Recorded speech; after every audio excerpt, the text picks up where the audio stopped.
It being 11:01, the House will now proceed to the consideration of private members' business as listed on today's order paper.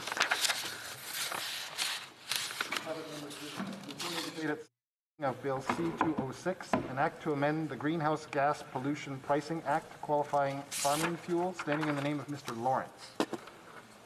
Resuming debate, the Honourable Parliamentary Secretary to the President of the Queen's Privy Council.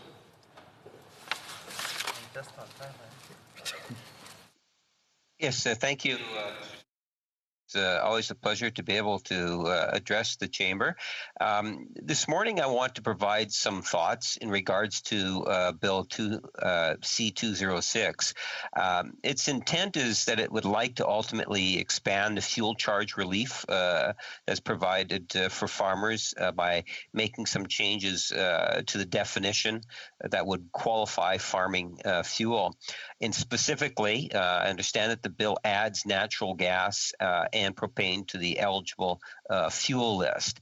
Madam Speaker, or Mr. Speaker, or I should say now, Madam Speaker, as we continue to fight the COVID-19 pandemic, it's really important to recognize that we are not in a position where we cannot afford to ignore the real and immediate threat that climate change poses to our environment and to our economy. And I think that it's important, even through this very trying time, that we recognize that fact. We will continue, as we have in the past, to work in order to support Canada's farmers as they attempt also to fight climate change.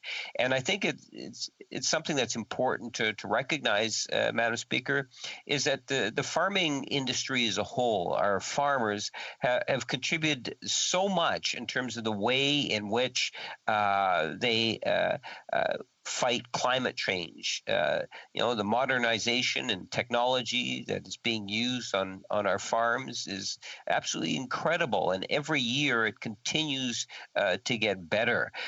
From the days in which I can recall in Saskatchewan running onto these fields with the big John Deere tractors and the cultivations and the way in which farming back then compared today, we have seen some significant changes in the way in which farms operate. So we need to acknowledge that we will support farmers, ranchers, food businesses, and the food processors, because we recognize the important role they play in our economy and, in fact, our society and lifestyle. It's also important that we recognize that pollution pricing is, in fact, the most effective and efficient way to reduce the greenhouse gas emissions associated with climate change. And we have been saying that since the very beginning, Madam Speaker. In fact, all the direct revenues from the price on pollution goes back to the jurisdiction that it ultimately comes from. That's been the goal of the government, and Manitoba has benefited by that significantly. We're going into the tens of millions of dollars. For a majority of the constituents in which I represent, they get a net gain as a direct result of the price on pollution, Madam Speaker. And I think that if you look around the world, you will see that there is huge support for having a price on pollution. You can go to the Paris Agreement. You can talk about other provincial governments. In fact, British Columbia was one of the governments that kind of led the way. Ironically, I think that you'd have to go back a number of years, probably 15 plus years, where even the province of Alberta had initiated the idea or the thought on some form of a price on pollution, Madam Speaker. So we now have was, and it has been a priority by this government to institute the price on pollution nationally across Canada, and it has been for most part very effective. And for those jurisdictions that do not have something of that similar nature, Ottawa then steps in to ensure that there's that sense of equity and that all Canadians are contributing. We saw legislation that was brought in earlier with regards to net zero emissions, legislation, the first of its kind that's been introduced by this government, Madam Speaker. But again, we're very sensitive to the farmers, and we'll see what happens when it goes to committee. But the government, even during these trying times, has been there to support our farmers. We can talk about the $5 billion in additional farm credit that was unlocked, $100 million for the new Agriculture and Food Business Solutions Fund. We increased the Dairy Commission borrowing capacity, Madam Speaker, by some $200 million. There was additional $35 million to improve on-farm health and safety. We spent well over $100 million for agricultural recovery initiatives that ultimately would support a national approach to responding to some of these huge additional costs that people and businesses or farms have had to incur. We launched, from what I understand, a 75 plus million emergency processing fund to help modernize some of these facilities and automate. Our government knows and understands our Canadian farmers, and they are a part of the climate change solution, and we will be there to continue to support them in the months and years ahead. Thank you, Madam Speaker. Reprise du débat. Resuming debate. The Honourable Member for Rimouski Nejet, Témiscouata, Les Basques.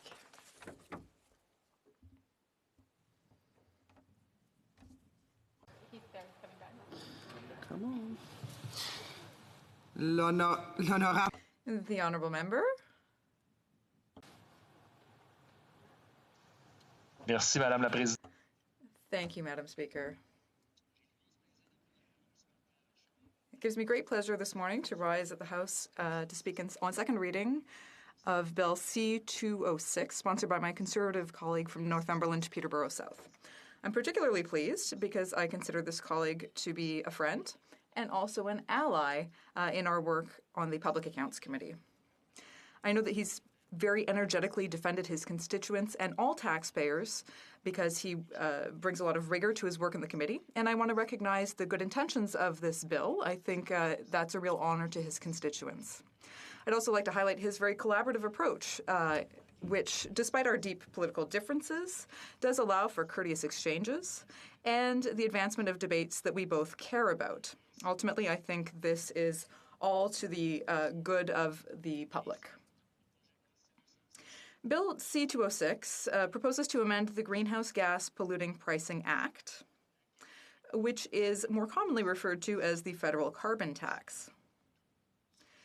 We all know what the Conservative caucus thinks of this legislation, but the fact remains that my colleague's objective here is laudable, and it does deserve consideration. This is because his bill directly affects the agricultural sector, which the current government takes for granted, even though clearly it's very important. Bill C-206, put forward by my colleague for Northumberland Peterborough South, contains only one clause. It's a short and simple amendment to the current legislation that would allow for a huge number of farmers to get significant tax relief from these taxes that they have to pay the state in the operation of their farm businesses, which, of course, feed people across Quebec, across the rest of Canada, and even elsewhere in the world. Currently, the Act provides for the general application of a fuel tax, which is paid to the government by the distributor upon delivery. Now, there are some exemptions under certain conditions where the levy would not be required, such as in the case of a sale to the farmer if the fuel in question is eligible.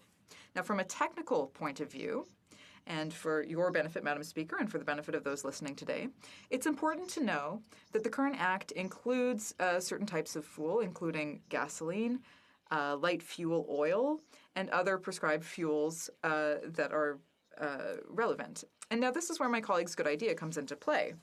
Bill C-206 would amend this designation by adding natural gas and propane. Of course, we all know what propane is, unless you've never had a barbecue in the summer. But more importantly, it's important to know that marketable natural gas is a fuel that contains at least 90% methane, and it meets the specifications for transport by pipeline and for sale to the general public. Now, this is the same natural gas that heats and cools millions of homes, buildings, and other facilities. So, Madam Speaker, my colleague's bill is very clear, and it deserves to be passed by this House. Certainly, we hope that the Liberals will give it the consideration it deserves. And we'll have to see at the last minute whether the NDP will sacrifice their values once again to ensure their future survival, and we'll see how they vote on this bill. Now, all farmers, without exception, depend on propane and natural gas to carry out their operations. This is particularly true of grain producers. And I would remind everyone of the fact that the Liberal government barely averted a crisis in November 2019 when CN went on strike and propane rail delivery to the east was interrupted. Now, grain must be dried quickly in order to be stored. It cannot be left to rot in elevators. This is a matter where every day counts. Agriculture in Quebec is not based on grain farming so much, although there is some grain farming. We primarily produce milk, some of the best milk in the world, the tastiest pork in the world, the most delicious eggs, and not to mention the wonderful tender chicken that our farmers provide. But whatever type of farm we're talking about here, they all depend on propane and natural gas. So if we maintain a blanket tax on fuels for agricultural producers, this is simply a way of harming everyone. In my view, farmers already have very meager profit margins, and we need to support them by passing this bill. In order to have them provide the highest quality products, our farmers need this tax exemption. I hope the Liberals will have the political courage to change a few words in the legislation and thus allow the entire agricultural industry to breathe a sigh of relief and become more sustainable. I think this is really essential to their survival. I'm very familiar with the agricultural sector. I have a lot of relationships with farmers in my region in the Lower St. Lawrence, and I know that the Liberals are often guided by ideological considerations here, but really here they need to admit that they were wrong and they need to correct the situation while there's still time. My colleague is giving us the opportunity to do this here, and I hope that they will recognize his work on behalf of farmers in his region and of all farmers. Now, before concluding, I want to say again that the carbon tax is an important tool to change behaviors across industries, but technology in rural areas needs to be accessible and affordable. That's not the case currently, and this change concerning propane and natural gas is a good solution. We all need to support our agricultural producers, and the Liberal government's record on this is not the best. Here we have an opportunity to correct the situation with a very simple amendment to this legislation. And I think that this amendment through Bill C-06 would be a step in the right direction. Madam Speaker, I could talk to you for hours about the specific cases that are faced by farmers in my region and the different ways that those farmers would benefit from this measure. They would all tell you that they care very deeply about the environment and they couldn't do their work if the environment weren't protected. These people do important work and we all have a responsibility to help and support them. Today's markets have fallen on hard times, and this simple tax measure would really help support them, and of course that would help them continue to do that important work of producing food for us. At the Bloc Québécois, we support farmers. We're very proud of the work that they do, and we want to support them as best we can. And so we will be supporting Bill C-206. The Liberal Party should do its part and support this measure, or else they'll have to explain themselves. Thank you, Madam Speaker. Resuming debate, the honourable member for Lambton, Middlesex, London, Kent, Middlesex. I'm sorry.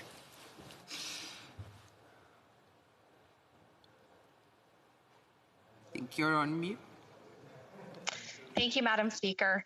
Madam Speaker, I rise today to speak on Bill C-206, an act to amend the Greenhouse Gas Pollution Pricing Act. And it's my colleague, the private member's bill, my Conservative colleague, the member for Northumberland, Peterborough South. First, as the official opposition shadow minister for agriculture and agri-food, I want to congratulate the member for Northumberland, Peterborough South, and thank him for this bill. The member is well aware of the challenges faced by farmers and producers in his riding, and he's clearly in touch with their concerns. I believe his constituents can look forward to his long and fruitful service on their behalf. Madam Speaker, I have heard many concerns from farmers and producers in my own riding of Lambton, Kent, Middlesex, and how the carbon tax negatively affects their cost of production, and also how it puts them at a competitive disadvantage against imports coming from our neighbors to the south, especially given our close proximity to the U.S. border. Madam Speaker, I turn now to the bill itself. If this government refuses to support this bill, they will send a clear message to Canadians generally and to Canadian farmers, ranchers, and producers in particular. The message the Liberals will send is that they do not care how their carbon tax negatively affects Canadians and our domestic food security and production. The Liberals will also show how sadly out of touch they are with Canadian farmers. First, I want to point out to this House the current situation with the Liberals' carbon tax and producers. Farmers are already exempt from paying the federal carbon tax on gasoline and fuel oils, which includes diesel fuel, where these are used for agriculture production on the farm. Let me be clear, this bill is only proposing to extend this existing federal carbon tax exemption for farmers to include propane and natural gas. Last March at the Standing Committee on Agriculture and Agri-Food, and again on a video conference last June, the Agriculture Minister suggested that the farmers' federal carbon tax payments on propane and natural gas are less than 1% of their expenditures and insignificant. But that's just not the case. As you might imagine, the Liberals' carbon tax on propane and natural gas is far more than that. Madam Speaker, many farmers and producers use propane or natural gas to heat their barns and dry grain and oilseeds. Last November, the Parliamentary Budget Office released a report on the carbon tax showing that farmers, ranchers, and producers would pay $9 million for the remainder of just this fiscal year, plus $226 million over the next 4 fiscal years for using propane and natural gas in their operations. For that period of time, that's a total of $235 million.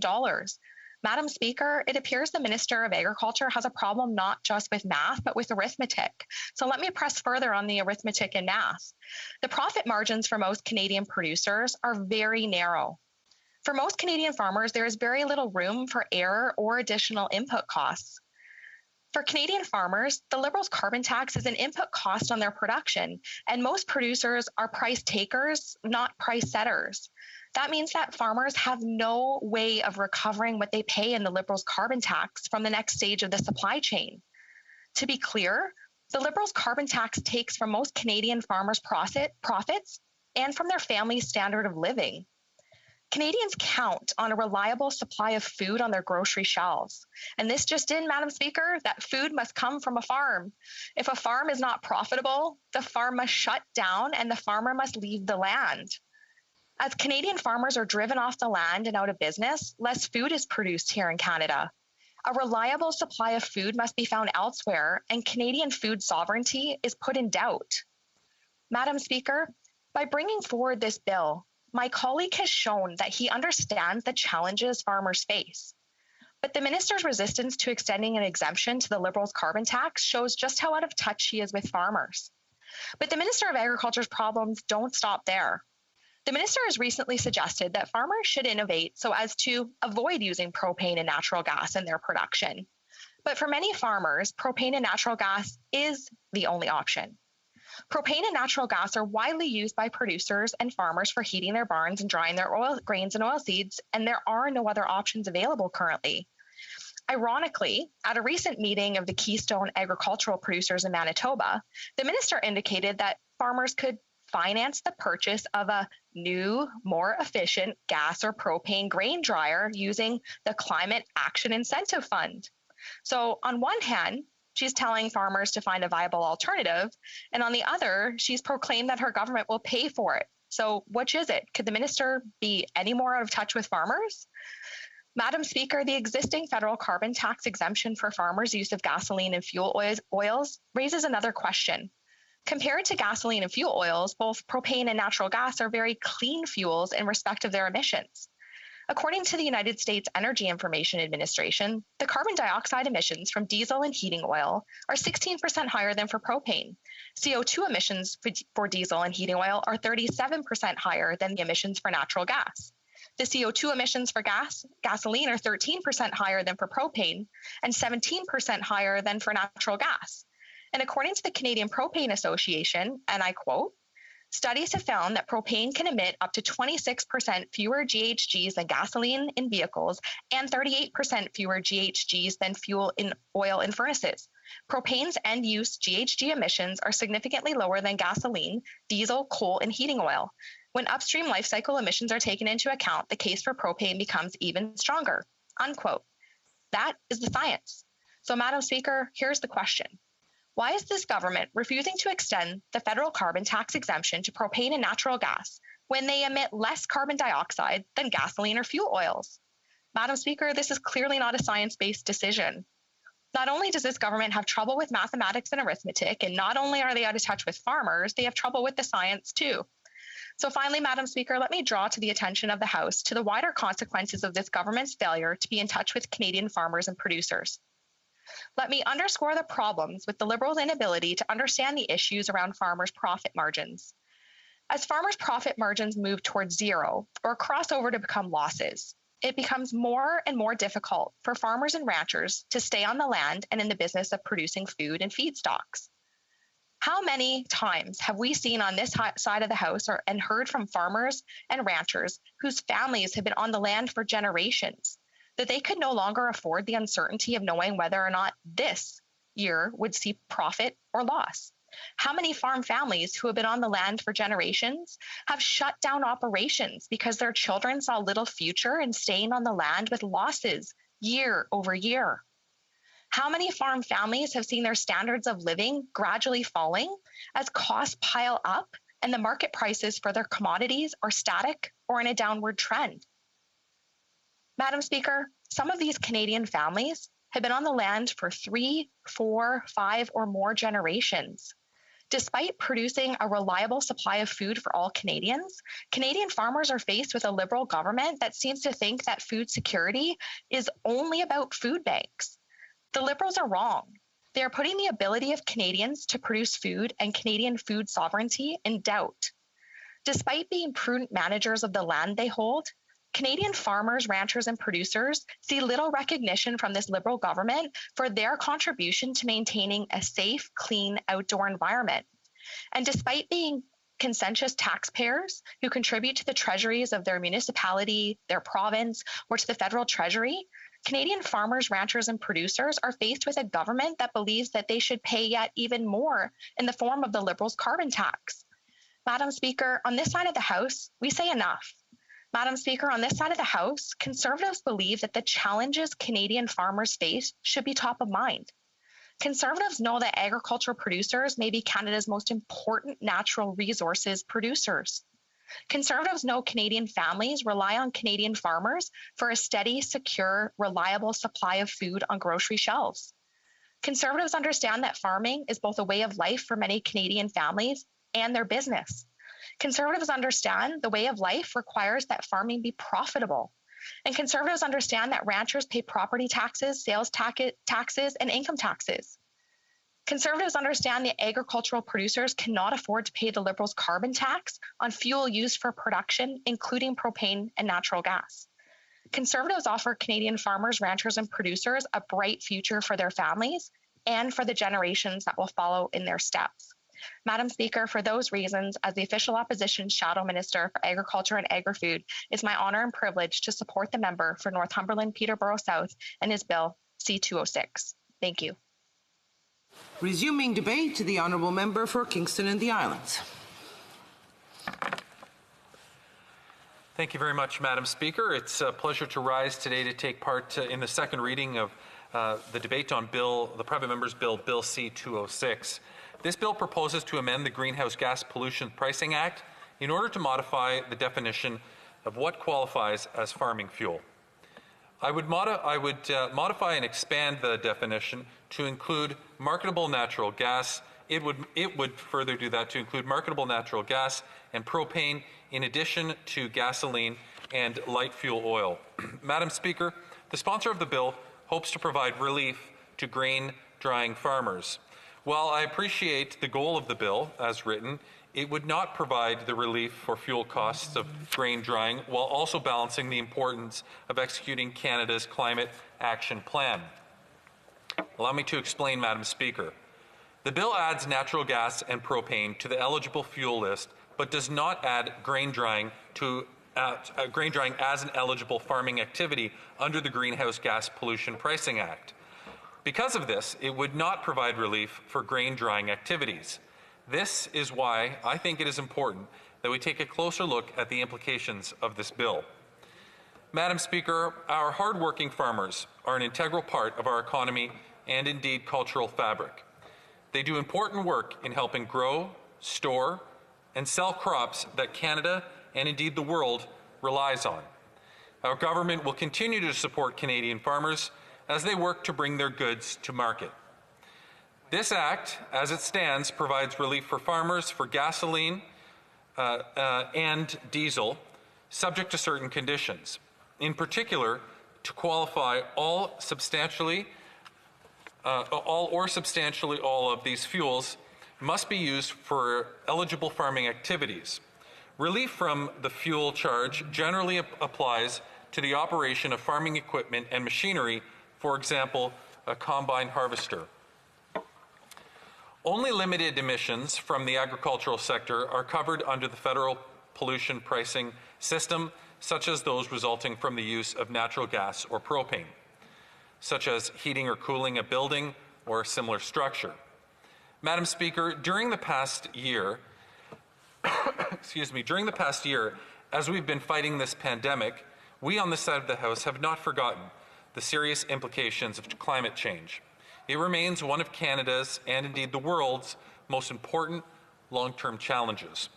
We continue to see the impact of climate change through extreme weather events. In Texas recently, or as recent as still now, they are dealing with winter storms that have posed severe problems to their power grid. In the Indian part of the Himalayas, the melting from a glacier has resulted in several deaths and many more missing due to floods. From the threat and after effects of wildfires in Western Canada, California, and Australia, to the increasingly powerful hurricanes, typhoons, and storms that batter communities around the world, these continue to have an impact. It is increasingly a question of whether or not an extreme weather event will happen. It is a question of where it will happen. Our government is serious in its commitment to confront and to address this generational challenge. Canada needs to play an important role in this global fight. We need to act now to ensure that our children and grandchildren have clean air to breathe and a strong and healthy economy. Canada's work to combat climate change is built on 4 pillars, Madam Speaker.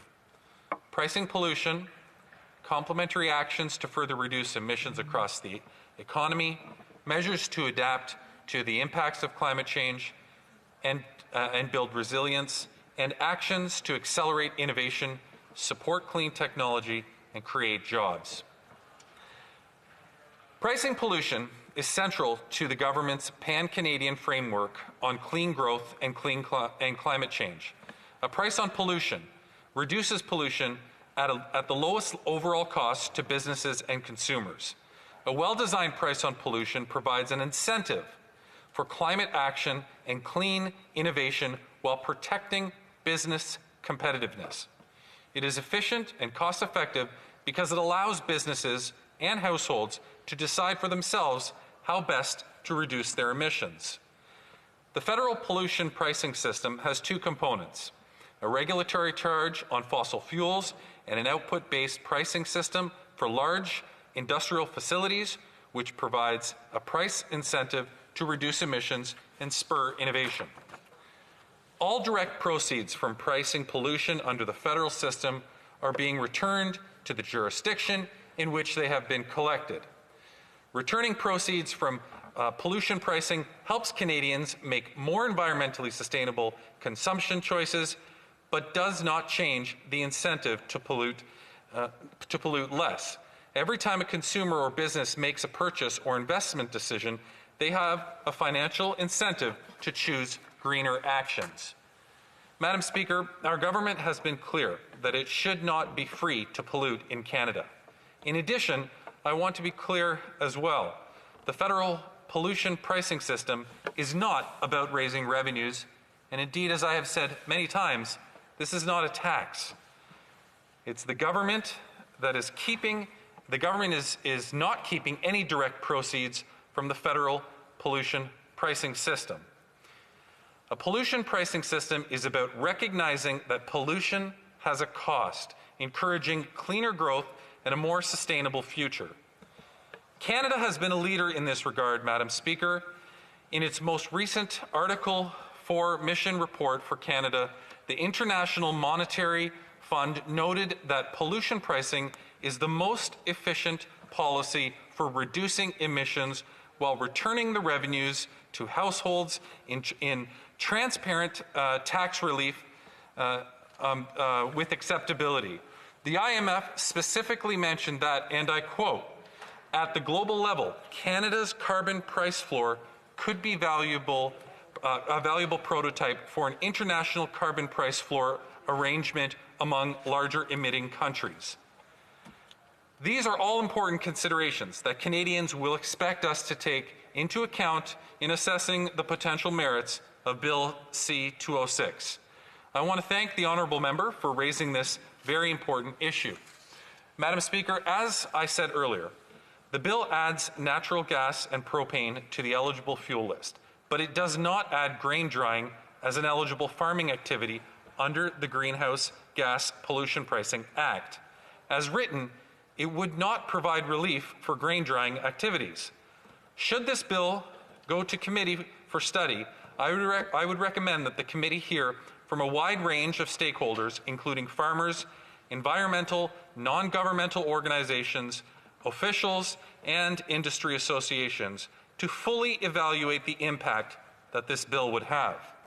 This wide-ranging consultation will allow the committee to examine the bill in its entirety and to evaluate the legislative and legal implications of moving forward with such a bill.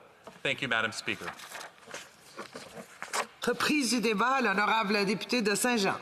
The honourable member for Saint-Jean. Thank you very much, Madam Speaker. I'm very pleased to speak today on Bill C-206 from the member for Northumberland, Peterborough South. I won't keep you on tenterhooks. You've already heard from my colleague on this bill and announced that the Bloc Québécois will be supporting Bill C-206. However,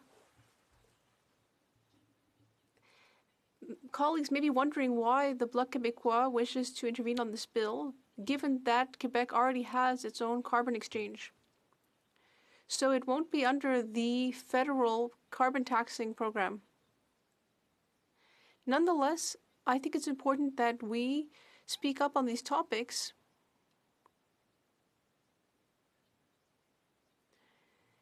because it's important that we not pit agriculture and protecting the environment against each other. We've heard about that on many subjects that the Bloc has spoken about in the past. There are major challenges, both when it comes to agriculture and when it comes to the environment. Often there is a fragile balance between the two. For example, there is a great deal of pressure on agricultural producers, for example, when it comes to riverbanks and protecting rivers that are adjoining farmlands. And very often, when there is a river corridor, agricultural producers' profits may be undermined. However, farmers are positive actors in this area. They want to contribute to protecting the environment. When you speak to farmers, it's possible to come up with compromises. It's possible to come up with river buffers that are shorter, that protect more agricultural land. It's possible to come up with various compromises inadequate solutions. Or when it comes to pesticides, farmers don't get up in the morning saying, oh, I can't wait to go out and put dangerous chemicals into the environment and pollute. No, it's simply because they don't have the resources and alternatives that they need, and that's why they have to use certain pesticides. Wall-to-wall measures aren't necessarily the best ones. For example, if we simply abolish one specific type of pesticide, farmers may find themselves in a situation where they have to consult agronomists and get prescriptions for even more dangerous pesticides. Ultimately, we need to treat farmers as cooperative stakeholders. Now, when it comes to carbon pricing, Canada has implemented this measure to combat climate change. The main goal is to tax pollution and discourage the use of fossil fuels. The problem is that when it comes to farmers and drying grain, there aren't any real alternatives. After the 2019 elections, I would just say towards the end of October, I took a little time to go trucking with my father, who was moving grains from the fields to drying stations. It was a nice father-daughter day. And in November, there was a snowstorm, a lot of snow in the region, which meant that the grains were very damp, especially since the seeds had been delayed by 3 weeks, given the cold weather in the spring. Then, in fall, in September, the weather was very cold. The grain hadn't had time to ripen, and ultimately the harvest was very late, and so the grains were very damp. And of course, problems never come one at a time, because shortly afterward, there was the propane crisis, and people were calling up in a panic because there were no alternatives to dry the grain, which is very important because otherwise it may mildew. And even if the humidity level is right, sometimes there may still be a bit of mildew, and it may end up contaminating and hurting the animals who eat that grain. So there can be really catastrophic events. Now, these farmers want to be able to become independent from fossil fuels in view of climate change. So when I talk to farmers, I end up seeing that there aren't that many alternatives. There aren't any other ways to properly heat storehouses using hydroelectric energy because the demand would be too high. There just isn't enough supply of hydroelectric energy for the demand. And the Hydro-Quebec electric network the grid wouldn't be enough to send that much hydroelectric energy. Then there are other alternatives like cold drying. But once again, you can't do that all the time. The weather conditions have to be exactly right, and it's quite exceptional. And we just didn't have the right conditions in 2019, given the late sowing, the late harvest. Ultimately, there were no other alternatives, and farmers were forced to turn to fossil fuels. Another option would be biomass.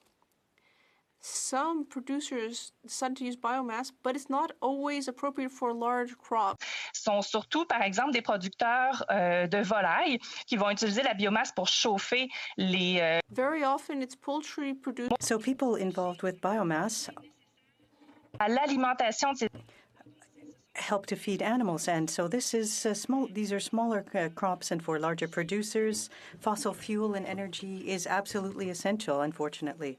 So in that context, where there is no other alternative, what we have to understand is that recourse to natural gas and propane is not a choice.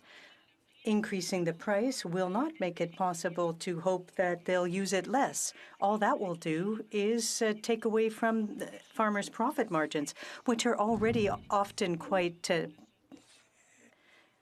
slim.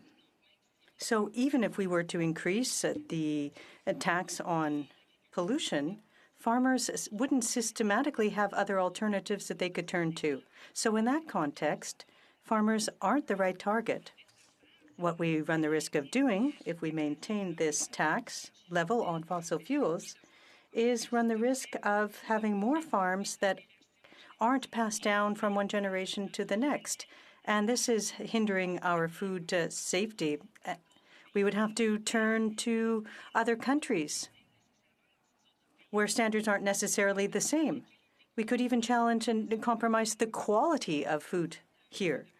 So in terms of environmental protection, as I said, farmers are already taking great strides and we need to help them in the right places.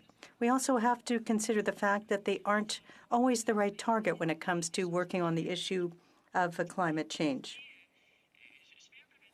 Now, I'd like to draw a parallel with a press release that the Bloc recently put out on tax havens. And I can quote it. It said that Canada is a dunce when it comes to dealing with multinationals. Before contributing to global efforts to fight tax havens, it needs to put in place measures to deal with the situation at home. So here, targeting farmers is not the right target. What we need is to target areas where we could have the biggest bang for our buck, for example, by not continuing to fund certain fossil fuels and by putting an end to projects like Trans Mountain. So what we need to do from the outset is deal with those big players instead of hitting farmers who are cooperating, collaborating, and wanted to help fight climate change because it has a direct impact on their farming. Thank you very much, Madam Speaker. Reprise du débat, resuming debate. The honourable member for Northumberland, Peterborough South, for the right to reply.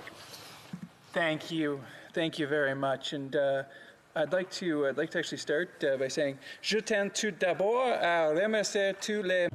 I want to start by thanking all members who have spoken to Bill C-206. Members who have spoken for their tremendous support with respect to the legislation.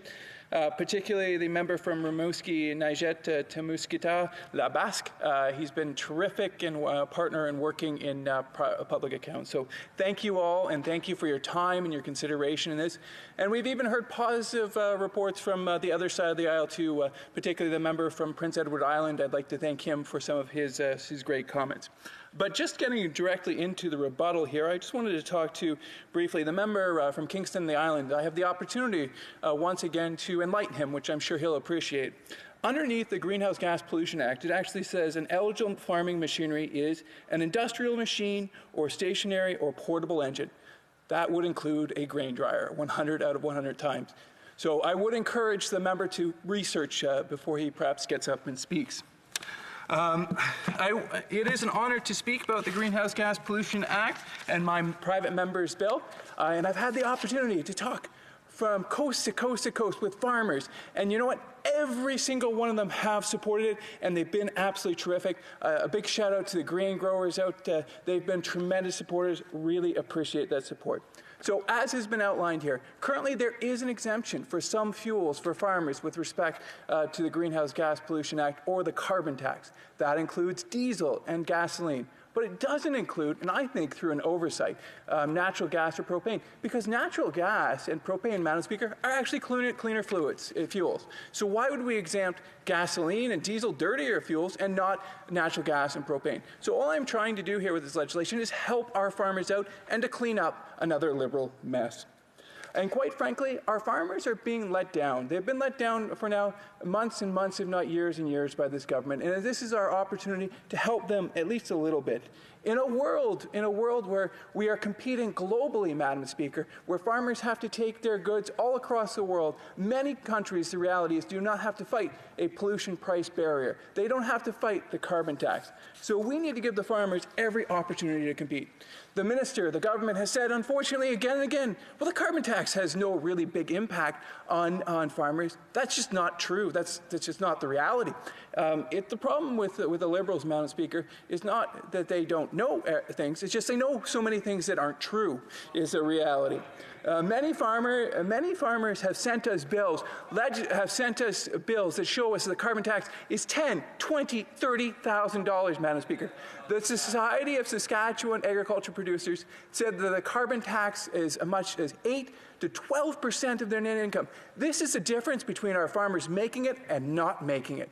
This is the difference between our farmers competing in global markets and not. This is the difference between our farmers holding onto their farms and losing their generational farms. And although Liberals don't want to admit it, the reality is that for farmers, the carbon tax is just not revenue neutral. The nonpartisan Parliamentary Budget Office said that our exemption will save farmers tens of millions of dollars. Farmers live in a world of extremely slim margins. This tens of millions of dollars spread over to our farmers could make a tremendous difference, not just for our farmers, but for our rural communities. Our rural communities are struggling through the pandemic right now. These farmers bring money and drive the economy of our rural communities. They pay for tractor dealerships, they pay for restaurants, and they pay for the families that they support. We need to get behind and rally behind our farmers. And our farmers are actually amongst the first environmentalists along with our Indigenous people. They were the people who have stood up for our land time and time again, and the animals and the plants and the animals that exist, they are the ones standing up and protecting us. Agriculture, farming is net zero.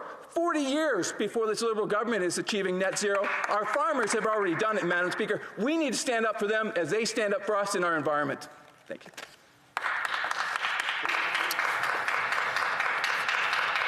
The question is as follows. Mr. Lawrence, seconded by Mr. Barlow, moved that Bill C-206, an act to amend the Greenhouse Gas Pollution Pricing Act, qualifying farming fuel, be now read a second time and referred to the Standing Committee on Agriculture and Agri-Food. If a member of a recognized party present in the House wishes to request a recorded division or that the motion be adopted on division, I would invite them to rise and indicate it to the chair. I see that the honourable member for Northumberland, Peterborough South, is standing. I'm very excited, Madam Speaker, to request a recorded vote. So pursuant to standing order made on Monday, January 25th, 2021, the division stands deferred until Wednesday, February 24th, 2021, at the expiry of the time provided for oral questions. And the House will now suspend until noon.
Orders of the day.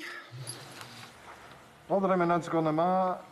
Government orders, government bills, commons. Resuming debate at second reading of Bill C-14, Economic Statement Implementation Act 2020. Resuming debate, the Honourable Member for Edmonton Grisbat. Is he there? Yes, you're on mute. Thank you, Madam Speaker. I just wanted to ensure, first of all, that you could hear me. We can. Yes. We can hear you, yes. Madam Speaker, from coast to coast to coast, Canadians are struggling. We're struggling both with a pandemic that has cost far too many people their lives and with an economy in deep trouble. These two crises have hit working Canadians very hard. Lives and livelihoods have been lost. Despite this all, Canadians are persevering, as we know they can. Through adversity, they're getting the job done. Unfortunately, the same can't be said for the Liberal government. The most important role the feds have is to procure vaccines, and sadly, they're failing. Canada is falling behind scores of countries in getting COVID-19 vaccines. We are standing north of 50. There are probably 50 countries ahead of us for vaccine procurement and for its use. Israel's vaccinated about 80% of its population. United Kingdom, more than 25%. United States has vaccinated more than 17%. In fact, I saw a stat the other day that said there were more people vaccinated in the United States in just one day than there has been in Canada, period. In Canada, we're looking at a vaccination rate of about 3.60, according to Bloomberg News. We're behind Greece, Chile, Morocco, Portugal, the Maldives, Serbia, and many, many other countries. For everyday Canadians, failure to procure vaccines will mean Canadians will continue to be at risk and be under lockdown. And the lockdown will take place for a longer time. Now, these lockdowns have real world consequences. I recently called a friend at a seniors facility near Toronto. He's forbidden from leaving his room. He told me, it feels like I'm in a jail cell. Obviously, without enough people vaccinated, we'll also be late to reopen our economy. And while scores of other countries will reopen, we'll still be locked down with our businesses shuttered. And that's a true tragedy, Madam Speaker. This failure will have a significant impact on jobs and Canadian businesses. It certainly already has. Being left behind is the last thing that struggling Canadians need. And workers are in a very dark place. It's especially true in my home province of Alberta.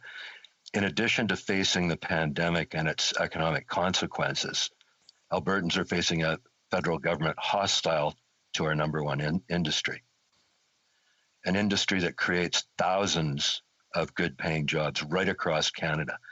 That's what I think a lot of Canadians really should realize. The oil and gas industry is not all about Alberta, it's about all of Canada. It's a vital industry to Canada. Now, during the 2009 global recession, it was the energy industry that helped Canada weather the storm. Because of the energy industry, Canada had the strongest economy in the G7 through that global recession.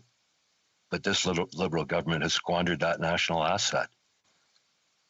Through misgovernment and hostile legislation, they've attacked the golden goose that laid the golden egg. Take, for example, the Liberal government's recent lackluster response to the Americans scrapping the Keystone XL pipeline. Back in June 2018, the United States under President Donald Trump placed tariffs on Canadian steel and aluminum. Canada quickly responded with measures of our own. Canada took action to protect its vital economic interest. We did that despite that at the time we knew that it was a campaign promise from President Trump. And back then, the then foreign minister said, the United States has taken the absurd decision to harm its own people at a time when its economy is suffering. Now, that was a reasonable approach, and we need that same reasonable approach with Keystone XL for Canada's largest export industry. In 2019, our energy exports were valued at more than $134 billion. Just let that sink in for a bit. Think what that money can buy. $134 billion, and think how much worse off we'll be when we don't have that money. Instead, Canada's current foreign minister said that we should understand and respect the decision on Keystone XL. The Prime Minister only said he was disappointed. That's not the type of response they gave when manufacturers were under threat from tariffs during NAFTA negotiations. Why is the energy industry treated differently? During the NAFTA renegotiations, we took a Team Canada approach in defense of Canada's vital national interests. Canadian government officials and politicians, including myself, went to Washington and lobbied key American stakeholders. And we went and talked to Democrats and Republicans and everybody we could talk to. Yet today, when another vital industry is under threat, all we hear are crickets from this Liberal government. We've actually heard more from American politicians and union officials in support of Keystone XL than from our own government. On January 21st, the International Brotherhood of Teamsters said, the Teamsters strongly oppose yesterday's decision, and we would urge the administration to reconsider it.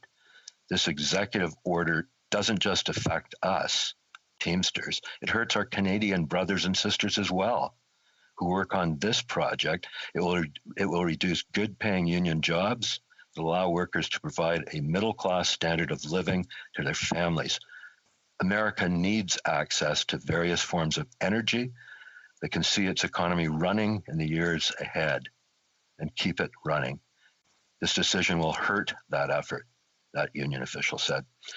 And Senator Tom Cotton of Arkansas called out the Biden administration cancellation of the Keystone XL pipeline, saying, the Biden administration is already killing jobs in Arkansas in the middle of a pandemic to appease far-left environmental groups.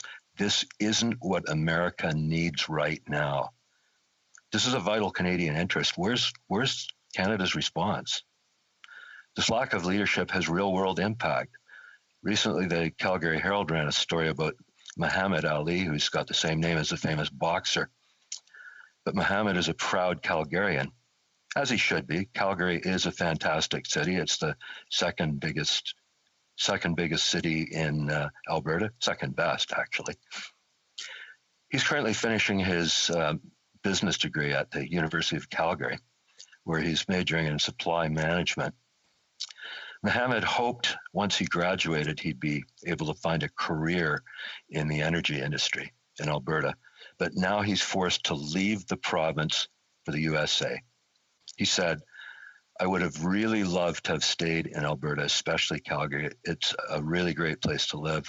And I was looking forward to maybe working in the energy industry here. Unfortunately, those hopes have been dashed. As Muhammad put it, there just seems to be so much more opportunity for me in the US. Now, Muhammad is just one of many young Western Canadians who are finding their career prospects leading them south of the border. Despite having one of the largest oil deposits in the world, the neglect and outright hostility of the Liberal government has shown to our energy industry that it's seen its investment and jobs go elsewhere. At a time when it's essential to begin the process to rebuild our economy, seeing stories like Muhammad's is really, really disappointing. I wish him all the best. He seems like a talented and hardworking young man, and I'm sure he's going to be a real asset wherever he goes. But the fact that he must leave, despite wanting to stay, is a huge loss to our communities. Last year, we've seen the largest deficit in Canadian history, $331 billion. We're going to need the skills and hard work of people like Mohammed here in Canada to help us pay off the enormous debt the Liberals have racked up. That's why we need the federal government to end their hostility to the energy industry, Canada's golden goose. Stop exporting good Canadian jobs and facilitate the export of Canadian energy. We need to get Canada working.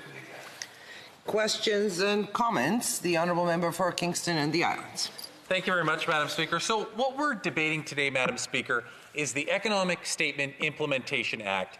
This is an act that was introduced by the Minister of Finance to put forward measures to take care of Canadians right now during a pandemic.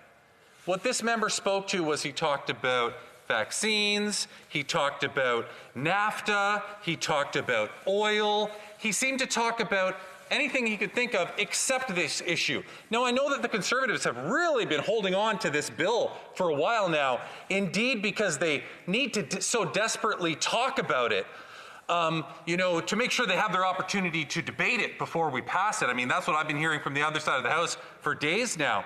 So my question to the member is, would he actually like to speak to anything that's in this piece of legislation? The Honourable Member for Edmonton Grisback. Well, Madam Speaker, I don't think that, I think this is just another instance of the member on that side of the House not understanding the value of a key industry, the key industry in Canada. What could be more important than vaccinating people and then getting our country back, getting jobs back? And maybe that's the problem, is that this member has lost track of what's really, really important in this country. And I'll tell you, I think people in Alberta and right across the country are seeing the kind of neglect of the energy industry, the industry that fuels this country. And we're not going to have much of a country at all unless we get on board with that industry. Questions and comments? The Honourable Member for Sarnia-Lambton.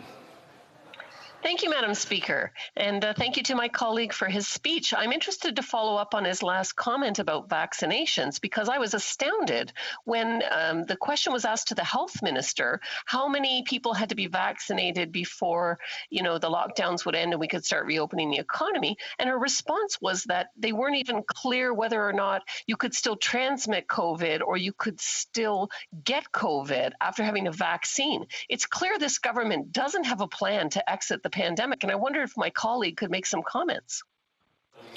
The Honourable Member for Edmonton Grisback.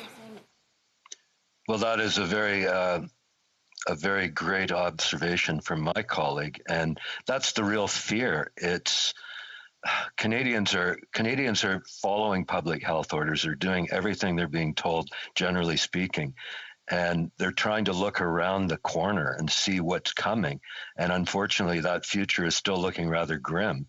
As I mentioned in my comments, I just read, I believe it was just this morning, that stat that in one day in the United States, they vaccinated more people than Canada has vaccinated in its entirety. So it's to me, that speaks of a very weak Liberal plan. And unfortunately, it's just very grim news for everybody when there's so little planning. Questions and comments? Questions et commentaires. The Honourable Member for Kingston and the Islands. Well, Madam Speaker, I appreciate the opportunity to stand up twice to ask this member a question. And I mean, if you listen to the exchange of the previous Conservative question and his answer, you would have no idea what we're talking about.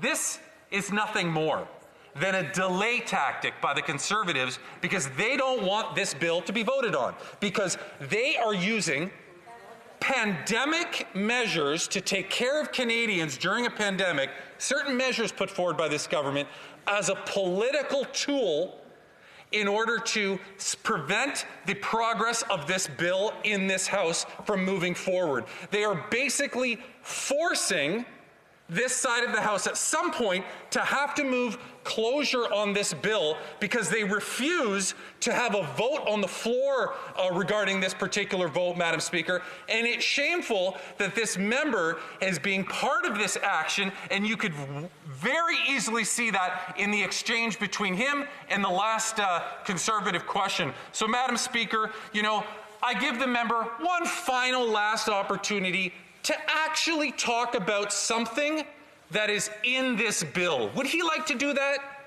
In 10 seconds or less, the honourable member for Edmonton Grisback. Well, it's interesting. It's a Liberal who believes that rigorous debate should not be allowed, and that just shows you that how out of touch you are, sir. And I'm sorry that. Wait, the honourable member for Kingston and the Islands has a point of order. I do not think that you are out of touch. Okay, the member said that you are out of touch. I just want to say for the record, you are not out of touch. You're a fine speaker, and he should not be talking about you like that. I thank the honourable member for defending my honour. Yes, the member for Leeds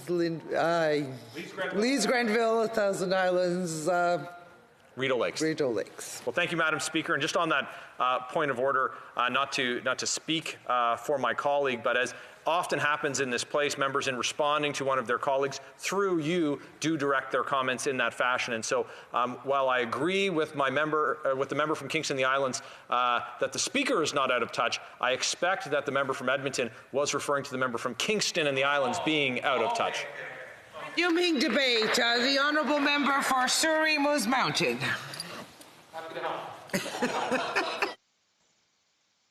Thank you, Madam Speaker. It is unfortunate I'm not in Ottawa to talk on C-14 today. That is where my constituents expect all MPs to be when the House is sitting. Before I begin my remarks today, I would like to take a moment to recognize and thank my constituents in Surrey Moose Mountain. I thank them for having faith in me as their Member of Parliament, a role that I am proud to serve in each and every day. I also commend them for how they are handling this past year and all the uncertainty that it came with.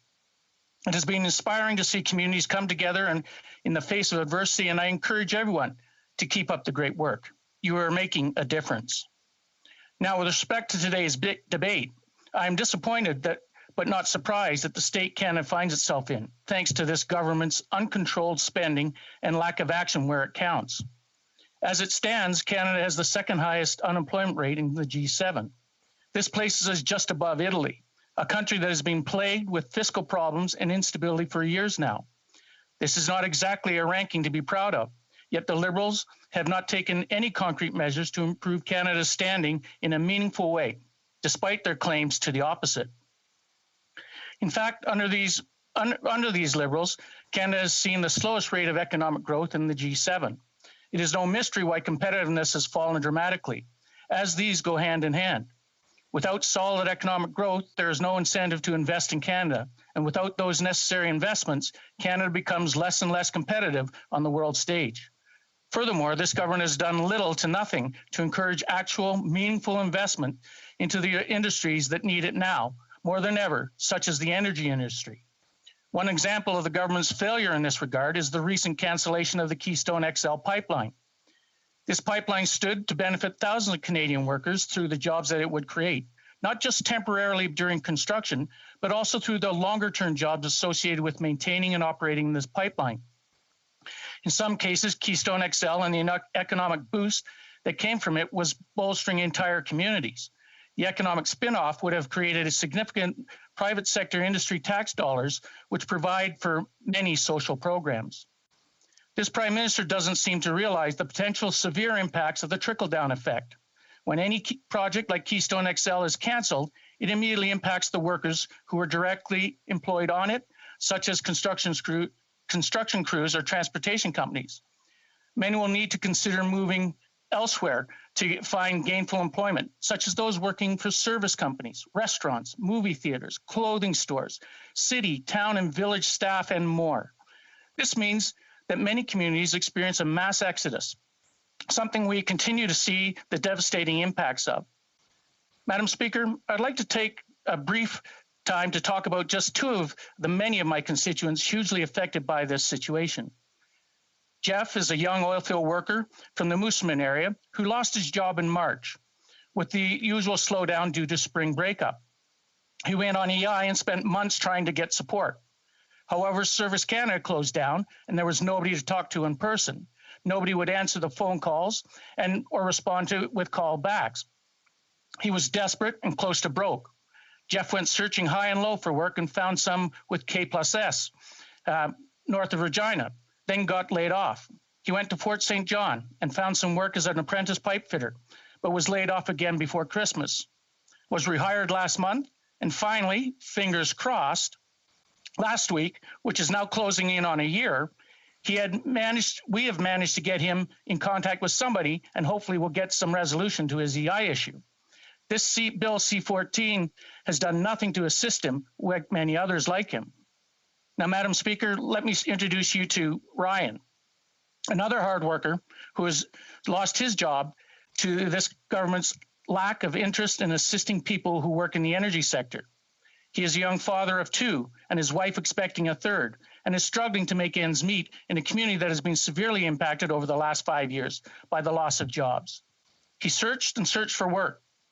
Throughout this time, spending any savings to survive, paying power bills, heating bills, clothing bills, family bills, as they had a brand new baby. They were so desperate that they had to start going to the food bank. And thank you to all those who donate and assist in the food banks, specifically the Salvation Army and the Community Hamper Association of Estevan, including Shar Seaman, Julie Beda, Mel Pearson, and Shelley Damon, just to name a few. Christmas time came to Ryan and his family, and limited food had a huge impact on the family's self-esteem and mental health. Well, Ryan finally found some work last month. And the first thing he and his wife, Stephanie, did was to take what extra cash they had and help to support by buying support meals for others who are just as desperate. These Canadians do not want a handout, they want a hand up. They want jobs. In my riding, communities like Estevan, Weyburn, Moosomin, and Cornack were hit hard, and we saw firsthand what happens when a key industry is reduced to a fraction of what it once was. This pandemic has compounded the problems. Businesses closed left, right, and center, and not just those directly connected to the energy industry. Restaurants, retail stores, supply companies, auto garages, etc., were forced to close their doors because the customers were simply not there. Family had to uproot from the towns, cities, and most importantly, the people that they knew and loved because they had no way to find to pay the bills. When the federal government, and specifically the Prime Minister, failed to advocate for the continuation of projects like Keystone XL, it is tantamount to telling everybody affected, the energy workers, that we do not care about you. And it's not just Keystone XL. Keystone is just one high-profile issue. The energy industry in general has suffered from a lack of support and advocacy by this government. As I stated before, Canada has dropped its ranking of competitiveness, and part of that is certainly due to the lack of investment in our energy sector. Why would a private company see Canada as a stable place to invest in when its own Prime Minister regularly helps to stymie the network of development and of large energy projects that would help boost our economy? This lack of leadership and support is pushing business away from Canada, and he doesn't care. It is clear that he cares more about the image of his party, and as I am an MP from a riding that has seen the devastation that his apathy causes, I am truly disgusted. Perhaps he will wake up should Enbridge Line 5 be cancelled, but I am not counting on it.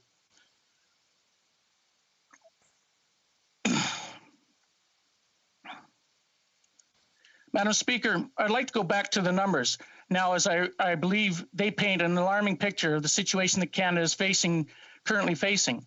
While we certainly understand the programs are needed in order to help Canadians get through the pandemic, it is concerning that there seems to be a plan to increase spending and yet no plan to recover our economy. This year, the deficit is projected to be over $380 billion, which brings the net national debt to a record-setting $1.1 trillion. That's right, with a T, trillion dollars.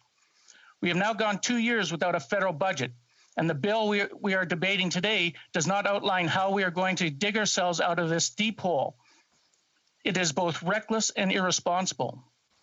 When those alarmingly high numbers are coupled with the Prime Minister who does not aggressively advocate for Canada, whether that is in regarding our vaccine supply, the future of our much-needed energy projects, or the entirety of the oil and gas industry, which accounts for over 10% of our country's economy, it paints a scary picture of our future.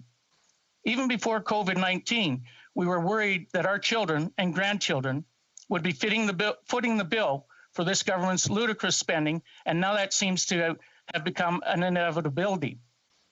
And in fact, it'll be our great-grandchildren who even get to see this recover from. Madam Speaker, in conclusion, my constituents want to be confident that their Prime Minister has a plan for them and for the recovery of this country's economy. Bill C-14 does absolutely nothing to instill this confidence.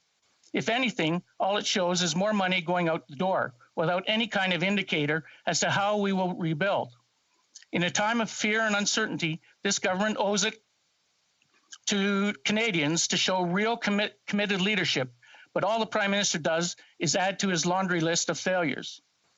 For myself, I will continue to fight for the great people of Souris Moose Mountain, including the energy workers, the agricultural producers, the small business owners, and everyone in between. Our country deserves much better than this Liberal government has given over the last 5 years, and it is time for a change. Thank you, Madam Speaker. Questions and comments? Questions et commentaires? Resuming debate, the honourable member for Sherwood Park, Fort Saskatchewan. Point of order, Madam Speaker. I was actually raising my hand for questions and comments, and I am speaking as well afterwards, but can I ask a question, or did I miss the window for that? Yes, you may ask a question, of course. Okay. All right, excellent. Thank you, Madam Speaker, and I want to thank my colleague for his excellent and thoughtful remarks. Coming from Saskatchewan, I'm from Alberta. We have similar issues in terms of the impact on energy workers, and there's a lot of frustration with some of the pre-existing bills, C-48, C-69. We know those bills predate the pandemic, but when we're thinking about how our economy is going to recover post-pandemic, those bills are a big barrier in terms of Canada looking like an attractive investment destination. And I wonder if he could just speak further to some of that legislation, share his feedback on what could be done, should be done in response to that sort of climate of Canada not looking like a great place to invest with these bills in place, particularly in the context of our energy sector. The honourable member for Souris Moose Mountain. Thank you, Madam Speaker. And I thank my colleague from Sherwood Park, Fort Saskatchewan, for his excellent comments and his excellent question. He's so right. Ultimately, we're seeing investment dollars leaving this country, left, right, and center. And these money are leaving from western part of the country, heading south or to other parts. Why? Because they see better places to invest. And why wouldn't they? If we want to talk about what's going on in this C-14 Act, I'd like to point to the Boring Authority Act.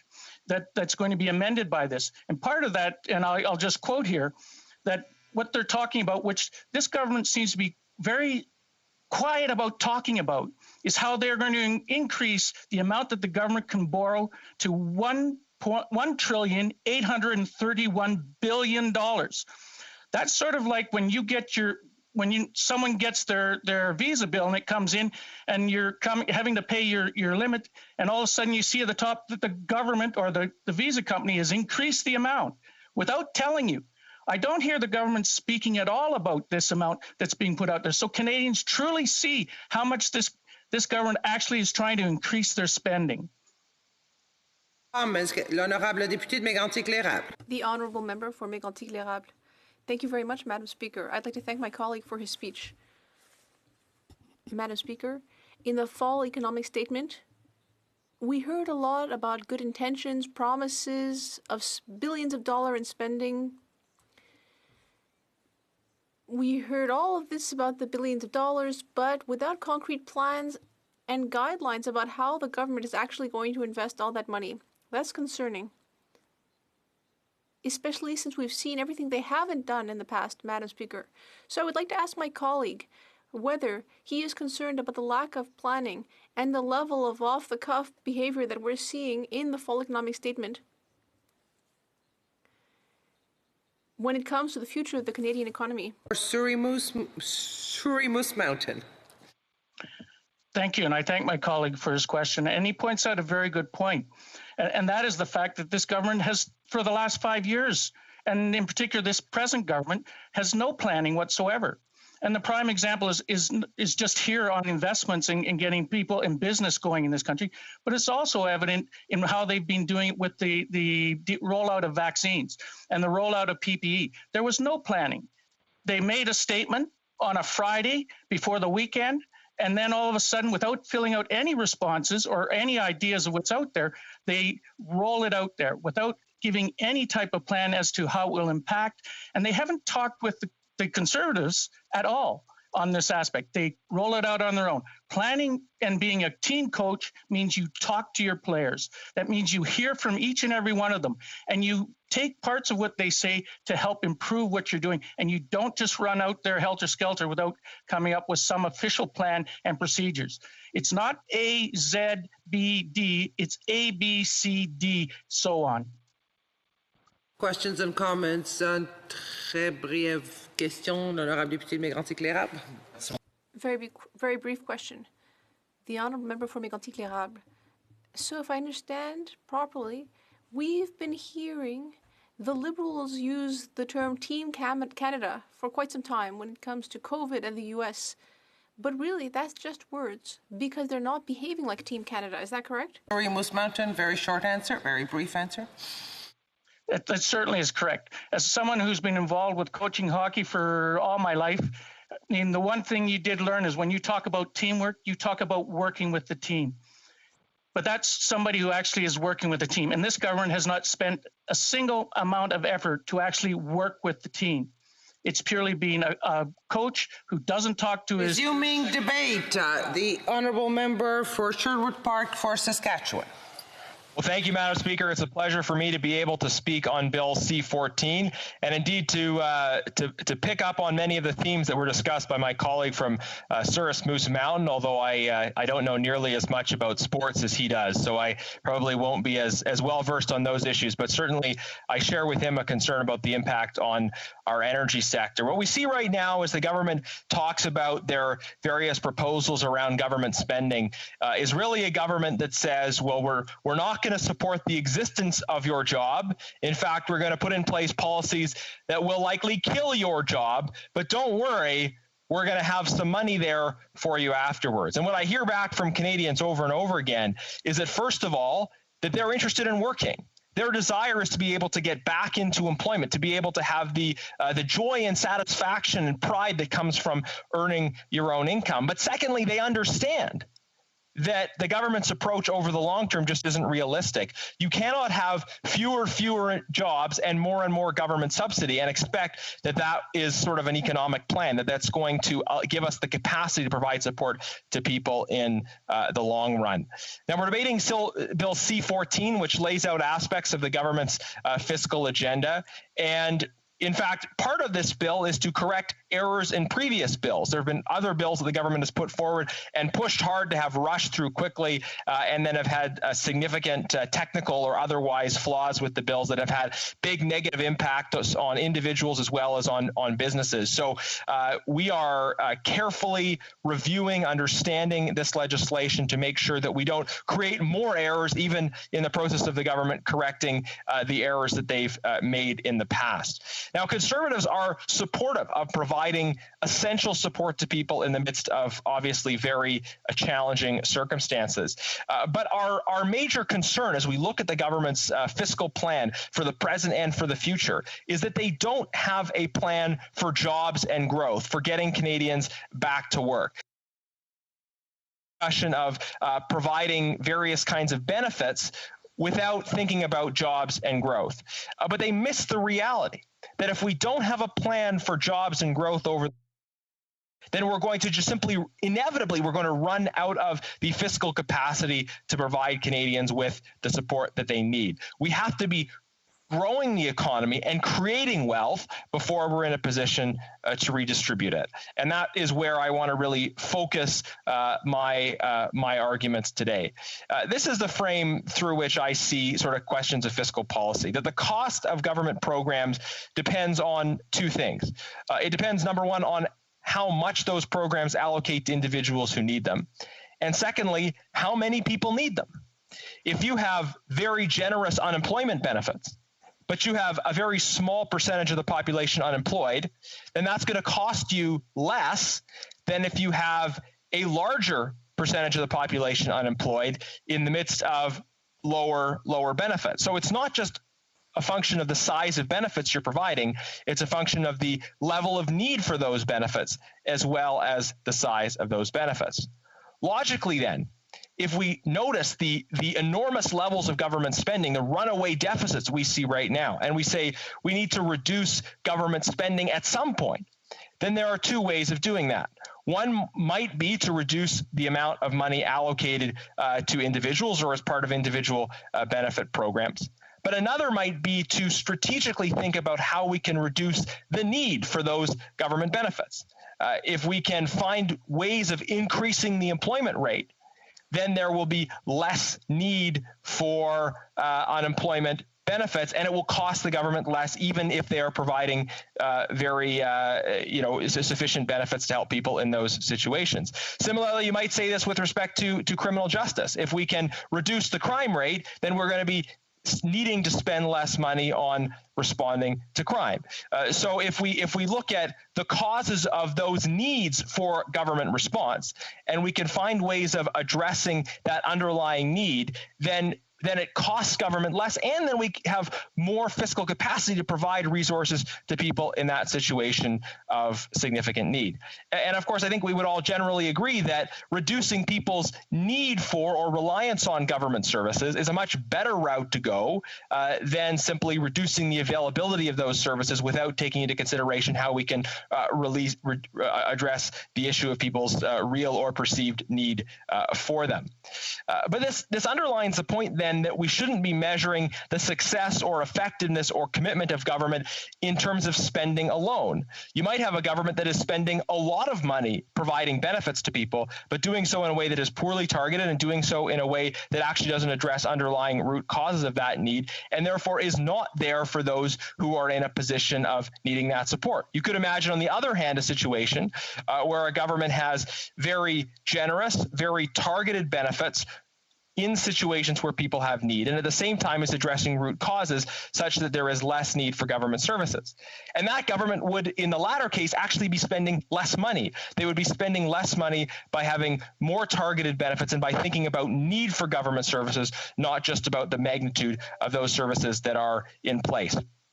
So as we think about the current dynamic with COVID, with the various economic challenges that are facing our country, I think it's so important that we think about how we can create jobs and growth, reducing the need for government services, strengthening communities, strengthening the support that individuals face independent of government. And then we have a greater capacity to focus the public resources we have on those who are not able to find that assistance any other way. If we have lower unemployment rate, it stands to reason that we can provide more, better, longer-term and effective supports to those who aren't employed. But if we have a higher level of unemployment, then our collective capacity to do that, Madam Speaker, is somewhat reduced. Unfortunately, what we see right now from this government is the lack of that plan for jobs and growth, and that's really what's going to get out of it. And there's many different ways we can think about what that plan could and should include. Madam Speaker, I think what we need to keep clearly in mind is that a great deal of our jobs are coming and will continue to come from resource extraction and from manufacturing. There are a variety of different sectors that people are working in our economy, but there are many people in my riding and across the country who are working in resource extraction and in manufacturing. And we need to have a government that appreciates the value of that work being done, that doesn't live in some sort of fantasy world where everybody is working in an office behind a computer, but that the hard work people do with their hands in resource extraction and in manufacturing, those are jobs of the present and of the future, and those are jobs that require our protection and our support. what we see from this government is just the piling on of regulation and red tape that nominally is often about the environment, but that is really very ineffective in terms of allowing us to reach our environmental objectives. And we also see just this sense in which there is an unwillingness to defend the rule of law in cases where natural resource development projects have been through an appropriate review process. They've been signed off in some cases on by the affected communities, and then you have a few people that are trying to physically blockade those projects. You have cases of kind of end runs around your projects have gone through the whole process, and then you have people that are trying to stop those projects even if they meet the existing requirements. That undermines investor confidence in the Canadian economy. It creates a situation where, and I recall one conversation with an ambassador that I was having talking about the opportunities in Canadian energy development. And this person was saying Canada is seen more and more as a country with political risk. You know, you can do all the work, you can have all the technical pieces in place. The project can make sense, it can conform to regulations, and then there's a risk that some political factors will come in and pull the rug out from under you. That kind of an environment makes it very hard for investors to want to invest in Canada. Now people try to make the argument in this House that resource extraction and manufacturing industries are industries of the past. Well, au contraire, these investments are getting made in other parts of the world. We're just not seeing many of those investments happen to the same degree in Canada. So when you see growth in energy sectors outside of Canada, but not the same kind of investments being made in Canada, we see that the problem is a political problem. So, Madam Speaker, just to conclude, if we're going to be able to provide support to Canadians who are unemployed, then we need to have more Canadians who are employed. And that means respecting and supporting our resource extraction and our manufacturing sectors. That means working to have reasonable regulations, but not unpredictable, constantly changing red tape in the way of people that want to pursue these projects. That is what we need to have jobs, growth, and opportunity in the future. Questions and comments? The Honourable Member for Kingston and the Islands. Thank you very much, Madam Speaker. When the member spoke towards the beginning of his speech, he said, and I wish I tried to write the quote down, but I don't think that I have it right, so perhaps I'm paraphrasing, but he said that the government has not been doing much to support existing jobs. That is probably one of the most ludicrous statements that I've heard in this House, Madam Speaker. Allow me to recap for the member. In period 1, 3.6 million. Period 2, 3.9. Period 3, 4.2. Period 4, 4.1. And the numbers stay consistent up to period 9, 10, and 11. Again, 3.3, 2.5, 1 million. These are the number of jobs in the country, Madam Speaker, and each period is reflected on a 1-month period from the beginning of this pandemic. The number of jobs in this country that have been supported by the Canada Emergency Wage Subsidy. How is it possible, when so much of our economy is being supported by the government right now through this program, can this member actually say that the government is not doing anything to support existing jobs? The Honourable Member for Sherwood Park for Saskatchewan. Thank you, Madam Speaker. Despite the volume, the reality of what I said is completely true. And it's evident in the member's question. He's measuring success by the amount of money the government is shoveling out the door, instead of looking at our unemployment rate and seeing that Canada has a very high unemployment rate, even relative to many other countries that are similarly affected by the COVID-19 pandemic. We have spent substantially more than many other peer countries, and yet we have higher unemployment. So what I am talking about, and what I did talk about in my speech, is the importance of measuring results. Not just saying, well, we spent a bunch of money, therefore look at how great we are, but measuring the results and the impact. L'honorable député de Beauport-les-Moelleux. The Honourable Member for Beauport-les-Moelleux.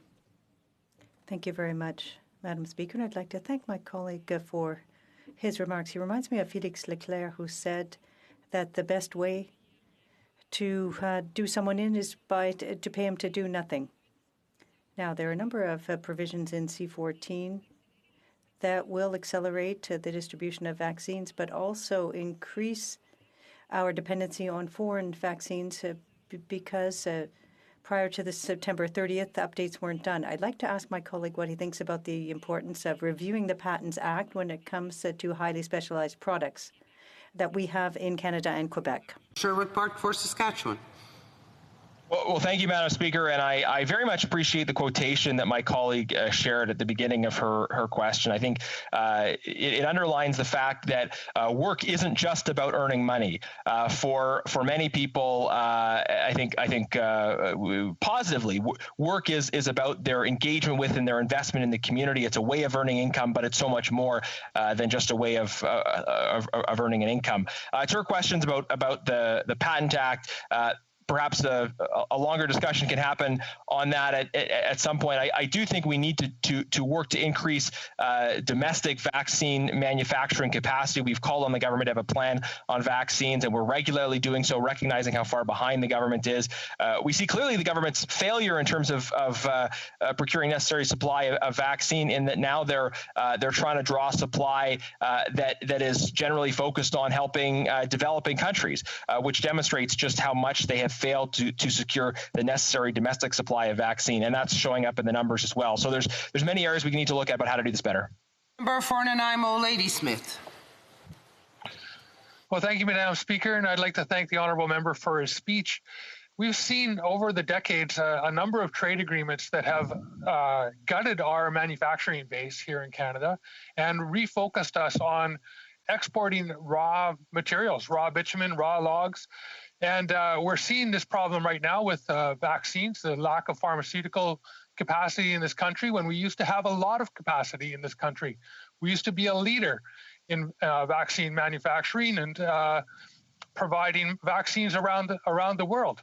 So I'd like to ask the honourable member, what we should be focusing on here, and have we had the wrong focus? Should we be doing more value added and less exporting of raw materials? We're seeing that the death of a pipeline. The honourable member for Sherwood Park for Saskatchewan.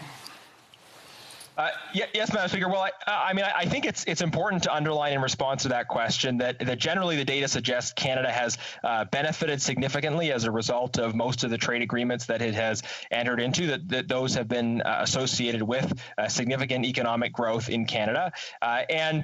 Look, there's many opportunities in different industries, including in value added, but I think we do have to emphasize competitiveness as opposed to building up insulation. On reprend le débat. L'honorable. Resuming debate. The honourable member for Matan-Matapédia. Thank you very much, Madam Speaker. It's always a pleasure to speak in this House and to deal with the provisions of the November 30th Economic Statement. I'd like to highlight some concrete examples of the impact of the crisis on my specific riding and the means that must be put in place to help people and organizations back home.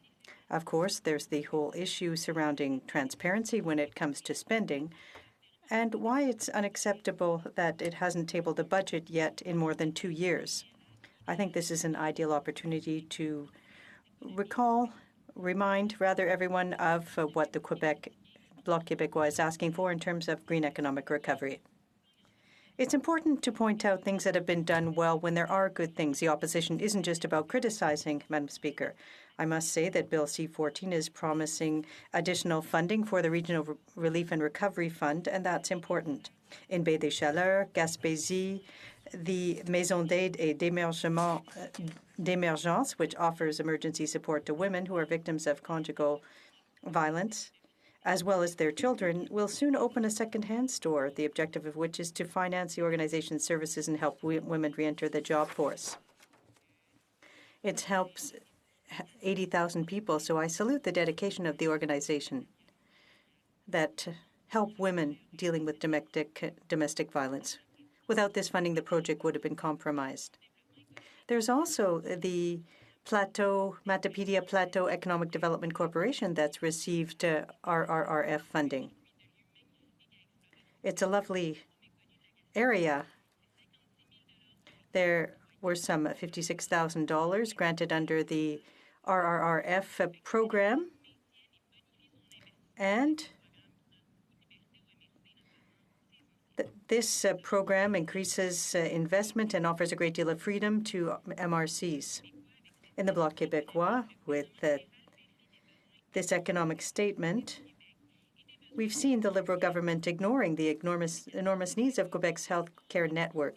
There are no further increases in healthcare transfers planned. But there are instead additional restrictions and controls being put in place by the government. As we've said, Madam Speaker, this approach clearly shows the lack of respect for Quebec's areas of jurisdiction, especially in healthcare. The government wants to interfere in the very functioning of the provinces.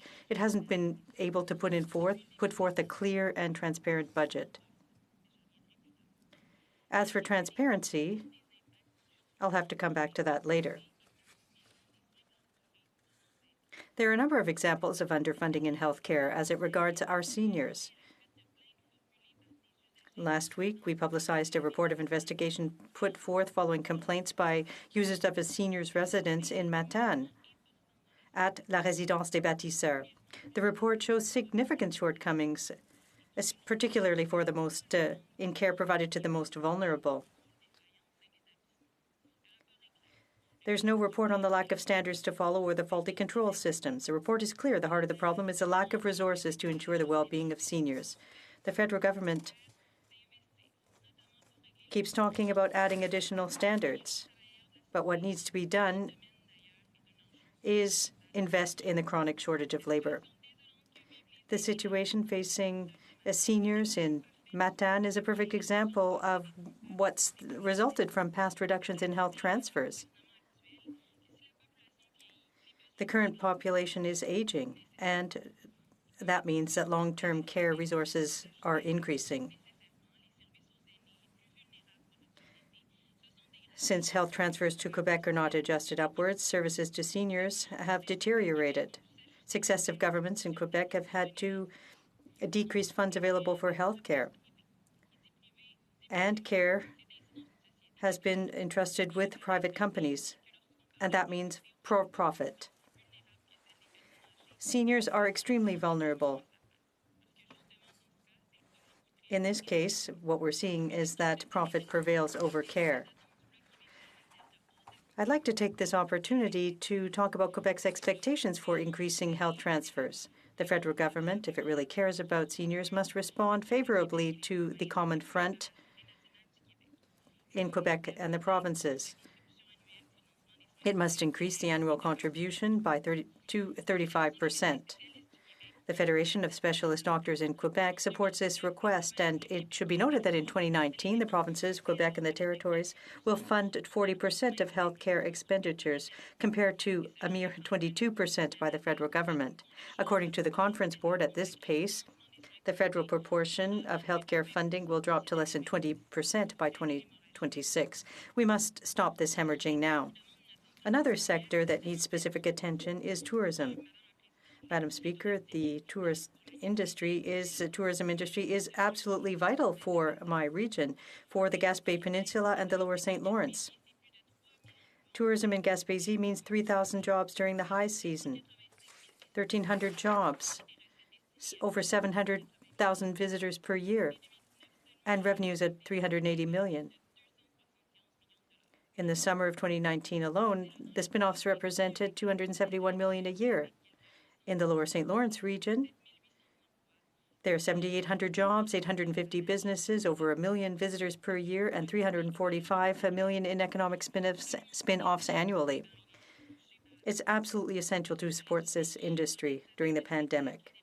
Whether it be hotel operators, show and cultural event organizers, restaurant owners, tour operators, they've been calling on us for weeks now to have access to a program for hard-hit sectors. The government finally, however, announced the terms of this condition several weeks after launching the program. But from the beginning, we've noted that it's poorly suited to the reality of each region. A wall-to-wall approach doesn't work. Last May, the Bloc was already asking for targeted assistance for seasonal industries, for tourism, among others. Some of the programs rolled out, like the rent support program, were poorly designed for these sectors. When establishing its game plan to help economic recovery, the government needs to think about the needs of the regions, and it must do so now. The federal government must understand the importance of the tourism industry for the economic vitality of the very many regions of Quebec, including the ones I represent. Now, with respect to the CERB, many workers, especially self-employed workers, have had to face unreasonable delays because of the federal government bureaucracy. I'm thinking about women in Baie des Chaleurs. It's been 8 weeks since the federal government verified some of their eligibility, and some of them have spent 8 weeks without a salary. The government had assured us that it had the necessary labor to get the paperwork done quickly, but it's not the case, and it hasn't been the case since day one. People without income need our support, are no longer receiving anything, while others who shouldn't have been eligible and maybe could be in the workforce are collecting checks over and over again. What we're asking for is a bit more rigor, Madam Speaker. The government needs to speed up the verifications. Economic stimulus means big spending, and the government needs to be transparent. The Parliamentary Budget Officer deplored the lack of transparency and accountability in Ottawa's finances. That's because the government didn't present any budget targets. No budget has come since the start of its mandate. This is not only unacceptable, it's also irresponsible. The federal government must help citizens, organizations, and businesses, but it must also be accountable to the House. It must do this specifically for the younger generation, the next generation, who will have to live with the costs of this economic recovery. They're also calling for a green recovery. The Bloc Québécois advocates ecological transition measures that will include the use of hydroelectricity, clean energy such as biomass, wind, solar, and geothermal energy. Madam Speaker, we need to ensure that the economic recovery doesn't include an increase in greenhouse gas emissions. We need to invest in areas that will have an impact on the environment and the long-term economic benefit for Canada and Quebec. Companies are already investing in zero-emission heavy-duty vehicles, like in Saint-Jérôme. And we need to see policies that go beyond to what we've seen to date if we're going to reduce greenhouse gas emissions. The government needs to seize this opportunity and demonstrate that it is truly a green government, that it's environmentally conscious, and that will ensure the well-being and survival of the regions. Thank you very much, Madam Speaker. Thank you very much, Madam Speaker. And I want to thank the member from the Bloc for her intervention today. It indeed should serve as an example to my Conservative colleagues as to what a proper speech should be like. She was by no means flattering of the government. She addressed her concerns. She also mentioned, Madam Speaker, at the beginning, what she liked about the bill. But most importantly, she stuck to the content of the bill, which was extremely refreshing. And I hope that if this ever gets to committee, that she will have the opportunity to have her concerns there addressed. I did pick up on one particular thing she talked about, and that was about delays with respect to CERB and other government programs. This bill has been on this in this House now. This is the seventh day. Most budget bills are only here for 5 days. There is no doubt going to be delays in services given to Canadians as a result of the tactics that the Conservatives are putting up right now, Madam Speaker. My question to this member is she concerned about the delays that might occur for Canadians as a result of this bill being held up by the Conservatives? The Honourable Member.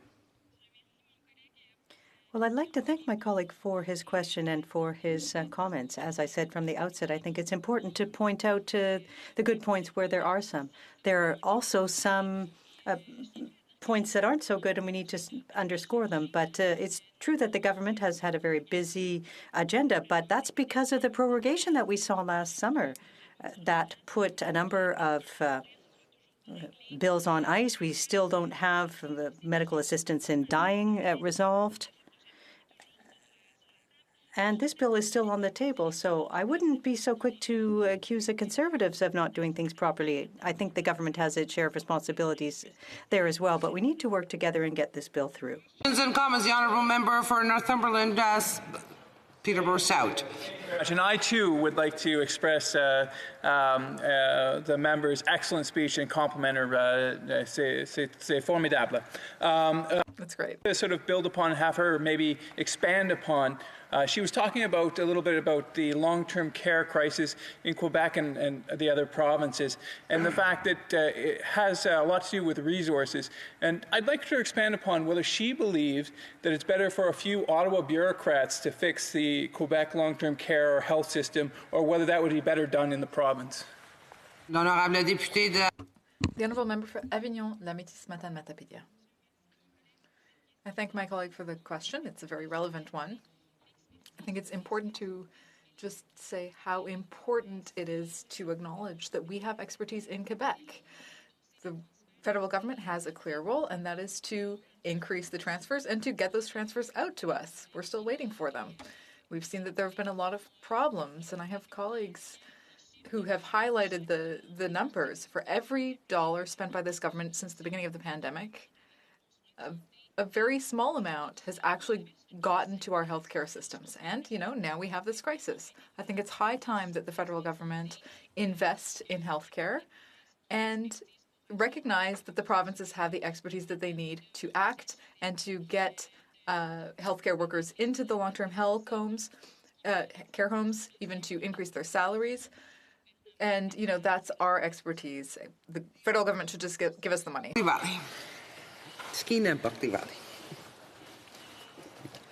Thank you, Madam Speaker, and thank you to my honourable colleague for the excellent remarks.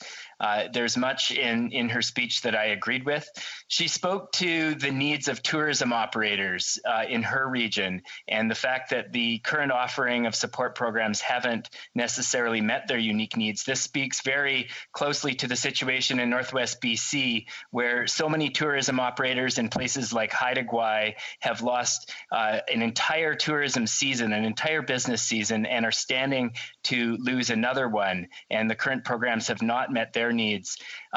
Perhaps she could speak a little bit to how she sees the programs being improved so that small tourism operators can make it through this pandemic in one piece and look forward to prosperous days ahead. The Honourable Member. 20 seconds.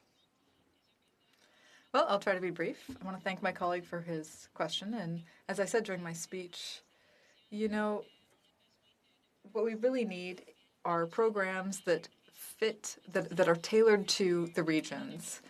2019 was a record year for the tourism industry, and I'm sure 2020 was probably the worst.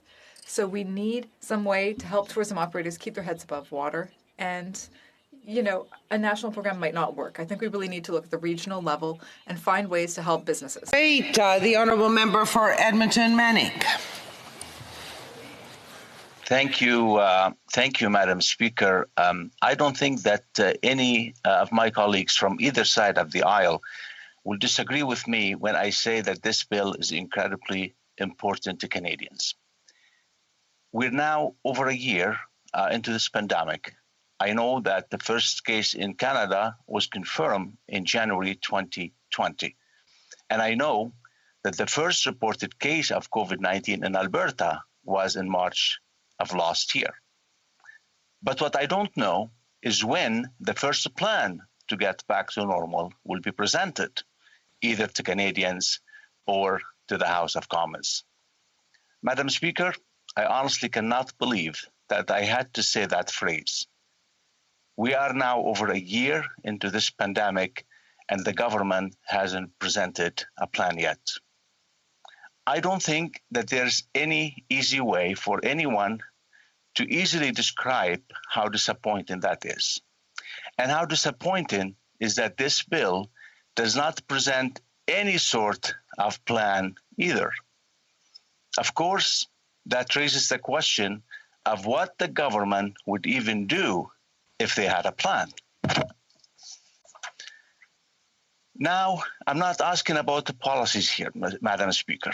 I'm asking about how they expected to get this their plan through the House of Commons. Now, while I and many of my colleagues in this place appreciate the time we had to go through the contents of the bill, I have to seriously ask what the government is thinking when they think that the fact that we are debating the 2020 fall economic statement in winter 2021. Obviously, we had our winter break, which contributed to the delay there. But Madam Speaker, the government has a bit of a secret I'd like to let you in on. They are big procrastinators. They love to leave some of their most important bills, the ones that Canadians are asking for the most, until the last minute, or they introduce the bill, have first reading, and then sit on it for weeks on end until finally getting the second reading. That is the tactic of this government, Madam Speaker. There are far too many examples of this for me to list, Madam Speaker. But thankfully, there are plenty of examples from this very parliamentary session. I'm going to start with the big one that I know all of my colleagues from the Standing Committee on International Trade have heard me ask about plenty of times. I'm referring, Madam Speaker, to Bill C-18, an act to implement the agreement on trade continuity between Canada and the United Kingdom of Great Britain and Northern Ireland. As the title of the bill so clearly lays out, this implements a trade deal worked out between us in Canada and our close friends and allies in the United Kingdom. Now, originally, we were going to lose many of our preferential tariff levels with the United Kingdom by the end of last year. And we had to pass the bill, or this bill, to ensure that hadn't happened. So what did the government do? They only introduced the bill about a week before we rose for winter break. And as I'm sure you're aware, Madam Speaker, we only voted on the second reading for this bill on Monday, February 1st, 2021.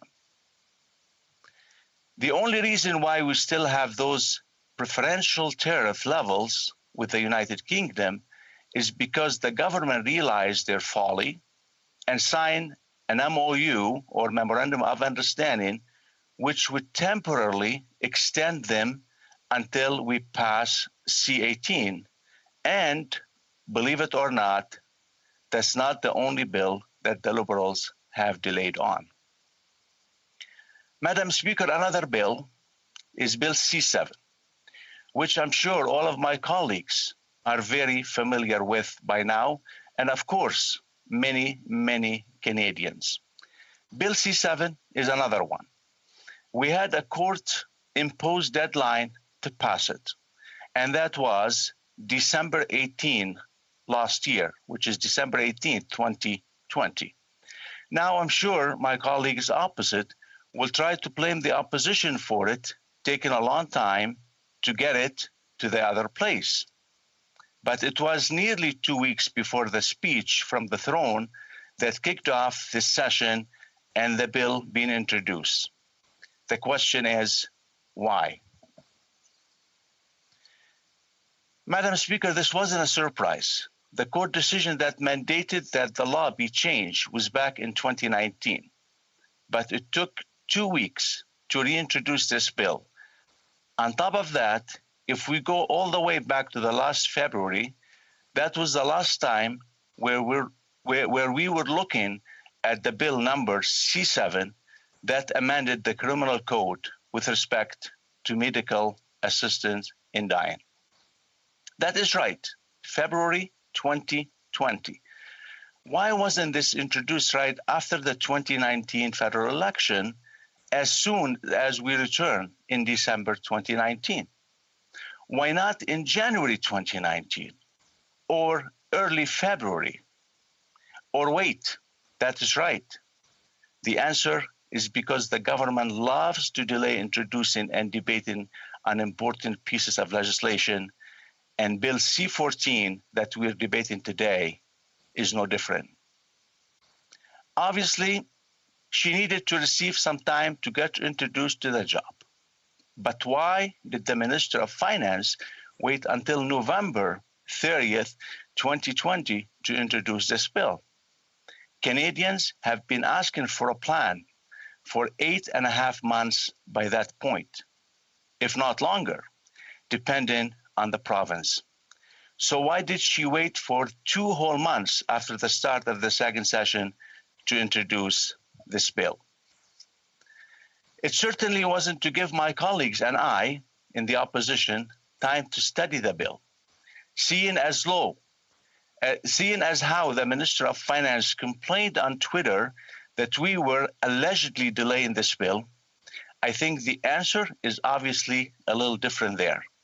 No, I think that it was simply another example of Liberals leaving important business to the 11th hour. I know that my Conservative colleagues and I are welcoming some of the part of this bill, like the top of Canada's child benefit, which is our leader have been calling for. But we want to make sure that we have time to discuss this as well. The Liberal government has had plenty of poorly written legislation during this pandemic. How else do you explain that this bill would do things such as amending the rent relief legislation for the second time? This is a try number 3 on the rent relief legislation, Madam Speaker. Try 3. I know that Canadians across the country are hoping that this will be charm, but I'm not sure. The Liberals like to blame Conservatives for everything, and I know what they love, blaming former Prime Minister Harper for everything too. But I'm pretty sure that in this case of C-14, any and all problems are their fault and theirs only. At this point, Madam Speaker, it is unacceptable that the Liberals still can't get anything done. I do know that all my colleagues in this House want to support Canadians who are still struggling against this pandemic. But the fact that the Liberals are still playing their classic delay and playing the Tories game is doing anything but helping Canadians. Madam Speaker, the Prime Minister and his party are just busy preparing for a snap election, not busy to make sure the life of Canadians is better, and a fiscal update has to be in place so we know where we're going in this tough time. Thank you, Madam Speaker. Questions and comments. The Honourable Parliamentary Secretary to the President of the Queen's Privy Council. Yeah, thank you, Madam Speaker. And the member could not be any more wrong. Let's be realistic, and I would say very clearly to those that would be following the proceedings of this House, the Conservative Party and the games that they play in order to filibuster what takes place in the House is absolutely completely as a destructive force. C-14 has had many days of debate and is a good example. The government has a limited number of days to bring in bills, and the Conservatives continue to come up with ways in order to prevent the government from passing legislation. That is the reality, whether the member recognizes it or not. My question to the member is, when will the Conservative Party start contributing positively to ensuring that we can pass the important legislations that we need to see passed for Canadians, such as C-14? It's time the Conservative Party starts behaving. Honourable Member for Edmonton Manning. Madam Speaker, the Honourable Member need to probably find some market where he can sell the nonsense of what he's talking about. There's no market for what he's saying because there's no credibility of what he's saying. The government control the agenda of the House. And this government is very good at blaming others when they screwed up on that specific agenda. So time for him and for his party to act with transparency. At that time, we will all be looking to help Canadians. But when the government is not acting in the best will and in the best interest of Canadians, then they can have to expect the delays, and that at their fault and only theirs. Honorable député de Beauport-Limoilou. The Honourable Member for Beauport-Limoilou. Thank you, Madam Speaker. Well, since we're speaking about transparency, there was a lot of money, and there is a lot of money being spent at the moment. At the Bloc Québécois, we think it would be important to have a committee that could study and assess all of the expenses associated with the pandemic so that we know going forward that that spending is responsible and well managed. What would my colleague think about that? A member for Edmonton Manning. Well, thanks for the honourable colleague for her good question, and I happen to serve with her on the HoC committee. The answer is very simple. I came from the business world. Accountability, productivity, and results. We have to get results. Now, the government only good at how much they spend on a credit card. That's their strategy. But with the result, they don't want anyone to question how productive their policies were, or how they were able to generate the proper result out of what they're spending. So she is correct on that, and the government need to be questioned over that too. Questions and comments, l'honorable député. The Honourable Member for Mégantic-L'Érable. Madam Speaker, we still don't have a date for the budget. The fall economic update was very late. It was partially improvised. And since this morning, I've been hearing the Liberals saying that there's a filibuster around this bill. But, Madam Speaker, there are 22 Liberal MPs who spoke on C-14 to date. 22. Now, would my colleague agree with me that what the Conservatives have to say is just as important as what the Liberals have to say or what the Bloc Québécois has to say? I think it's important that we tell the truth here. If 22 Liberals spoke, we should also have the right to speak, because this is a bill that affects all Canadians. Member for Edmonton Manning. Thank you for my honourable colleague for his very, very good question and very straightforward point that we know this government drags its feet on everything since we started.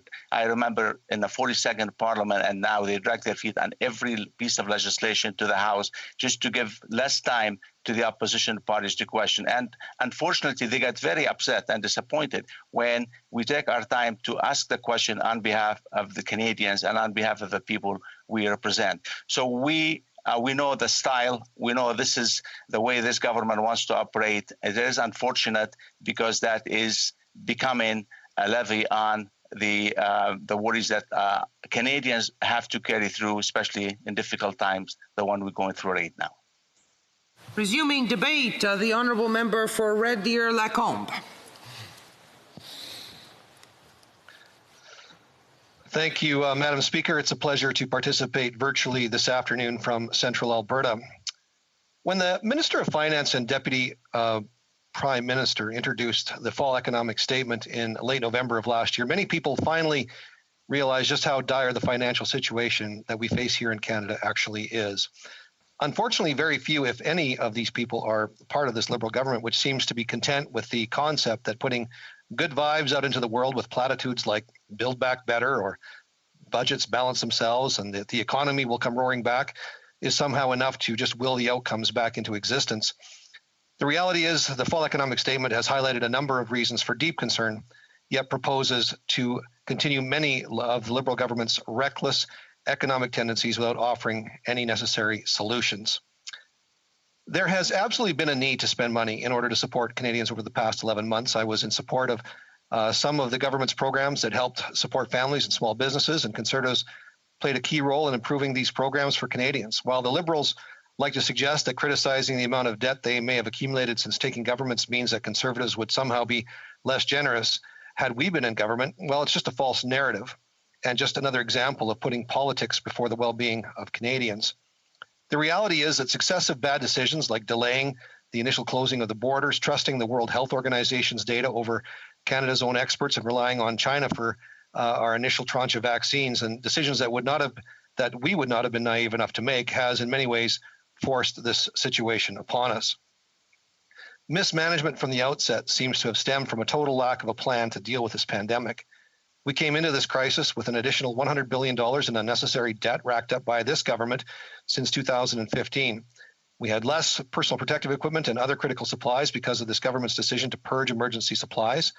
And without our pandemic early warning system, a program canceled by this government, we would not have had to make these trade-offs because we would have never allowed ourselves to get a situation where we have amongst the highest unemployment in the G7, while also running the largest deficit in the G7 and having the fewest people per capita vaccinated.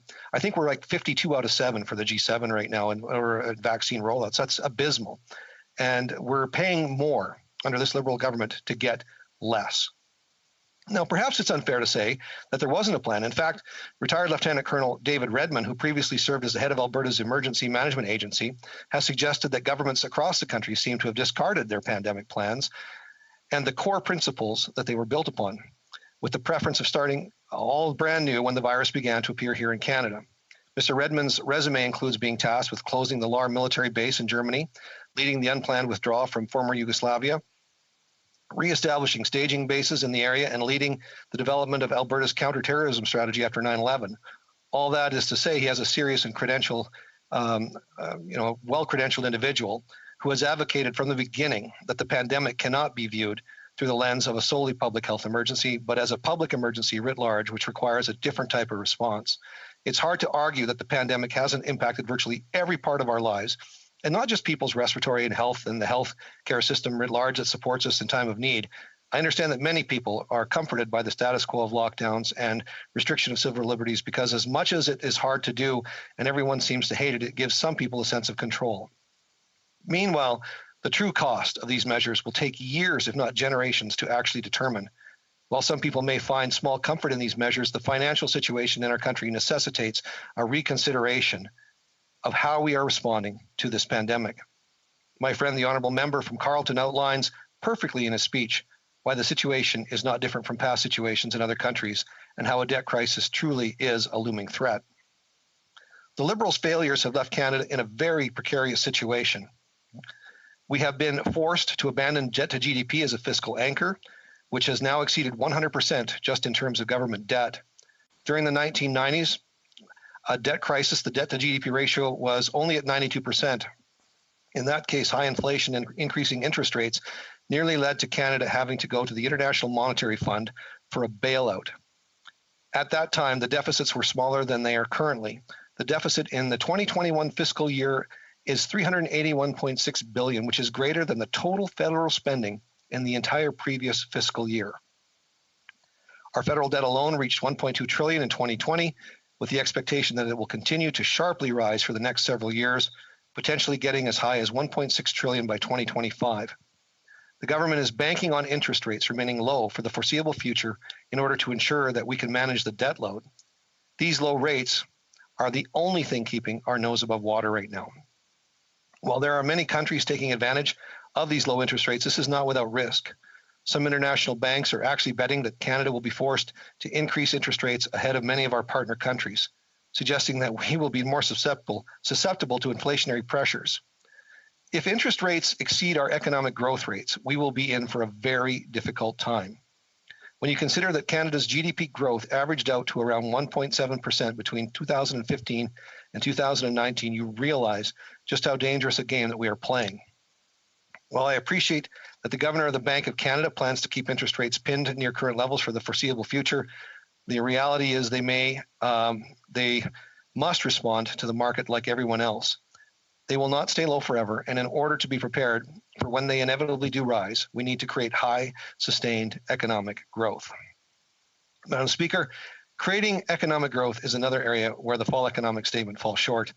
It appears to be more of an afterthought than a target for the document, which shouldn't be surprising since pesky things like a strong economy always seem to be secondary to making announcements about woke concepts or that never really deliver for this government. This trend cannot continue if we hope to avoid a financial crisis coming out of this pandemic, and we cannot afford to wait to get started. Madam Speaker, we need to get people back to work safely. We need to empower the private sector, from our small businesses right up to major corporations, and create jobs and prosperity here in Canada instead of having all of that capital fleeing to other jurisdictions. We need to give potential infrastructure proponents predictability when it comes to their investments so that they are willing to invest in major projects here in Canada, whether it's extraction projects, pipelines, renewable resources, or something else altogether. Jurisdictions around the world are going to be competing to attract investment and the jobs and additional revenue that accompany it. Without a concerted effort to make Canada the most desirable place to invest and create, those opportunities will go elsewhere. The government cannot continue to move the goalposts and signal that they don't want certain well-paying sectors to set up shop in Canada based on their ideological bent. The energy sector has led Canada out of a dire financial straits in the past, and it will be able to strongly contribute again this time if they are not shackled by this current government's policies. We also need to empower small businesses to succeed. Madam Speaker, for the past 11 months, many have been asked to go into an economic coma. Businesses have barely been getting by, and far too many of these shops we love on the main streets in our communities will not reopen. This is not just an economic loss to our country, but an example of shattered dreams for business owners and a physical reminder of the difficult, but if sometimes not impossible choices that families are being forced to make. Madam Speaker, a recent survey from the Red Deer Chamber of Commerce indicated that over 70% of the business owners expected their businesses to either contract or stay about the same in the next 12 months, with only 27% expecting to see growth. In that same survey, nearly 42% of businesses acknowledged that they've had to make layoffs. 55% had substantially less revenue, and over 20% were concerned that they couldn't outlast the restrictions put in place by public health authorities. These numbers are very troubling. The Liberals keep saying that they are trying to ensure that our economy is able to come roaring back. However, the small business owners themselves aren't confident that this is going to happen. We need to create the conditions for them to succeed, something that the fall economic statement doesn't do. In late January, the Canadian Federation of Independent Businesses released their 2020 edition of Canada's Red Tape Report. It showed that for a business with fewer than 5 employees, including the owner, the cost of regulations was over $7,000 per employee. For a business of 5 to 19 employees, it fell to $3,380, and it was $2,600 for businesses with 20 to 50 employees. These numbers excluded the costs associated with COVID-19 regulations. The report suggests that 28% of these regulations are red tape or excessive regulation that does not actually contribute to the public good. We all understand the importance of health, safety, or environmental regulations, but it is clear that there is a great deal of red tape that can be cut without exposing ourselves to additional risk. The report suggests that the savings could approach $11 billion a year, which equates to 205 million hours or 105,000 full-time job equivalencies. There is a phenomenal opportunity just in red tape reduction. Madam Speaker, Conservatives hope that the Liberals' vaccine procurement gets back on track. Success on this front would be for the good of all Canadians. That being said, we cannot simply rely on vaccines to be the silver bullet. Madam Speaker, I can see my time is coming to a close. I look forward to the questions that are going to come. We need to get Canada back on track. We need to get Canada back to work. Thank you, Madam Speaker. Questions and comments. Questions et commentaires. The Honourable Parliamentary Secretary to the President of the Queen's Privy Council. Yes, thank you, Madam Speaker. In fact, the government is on track and has been in regards to the vaccines for many weeks and months now, since we virtually indicated the 6 million by the end of March, and then we're getting closer to the mid-high 20 millions by June. My question to the member is: the Conservative Party wants to continue to put off ultimately seeing this bill go to committee. My question to the member is: when does he anticipate that the Conservative Party will allow for this bill to go to committee? Do they have any sense in terms of the impact that this bill will actually have on Canadians by seeing it pass? Member for Red Deer Lacombe. I want to thank my colleague for his question. Look, having a track record of being 50 out of 7 in the G7 for vaccine procurement, 50 out of 20 for our G20 country on vaccine procurement is not something that I would be particularly proud of, and I would deflect from that track record by accusing my opposition of trying to delay things. Look, the reality is we have the ability as members of Parliament to speak to these matters. I don't get to speak very often on behalf of my constituents because of the format that we have. We've had Parliament shut down quite excessively over the past year. We had a prorogation that we could have got some work done in the summer leading up to the fall, and the government has a number of tools at their disposal. If they want this bill passed, they would do so. Questions and comments. The Honourable Member for Hamilton Mountain. Thank you, Madam Speaker, and I want to thank my friend for his speech, and he's made some very, very good, valid points. One of the things, Madam Speaker, I would like to ask is that during this pandemic, it's been over a year now, and the government finally recognized the help that seniors and people with disabilities needed, especially my community, and I'm sure many other communities across Canada. So they finally recognized late and they give them some assistance. But now in knowing that we've gone through a second wave and we don't know where this is going to end, and we don't know when the budget's going to be in place to help these people, does he feel that it's important that a second assistance payment be made immediately so that this will help these low income people get through some of this bad times? The honourable member for Red Deer Lacombe. I'd like to thank my colleague for the question. Look, Conservatives have supported some of the programs that have been put forward by this government that directly assist people. Look, seniors are very vulnerable, and they've borne some of the costs on this as well. Drug dispensing fees because of shortages of medication, along with a number of other costs associated that are pandemic related. Look, if there's a need for this, I think all members of Parliament would look to the government to do what's right on behalf of Canadian citizens. But the real frustration that I have is the seeming expenditure and just racking up debt on the credit card, and we seem to have no positive outcomes for it. We have, we're fiscally adrift right now globally. We have no anchor that we can attach our fiscal ship to, and things are going to get a lot worse for us in the future if we don't make smarter decisions on where that money is going. And that shouldn't be politically motivated. It should be in the best interest of Canadians. Just a comment, the honourable member for Port Moody, Coquitlam. Thank you, Madam Chair. I'd like to thank my colleague for pointing out that despite accusations this morning from the Liberal government that Conservatives have been holding up passage of support for Canadians, the reality is that we have been helping improve some of these benefits to be more inclusive for Canadians. My question has to do with, it's very clear that the Liberal government is positioning Canada for a snappy election. Can the member speak into the delay that would cause in the support that would come to Canadians? Thank you. The honourable member for Red Deer Lacombe. I think it would be largely irresponsible for the government to use the budgetary process or the fiscal snapshot process to position themselves favorably for an election. There's been a lot of commentary in the media, and of course, even some hints from the Prime Minister and senior Liberals themselves about that possibility. Look, we should be focused on actually helping Canadians. We should be focused on getting through this pandemic as quickly as possible. We should be focused on giving people back their liberties and freedoms as quickly as possible by procuring vaccines, implementing the use of rapid tests and other therapeutics that will help us get back to life as normal as soon as possible. That should be job one for every member of Parliament in the House of Commons, is getting us through this situation as quickly and as painlessly as possible, both financially, when it comes to our mental health, when it comes to our businesses. That's job one, and that should be the focus of everyone. For Steveston, Richmond East.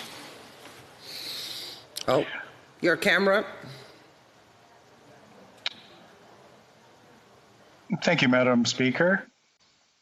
Can you hear me? Okay, good. Madam Speaker, we know Bill C-14 seeks to continue the pandemic relief strategy by implementing provisions from the Fall Economic Statement. While its segments cover a breadth of topics, I would narrow my discussion on the bill to two topics today. I would begin with amendments made to the Income Tax Act to provide additional support to families with young children as the COVID-19 pandemic progresses. I believe that across party boundaries, we may find that supporting Canada's youth, young children in particular, it's something with which we may find common ground. Bill C-14 proposes amendments to the Children's Special Allowance Act to provide a similar benefit in respect of young children under that act. The Children's Special Allowance, or CSA, program provides payments to federal and provincial agencies with institutions such as children's aid societies that care for children. The monthly CSA payment is equal to the maximum Canada Child Benefit Payment plus the Child Disability Payment. I'm proud to say these benefits originate from the Conservative government initiatives such as the Canada Child Tax Benefit, or CCTB. This was a tax-free monthly payment available to eligible Canadian families to help with the cost of raising children. It was enacted under Prime Minister Brian Mulroney in response to a commitment made by the Canadian Parliament in November 1989 to eradicate child poverty in Canada by the year 2000. The CCTB could incorporate the National Child Benefit, a monthly benefit for low-income families with children, and the Child Disability Benefit, a monthly benefit for families caring for children with severe and prolonged mental or physical disabilities. Following the 2006 Canadian federal election, the newly elected Stephen Harper-led Conservative government created the UCCB, or the Universal Canada Child Benefit, a new benefit of up to $1,200 annually for children under 6. The UCCB Act received royal assent June 22, 2006, and UCCB was paid for the first time in July 2006. In the 2010 Canadian federal budget, the UCCB was made shareable between shared custody parents, and in that instance, the payment was evenly split between parents, each receiving $50 per month. The measure entered into force July 2011. Though our nation sadly did not make the aspirational goal of eradicating child poverty by the year of 2000, we have made progress. Since its inception, the Canadian Child Benefit has lifted about 300,000 Canadian children. Hey, this is Ramesh. Out of. I'm good. Can I remind the honourable members who are not speaking to please put their microphones on mute? Thank you, Madam Speaker. I assure you that this is not rubbish. This is actually the Canadian Child Tax Benefit that has proven be able to lift about 300,000 Canadian children out of poverty and has helped reduce child poverty by 40% from 2013 to 2017. Madam Speaker, we should all work to continue to protect Canada's children and youth. One of our largest duties as parliamentarian is to ensure that future generations of Canadians have a safe and prosperous Canada to call their home. This leads me to measure taken for our teens and youth adults, which is my second point. C14 proposes amendments to the Canada Student Loans Act, Canada Student Financial Assistance Act, and Apprentice Loans Act. It seeks to provide that during the upcoming fiscal year, no interest is to be accrued or paid on existing student loan. The Parliamentary Budget Officer estimated that this will cost the government $315 million in unearned revenue for the 2021-2022 fiscal year and limit revenue generated to $5 million for the next fiscal year. Given how marginal this expense is in comparison to the extravagance of less responsible and poorly planned programs, I must ask, why would the government allow interest to resume accrual on students' loan in the first place? They had months to reassess and act on student loans interest measures and did nothing until it was too late. Now students have had months of unnecessary interest accrual due to what has become all too common liberal incompetence.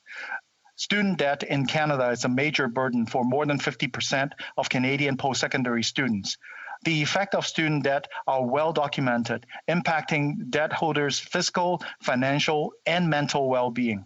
During the early days of the ongoing pandemic, national student loan repayments were paused with instruction given that the loan repayments would restart in October 2020. In November, however, pre-planned payments weren't coming out of many accounts, and many people were confused. When students checked their loan accounts, they were surprised to find that their payment was quote-unquote past due and highlighted in red. Automatic payments said they were fully set up, yet payments did not come out. By November, all students' loan accounts were quote-unquote past due, and many people were worried that this would actually negatively affect their credit score. I had heard at that time, few were able to get through government hotline, frequently facing long hold times, transfers, and mysteriously dropped calls. When someone had actually gotten through the hotline, there was around an 98 minutes wait. To make matters worse for young Canadians, government website for repayment had crashed. Students were informed that the payment would be coming out immediately. However, some borrowers that logged in and made their past due payment had to worry about double payments. If their loan came out automatically later that day, it created a huge issue for people on a fixed income. While this situation was now resolved, it did not need to occur in the first place, and it stands as a testimony to our government's lack of foresight. Mismanagement again occurred through CERB payments going to dependent teens who normally would have earned less working part-time than the handouts the government has given. Much like our vaccines deficit, which was promised to occur at a certain time and has had goalposts currently moved, we have been met with consistent failures to deliver as more and more money is thrown at our problems in half-hearted attempts to appear as if the government is doing something meaningful. As we stand here today, Canadians go without vaccines and face uncertainties of the health of the security of their family.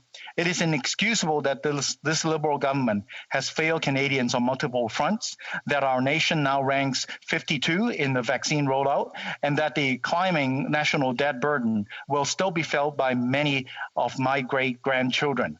Even if the government persists in ignoring the generation, they will have to answer to these future generations. If our government truly wishes to help Canadian students and youth, I would encourage them to consider working towards a balanced budget, to not bury future generations under the insurmountable debt, because the members opposite are so fond of asking solutions to help dig them out of their holes. I would encourage the government to do more. They could increase the scope of debt forgiveness on student loans and retroactively cancel interest that should not have accrual throughout the legislative gap of government's own making.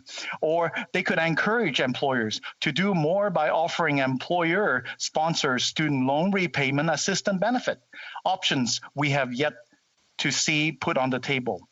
While I support Bill C-14 for doing something, I think we must all acknowledge it is too little too late for Canadian students and youth. Thank you, Madam Speaker. Questions and comments? Questions et commentaires. The Honourable Member for Kingston and the Islands. Thank you very much, Madam Speaker, and I thank the member for his intervention today. He spoke quite a bit about the debt and the burden of the debt, and he seemed to be quite critical of the amount of debt that's had to have been taken on in order to support Canadians during this pandemic. So my question for him is quite simple. Why did he support it? All the measures that have been brought before this House to spend money over the last 11 months or so during the pandemic have been adopted by unanimous consent. Why didn't he say, no, I don't want to support this, and not give unanimous consent to that? The Conservatives and every party voted in favor of it. Why? Honourable Member for Stevenston, Richmond East. Well, thank you, Madam Chair and Madam Speaker. And this is actually a common misinformation that or misunderstanding my honourable member crossed actually been perpetrating. They seem to understand that this is actually a black and white 1 or 0 yes or no world. We can see that we can help Canadians with one hand, but at the same time we could actually do it right so that we don't waste as much money that a taxpayer earned or future generations' money. And besides, Madam Speaker, we know that even before the pandemic strike, the Liberal has been spending like there is no tomorrow. We know that 2020 began with a deficit of $70 billion.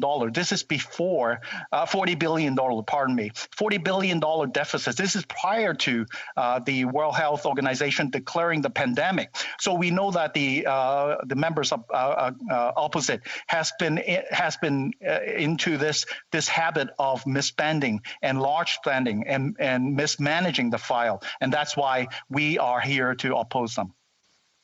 L'honorable député de Thérèse de Blainville. The Honourable Member for Thérèse de Blainville. Thank you, Madam Speaker.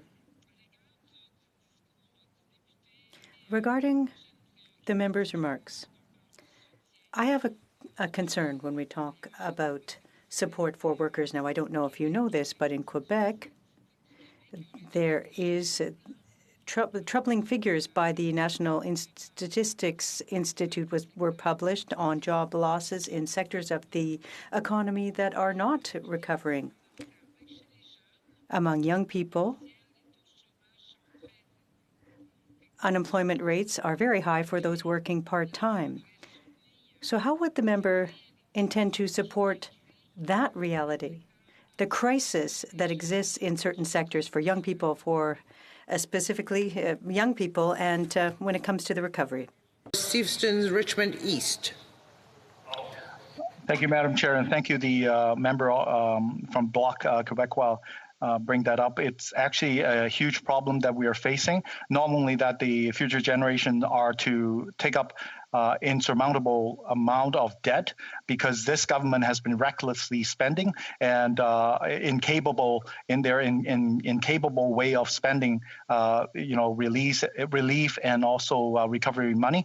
Their current situation is also dire as we speak, but this is where we think the Conservative idea is actually the one that actually responds to the best in Quebec as well as other provinces in Canada. We believe that Canadians, including and especially our younger generations, would actually hugely benefit by a paycheck economy rather than a credit card debt. And this is where we think that the government owe so much to our Canadians not to be able to put us back on the track of recovery.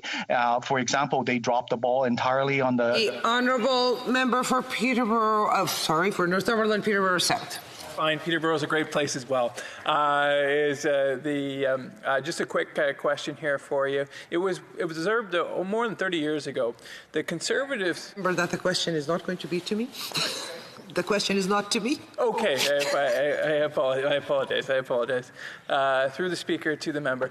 It was observed 30 years ago or so that Conservatives define compassion as, Liberals define compassion as how many people the government can help. Conservatives define compassion as how many people the government doesn't have to help. Would the member say that this debate is really framed in those terms as Conservatives keep talking about how do we reduce the unemployment rate and Liberals keep talking about how much money they're going to spend? Very short answer from the honourable member from Steveston's Richmond East. Well, thank you, Madam Speaker, and I thank the member from Peterborough South for the question. Absolutely, this is where the difference of the two parties in government in philosophy actually cannot be more clear. We want Canadians to have. We'll have to leave it at that. Resuming debate, the honourable member for Peace River Westlock. Thank you, Madam Chair, and I want to thank you for the opportunity to rise in the House and to speak to C14. This is the baby budget, you might call it. It's the fiscal update. It's not a budget because we're in unprecedented times in that this country has been without a budget for almost 1,000 days, maybe more than 1,000 days now, since we've had a budget, unprecedented. Now the government will tell us that we are in unprecedented times given COVID, and that is true. But nonetheless, during the Second World War, we still managed to bring budgets. We still managed to have this place operate in holding the government to account, and to give a reference for where all the money is being spent. So one of the things that happens in C14 is it raises the debt ceiling. So we are now a country with over $1 trillion in debt, and the government is running out of room to take on more debt. So they have to come to Parliament and ask Parliament to authorize a larger debt. Now, what's very interesting about that, Madam Chair, is that there's kind of projections about where the debt is going. We're over $1 trillion already. There's anticipated that the deficit will continue. We're spending way more money than we're taking in as a country. And it's anticipated that over the next number of years, that deficit will continue. What's fascinating about the request for the debt ceiling is that even given the exorbitantly high, unprecedented debt that we're taking on today and the deficit that we have this year, and last year, given the trends that is, you would expect that once we come or get used to living with COVID and we get our economy opened up again, you would expect that deficit would start going down over time. And so 3, 4, 5 years out, you would expect that we would be reducing our deficit, not our debt, just our deficit. Now, the debt cap that the Liberals are asking for is several billion dollars, hundreds of billions of dollars more than the projections are projecting out, say, 5 years. So that's interesting. Why do they need a slush fund? Why are the Liberals asking for much more room in the debt ceiling than they need? That's the big question that I have with C14. Now, the Liberals, they always come out and they say, you know what, we're taking care of Canadians because we're spending all this money. That's true. They're spending a lot of money. But the question is, are we getting a Rolls Royce for all that money, or are we getting a K car? Because that's really what it is. If you're spending a lot of money and you're getting nothing in return, then you are just purely wasting money. If you're spending a lot of money, but you're getting more value than that money is being spent, good on you. That's what we want to see. The trouble is that we've spent billions and billions of dollars, and we've seen no economy reopening. We've seen no vaccines showing up. We've seen thousands of businesses across the country going bankrupt, and yet there is no end in sight. And so we're seeing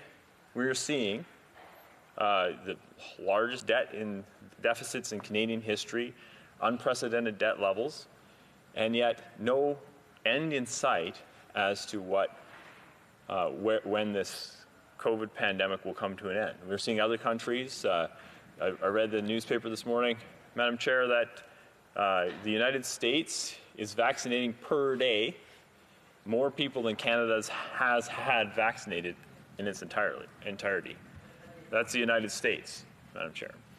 Now, you might hear from people saying, you know what, well, Arnold, they're doing their best, for sure. But we don't even have a budget to compare that to. We don't have a projection.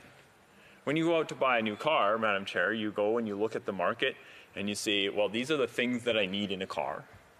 These are the options that I want in a car. And this is the color of the car that I want. And then you look at your bank account and you go, man, I don't have enough money for that car, or actually I got a little bit more money and I can get that DVD player in my car that I didn't know. Well, I don't even think they have DVD players anymore. It's just a TV screen now. But nonetheless, you get what I'm saying. And then if you go there and you find out that the car that you want,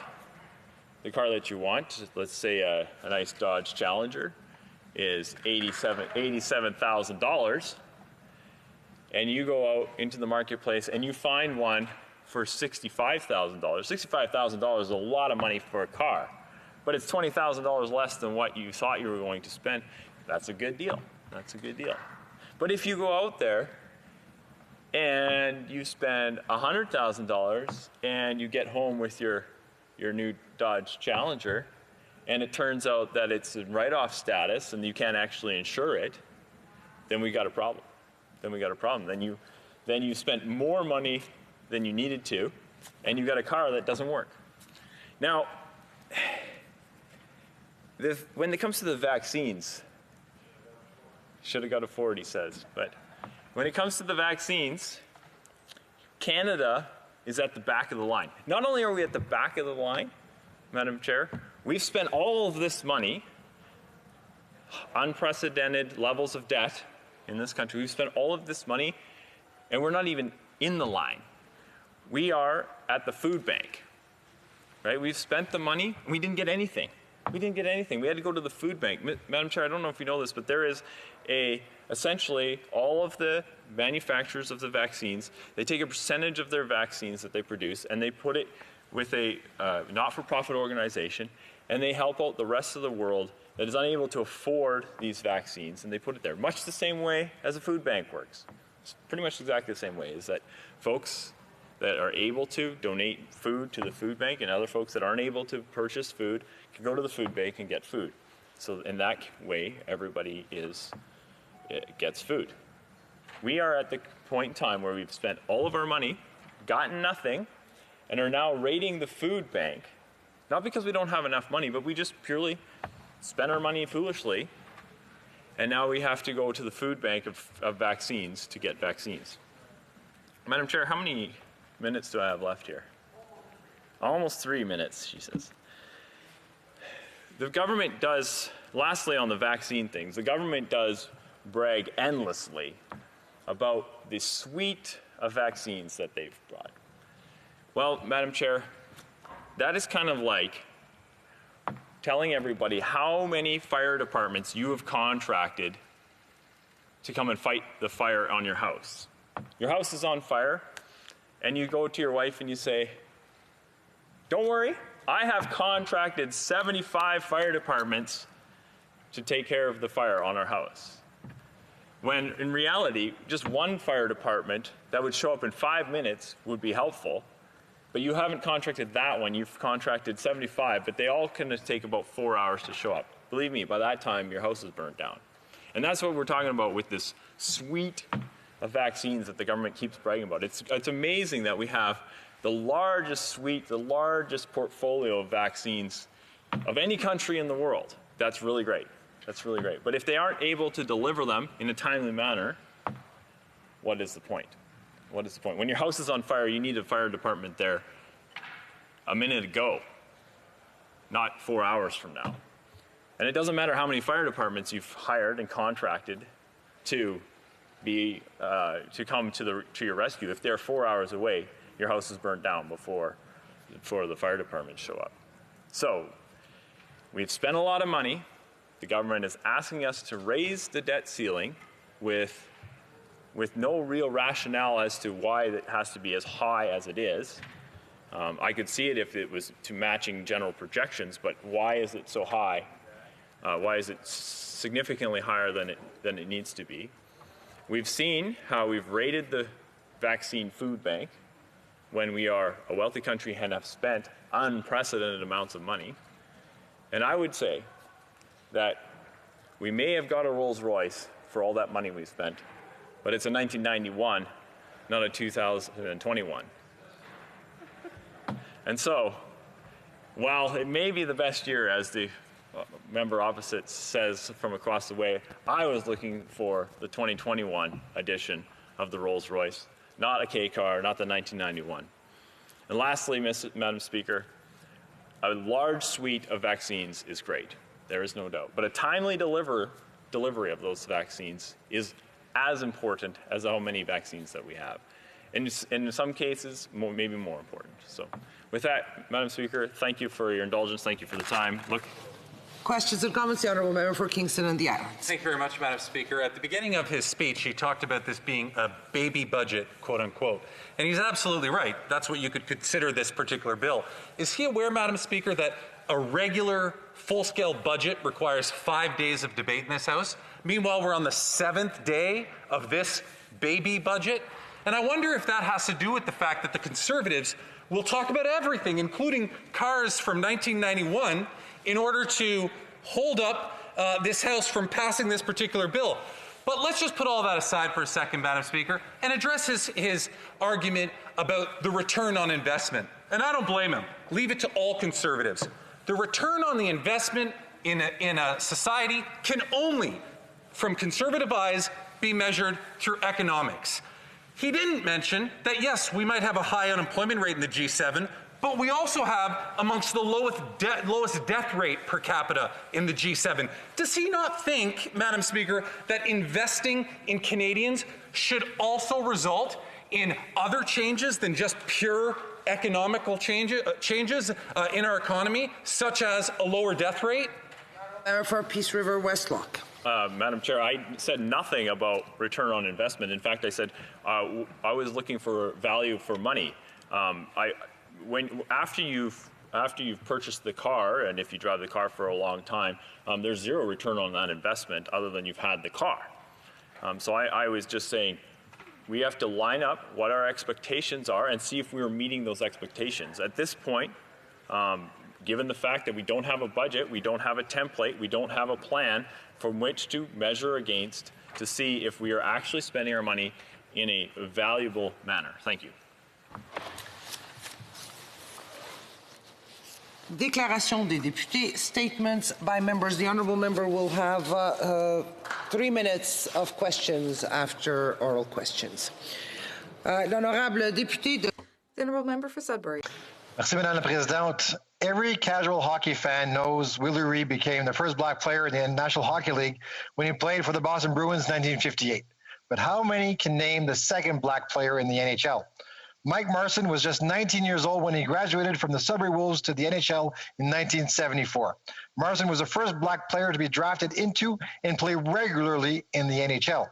Marson ended up playing 6 years for the Washington Capitals and Los Angeles Kings. Et pendant le mois de l'histoire des Noirs. And during Black History Month, we should highlight the impact that black players have had on the sport. Marson's career helped pave the way for many other players of color. Retired at the age of 25, still in his prime, but tired of fighting, and returned to Ontario to work. Madam Speaker, as we reflect on and celebrate Black History Month, I hope we can give thanks for the men and women who opened the door to inclusion and diversity in Canada's institutions. We all know the stories of Jackie Robinson and Willie O'Ree, but the men and women who came after them still had mountains to climb and often still do. That is why hockey in Canada are stronger when we all support diversity. Merci, Madame la Présidente. The honourable member for Peat Meadows, Maple Ridge. Madam Speaker, Bollywood is a big deal for film production in India and internationally.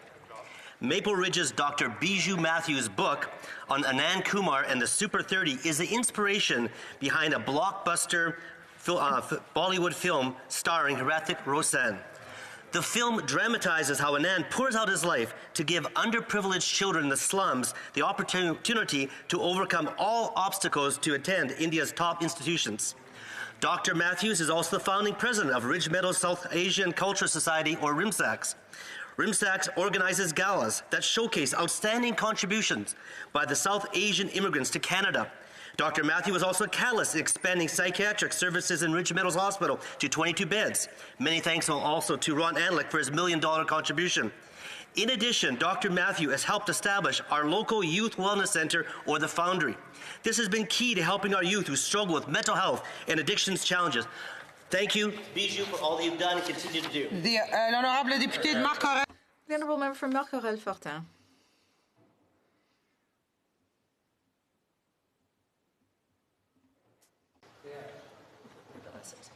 Madame la Présidente. Madam Speaker, this week I'd like to talk about a company in my riding of Marc-Aurèle-Fortin, M1 Composites Technology, Inc. This company, which is based in Sainte-Rose, recently achieved a MAC 5 rating, which is the highest MAC rating possible. MAC is a methodological approach that was developed to improve the mastery of key business processes at suppliers in order to achieve excellence in terms of leadership, operational excellence, and excellence in workforce planning and development.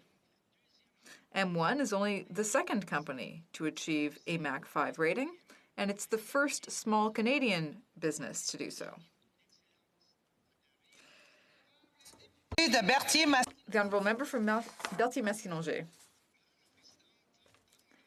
Madam Speaker, good news. For the first time in decades, Quebec has seen an increase in the number of farms in the province. Now, many small farms are becoming increasingly popular. Family farms, local agriculture, and on-farm processing are all factors that explain this increase. Now, food autonomy is on everyone's mind these days, and I'm very happy to see that Quebec's farms are well placed to meet the challenge. I would call upon the government to keep its promise and to compensate farmers for their losses under recent trade agreements, including the new NAFTA. all parties should support Bill C-216, as the UPA has asked them to do, so that the government will no longer be able to make any further concessions on supply management. Like the Bloc, they should show that they're proud of our farmers. Thank you. Member for Glengarry, Prescott Russell. Monsieur le Président, je me lève en... Mr. Speaker, I rise in the House to recognize the importance of our official language minority communities. In our first mandate, we increased funding for the OLMC Action Plan after a 10-year budget freeze. We restored the Court Challenges Program, and we appointed bilingual judges, something that the leader of the Conservative Party completely omitted from his letter last week. In 2019, we promised the enumeration of rights holders. Promise kept. Last Friday, the minister tabled a white book concerning her vision for the modernization of the Official Languages Act. For example, we're going to enshrine the practice of appointing bilingual judges, entrust the act to a central government organization, and strengthen the power of the commissioner. On the question of official languages, we have a caucus, a minister, and a prime minister who are here to listen to our official language minority communities and who are delivering on their promises. Honourable Member for Elgin, Middlesex, London. Speaker, February is Heart Month. Earlier this month, we celebrated Congenital Heart Awareness Week. There is no known cause or cure for congenital heart disease or congenital heart defects. This condition exists from birth and can change the way blood flows through the heart. CHD can lead to irregular heartbeats, strokes, and even heart failure. 1 in 100 babies are born with some form of congenital heart disease, and it impacts the lives of nearly 260,000 Canadians today. It is the #1 birth defect in Canadians. While most Canadians born with CHD lead long and successful lives, many must undergo surgeries or have a lifelong cardiac care. I would like to thank my constituent, Alan Weatherall, and his work with the Canadian Congenital Heart Alliance. The Alliance is dedicated to raising awareness of congenital heart defects while providing peer support, mentoring, and outreach programs to patients and families. This exemplary work should encourage all, constituents and colleagues alike, to have a heart and recognize February as Heart Month. Thank you, Mr. Speaker. The Honourable Member for Mississauga, Erin Mills. Mr. Speaker, the COVID-19 pandemic has put a strain on food banks across Canada, but that did not stop them from keeping their doors open and working tirelessly to serve the most vulnerable of Canadians. Today, I want to recognize Eden Food for Change, a remarkable food bank in my riding of Mississauga, Erin Mills, that has been serving the needs of vulnerable residents for the past 30 years. Over this weekend, Eden Food for Change hosted their annual Coldest Night of the Year Walk Against Hunger and Homelessness in a virtual and COVID-friendly manner. The goal of this event was to raise money for charities serving Canadians facing homelessness and hunger. This year, 188 walkers took part in this event, raising over $73,000. Thank you to the incredible staff, volunteers, participants who made this initiative happen. You are saving lives each and every day. Thank you, Mr. Speaker. The Honourable Member for Cape Breton, Cancel. Mr. Speaker, it is with great sadness that I speak in the House today in the memory of a Glace Bay icon, Kay McGuinness. Kay passed away on February 1st, leaving behind a legacy of strength, passion, and resilience. Kay worked as a nurse at the Glace Bay General Hospital for over 35 years. As a nurse, Kay went above and beyond to help her patients. She never put herself first at any time, and helping others was something that brought her great joy throughout her remarkable nursing career and beyond. I have no doubt that Kay will be remembered amongst many in the community of Glace Bay for her benevolent service as a dedicated nurse, community leader, and countless charitable actions. Mr. Speaker, on behalf of Cape Breton Council constituents and members of this House, I wish to offer my sincere condolences to Kay's family and her loved ones. She was an inspiration to all and will be deeply missed. The Honourable Member for Edmonton West. Thank you, Mr. Speaker. Kaysen and Harper are toddlers living in my riding and the neighbouring riding. Both suffer from spinal muscular atrophy, a rare disease that usually ends a life by age 2. But Novartis has created a miracle drug, Zolgensma. One shot stops the disease dead in its tracks. The problem, it's a brand new drug and it's $3 million of treatment, and the governments weren't covering it. Both families started fundraising. Ryan Reynolds, aka Deadpool, even donated, but $3 million is a lot of money. An angel donor stepped in to donate the money for Harper. And then Novartis came in and said they would cover the cost of Harper as well. So Harper's families took the money, passed it on to Kason's family, said he would be covered as well. 6 months later, both toddlers are doing great. So I want to thank Ryan Reynolds, all the donators, Novartis, and especially the angel donor who helped save their lives. Thank you very much, and God bless you all. The honourable member for Mount Royal. Mr. Speaker, I am pleased to recognize International Mother Language Day, an annual observance led by the Bangladeshi diaspora in Canada and across the world, which is held on February 21st. The day's goal is to promote respect for linguistic and cultural diversity and exists because of the fight for the respect of the Bengali language when Bangladesh formed one country with Pakistan. International Mother Language Day has been recognized by UNESCO and has been enshrined by 2 United Nations General Assembly resolutions. No day is more important to persons of Bangladeshi origin or heritage, and I fully support its intended goal of promoting the preservation and protection of all languages.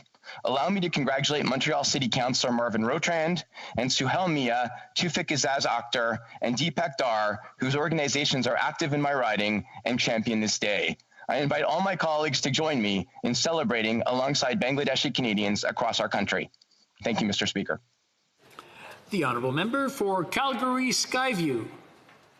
Mr. Speaker, I'm pleased to rise today to mark Canada's first National Human Trafficking Awareness Day. Human trafficking is not something Canadians think of often, if at all.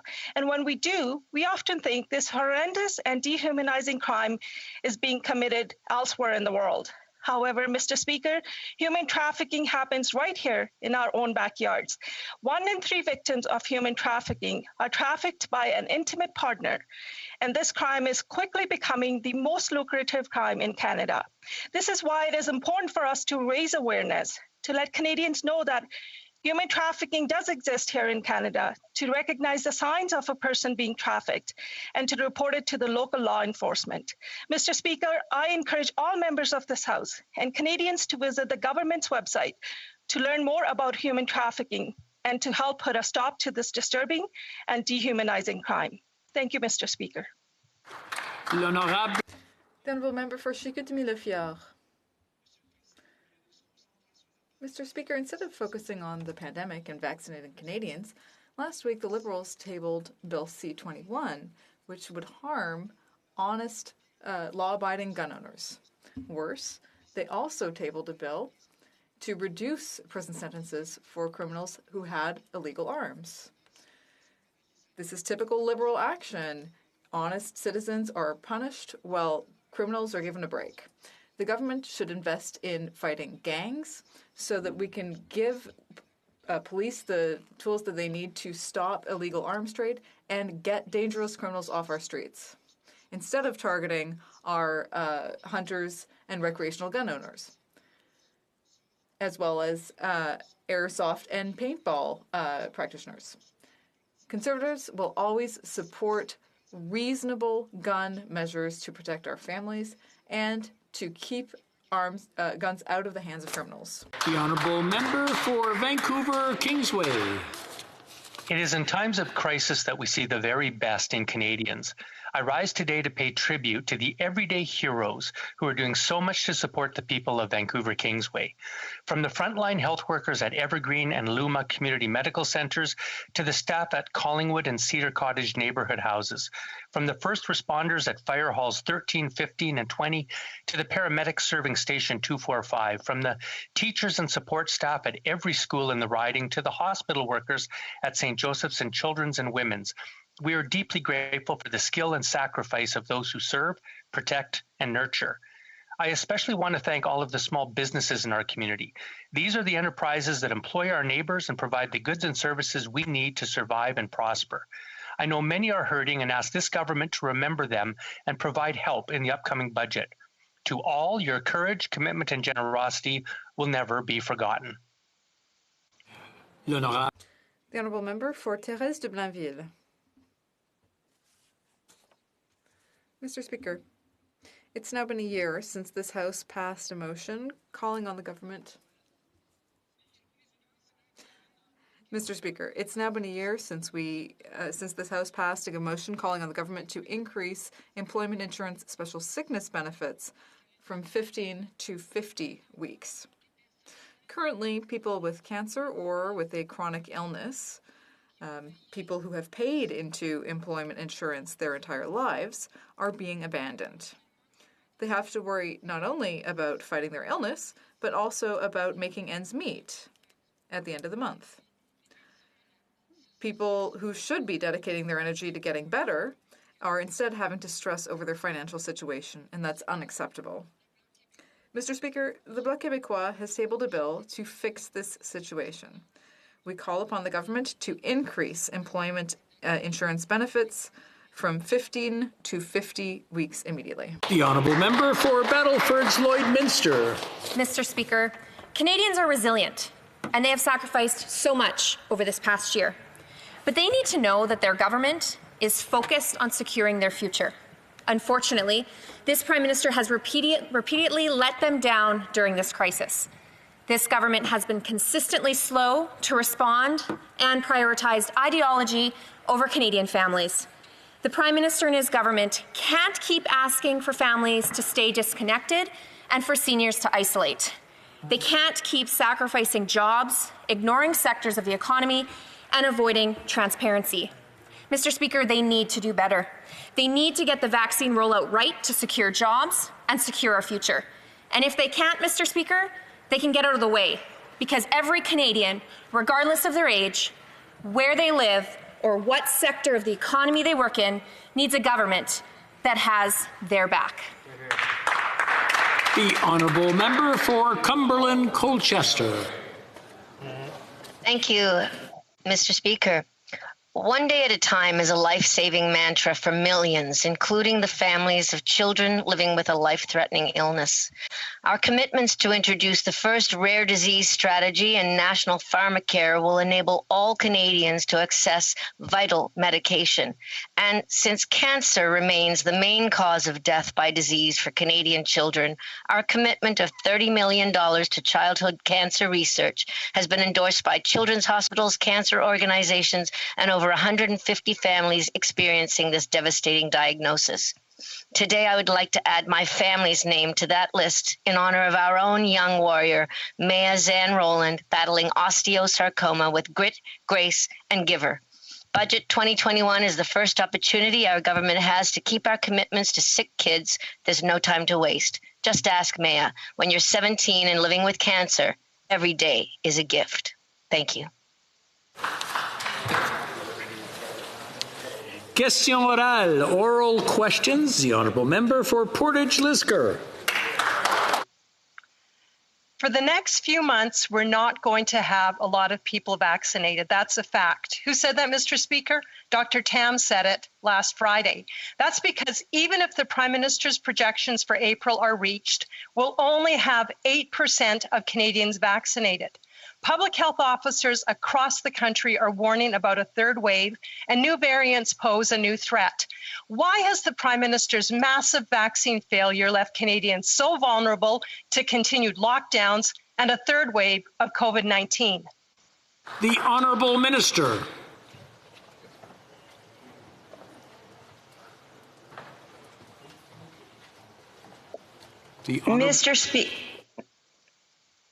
Mr. Speaker, I thank the honourable member for the question. In fact, our vaccine procurement strategy is on track for the delivery of 6 million vaccines prior to the end of March, a cumulative total of 29 million prior to the end of June, and 84 million vaccines prior to the end of September of approved suppliers alone. We may have additional vaccines coming online, Mr. Speaker, and all Canadians who wish to be vaccinated prior to the end of September will have access to a vaccine. Thank you, Mr. Speaker. The honourable member for Portage-Lisgar. Well, Mr. Speaker, we're receiving 82,000 fewer doses of Moderna than we expected to get this week. That is not a victory.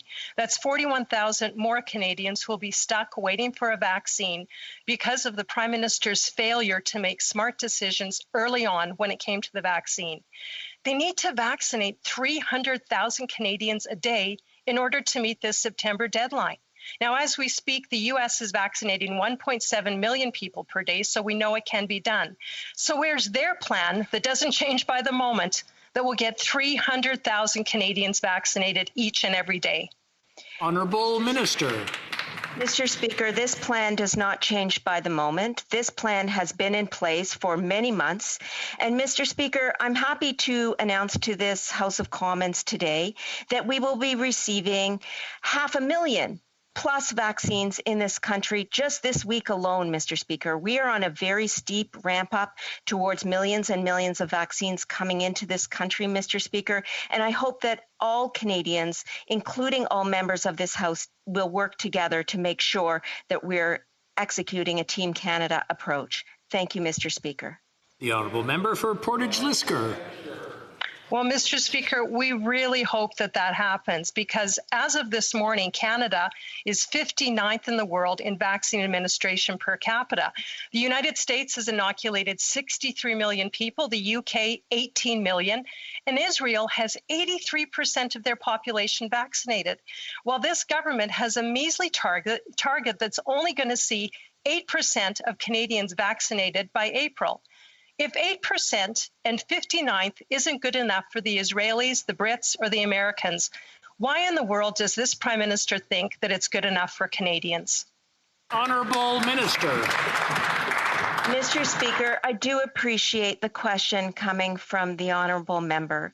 And I will mention again, Mr. Speaker, that we have a plan and we are executing that plan. 6 million prior to the end of March, 29 million prior to the end of June, and 84 million vaccines of approved suppliers alone prior to the end of September. And as I said, Mr. Speaker, additional vaccines, AstraZeneca, J&J, Novavax, may come online during this time with approval from Health Canada, and that will mean additional vaccines into this country. Thank you so much, Mr. Speaker. Honorable député de Louis. The Honourable Member for Louis Saint Laurent. Mr. Speaker, since 2014, the Uyghur Muslim minority in northwest China has been experiencing unspeakable torment. 2 million people have disappeared. Women have been raped and sterilized. A score of religious sites have been destroyed. For me, it's clear this is a genocide. In less than an hour, there will be a vote in this House on the question. Will this Prime Minister show the courage to act as a leader, take a position, and vote on this issue? The Honourable Minister. Thank you, Mr. Speaker. As we have said on multiple occasions, we are seriously concerned about the allegations and reports about the treatment of Uyghur Muslims and other minorities, other Turkic Muslim minorities in the Xinjiang region. We have clearly stated this to the government of China. And we have requested access to the region so that experts can investigate the situation. We take genocide allegations very seriously, and we are working closely with our international partners on this extremely important issue. The Honourable Missing in action again. The Honourable Member. Monsieur le Président, sur cet enjeu très crucial, on a... Mr. Speaker, on this critical issue, we can't speak only about allegations. We need to take a clear stand. The U.S. has done so. 2 key figures in the Biden administration have already spoken about a genocide. Once again, Mr. Speaker, in less than an hour there will be a vote on this. Will our Prime Minister, who is supposed to represent all Canadians, take a stand and denounce this genocide? The Honourable Minister. Thank you very much, Mr. Speaker. This is essentially the same question once again. We have clearly stated to the government of China what our position is on these reports and allegations, which are highly concerning.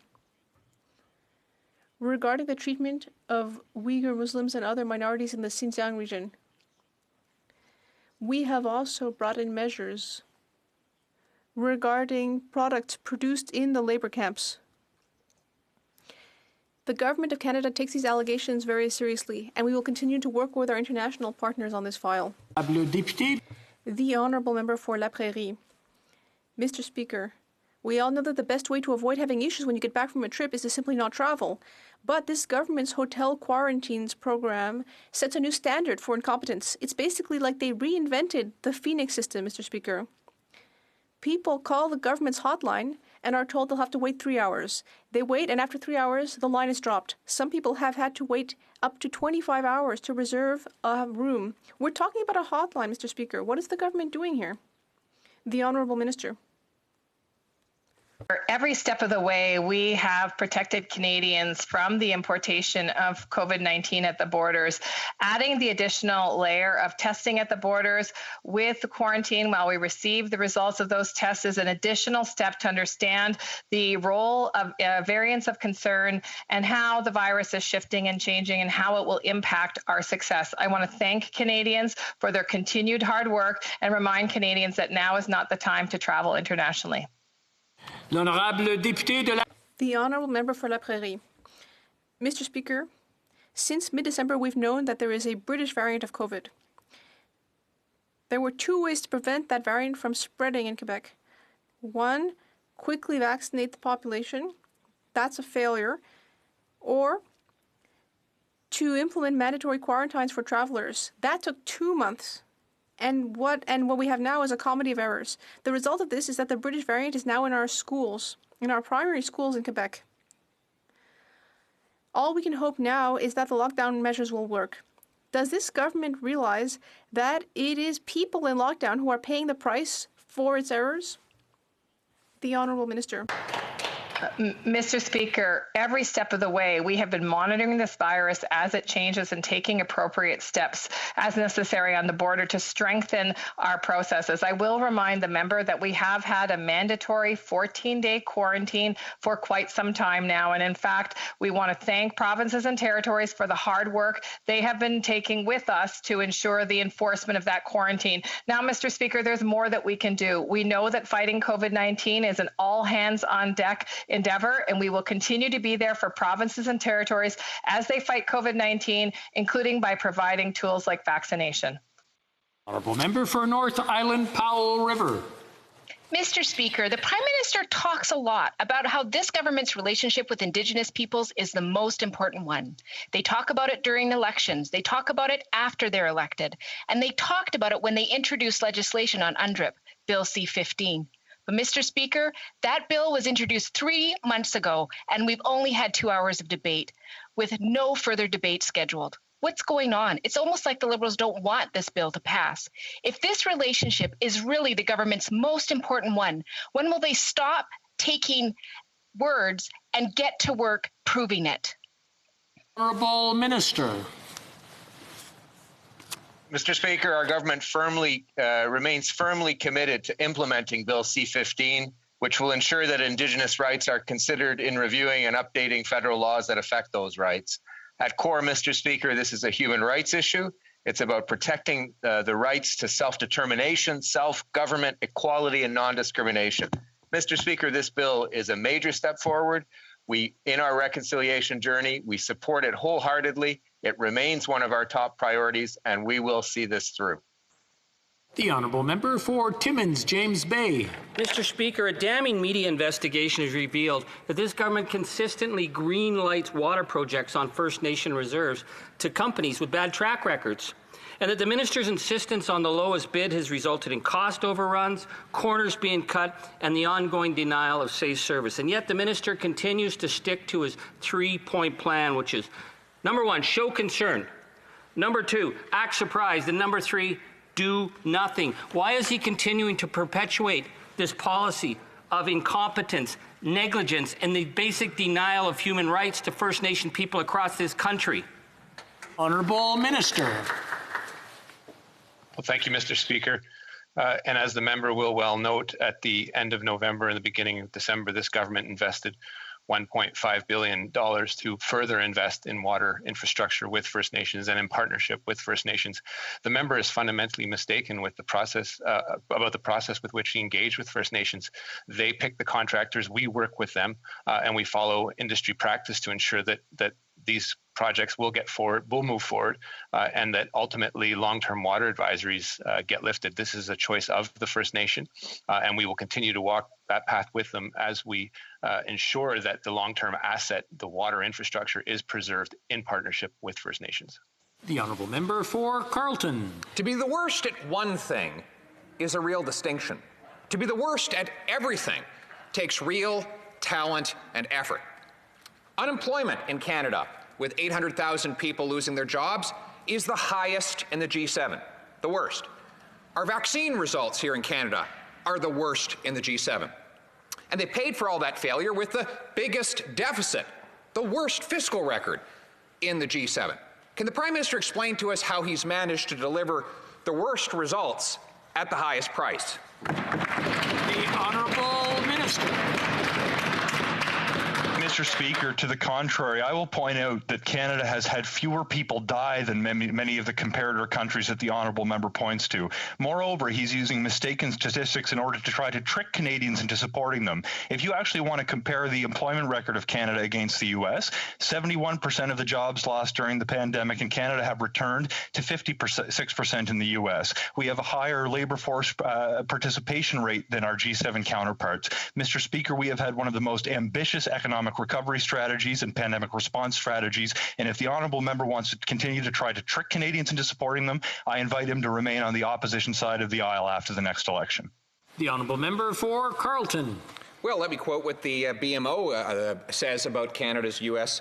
comparison. The unemployment rate in Canada was 3.1 percentage points higher than the U.S. in January. This compares with a 2% spread over the last 5 years. We estimate that Canadian unemployment could be roughly 300,000 jobs below where it would otherwise be if GDP was keeping pace with the U.S. economy. So stop torturing the data to make it to confess to anything and tell the truth. Doesn't Canada have the highest unemployment in the G7 today? Yes or no? The Honourable Minister.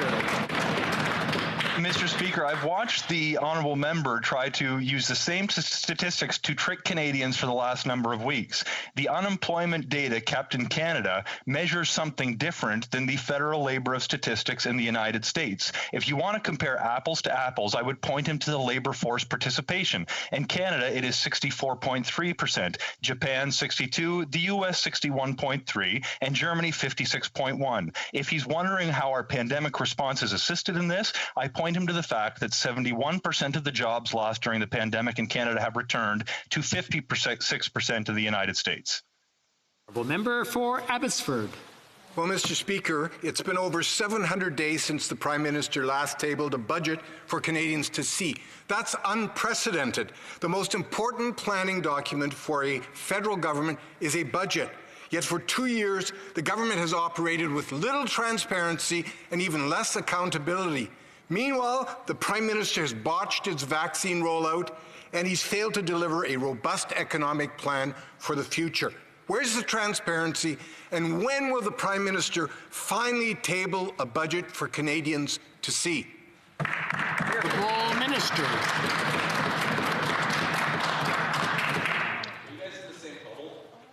The Honourable Minister.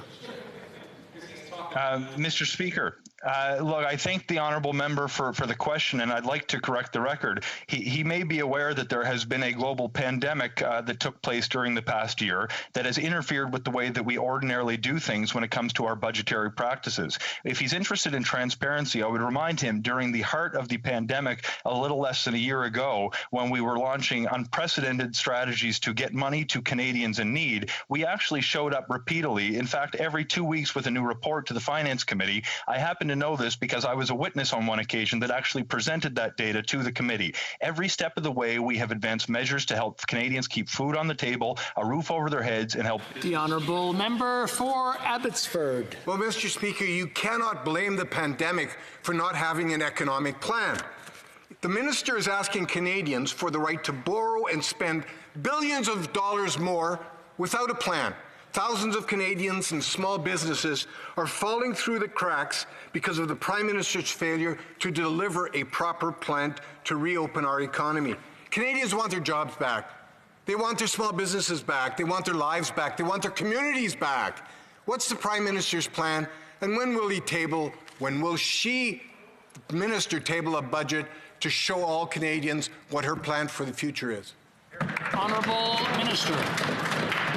Mr. Speaker, we have been transparent about our plan from the beginning. Our plan has been to respond in an unprecedented and ambitious way to ensure that Canadians had the support they need to see them through this pandemic so they can help contribute to the economic recovery when it is safe to do so. If he's curious about how our plan has panned out, I would point him to the nearly 9 million Canadians who benefited from CERB. I would point him to the 4.5 million Canadians who were kept on the payroll because of the wage subsidy. I would point him to the nearly 1 million businesses that have been able to keep the lights on because of emergency support we've gotten to them in their time of need. Our plan has been to support Canadians, to keep them breathing.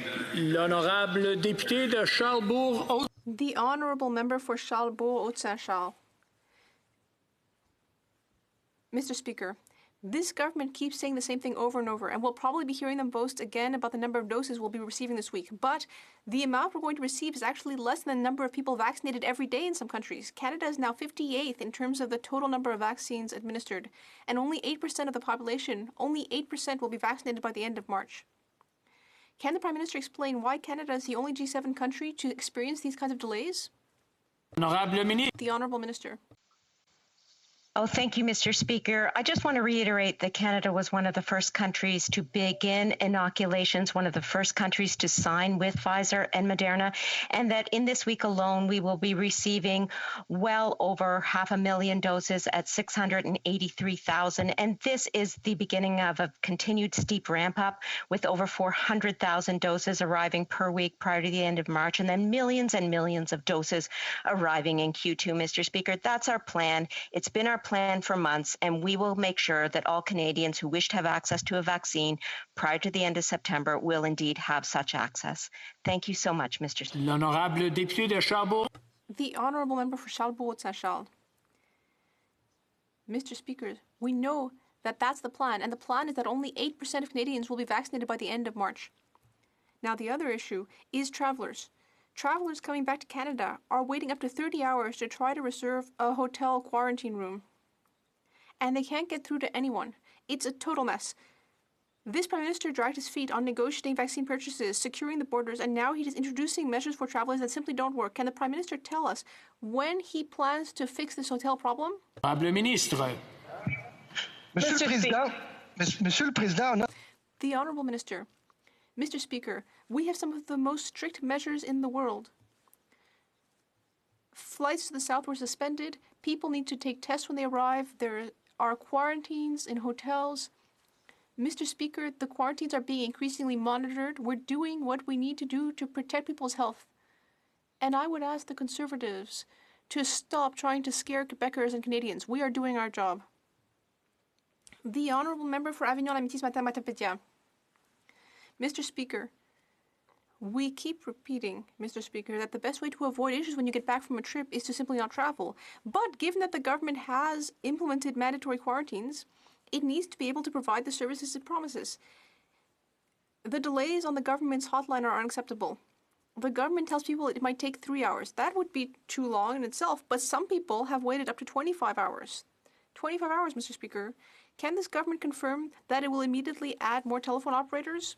The Honourable Minister. Mr. Speaker, as I've said before in this House, it's important that now Canadians remember more than ever, now is not the time to travel internationally. We have added layers of protection on our border, including the need to be tested upon arrival and to quarantine until those results have arrived. We have added additional operators on the line, and we thank Canadians for their patience when they're booking their hotel rooms. Le député d'Avignon-Lamitis. The Honourable Member for Avignon-Lamitis-Matapédia. Mr. Speaker, I would like to remind the government that we asked for these measures back during the holidays to prevent people from travelling over the holidays and bringing back COVID variants to Quebec. It took 2 months for this to be implemented, and now it's a comedy of errors, not just for travellers, but also for hotels. First of all, the government chose the only hotel in Quebec which was an outbreak site for quarantines. But additionally, it doesn't seem able to tell hotel owners how many travellers they should expect. It's asking hotel owners to implement hygiene measures without giving them the information they need to plan. Will this government at least tell hotels what's going on? The Honourable Minister. Monsieur le Président. Mr. Speaker, I would like to remind my friends from the Bloc that we're not waiting for the Bloc in order to make decisions. We've taken action right from the beginning. We've put in place some of the strictest measures in the world. Quarantines when travelers get back, quarantines in specific locations, flights to the south have been suspended, Mr. Speaker, and we are monitoring quarantines more closely. So while the Bloc Québécois makes suggestions, asks questions, and talks a lot, we are taking action. The Honourable Member for Avignon, Amitis-Matane, Matapédia. Mr. Speaker, we thought that mandatory quarantines might discourage people who are thinking of traveling, but in the end, what's really discouraging people is the incompetence of this federal government. It doesn't seem to be able to set up a telephone line for quarantines. It's a little bit like when people and businesses try to call the CRA. It's like when people try to call Service Canada to get help with their EI. We're talking about 3 departments, 3 telephone lines, where it's almost impossible to get through to a human being. And imagine, this is the government that wants to tell Quebec how to manage its health system. Can it just start by properly delivering services? Ministre. The Honourable Minister. Mr. Speaker, I'd like to thank my colleague for the question, for all her questions. In fact, I would say that the Bloc Québécois is very good at asking questions, but it's not so good at solutions. Here in the government, we have shouldered our responsibilities from the very beginning, whether it comes to suspending flights or quarantines, or whether it comes to collaborating with the government of Quebec. Ultimately, the federal government has been there from the very beginning with its partners from Quebec and elsewhere in Canada. Member for Calgary Nose Hill. A Liberal member of Parliament recently tweeted that provincial governments would be criminally negligent if they considered easing COVID restrictions. But the reality is that we're 3 months behind the rest of the developed world in getting vaccines. The public is tiring of restrictions and compliance may become an issue. We know COVID restrictions have caused increased domestic violence, a mental health crisis, and countless business closures, and they can't continue indefinitely. We need hope, leadership, and a plan for safe reopening. How many Canadians must be vaccinated before the federal government starts recommending lifting restrictions? Honourable Minister. Well, thank you, Mr. Speaker, and I thank the member for her question. And I would agree with her that public health measures, including restrictions, have been difficult for all Canadians. I'll start there, thanking Canadians for their enormous contributions to the safety and health of their friends, their family, and their community. Mr. Speaker, we are on a good path with vaccination, and as the member knows, we are set to receive well over 600,000 vaccines this week, 400,000 the week after. We know that the end is in sight, Mr. Speaker, but Canadians must continue to protect each other. We'll be there for Canadians and for provinces and territories during these next difficult weeks. The Honourable Member for Calgary Nose Hill. That word salad will not restore lost jobs, and it will not reunite families. Enough. The United Kingdom is delivering a plan to reopen their economy as we speak. Not everyone will agree with every element, but they're doing what leaders should be doing, making choices, explaining them, and providing a clear, certain, safe path forward. We've not seen this type of political courage from the Liberals. Why? The Honourable Minister. Mr. Speaker, I think the member opposite knows that decisions around which public measures are applied and when lies with the provinces and territories, and we have been there every step of the way to support them in these very difficult decisions, whether they're financial measures to support individuals, businesses, indeed the provinces and territories themselves. We've been there and will continue to be there, Mr. Speaker. I look forward to her ideas about how to move forward together with provinces and territories and Canadians instead of constant questions. Perhaps there's some solutions. The Honourable Member for Calgary Nose Hill.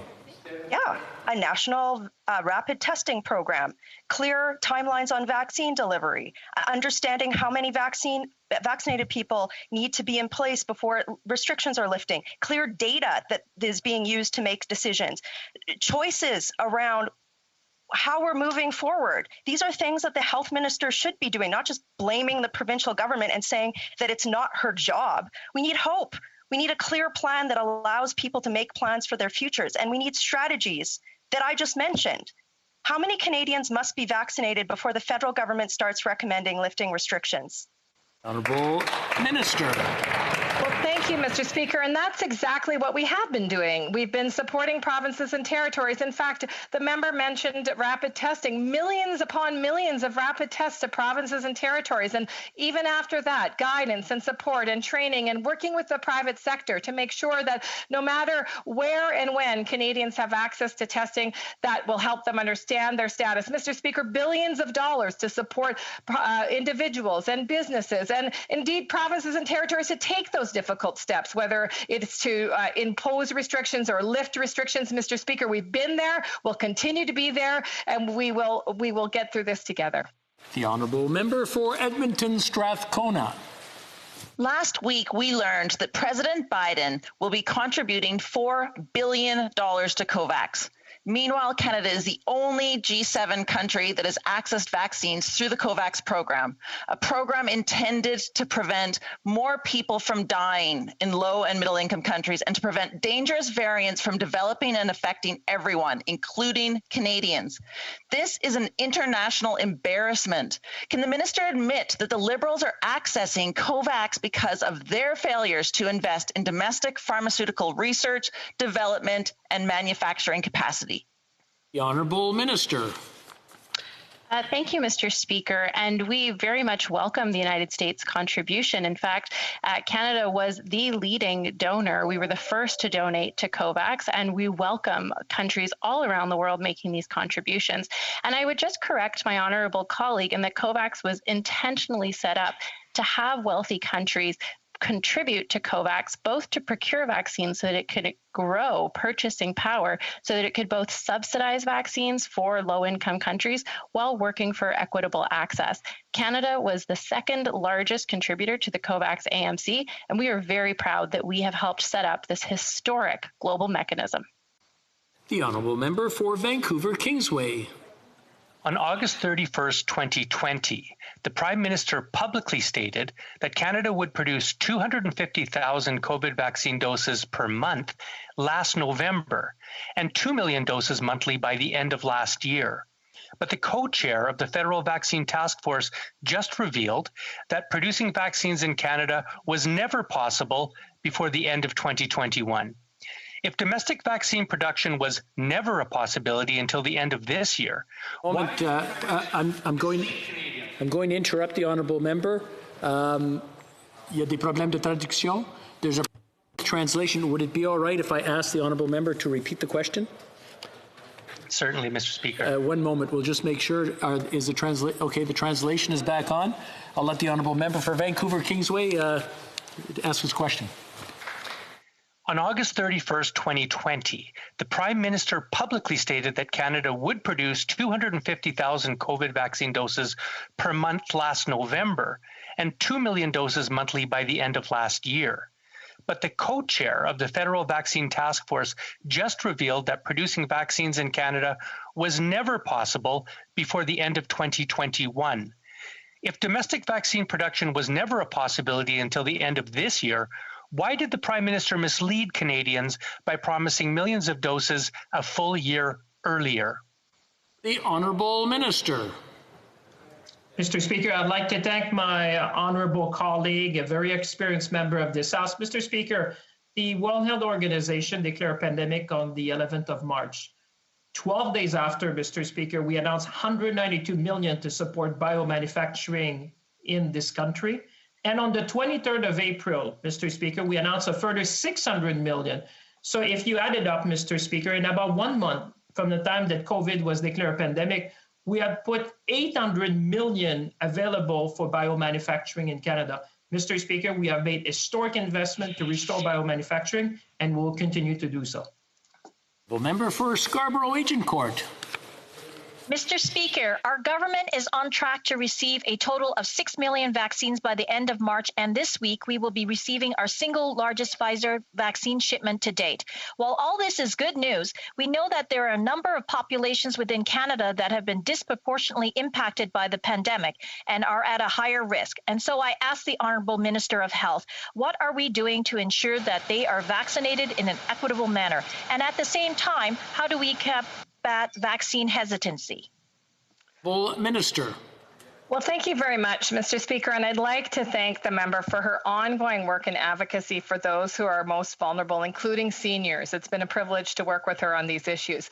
I will agree with her that there are some folks that are more vulnerable to death from COVID-19 and from contracting COVID-19, and that's why the National Advisory Committee on Immunization has provided advice and guidance to provinces and territories about how best to prioritize vaccines so that it gets to those most in need. But the member is also right that as we begin to see more and more vaccine arrive in Canada, we will have to continue to encourage Canadians to take the vaccination when it is their time. I know Canadians are looking forward to getting vaccinated. The honourable member for Wellington Halton Hills. Mr. Speaker, today this House will vote on a motion that calls on the government to officially recognize the genocide against the Uyghur people. Reports indicate that the Prime Minister and Cabinet will abstain from this vote. Will the government uphold democratic norms, respect the will of this House and the terms of the motion, and officially recognize the Uyghur genocide? The Honourable Minister. Mr. Speaker, as I have said very many times in the past, we are very preoccupied with the reports that have come out of China with respect to the treatment of Uyghurs. The Conservative Party brought forward a motion. We will vote on that today, and I will not try to anticipate or predict the outcome of that vote. Honourable Member for Wellington Halton Hills. Mr. Speaker, tomorrow the Prime Minister has a meeting with President Biden. We know that the issue of China will be discussed. Will the Prime Minister raise the issue of the genocide against the Uyghur people in his meeting with President Biden? Honourable Minister. Mr. Speaker, I thank my honourable colleague for the question. The Prime Minister and President Biden will discuss a number of issues, some of which are related to international matters and some of which are related to China. I cannot speculate on the specific content of those discussions, but China will certainly be raised. L'honorable député de Richmond. The Honourable Member for Richmond, Arthabaska. Mr. Speaker, last Friday, once again, we got rhetoric and lip service from the Minister of Official Languages. She put on quite a show with her new discussion paper. But a question remains, and it's extremely simple. When will the Minister give us an answer? Will she provide an answer to members of the linguistic minority communities? When will she take action? When will she put forth a bill to modernize the Official Languages Act? The Honourable Minister. Thank you, Mr. Speaker. When we talk about a smokescreen, the Conservatives are experts when it comes to official languages. There is a consensus from Francophone communities that are in favor of the reform, the Conseil du Patronat, many other groups. So I'd like to ask my colleague to ensure that the Leader of the Opposition will join those groups and support our action. The Honourable Member for Richmond, Arthabaska. Mr. Speaker, the Minister is just talking. I asked a very simple question, but there have been pan-Canadian consultations underway since 2018. Reports from agencies, from the Senate, from the Commissioner of Official Languages. In 2019, there was a national symposium with over 300 participants. That took place here in Ottawa. A new document, a discussion paper, isn't what we need. What we need is legislation with teeth. So I'll repeat my question to the Minister. Can she tell us when she can give us a date? When will the changes be implemented? All we want is a date. The Honourable Minister. Mr. Speaker, it's always been clear that this year is our objective, but the Honourable Member isn't listening to what I'm putting forth. We are a minority government. We need their support to move forward with this. It's time for them to show that they support the discussion document that we put forth. And, of course, my question is, will he ensure that we will have better services for Francophones through these changes. The Honourable Member for La Pointe-de-L'Île. Mr. Speaker, there's one language, official language, that's threatened in Canada, and that's French. In Quebec, we've put in place tools to protect it, starting with the Charter of the French language. The problem is that companies under federal jurisdiction are not subject to it. Once again, Ottawa claims that it can do better than Quebec. But the solution is simple. Federal companies must be subject to Bill 101. Why complicate life when we could simplify it? The Honourable Minister. Thank you, Mr. Speaker.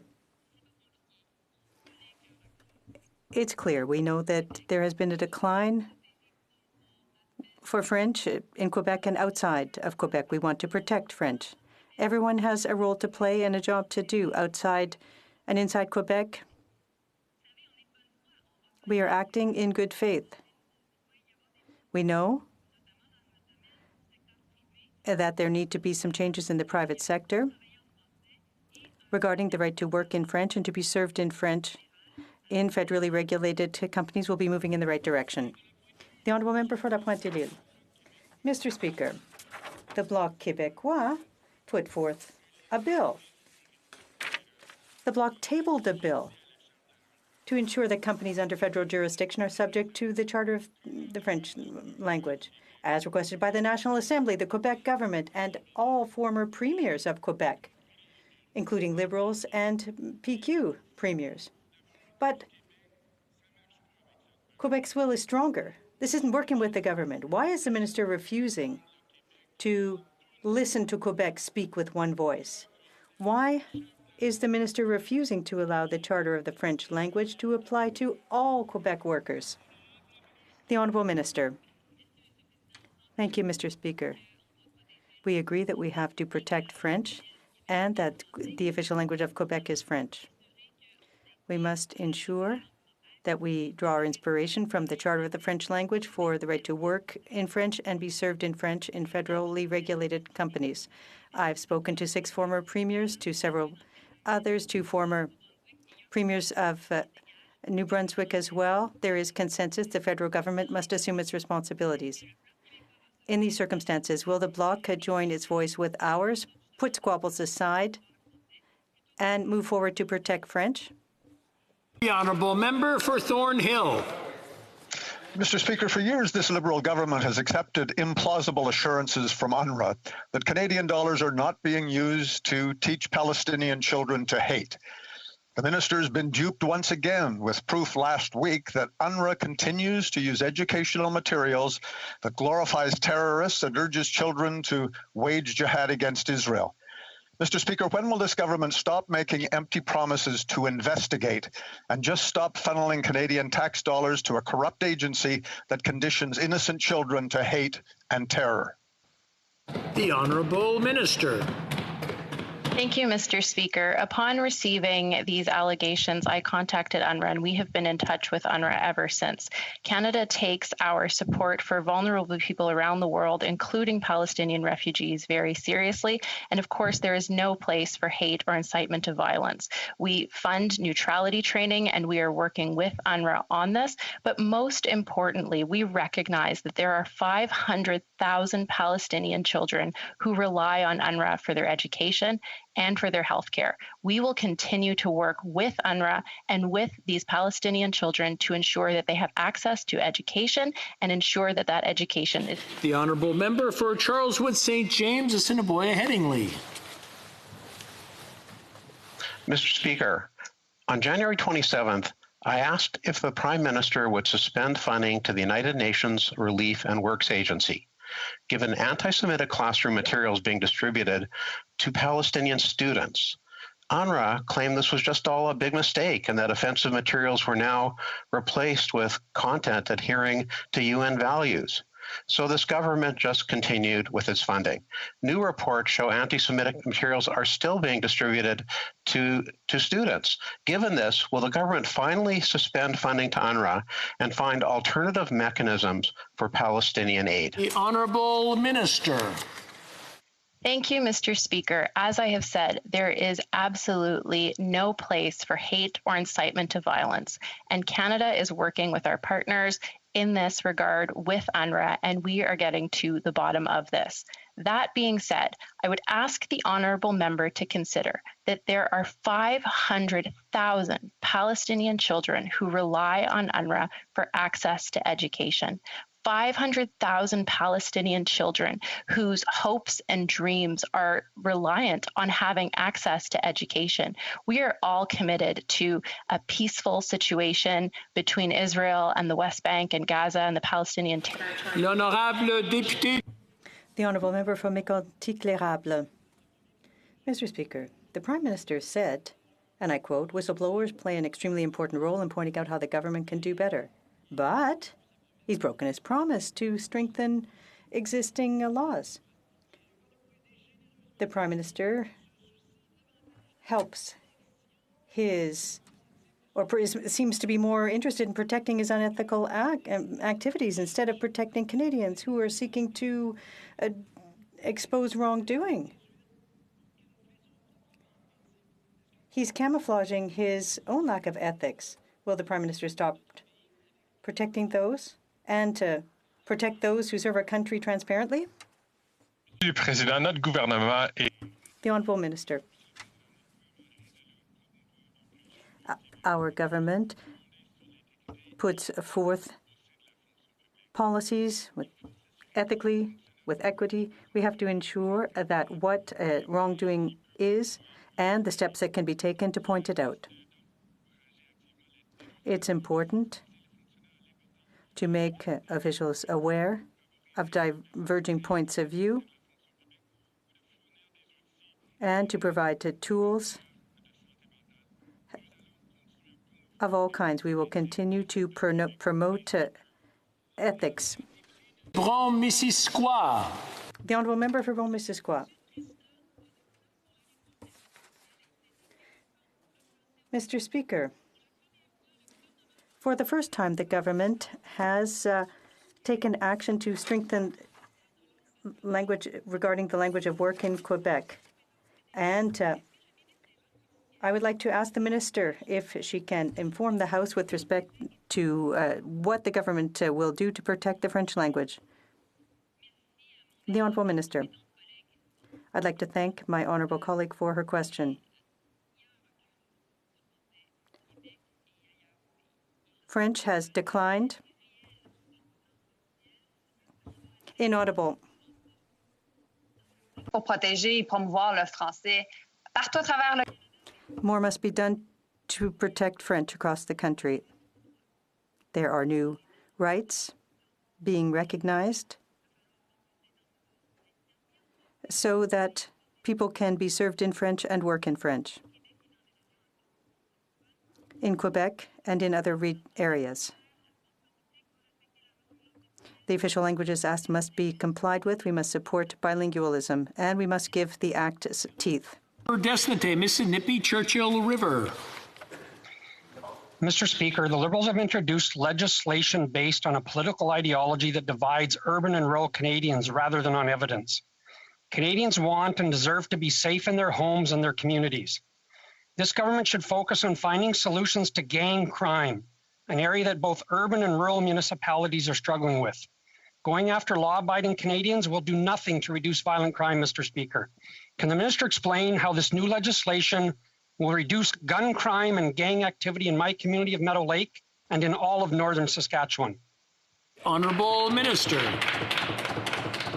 Mr. Speaker, our government promised Canadians that we would strengthen gun control, and of course the Conservatives have promised the gun lobby that they'll weaken it. Mr. Speaker, there are three ways in which criminals get their hands on guns. They are smuggled, stolen, or diverted. And through the important and necessary measures of Bill C-21, we are taking strong action to strengthen gun control and to cut off the supply of guns to criminals. We're also introducing measures to remove guns from dangerous situations that could be made deadly by the presence of a firearm. Mr. Speaker, through investments in law enforcement and in our communities, along with the strong new gun regulations and legislation, we are keeping our promise to Canadians to help keep them safe. The honourable member for Yellowhead. government's new gun confiscation bill is overreaching. Not only will the legislation confiscate real firearms from law-abiding citizens, but it'll also prohibit the sale of airsoft guns. One of my constituents owns a small sports shooting store that sells airsoft rifles. His livelihood depends on business from the local airsoft club. Mr. Speaker, why is this government going after airsoft guns instead of criminals with illegal guns? The Honourable Minister. Thank you very much, Mr. Speaker. And as I've said, we've promised Canadians that we will strengthen gun control, and we know that the Conservatives have promised the gun lobby they will weaken it. Mr. Speaker, we're also listening not just to those who profit from the sale of these firearms, but also to law enforcement who are tasked with the responsibility of keeping Canadians safe. For over 20 years, the Canadian Association of Chiefs of Police have urged the government to take effective action on replica firearms, including the airsoft devices that the member referenced. And when we published these new regulations, the CACP came out strongly endorsing those measures as necessary and important to keeping Canadians safe. Mr. Speaker, we will keep our promise of taking the action to keep Canadians safe. The Honourable Member for Sarnia-Lambton. Mr. Speaker, I've been asking the Prime Minister to pick up the phone and ask President Biden to keep Line 5 open to save 50,000 jobs. Well, the Prime Minister has a meeting with him tomorrow.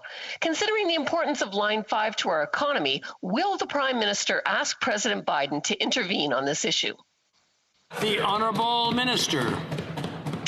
Thank you, Mr. Speaker. We take the threat to Canadian energy security very seriously, and Line 5 is vital to Canada's energy security, and I would like to tell my colleague how we appreciate her advocacy on this. But we know that Line 5 is vital to workers, producers, consumers in Canada and in the United States. We have always made the case that this is a vital infrastructure, and we will continue making that case. Merci, Monsieur le Président. The Honourable Member for Humber River, Black Creek. Thank you, Mr. Speaker. I stand today again regarding another tragedy in my riding of Humber River, Black Creek. A 14-year-old girl was struck by a bullet in the head and is fighting for her life from a gun that should never have been on the street. How many more young lives will be ruined before we find a way to say enough is enough? Can the government please elaborate on exactly what are their plans to eliminate these gunfires and the continued guns in our communities? Honourable Minister. Mr. Speaker, first of all, let me acknowledge and thank the honourable member from Humber River Black Creek, not only for her question, but for her decades-long advocacy against gun violence. Mr. Speaker, as I've indicated, there are three ways in which criminals get their hands on guns. They're either smuggled, stolen, or diverted. And through this legislation we've introduced last week, we're taking very necessary and strong action to strengthen gun control, to cut off the supply of guns into the hands of criminals. We're also taking steps to remove guns from a dangerous situation. But, Mr. Speaker, we have also, in addition to the legislation, made significant new investments in law enforcement, and most importantly, we're going to invest in communities, including the members' community, together. The Honourable Member for Winnipeg Centre. Mr. Speaker, throughout the pandemic, frontline organizations in Winnipeg Centre and across the country have used additional COVID funding to provide life-saving services for low-income families, unsheltered individuals, and women experiencing violence. But on March 31st, this funding will expire. We are not out of the pandemic, and people continue to need help. Organizations are demanding answers about whether this government plans to continue providing support. Will this government commit to ongoing funding for frontline organizations so they can continue assisting their communities during the pandemic? Honourable Minister. Mr. Speaker, we recognize the important work that frontline organizations provide to support the most vulnerable, especially during the COVID-19 pandemic. That is why very early during the pandemic, we provided an emergency community support fund in the amount of $350 million so that those organizations that are facing a drop in donations and a drop in the number of volunteers can continue the critical work that they engage in every single day to provide goods, services, counseling, and other supports to the most vulnerable members of our community. Thank you, Mr. Speaker. The Honourable Member for Hastings, Lennox and Addington. Mr. Speaker, we've heard hundreds of questions in this chamber about vaccines. but nothing on what else the government is doing to find treatments for COVID-19. Do they have a team working night and day creating clinical trials for promising treatments and researching the repurposing of existing drugs for potential use? The New York Times has a tracker listing treatments that have shown promise, for example, the drug ivermectin. What is the government doing to test drugs like this, amongst other research, so these endless lockdowns and detention of people at airports can end now? The Honourable Minister. Mr. Speaker, I have to say that I am so proud to be part of a government that has heavily invested in science and research, indeed since 2015, when we took over from the Conservative government that had, in fact, slashed investment in research, slashed investment in science, slashed investment in the Canadian Institute for Health Research. But in fact, because of that prescient investment that we made in 2015 and onwards, we have been supporting our researchers, our scientists, our medical health researchers, to not only look at solutions around vaccination, but certainly solutions around treatment. We'll continue, Mr. Speaker, to support science every step of the way. And that's all the time we have for today. C'est tout le temps que nous avons pour des questions et commentaires aujourd'hui. Comme il est 3... It being 3:08, pursuant to order made on Monday, January 25th, 2021, the House will now proceed to the taking of the deferred recorded division on the amendment to the motion of Mr. Chong relating to the business of supply.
Good.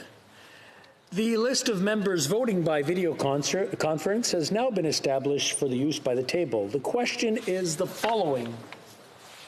Mr. Chong, seconded by Mr. Genuis, moved that A, in the opinion of the House, the People's Republic of China has engaged in actions consistent with the United Nations General Assembly Resolution 260, commonly known as the Genocide Convention, including detention camps and measures intended to prevent births as it pertains to the Uyghurs and other Turkic Muslims. And B, given that 1, where possible, It has been the policy of the Government of Canada to act in concert with its allies when it comes to the recognition of a genocide.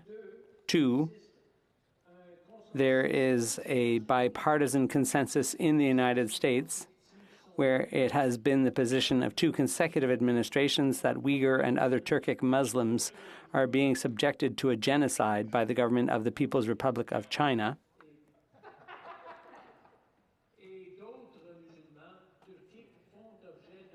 The House, therefore, recognize that a genocide is currently being carried out by the People's Republic of China against Uyghurs and other Turkic Muslims, and call on the government to officially adopt this position. Amendement. Amendment. Mr. Brunel-Duceppe, seconded by Mr. Bergeron, moved the following amendment: that the motion be amended by adding after the words "against Uyghurs and other Turkic Muslims" the following: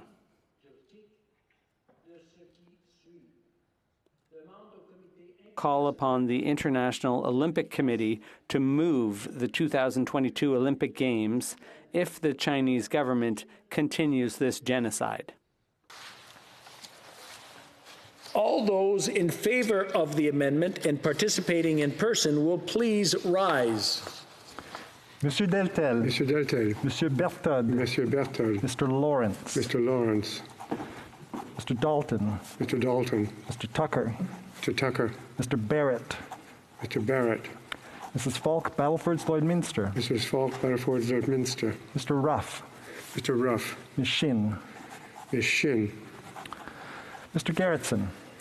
Mr. Gerritsen. Ms. Vandenbeld. Ms. Vandenbeld.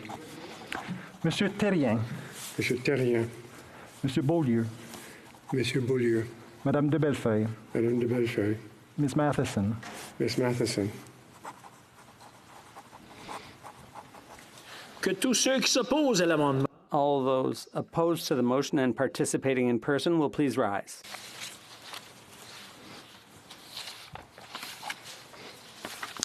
We will now call on members who are participating by video conference one by one in alphabetical order and by party based on the list at the table. After you have been called, indicate whether you vote for or against the motion. Please ensure your camera is turned on at all times and your microphone turned on only when you're voting. Members of the Liberal Party. Mr. Amos. Mr. Speaker, I vote in favor of the motion. Mr. Amos, pour. Mr. Hernandez-Sangri. Speaker, I vote in favor of the motion. Mr. Hernandez-Sangri, pour. Mr. Badaway.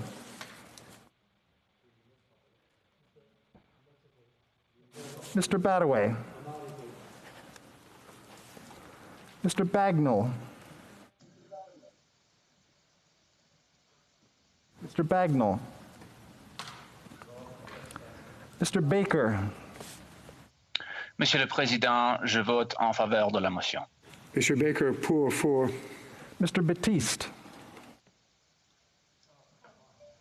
I vote in favor. Mr. Batiste, pour. Mr. Beach. Mr. Speaker, I vote against the amendment. I just want clarification. We're voting on the amendment currently, right? Or the motion as amended, Mr. Speaker. Just to clarify, we are voting on the amendment. If any have any questions, please. Thank you, Mr. Speaker. I vote against the amendment. Mr. Beach, contre, against. Madame Bendayen. Monsieur le Président, je vote en faveur de l'amendement. Madame Bendayen, pour. Madame Bissett. Je vote contre l'amendement. Madame Bissett, contre, against. Mr. Biddle. I vote in favor. Mr. Biddle, pour. Mr. Blois. Mr. Speaker, I vote against the amendment. Mr. Blois, against, contre. Mr. Casey. Je vote contre l'amendement. Mr. Casey, contre, against. Ms. DeBrusen. Mr. Speaker, I vote in favor of the amendment. Ms. DeBrusen, pour. Ms. DeMoff. I vote in favor of the amendment. Ms. DeMoff, pour. Mr. Dhaliwal. Mr. Speaker, I vote in favor of the amendment. Mr. Dhaliwal, 4 pour. Mr. Duguid.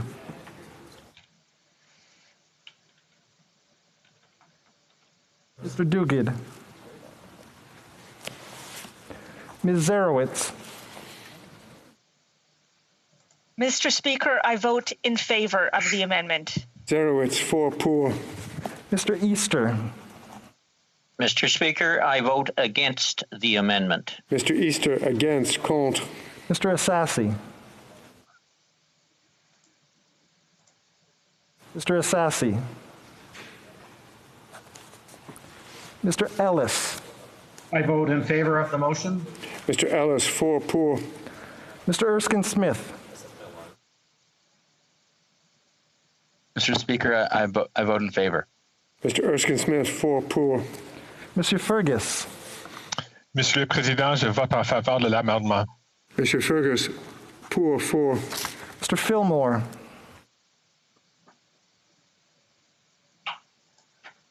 Mr. Fillmore.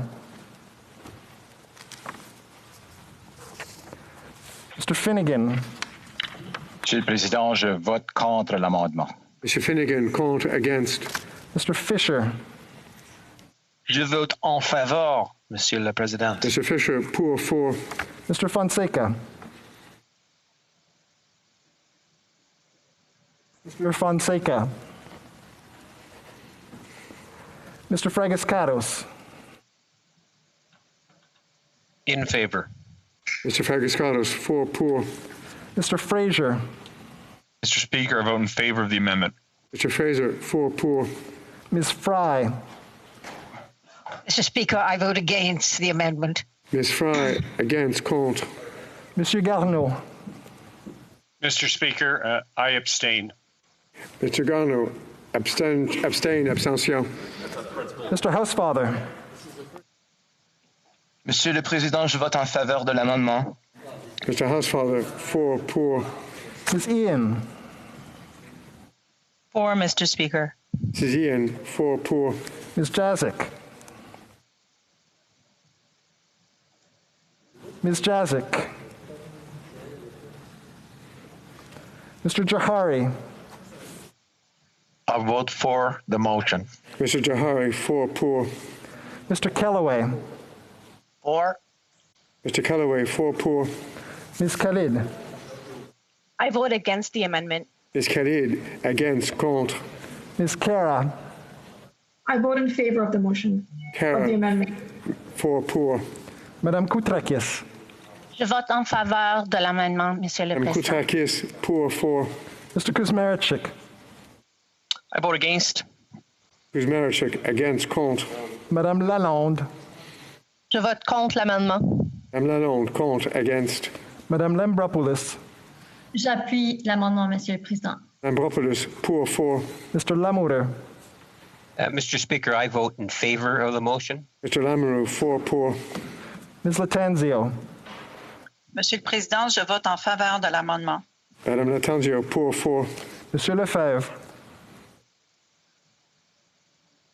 Monsieur le Président, je vote contre l'amendement. Monsieur Lefebvre, contre. Against. Mr. Long. In favor. Mr. Long, 4 pour. Mr. Longfield. I vote against. Mr. Longfield, against. Contre. Mr. Lewis Kitchener-Conestoga. Mr. Speaker, I vote against the amendment. Mr. Lewis Kitchener-Conestoga, against. Contre. Monsieur McKinnon-Gatineau. Monsieur le Président, je vote contre l'amendement. Mr. McKinnon-Gatineau, contre. Against. Mr. Maloney. Mr. Speaker, I vote in favor of the amendment. Mr. Maloney, 4 pour. Mr. May-Cambridge. Mr. May-Cambridge. Mr. McDonald. I vote against. Donald, against. Contre. Mr. McGinty. I vote in favor of the motion. Mr. McGinty, 4 pour. Mr. McKay.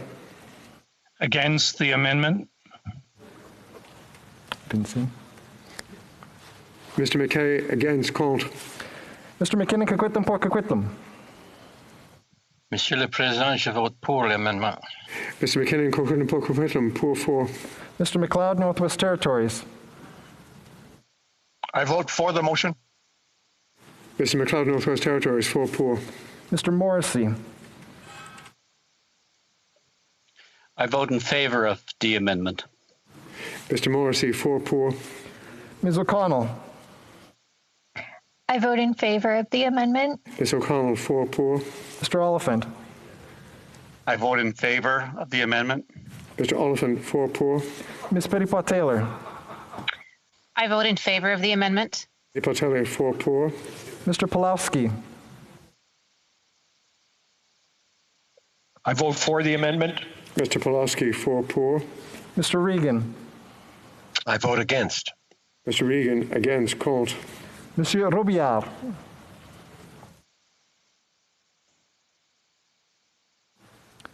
Monsieur Robillard. Oui, je vote contre l'amendement, Monsieur le Président. Monsieur Robillard, contre. Against. Mrs. Romanato. Monsieur le Président, je vote pour la motion.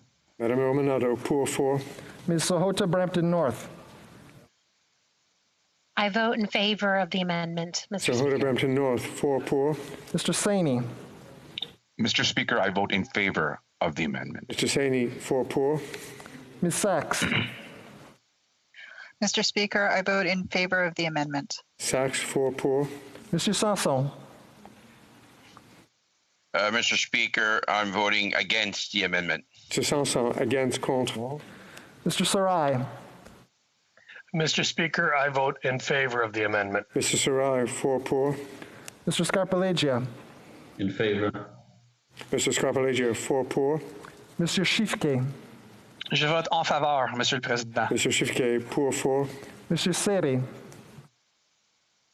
Contre l'amendement, Mr. Président. Mr. Serre, contre. Against. Ms. Scrow. Mr. Speaker, I vote against the amendment. Scrow, against. Contre. Ms. Sidhu Brampton South. In favor? Ms. Sidhu, Brampton South, 4 pour. Mr. Sims. I vote against. Mr. Sims, against. Contre. Mr. Sorbera. Mr. Speaker, I vote against the amendment. Mr. Sorbera, against. Contre. Mr. Turnbull. I vote for the amendment. Mr. Turnbull, 4 pour. Mr. Van Bynen. Mr. Speaker, I vote for the amendment. Mr. Van Bynen, 4 pour. Mr. Vancouverden. I vote against the amendment. Mr. Vancouverden, against. Contre. Mr. Vaughan. Mr. Vaughan. Mr. Varane. I abstain on the amendment. Okay. Mr. Vaughan, abstention, abstention. Mr. Varane. I vote in favor of the amendment. Any 4 pour. Mr. Weiler. I vote against. Against. Contre. Ms. Young.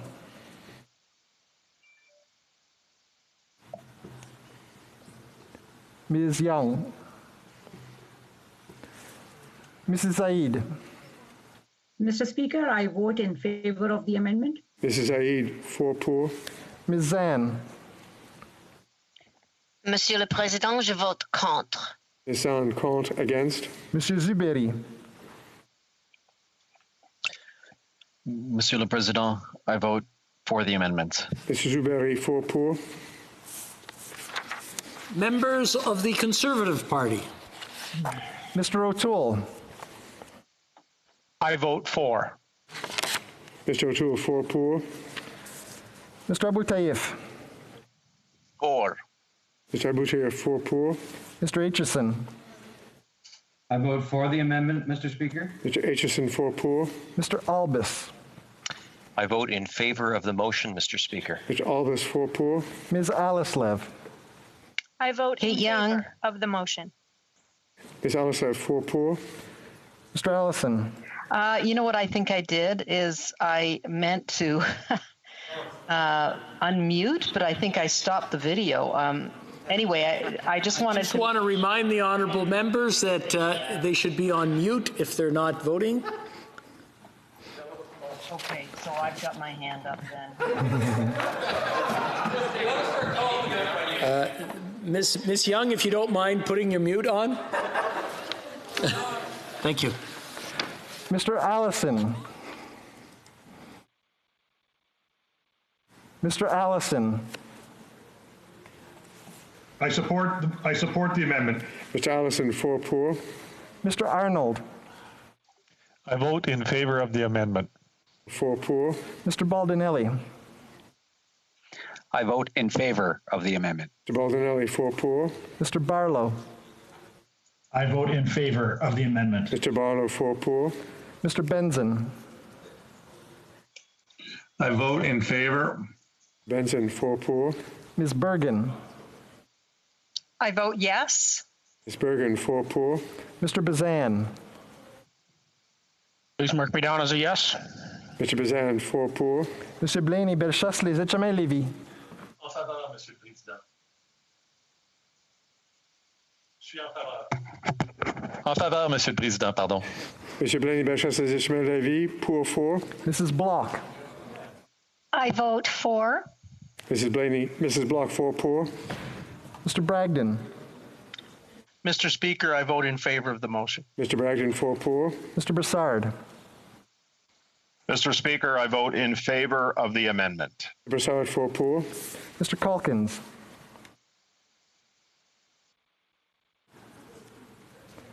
Mr. Calkins. Mr. Speaker, I vote in favor of the motion. Mr. Calkins, 4 pour. Mr. Carey.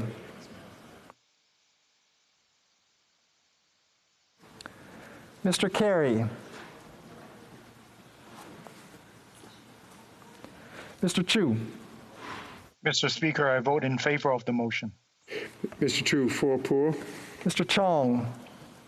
Mr. Speaker, I vote in favor of the amendment. 4 pour. Mr. Cooper. I vote in favor. Mr. Cooper, 4 pour. Mr. Cumming. Mr. Speaker, I vote in favor of the amendment. Mr. Cumming, 4 pour. Ms. Dancho.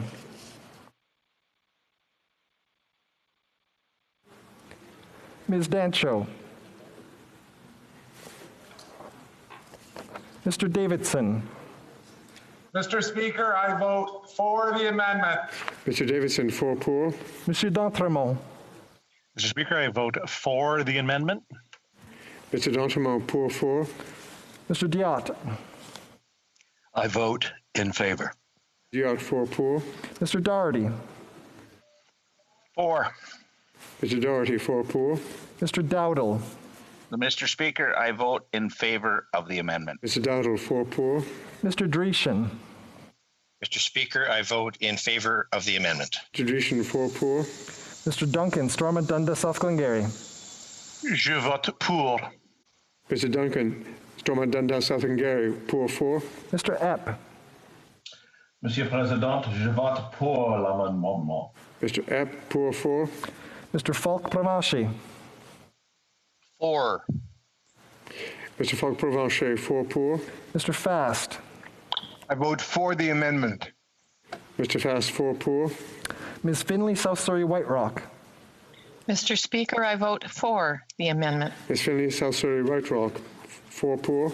Ms. Finley, Haldeman, Norfolk. I vote for the amendment. Ms. Finley, Haldeman, Norfolk, 4 pour. Mrs. Gallant. I vote in favor of the amendment. Mrs. Gallant, 4 pour. Monsieur Généreux. Je vote pour l'amendement. Mr. Généreux, pour 4. Mr. Jennis. I vote in favor of the motion. Jennis, 4 pour. Ms. Gladue. I vote in favor of the amendment. Ms. Gladue, 4 pour. Monsieur Godin. Monsieur Godin. Monsieur le Président, je vote pour l'amendement. Monsieur Godin, pour 4. Monsieur Gould. Monsieur le Président, je vote pour l'amendement. Monsieur Gould, pour 4. Mrs. Gray. I vote for. Mrs. Gray, 4 pour. Mr. Halan. I vote for the amendments. Mr. Halan, 4 pour. Ms. Harder. I vote for the motion. Ms. Harder, 4 pour. Mr. Hoback. I vote for the motion. Hoback, 4 poor. Mrs. Jansen. I vote for. Ms. Jansen, 4 poor. Mr. Generou. Thank you, Mr. Speaker. I vote for. Mr. General, 4 poor. Mr. Kelly. I vote for the motion. Kelly, 4 poor. Mr. Kent. Mr. Speaker, I vote for the amendment. Mr. Kent, 4 poor. Mr. Kitchen. I vote for the motion. Mr. Kitchen, 4 poor. Mr. Kimmich. Mr. Speaker, I vote for the amendment. Didn't see him. Mr. Kimmich, can I get you to repeat? The camera did not kick in. Mr. Speaker, I vote for the amendment. Mr. Kimmich, 4 poor. Mr. Cram. I vote for the motion. Mr. Cram, 4 poor. Mr. Couric. For. Mr. Couric, 4 poor. Mrs. Kusi. Je vote pour l'amendement. I vote for the amendment. Mrs. Kusi, poor 4. Mr. Lake. I vote for the amendment. Mr. Lake, can I get you to repeat? The camera did not kick in. I vote for the amendment. Mr. Lake, 4 poor. Monsieur Lehoux. Je vote pour l'amendement. Mr. Liu, poor 4. Mr. Lewis Essex. I vote for the amendment. Mr. Lewis Essex, 4 poor. Mr. Leipert. I support the amended motion. Mr. Leipert, 4 poor. Mr. Lloyd. I vote for the motion. Mr. Lloyd, 4 poor. Mr. Lobb. I vote for. Mr. Lobb, 4 poor. Mr. Lukiski. In favor. Mr. Lukiski, 4 poor.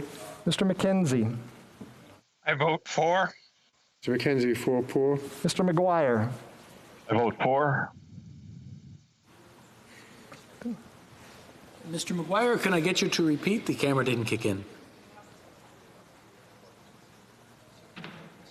Mr. I vote McGuire? for.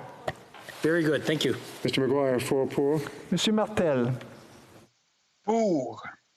Mr. Martel, poor 4. Mr. Mazer. Mr. Speaker, I vote in favor of the amendment. Mr. Mazer, 4 poor. Mr. Macaulay Edmonton West.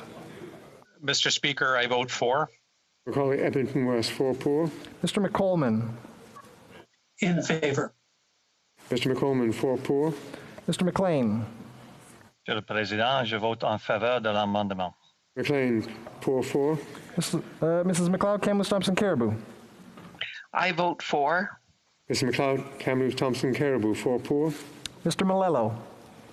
In favor. Mr. Malello, 4 poor. Mr. Moore. In favor. Mr. Moore, 4 poor. Mr. Morantz. Mr. Speaker, I vote in favor of the amendment. Mr. Morantz, 4 poor. Mr. Morrison. I vote for the motion. Mr. Morrison, 4 poor. Mr. Motts. I vote for the motion. Mr. Motts, 4 poor. Mr. Nader. Mr. Speaker, I vote in favor of the motion. Mr. Nader, 4 poor. Mr. Patzer. Mr. Speaker, I vote for the motion. Mr. Patzer, 4 poor. Monsieur Paulus. Monsieur le Président, je vote pour la motion. Paulus, poor 4. Mr. Poilievre. I vote for the motion. Poliev, 4 poor. Monsieur Reyes. Je vote pour la motion. Monsieur Reyes, poor 4. Mr. Redekop. I vote for. Mr. Redekop, 4 poor. Mr. Reed.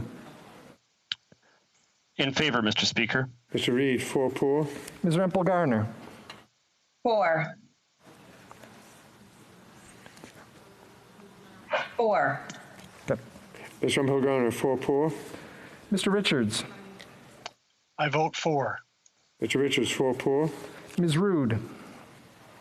I vote for. Ms. Rude, 4 poor. Ms. Sahota Calgary Skyview. I vote for. Ms. Sahota Calgary Skyview, 4 poor. Mr. Shear. I vote in favor. Mr. Shear, 4 poor. Mr. Schmale. Speaker, I vote in favor of the amendment. Schmale, 4 poor. Mr. Seaback. I vote in favor of the amendment. Seaback, 4 poor. Mr. Shields. Mr. Speaker, I vote in favor. Shields, 4 poor. Mr. Shipley. Mr. Speaker, I vote in favor. Mr. Shipley, 4 pour. Mr. Soroka. I vote in favor of the motion. Mr. Soroka, 4 pour. Mr. Stanton. Je vote en faveur de cet amendement. Pour 4. Mr. Steinley. I vote in favor of the motion. Mr. Stanley, 4 pour. Mr. Strahl. 4. Mr. Strahl, 4 pour. Mrs. Stubbs. I vote in favor. Mrs. Stubbs, 4 pour. Mr. Sweet. I vote for the amendment. Mr. Sweet, 4 pour. Mr. Upal.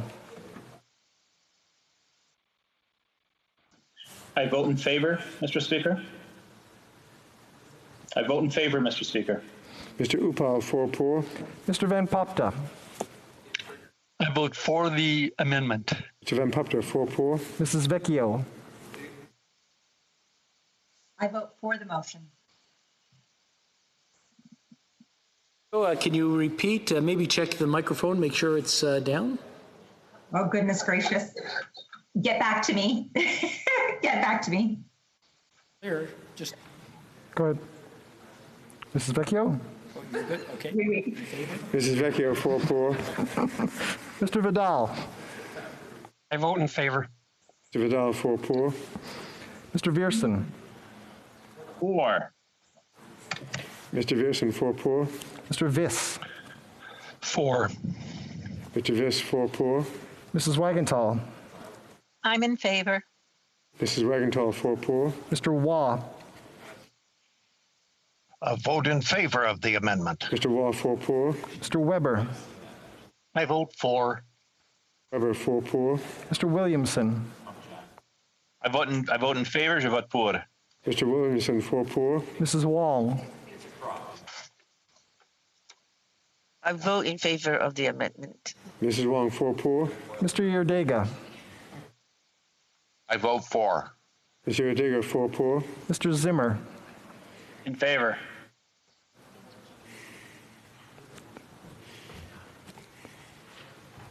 Mr. Zimmer. Mr. Zimmer, can I get you to repeat? The camera didn't kick in. I vote in favor of the amendment. Mr. Zimmer, 4 pour. Les députés. Members for the. Monsieur Barcelou Duval. Oh, Monsieur le Président. Monsieur Barcelou Duval, pour 4. Monsieur Bergeron. Monsieur le Président, je vote en faveur de cette motion. Monsieur Bergeron, pour 4. Madame Bérubé. Je vote pour. Madame Bérubé, pour 4. Monsieur Blanchette-Jonca. Je vote pour. Monsieur Blanchette-Jonca, pour 4. Monsieur Boudria. Je vote pour. Monsieur Boudria, pour 4. Monsieur Brunel-Duceppe. Je vote pour la motion, Monsieur le Président. Monsieur Brunel-Duceppe, pour 4. Madame Chabot. Je vote pour. Madame Chabot, pour 4. Monsieur Champoux. Je vote pour l'amendement, Monsieur le Président. Monsieur Champoux, pour 4. Madame Charbonneau.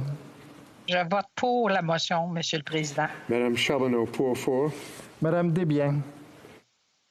Je vote pour. Madame Desbiens, pour 4. Monsieur Désilet. Pour, Monsieur le Président. Monsieur Désilet, pour 4. Monsieur Fortin. Je vote pour la motion. Monsieur Fortin, pour 4. Madame Gaudreau.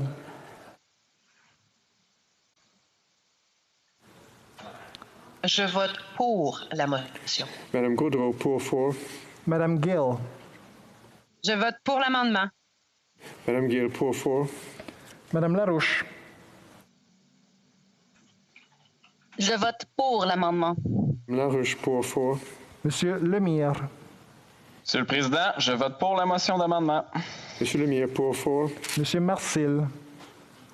Monsieur le Président, je vote pour. Monsieur Marcil, pour 4. Madame Michaud. Je vote pour la motion. Madame Michaud, pour 4. Madame Normandin. Je vote pour l'amendement. Madame Normandin, pour 4. Madame Posé. Pour l'amendement. Madame Posé, pour 4. Monsieur Perron. Je vote en faveur. Monsieur Perron, pour 4. Monsieur Plamondon. Pour l'amendement. Monsieur Plamondon, pour 4. Monsieur Savard-Tremblay. Je vote en faveur. Monsieur Savard-Tremblay pour 4. Monsieur Simard. Pour. Merci, Monsieur le Président. Monsieur Simard pour 4. Monsieur Sainte-Marie. Je vote en faveur. Je vote en faveur. Monsieur Sainte-Marie pour 4. Monsieur Thériault. Monsieur le Président, je vote pour. Monsieur Thériault pour 4. Monsieur Trudel. Pour, merci. Monsieur Trudel pour 4. Madame Vignola. Je vote pour l'amendement. Madame Vignola pour 4. Members of the New Democratic Party. Mr. Singh. I vote for. Mr. Singh 4 pour. Mr. Angus. I vote for the amendment. Angus 4 pour. Mr. Backrack. I vote for the amendment. Mr. Backrack 4 pour. Mr. Blakey. I vote for the amendment. Mr. Blakey 4 pour. Ms. Blaney, North Island, Powell River. I vote for the amendment. Any North Island Powell River 4 pour. Monsieur Boulris. Je suis pour.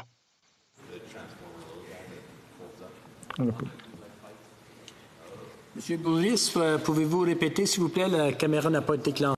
Please repeat, Mr. Bulris. The camera did not activate. Motion. Merci beaucoup. Monsieur Boulris pour 4. Mr. Cannings. I vote for the amendment. Cannings 4 pour. Ms. Collins. I vote in favor. Collins 4 pour. Mr. Duval. In favor? Mr. Duval 4 pour. Mr. Garrison. I vote in favor. Mr. Garrison, can you repeat? The camera didn't kick in. Mr. Speaker, I vote in favor of the amendment. Mr. Garrison 4 pour. Ms. Gazan. Oh, shoot. I vote in favor. On the Zoom them. I want to remind the honorable members not to have their microphones on unless they're voting. And if they do have a conversation, maybe just mind to see if they're on mute or not. Ms. Gazan. Ms. Gazan. I vote in favor. Ms. Gazan 4 pour. Mr. Green. I vote in favor. Mr. Green 4 pour. Mr. Harris. I vote in favor of the motion. Mr. Harris 4 pour. Madame Hughes.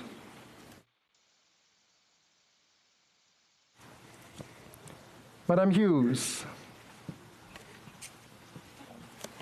Mr. Johns. I vote in favor of the motion. Mr. Johns 4 pour. Mr. Julian. Monsieur le Président, je vote pour la motion. Mr. Julian pour 4. Ms. Kwan. I vote for the amendment. Ms. Kwan 4 pour. Mr. McGregor. Mr. Speaker, I vote for the amendment. McGregor 4 pour. Mr. Massey.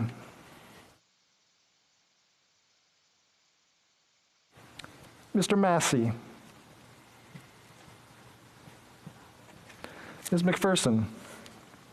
Mr. Speaker, I vote for the amendment. Ms. McPherson 4 pour. Ms. Kakak. In favor, Mr. Speaker. Can you repeat? There we go. Thank you. Ms. Kakak 4 pour. Members of the Green Party. Mrs. Atwin. In favor. Ms. Atwin 4 pour. Mr. Manley. Mr. Manley, 4 pour. Mr. Manley 4 pour. Ms. May Sanders Gulf Islands. I vote in favor. Ms. May Sanders Gulf Islands 4 pour. Independent members. Ms. Ratansi. I vote in favor of the motion. Ms. Ratansi 4 pour. Mr. Sangha. A vote in favor. Mr. Sangha 4 pour. Mr. Sloan. I vote in favor of the motion. Mr. Sloan 4 pour. Mr. Tabera. Vote against the motion. Mr. Tabara against called. Ms. Wilson-Raybould. I vote for. Ms. Wilson-Raybould 4 pour. Assuming that you did hear the question, if you wish to register your vote and weren't able to due to technical difficulties that are now resolved, use the raised hand function and the chair will recognize you. Mr. Bagnall. Speaker, I'm against the motion. Mr. Bagnall against, called. Mr. Hardy. Mr. Speaker, I am for the amendment. Mr. Hardy, pour. Ms. Young. I am in favor of the amendment. Thank you. Ms. Young, pour. Ms. Dancho. Mr. Speaker, I vote in favor. Dancho, pour. Mr. Carey.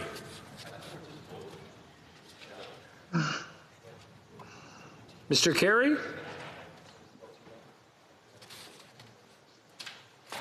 Mr. Carey, pour. Mr. Massey. In favor. Mr. Massey, pour. Ms. Hughes. Pour. Ms. Hughes, pour.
Yeas pour 229, 229.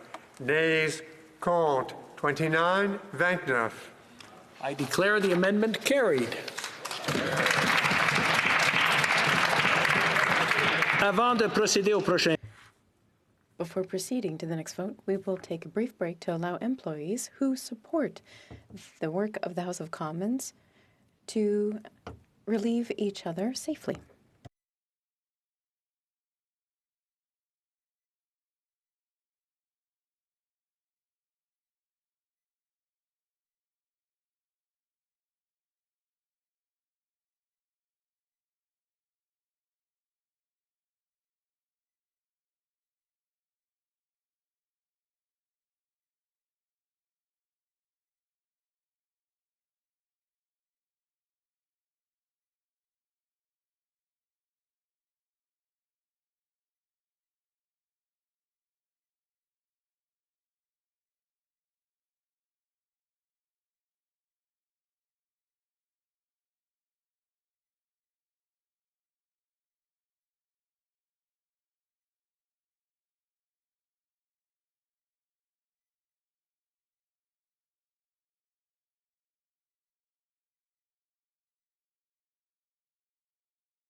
La prochaine mise aux voix. The next question is on the main motion as amended. Voting by video conference has now been established for use by the table. La question est la. The question is as follows. Mr. Chong, seconded by Mr. Jennings, moved that. In the opinion of the House, the People's Republic of China has engaged in actions consistent with the United Nations General Assembly Resolution 260, commonly known as the Genocide Convention, including detention camps and measures intended to prevent births as it pertains to Uyghurs and the Turkic Muslims. And B, étant donné que 1. And B, given that, where possible, it has been the policy of the Government of Canada to act in concert with its allies when it comes to the recognition of a genocide. There is a bipartisan consensus in the United States where it has been the position of 2 consecutive administrations that Uyghur and other Turkic Muslims are being subjected to a genocide by the government of the People's Republic of China. The House therefore recognize that a genocide is currently being carried out by the People's Republic of China against Uyghurs and other Turkic Muslims and call on the government to officially adopt this position. And also calls upon the International Olympic Committee to move the 2022 Olympic Games if the Chinese government continues this genocide. Member of a recognized party present in the House wishes to request a recorded division or that the motion as amended be adopted on division, I would invite them to rise and indicate to the chair. The honourable member for Grey Bruce Owen Sound. Bruce Gray Owen Sound. Bruce, Mr. Speaker, sorry to correct you, but yes, I would request a recorded vote on this motion, please. Good.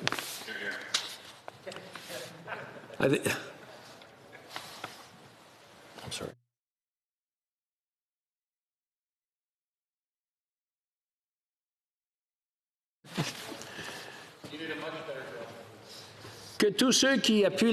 All those in favor of the motion as amended and who are participating in person, please rise. Deltal. Monsieur Berthold. Monsieur Berthold. Mr. Lawrence. Mr. Lawrence. Mr. Dalton. Mr. Dalton. Mr. Tucker. Mr. Tucker. Mr. Barrett. Mr. Barrett. Mrs. Falk Battleford's Lloyd Mrs. Minster. Falk Battleford's Lloyd Minster. Mr. Ruff. Mr. Ruff. Ms. Shin.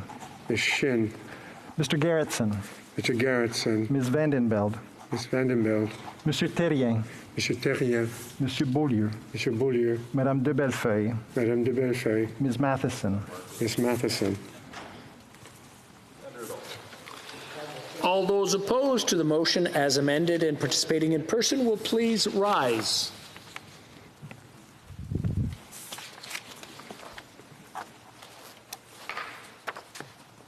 We will now call on the members who are participating by video conference, one by one in alphabetical order and by party based on a list at the table. After you have been called, indicate whether you vote for or against the motion. Please ensure that your camera is turned on at all times and your microphone is turned on only when voting. Les députés Members of the Liberal Party. Amos. Mr. Speaker, I vote in favor of the motion. Mr. Amos, for. Mr. Anandasangri. Mr. Speaker, I vote in favor of this motion. Mr. Anandasangri, for. Mr. Badaway. Mr. Speaker, I vote in favor of this motion. Mr. Badaway, for. Mr. Bagnall. I vote in favor of this motion. Mr. Bagnall, for. Mr. Baines. Mr. Speaker, I vote in favor of this motion. Mr. Baines, for. Mr. Baker. Speaker, I vote in favor of this motion. Mr. Baker, for. Mr. Batiste. I vote in favor of the motion. Mr. Batiste, for. Mr. Beach. Mr. Speaker, I vote in favor of this motion. Mr. Beach, for. Madame Bendayen. Monsieur le Président, je vote en faveur de la motion. Madame Bendayen, for. Madame Bissett. Je vote pour. Madame Bessette, for. Mr. Biddle. I vote in favor of the motion. Mr. Biddle, for. Mr. Blois. Mr. Speaker, I vote in favor of the motion. Mr. Blois, for. Mr. Casey. Je vote pour la motion. Mr. Casey, for. Ms. DeBrusen. Mr. Speaker, I vote in favor of the motion. Mr. Brusen, for. Ms. DeMoff. I vote in favor of the motion. Ms. DeMoff, for. Mr. Dollywall. Mr. Speaker, I vote in favor of the motion. Mr. Dollywall, for. Mr. Duguid. Mr. Duguid. Ms. Zarowitz. Mr. Speaker, I vote in favor of the motion. Ms. Zarowitz, for. Mr. Easter. Mr. Speaker, I vote in favor of the motion. Mr. Easter, for. Mr. Assassi. Mr. Assassi. Mr. Ellis. I vote in favor of the motion.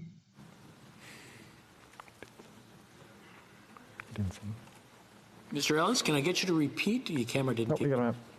Mr. Speaker, I vote in favor of the motion. Mr. Ellis, for. Mr. Erskine Smith. I vote in favor of the motion. Mr. Erskine-Smith, 4 pour. Monsieur Fergus. Président, je vote en faveur de la motion. Mr. Fergus, can I get you to repeat? Maybe try lowering the boom on the mic. Président, je vote en faveur de la motion. Mr. Fergus, pour 4. Okay. Mr. Fillmore. In favor of the motion. Mr. Fillmore, pour 4. Mr. Finnegan. In favor, Mr. Speaker. Mr. Finnegan, 4 pour. Mr. Fisher. In favor, Mr. Speaker.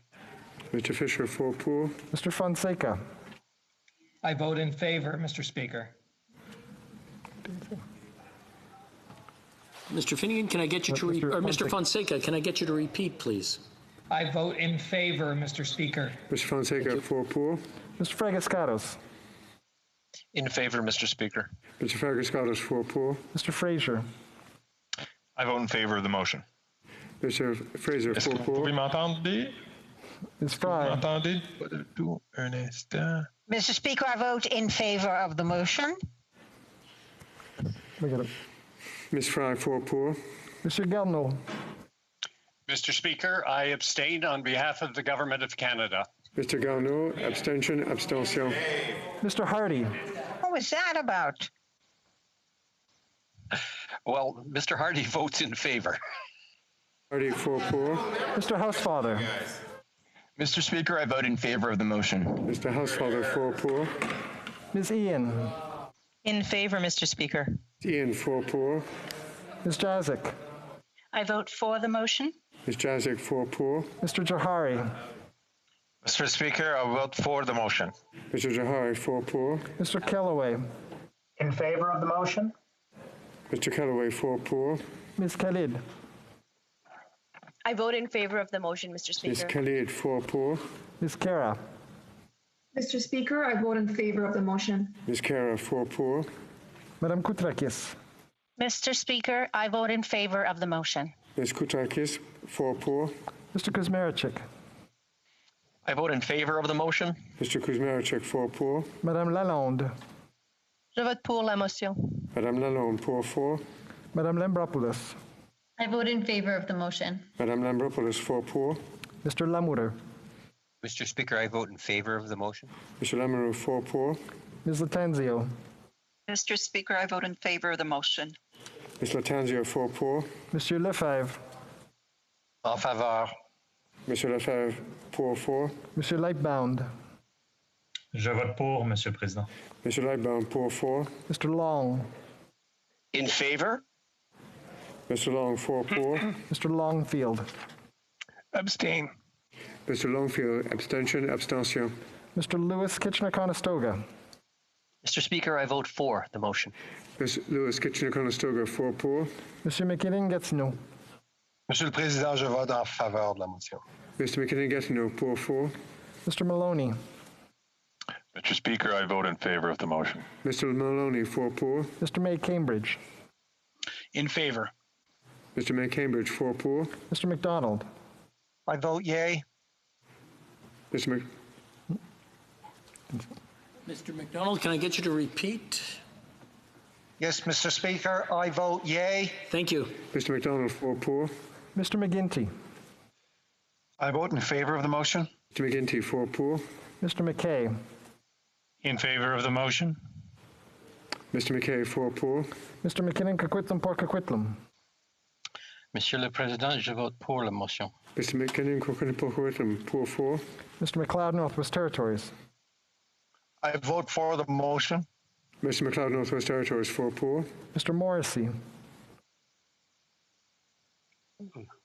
I vote in favor of the motion. Morrissey, 4 pour. Ms. O'Connell. I vote in favor of the motion. Ms. O'Connell, 4 pour. Mr. Oliphant. I vote in favor of the motion. Mr. Oliphant, 4 pour. Ms. Petitpas-Taylor. Je vote en faveur. Ms. Petitpas-Taylor, pour 4. Mr. Pulowski. I vote for the motion. Mr. Pulowski, 4 pour. Mr. Regan. Je vote en faveur. Mr. Regan, 4 pour. Monsieur Robillard. Je vote en faveur. Mr. Robillard, pour 4. Mrs. Romanado. Mr. Speaker, I vote in favor of the motion. Mrs. Romanado, 4 poor. Ms. Sahota Brampton North. I vote in favor of the motion. Ms. Sahota Brampton North, 4 poor. Mr. Saney. Mr. Speaker, I vote for the motion. Mr. Saney, 4 poor. Ms. Sachs. Mr. Speaker, I vote in favor of the motion. Ms. Sachs, 4 poor. Monsieur Sanson. Monsieur le Président, je vote pour la motion. Mr. Sanson, pour 4. Mr. Sarai.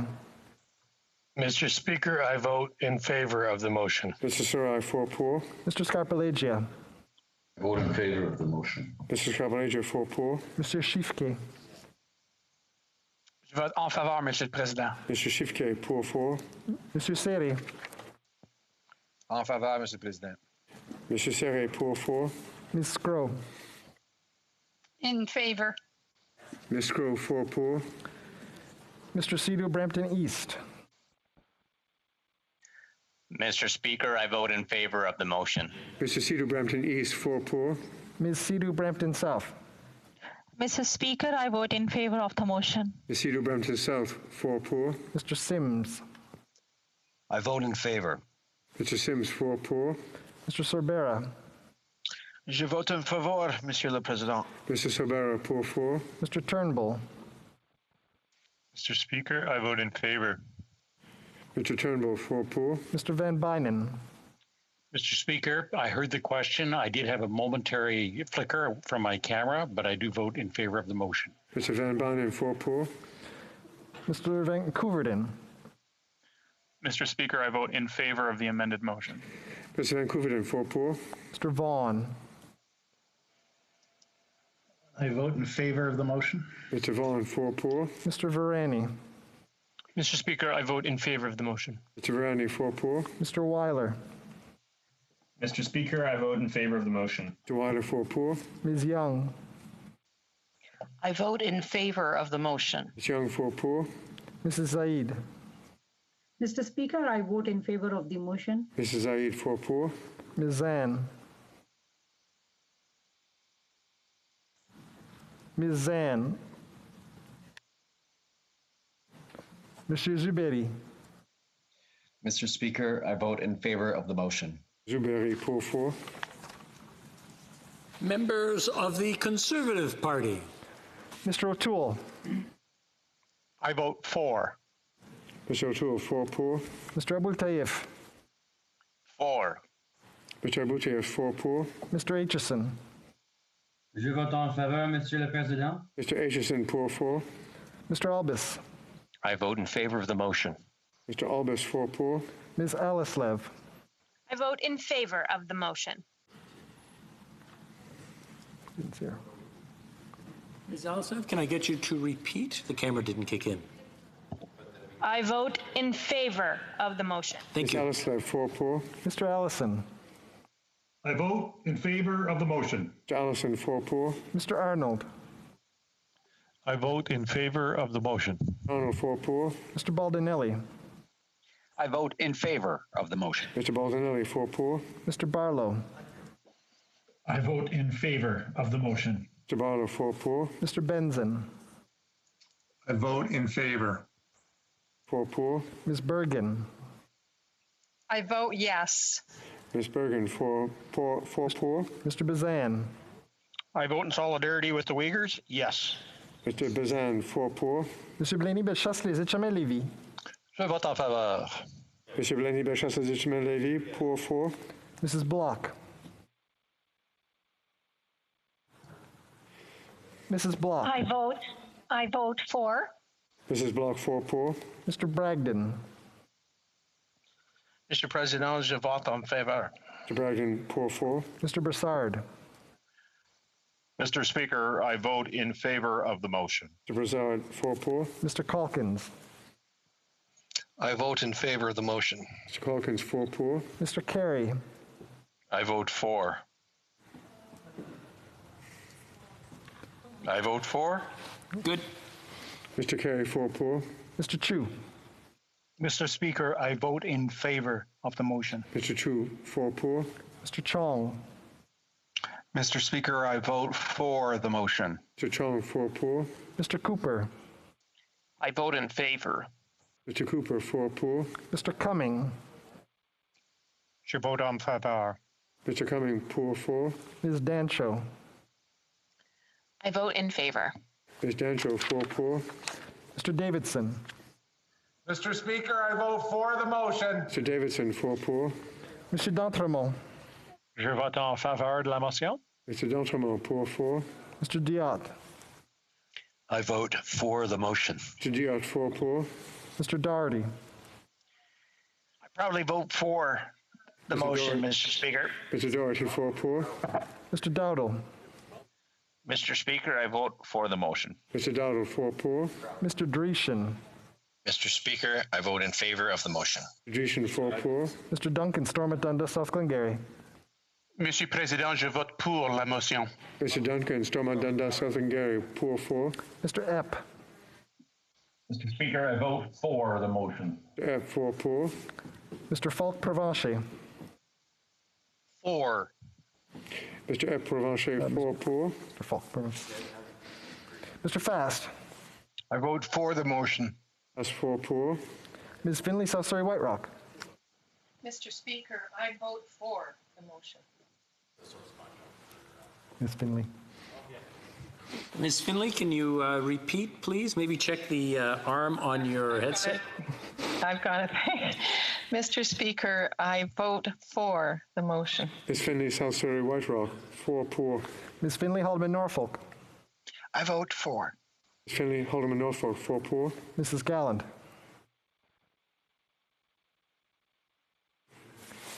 Mrs. Galland. Vote for the motion. Mrs. Galland, 4 pour. Monsieur Généreux. Je vote pour la motion. Jenner, pour 4. Mr. Janis. Mr. Speaker, I vote for the motion. Mr. Janis, 4 pour. Ms. Gladue. Je vote pour la motion. Ms. Gladue, pour 4. Monsieur Godin. Monsieur le Président, je vote pour la motion. Godin, pour 4. Monsieur Gould. Monsieur le Président, je vote pour la motion. Gould, pour 4. Mrs. Gray. I vote for the motion. Mrs. Gray, 4 pour. Mr. Halan. I vote for the motion. Mr. Halland, 4 pour. Ms. Harder. I vote for the motion. Ms. Harder, 4 pour. Mr. Hoback. I vote for the motion. Mr. Hoback, 4 pour. Mrs. Jansen. I vote for. Ms. Jansen, 4 pour. Mr. Genereux. Thank you, Mr. Speaker. I vote for the motion. Mr. General, 4 pour. Mr. Kelly. I vote for the motion. Mr. Kelly, 4 pour. Mr. Kent. Mr. Speaker, I vote for the motion. Kent, 4 pour. Mr. Kitchen. I vote for the motion. Mr. Kitchen, 4 pour. Mr. Kimmich. Mr. Speaker, I vote for the motion. Kimmich, 4 pour. Mr. Cram. I vote for the motion. Mr. Cram, 4 pour. Mr. Couric. For. Mr. Couric, 4 pour. Mrs. Kuzi. Je vote pour la motion. I vote for the motion. Mrs. Kuzi, pour 4. Mr. Lake. I vote for the motion. Mr. Lake, 4 pour. Monsieur Lehoux. Je vote pour la motion. Mr. Lehoux, pour 4. Mr. Lewis Essex. I vote in favor of the motion. Mr. Lewis Essex, 4 pour. Mr. Leipert. I support the motion. Mr. Leipert, 4 pour. Mr. Lloyd. In favor. Mr. Lloyd, 4 pour. Mr. Lobb. I vote for the motion. Mr. Lobb, 4 pour. Mr. Lukiski. For. Mr. Lukiski, can I get you to repeat, please? The camera didn't kick in. I vote for the motion. Thank you. Mr. Lukiski, 4 pour. Mr. McKenzie. I vote for. Mr. McKenzie, 4 pour. Mr. McGuire. I vote for the motion. Mr. McGuire, 4 pour. Monsieur Martel. Je vote pour. Je vote pour. Mr. Martel, pour 4. Mr. Mazer. Mr. Speaker, I vote in favor of the motion. Mr. Mazer, 4 pour. Mr. Macaulay Edmonton West. Mr. Speaker, I vote for the motion. Mr. Macaulay, Edmonton West, 4 poor. Mr. McColman. In favor. Mr. McColman, 4 poor. Mr. McLean. Sorry, I vote in favor. Mr. McLean, 4 poor. Mrs. McLeod, Kamloops, Thompson, Caribou. Mr. Speaker, I vote for the motion. Mr. McLeod, Kamloops, Thompson, Caribou, 4 poor. Mr. Morello.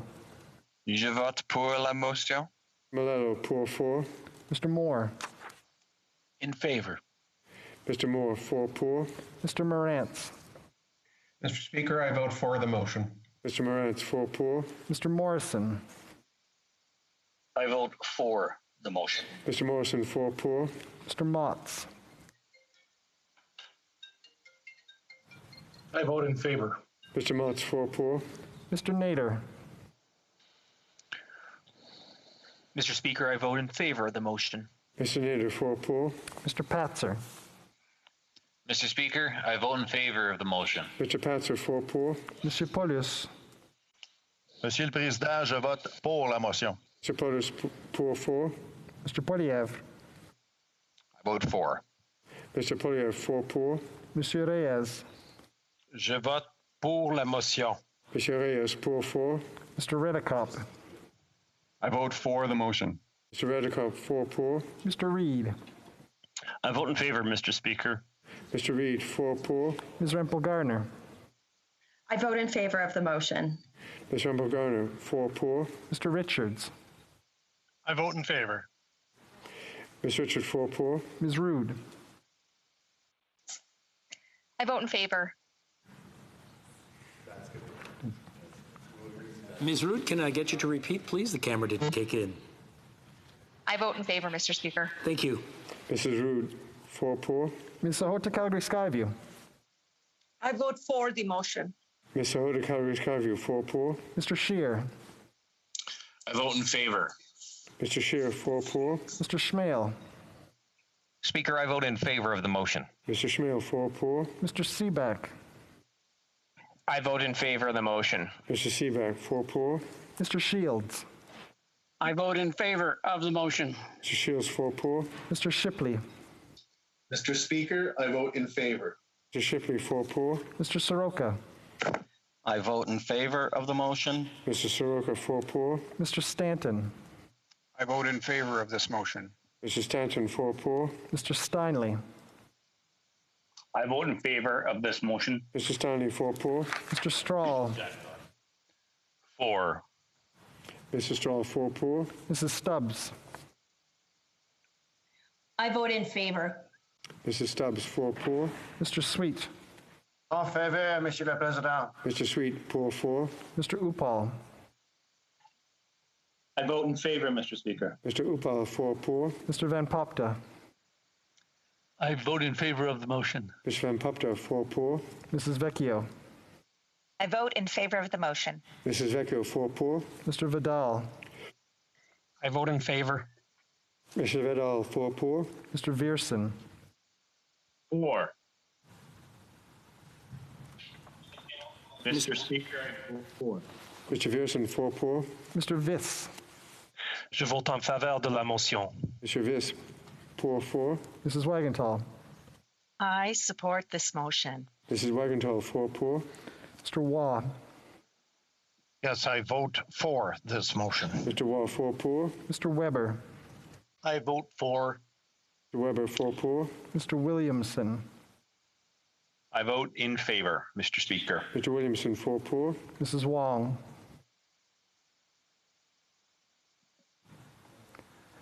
Mrs. Vote Wong. in favor. I vote in favor of the motion. Mrs. Wong, 4 poor. Mr. Yerdega. I vote for. Mr. Yerdega, 4 poor. Mr. Zimmer. I vote in favor of this motion. Mr. Zimmer, 4 poor. Les députés du Bloc québécois. Members of. Monsieur le Président. Monsieur Barcelou Duval, pour 4. Monsieur Bergeron. Monsieur le Président, je suis en faveur. Bergeron, pour 4. Madame Bérubé. Je vote pour. Madame Bérubé, pour 4. Monsieur Blanchet-Jonca. Je vote pour. Monsieur Blanchet-Jonca, pour 4. Monsieur Boudria. Je vote pour. Monsieur Bourdia, pour 4. Monsieur Brunel-Duceppe. Je vote pour la motion. Monsieur Brunel-Duceppe, pour 4. Madame Chabot. Je vote pour. Madame Chabot, pour 4. Monsieur Champoux. Je vote pour la motion. Monsieur Champoux, pour 4. Madame Charbonneau. Je vote pour la motion, Monsieur le Président. Madame Charbonneau, pour 4. Madame Desbiens. Je vote pour.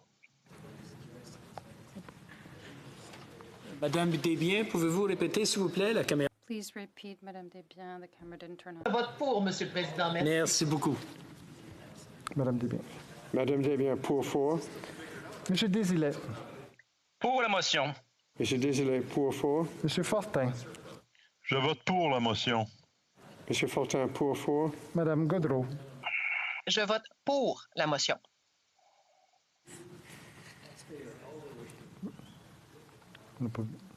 Madame Godreau. Madame Goudreau, Pour la motion. Parfait, merci beaucoup. Madame Godreau, pour 4. Madame Gill. Je vote pour la motion. Madame Gill, pour 4. Madame Larouche. Je vote pour la motion. Madame Larouche, pour 4. Monsieur Lemire. Monsieur le Président, je vote pour la motion. Monsieur Lemire, pour 4. Monsieur Marcil. Monsieur le Président, je vote pour la motion. Marcel, pour 4. Madame Michaud. Je vote pour la motion. Madame Michaud, pour 4. Madame Normandin. Je vote pour la motion. Normandin, pour 4. Madame Posé. Pour la motion. Madame Posé, pour 4. Monsieur Perron. En faveur de la motion. Monsieur Perron, pour 4. Monsieur Plamondon. Je vote pour. Monsieur Plamondon, pour 4. Monsieur Savard-Tremblay. Je vote pour la motion. Monsieur Savard-Tremblay, pour 4. Monsieur Simard. Pour la motion. Monsieur Simard, pour 4. Monsieur Sainte-Marie. Je vote en faveur. Monsieur Sainte-Marie, pour 4. Monsieur Thériault. Monsieur le Président, je vote pour. Monsieur Thériault, pour 4. Monsieur Trudel. Pour, Monsieur le Président, merci. Trudel, pour 4. Madame Vignola. Je vote pour, Monsieur le Président. Madame Vignola, pour 4. Members of the New Democratic Party. Mr. Singh. I vote for the motion. For. Mr. Singh, 4 pour. Mr. Angus. I vote for this motion. Mr. Angus, 4 pour. Mr. Backrack. I vote for the motion, Mr. Speaker. Mr. Backrack, can I get you to repeat? You may want to check your the arm on your headset and maybe bring it down. My apologies, Mr. Speaker. I vote for the motion. Thank you. Backrack, 4 pour. Mr. Blakey. I vote for the motion. Mr. Blakey, 4 pour. Ms. Blaney, North Island, Powell River. I vote for the motion. Ms. Blaney, North Island, Powell River, 4 pour. Monsieur Boulris. Je vote pour la motion. Monsieur Boulris, pour 4. Mr. Cannings. I vote for the motion. Mr. Cannings, 4 pour. Ms. Collins. I vote for the motion. Ms. Collins, 4 pour. Mr. Duval. In favor? Mr. Duval, 4 pour. Mr. Garrison. I vote in favor of the motion. Mr. Garrison, 4 pour. Ms. Gazan. I vote in favor. Ms. Gazan, 4 pour. Mr. Green. In favor. In favor. Okay. Mr. Green, 4 pour. Mr. Harris. Mr. Speaker, I vote in favor of the motion. Mr. Harris, 4 pour. Madame Hughes.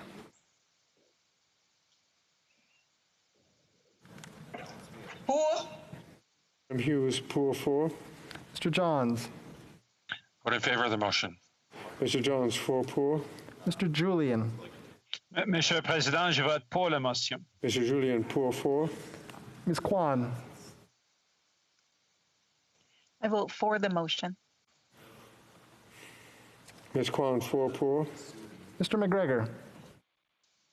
Mr. Speaker, I vote for the motion. Mr. McGregor, 4 pour. Mr. Massey. In favor. Mr. Massey, 4 pour. Ms. McPherson. Mr. Speaker, I vote for the motion. Ms. McPherson, 4 pour. Ms. Kakak. Je vote pour la motion. Kakak, pour 4. Members of the Green Party. Mrs. Atwin. In favor, Mr. Speaker? Ms. Atwin, 4 pour. Mr. Manley. In favor, Mr. Speaker. Ms. Manley, 4 pour. Ms. May Sanishka-Filans. I vote for the motion. Thank you, Mr. Speaker. Ms. May Sanishka-Filans, 4 pour. Independent members. Ms. Ratansi. I vote in favor of the motion. Ms. Ratansi, 4 pour. Mr. Senga. I vote in favor of the motion, Mr. Speaker. Mr. Senga, can you turn your camera on? I vote in favor of the motion, Mr. Speaker. Very good. Thank you. Mr. Senga, 4 pour. Mr. Sloan. I vote in favor of the motion. Mr. Sloan, 4 pour. Mr. Tabera. I vote in favor of the motion. Mr. Tabera, 4 pour. Ms. Wilson-Raybould. I vote for the motion. Ms. Wilson-Raybould, 4 pour. Si vous avez entendu la question et n'avez pas... If you heard the question and were unable to vote for technical reasons that are now resolved, use the raise hand function and the chair will recognize you. Mr. Duguid. I vote for the motion, Mr. Speaker. Mr. Duguid, 4 pour.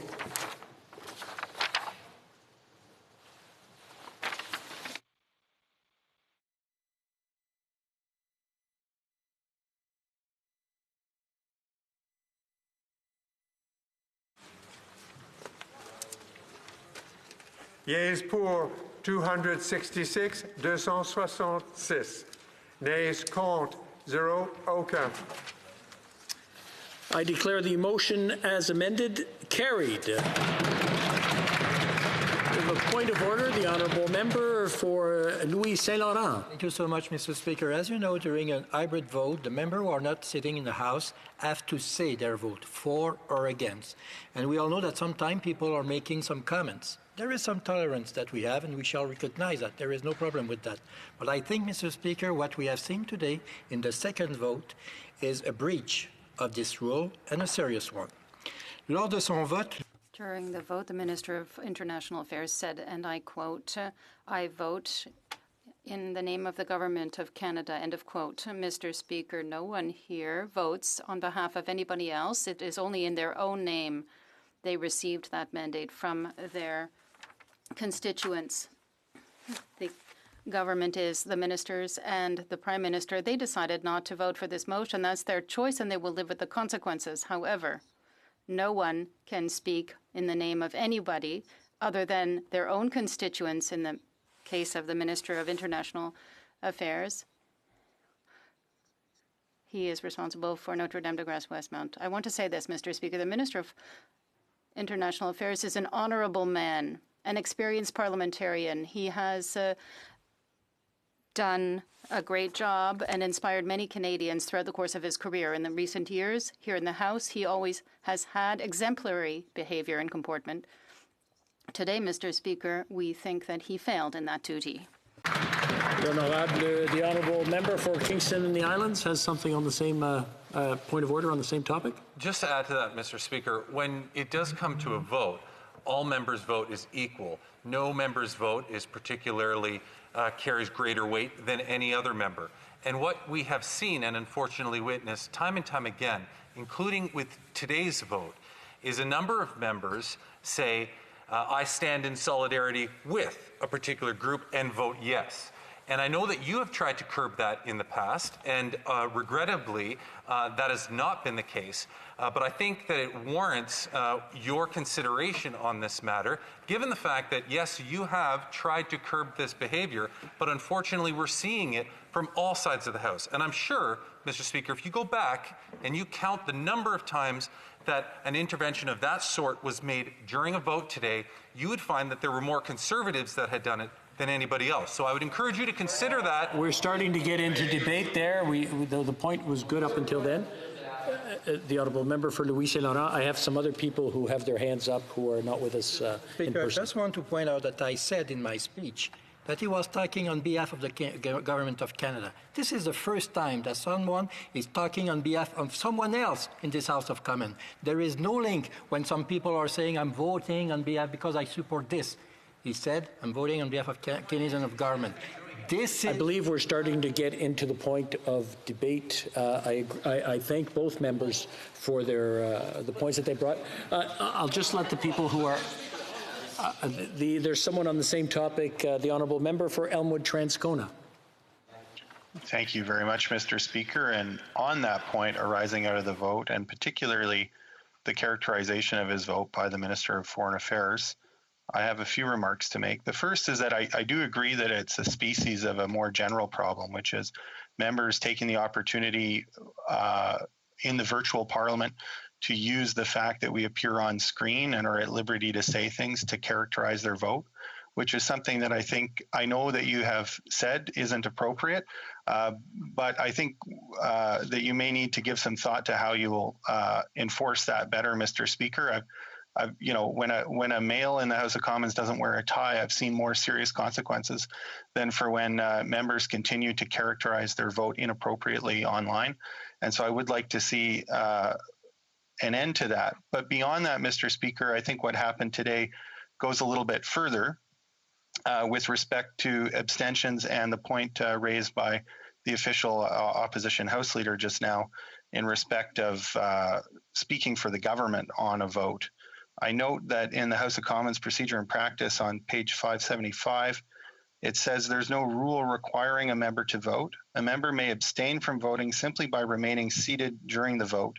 Such abstentions are of an unofficial nature and are not recorded, although on occasion members have risen following a vote to offer an explanation.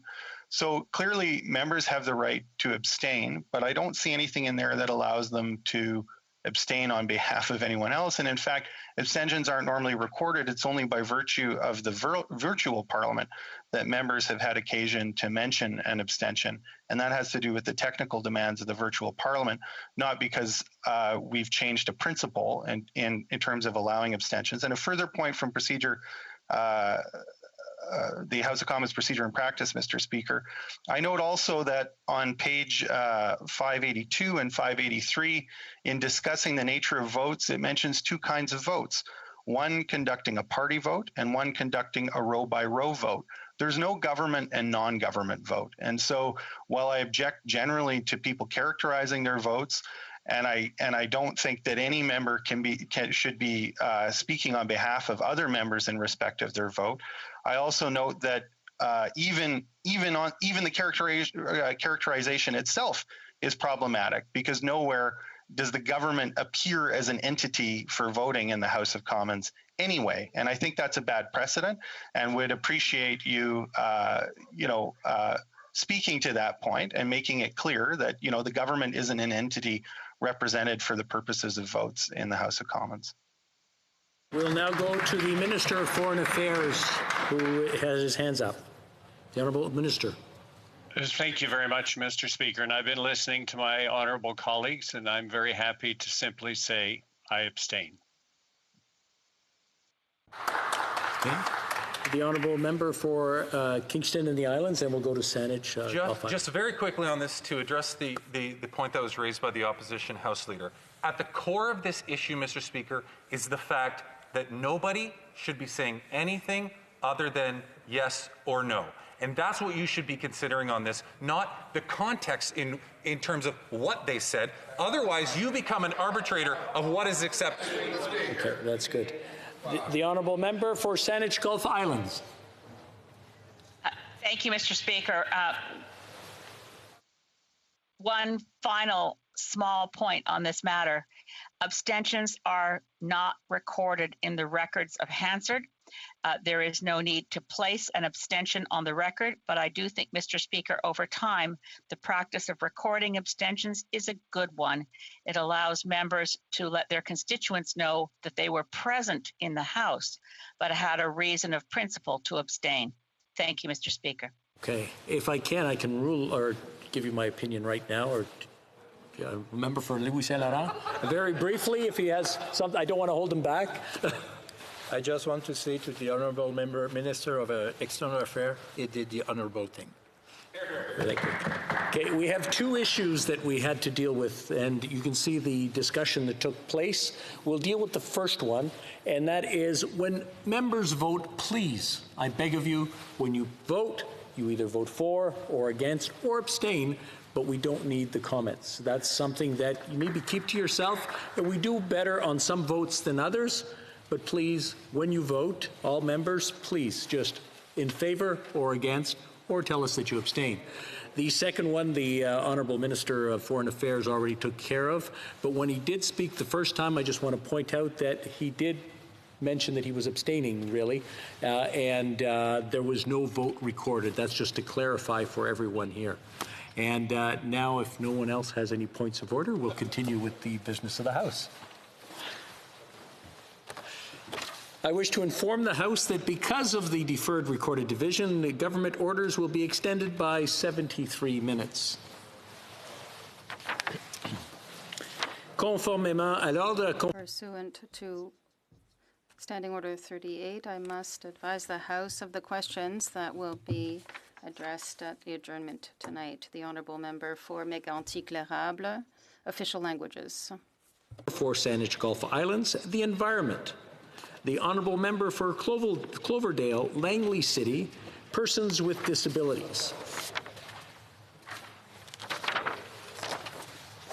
You want to do these? Okay, you know what? I'll let you. We'll just take a break for a few seconds while we make a change.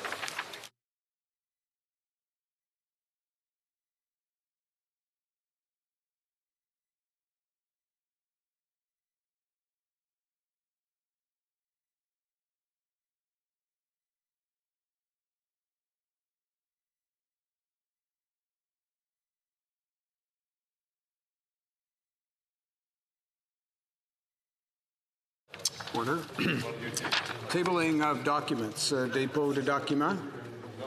Introduction of government bills. Declaration. Statements by ministers.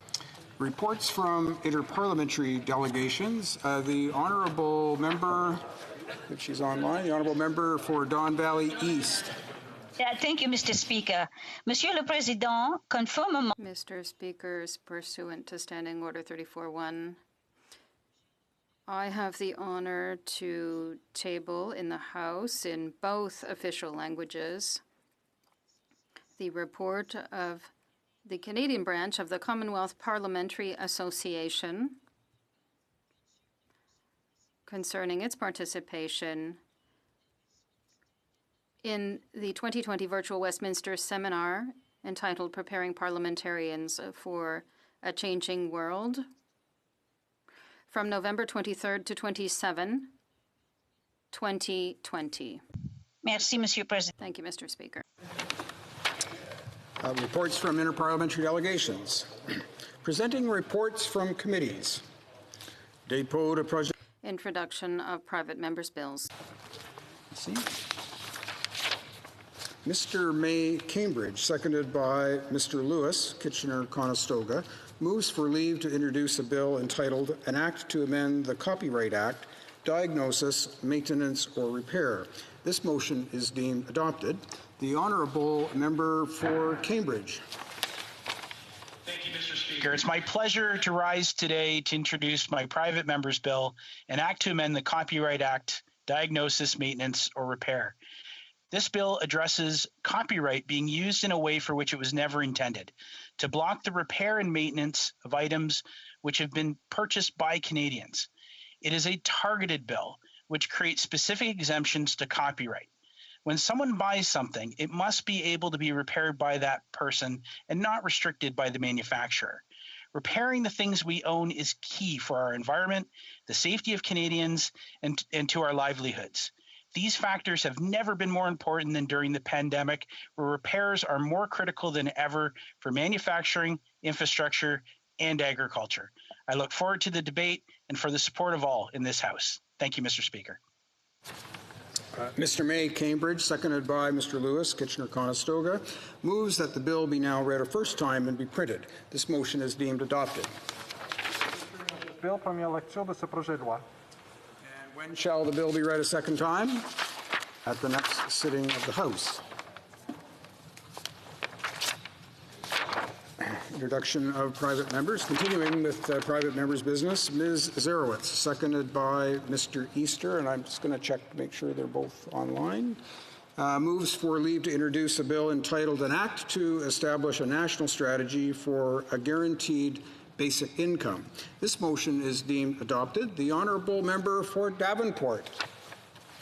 Thank you so much, Mr. Speaker. It is my absolute honor to introduce into this House the following private members' bill, an act to establish a national strategy for a guaranteed basic income.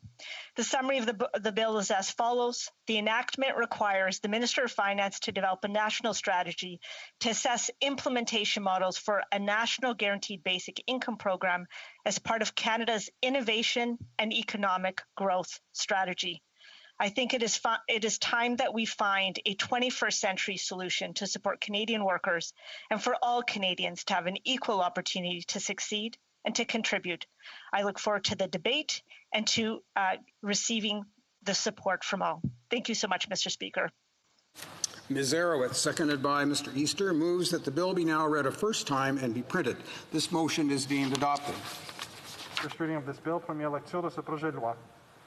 And when shall the bill be read a second time? At the next sitting of the House. First reading, the introduction of private members' bills. Seeing none. First reading of Senate public bills. Motions. Motion, the Honourable Member for Kingston and the Islands. Thank you, Mr. Speaker. There have been discussions amongst the parties, and if you seek it, I think you will find unanimous consent to adopt the following motion.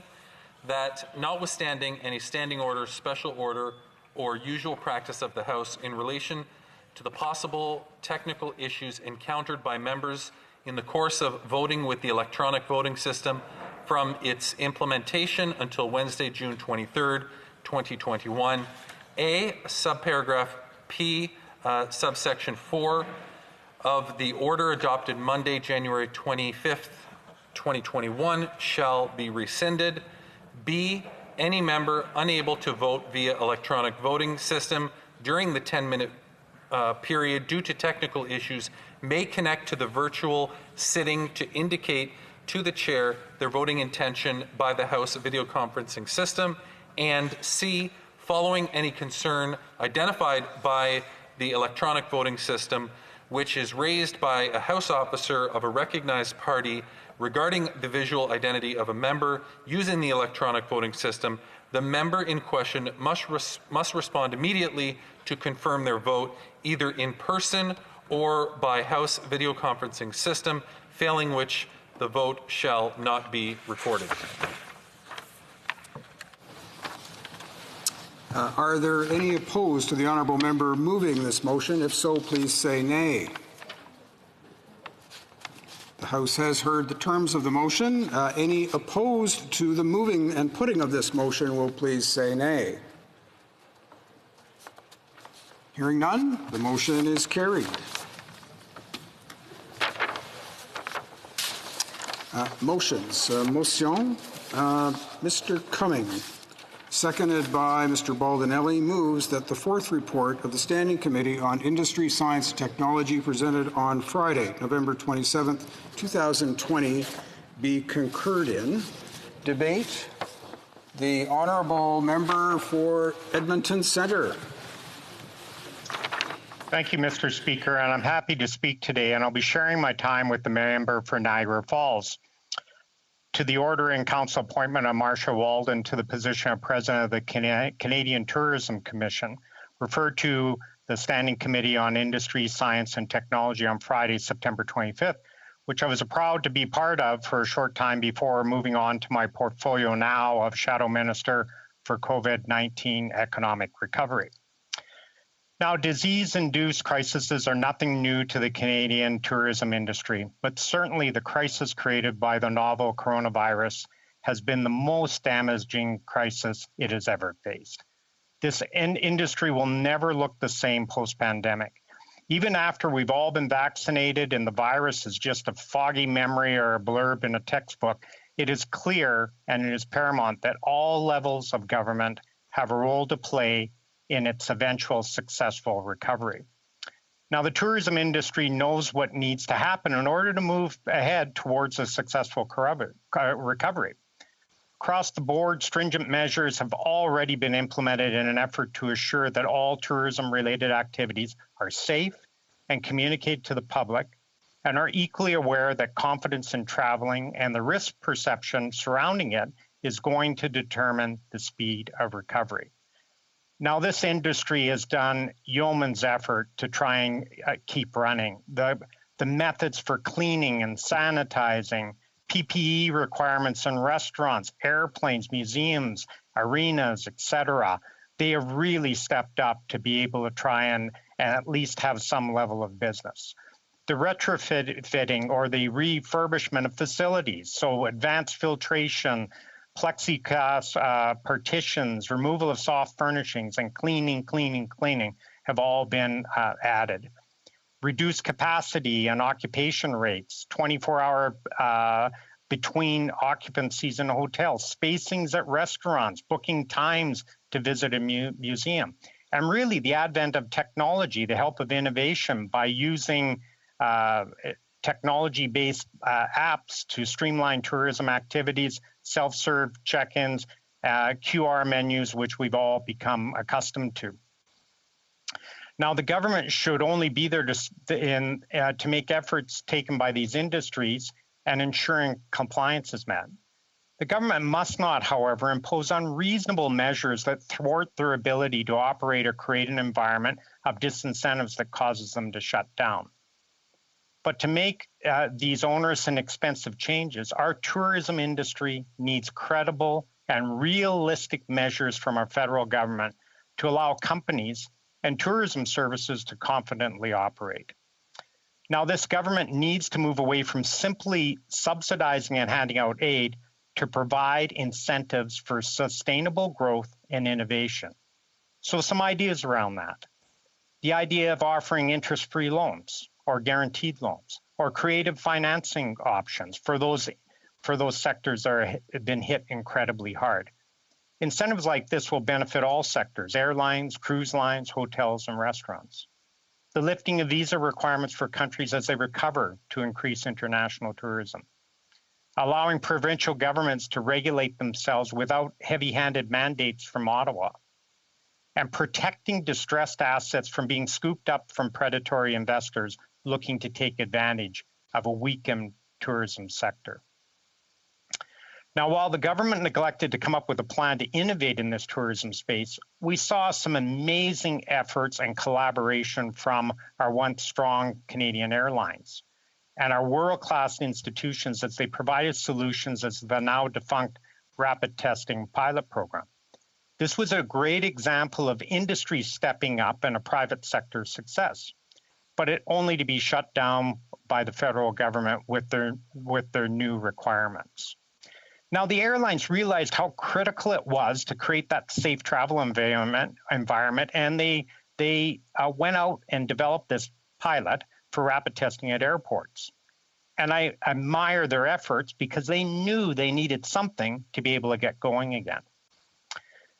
Now, testimony given at the Health Committee last week did little to indicate that there is data that suggests that these new restrictions are going to be an improvement, and that they were based upon strong data. But there was some data from the rapid testing. At February 11th, just over 49,000 people tested, and 1% tested positive and were monitored and made to quarantine, and it worked successfully. Now, on an anecdotal note, in my riding for over 30 years, there's been a company called Paul Travel who's provided tailored independent travel services. And like many other companies and individuals involved in the tourism sector, they're finding themselves faced with the impossible. Their companies are failing. And while the rest of the economy may be able to experience some sort of a bounce back, it's really, really difficult in this travel industry. On top of this, the commissions that the 13 women working at Paul Travel were expected to earn for services they actually did were clawed back because of cancellations. So the government's inability to provide rapid testing for Canadians and that much needed support for airlines thwarted much of this travel during this pandemic. Now, many large travel agencies and independent providers are facing decreases of up to 90% compared to 2019. Now, we can't pretend like things are going to go back to normal. For decades to come, gone will be the days of banquets and large conventions, and the need for travel agents and many other hospitality workers may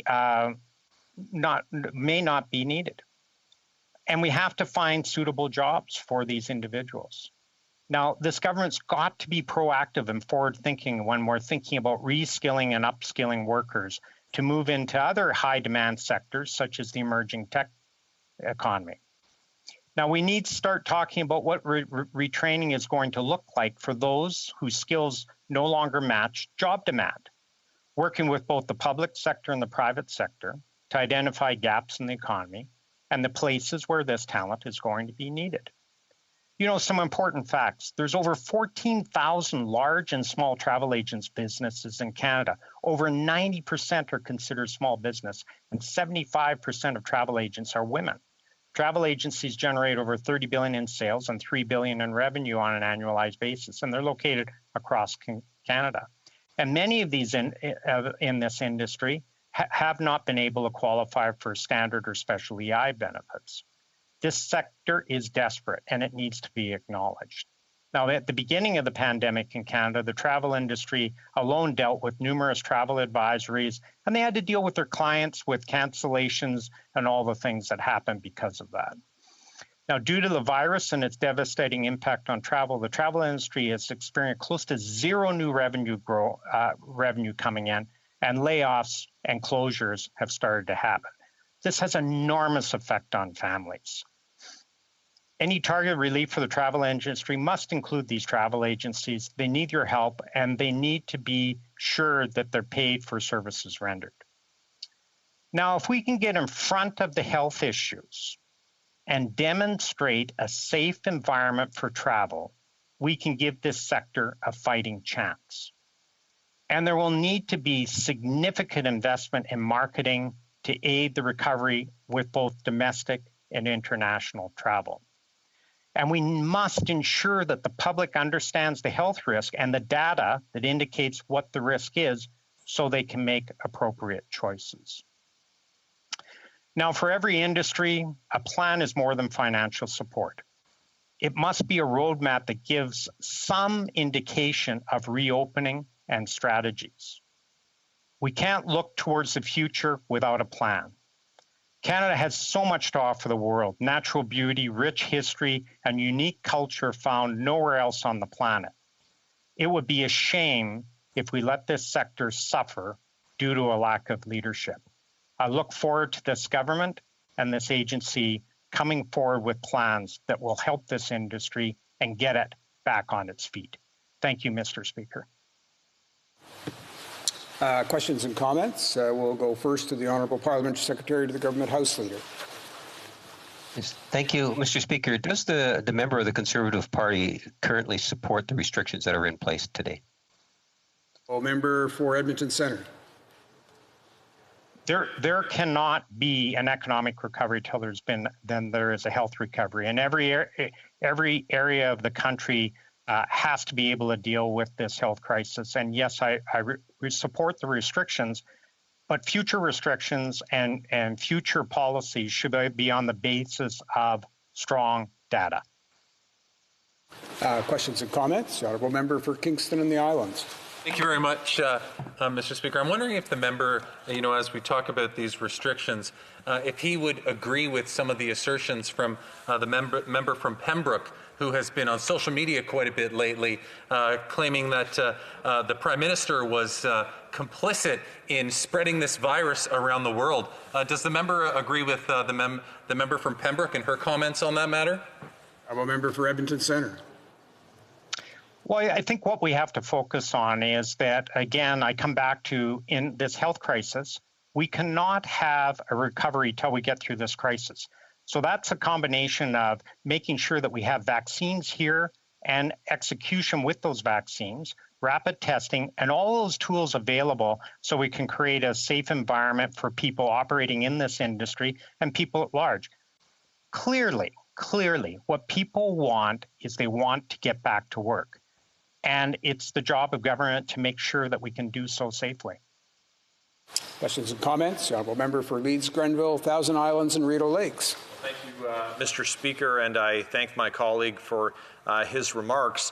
At this point in the pandemic, certainly the tourism sector is looking for certainty. They're looking for a plan from the government. He mentioned, travel agents, people who are tourism operators who have been really put in a bad way, and they're looking for a signal from the government that there's going to be some relief, that there's going to be some certainty. And so these individuals, particularly in the travel industry, made up predominantly by women, have been very hard hit and are really looking for action. And in the face of inaction, I'm just wondering if the member can share with us what he expects from the government in order to provide certainty to these folks.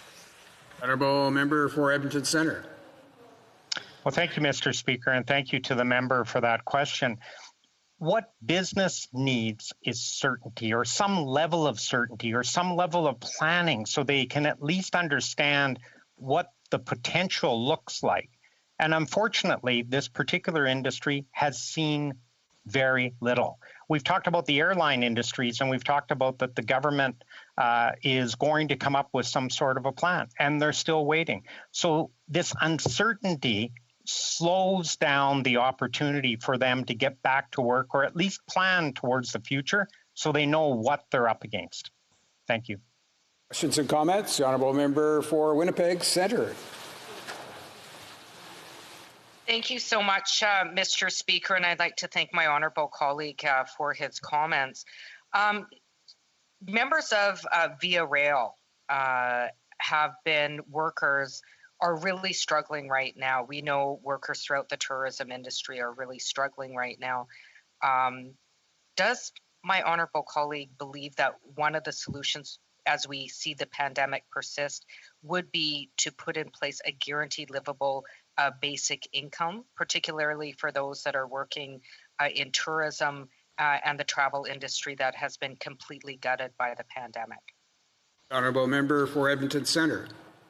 Well, thank you to the member for the question. And I think the more important thing that we need to be able to look towards is how we can reopen these sectors and get people back to work.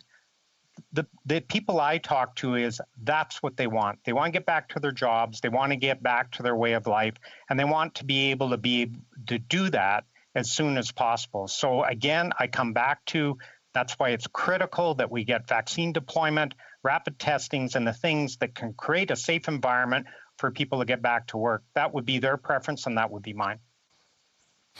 Resuming debate, the honourable member for Niagara Falls. Thank you, Mr. Speaker. I am pleased to speak today in concurrence of the fourth report from the Standing Committee on Industry, Science and Technology regarding the Order in Council appointment of Marcia Walden as President and Chief Executive Officer of the Canadian Tourism Commission, which is now known as Destination Canada. On October 29th, 2020, the committee met to consider Ms. Walden's appointment, and at that time I had the opportunity to attend and take part in the session as we examined Ms. Walden's qualifications to assume this most important leadership position. Mr. Speaker, Ms. Walden is assuming this position at a critical time for the industry. In fact, during our meeting in October, I noted that according to Destination Canada's own Status of the Industry report, they had forecasted that our Canadian tourism sector would not recover to its record high levels of 2019 until 2024 at the earliest. The Destination Canada report indicated this would be, I quote, a catastrophic loss for our economy. Given COVID's continued impact, the Tourism Industry Association of Canada now estimates it will not be until 2026 before this sector fully recovers to its record-setting numbers set in 2019. Also, during our October meeting, I noted the industry report indicated that the federal government needed to, and again, I quote, provide a light at the end of the tunnel. However, as we continue to watch the federal government struggle to secure our vaccine supply and implement widespread rapid testing, our tourism sector is left to struggle. In other words, the COVID-19 pandemic and this federal government's dreadful and mismanaged response to it has set the Canadian travel and tourism industry back, instead of providing that much needed light at the end of the tunnel, which this industry so badly needs. That is why it's so important we need this federal government to succeed in getting Canadians vaccinated more quickly. That is why we need the federal government to succeed in procuring and implementing rapid testing devices across the country so we can begin returning our lives to normal. Canadian businesses associated with travel and tourism have been some of the hardest hit, and many of them have joined an advocacy movement called just that, the Coalition of Hardest Hit Businesses. When the federal government closed our land borders and implemented stringent travel restrictions back in March 2020, our Canadian airlines and airports were immediately shuttered.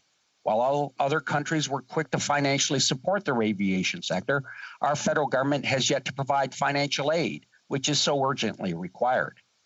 In addition to shuttering the engines that literally drive our domestic and international travel and tourism economy, this pandemic has greatly impacted so many small and medium-sized businesses, including hotels and accommodations, restaurants, and attractions. Nearly every sector within Canada's travel and tourism industry has experienced disruption, uncertainty, and harm to its daily operations, revenues, and business planning forecasts. When businesses are impacted to this magnitude, workers and employment are also severely disrupted. Therefore, it's not surprising to see that we're continually hearing more about layoffs and job losses across these industries and higher unemployment numbers in this industry compared to others. For example, the Hotel Association of Canada says that in April 2020, there were 114,000 jobs in their sector. As of December 2020, this number was reduced to 87,500 workers. Many hoteliers are now at the point of wondering how long it will be before they run out of cash. 40% of operators don't think they will make it past this month, and 70% say they won't make it until the spring. Another example of employment hardship is in the restaurant industry. According to Restaurants Canada, in the first 6 weeks of the pandemic, the food service sector lost more than the entire Canadian economy lost during the 2008-2009 recession. Let that resonate for a moment. One out of every 5 jobs lost to the pandemic has been in the food service sector. According to the December labor force survey from Statistics Canada, there are at least 316,000 fewer people employed in the food service sector right now than there were in February 2020. It's a similar story in our Canadian aviation sector. We continually hear more about layoffs, more job losses, and more regional route closures basically every other week. COVID-19 and the government responses to it have had a devastating impact on these industries and further on the jobs they provide Canadians. Overall, when these sectors and others are taken together, the national unemployment rate, according to Statistics Canada, was 9.4% as of February 5th, 2021. However, the unemployment rate in Canada's travel and tourism industry far exceeds this number. It currently sits at 18.6%, nearly double the national unemployment rate, which underscores just how hardest hit Canada's travel and tourism industry has been. Canada's Conservatives, as the official opposition, have been pleased to work with our private sector stakeholders to listen, learn, and advocate on their behalf as we learn to understand about their challenges going through this pandemic. That is why we've been pleased to work with the federal government on improving many of their own emergency programs that were hastily launched without much consultation, understanding, or consideration of the very stakeholders they were intended to help. Through our good work and the federal government's cooperation, we have been able to improve emergency business programs, such as the Canadian Emergency Wage Subsidy, the Canadian Emergency Rent Subsidy, and the Canadian Emergency Business Account. While we are pleased with these improvements, Mr. Speaker, our work is far from over. These programs and the newly created Highly Affected Sector Credit Availability Program are designed to be temporary, and their goal is to help businesses survive through this pandemic. They have little to do with the economic recovery that is needed on the other side. That is where Ms. Walden and Destination Canada will play a major role. A core mandate of the federal agency is to influence travel and tourism supply and build demand for the benefit of locals, communities, and visitors through leading research, alignment with public and private sectors, and marketing Canada nationally and abroad.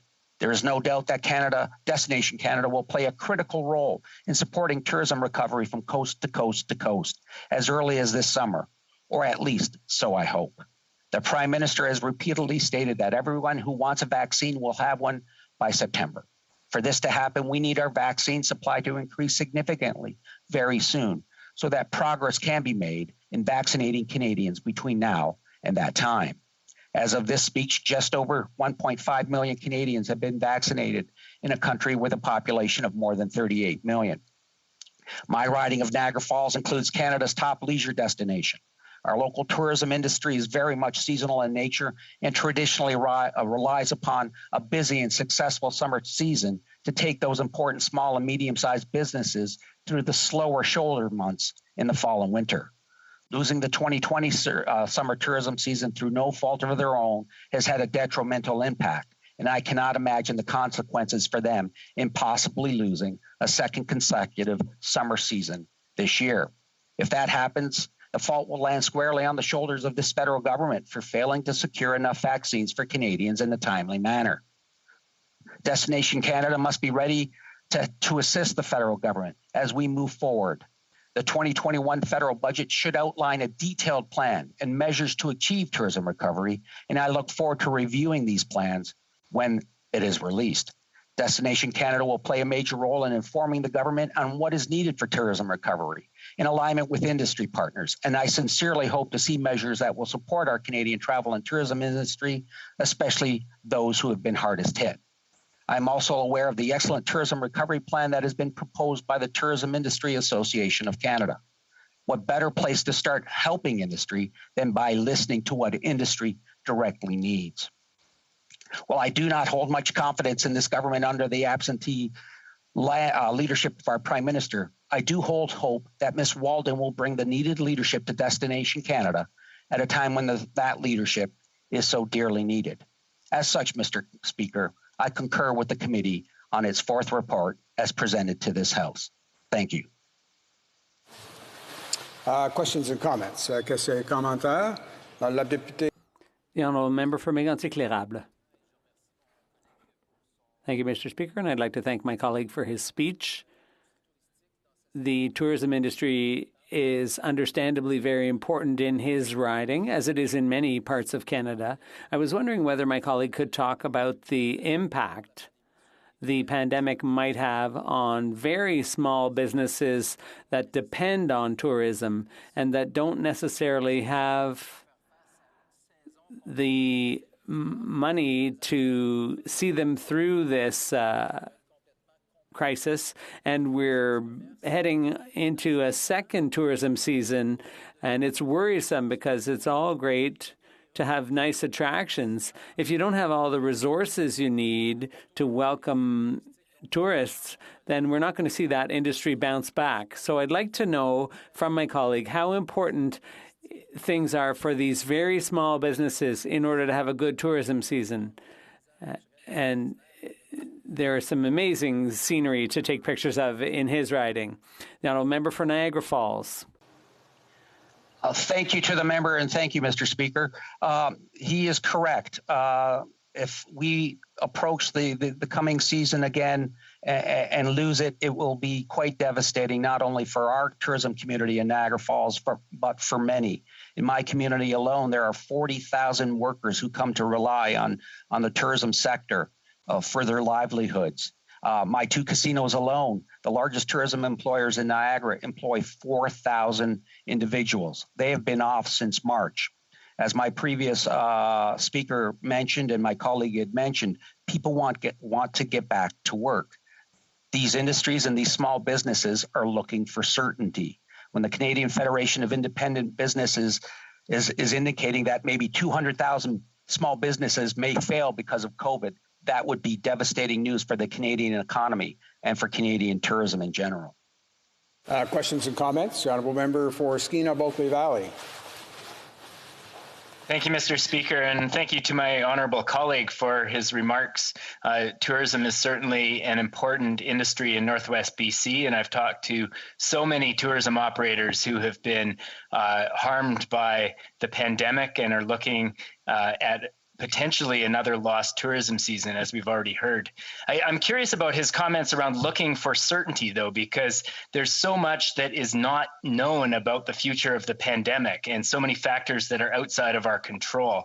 Does he not agree that our focus should be on supporting those businesses in the face of travel restrictions rather than pushing for a reopening of the travel industry, which may be premature in the face of the new variants of the virus, which are so concerning to health experts?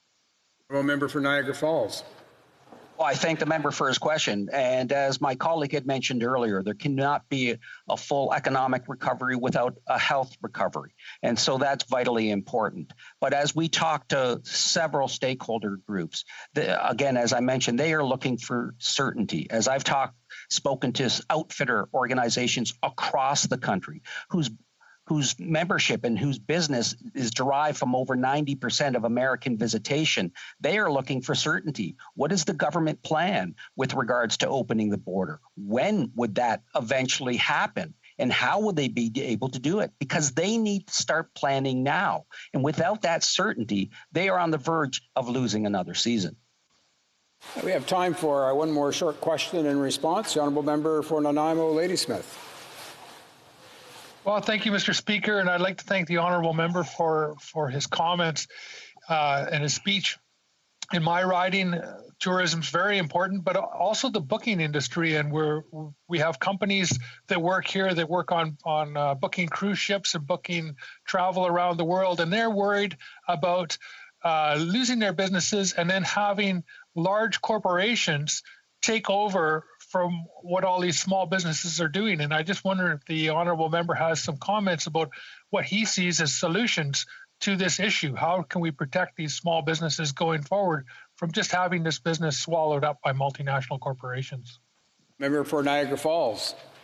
Well, I thank the member for his question. In fact, as I've been listening to stakeholder organizations across the country, including the Travel Association, Travel Agents Association of Canada, and those independent travel agencies across the country, they are looking again for the government for solutions as part of the airline assistance program. What these traditionally many small business operations, probably 80 to 85% are run by female entrepreneurs, are looking for assistance to ensure that the commissions that they've generated and earned quite rightly are not clawed back as part of any refund program that the government puts in place as part of its airline bailout. And with that, we'll go to resuming debate, and the Honourable Parliamentary Secretary to the Government House Leader. Yes, thank you very much, Mr. Speaker. And, you know, it's interesting watching the Conservatives, and somewhat frustrating, I must say, a little bit disappointing, watching the Conservatives play their political games on the floor of the House of Commons. And it is becoming more and more apparent that the Conservative Party of Canada is completely out of touch with what Canadians want their political leaders to be talking about and actually doing, Mr. Speaker. And I don't say that lightly. I genuinely believe that the current leadership of the Conservative Party and the direction that their House leadership team seems to want to be taking the discussions and the debates on the floor does a disservice to Canadians. Let me kind of expand why it is. You know, we have a report on travel and tourism. I listened very carefully to the former speaker and the member from Edmonton Centre who brought forward the motion on this concurrence to talk about tourism and Travel Canada. And there's nothing that was there, nothing at all that was actually said by either member that could not have been said during debate on C-14, for example.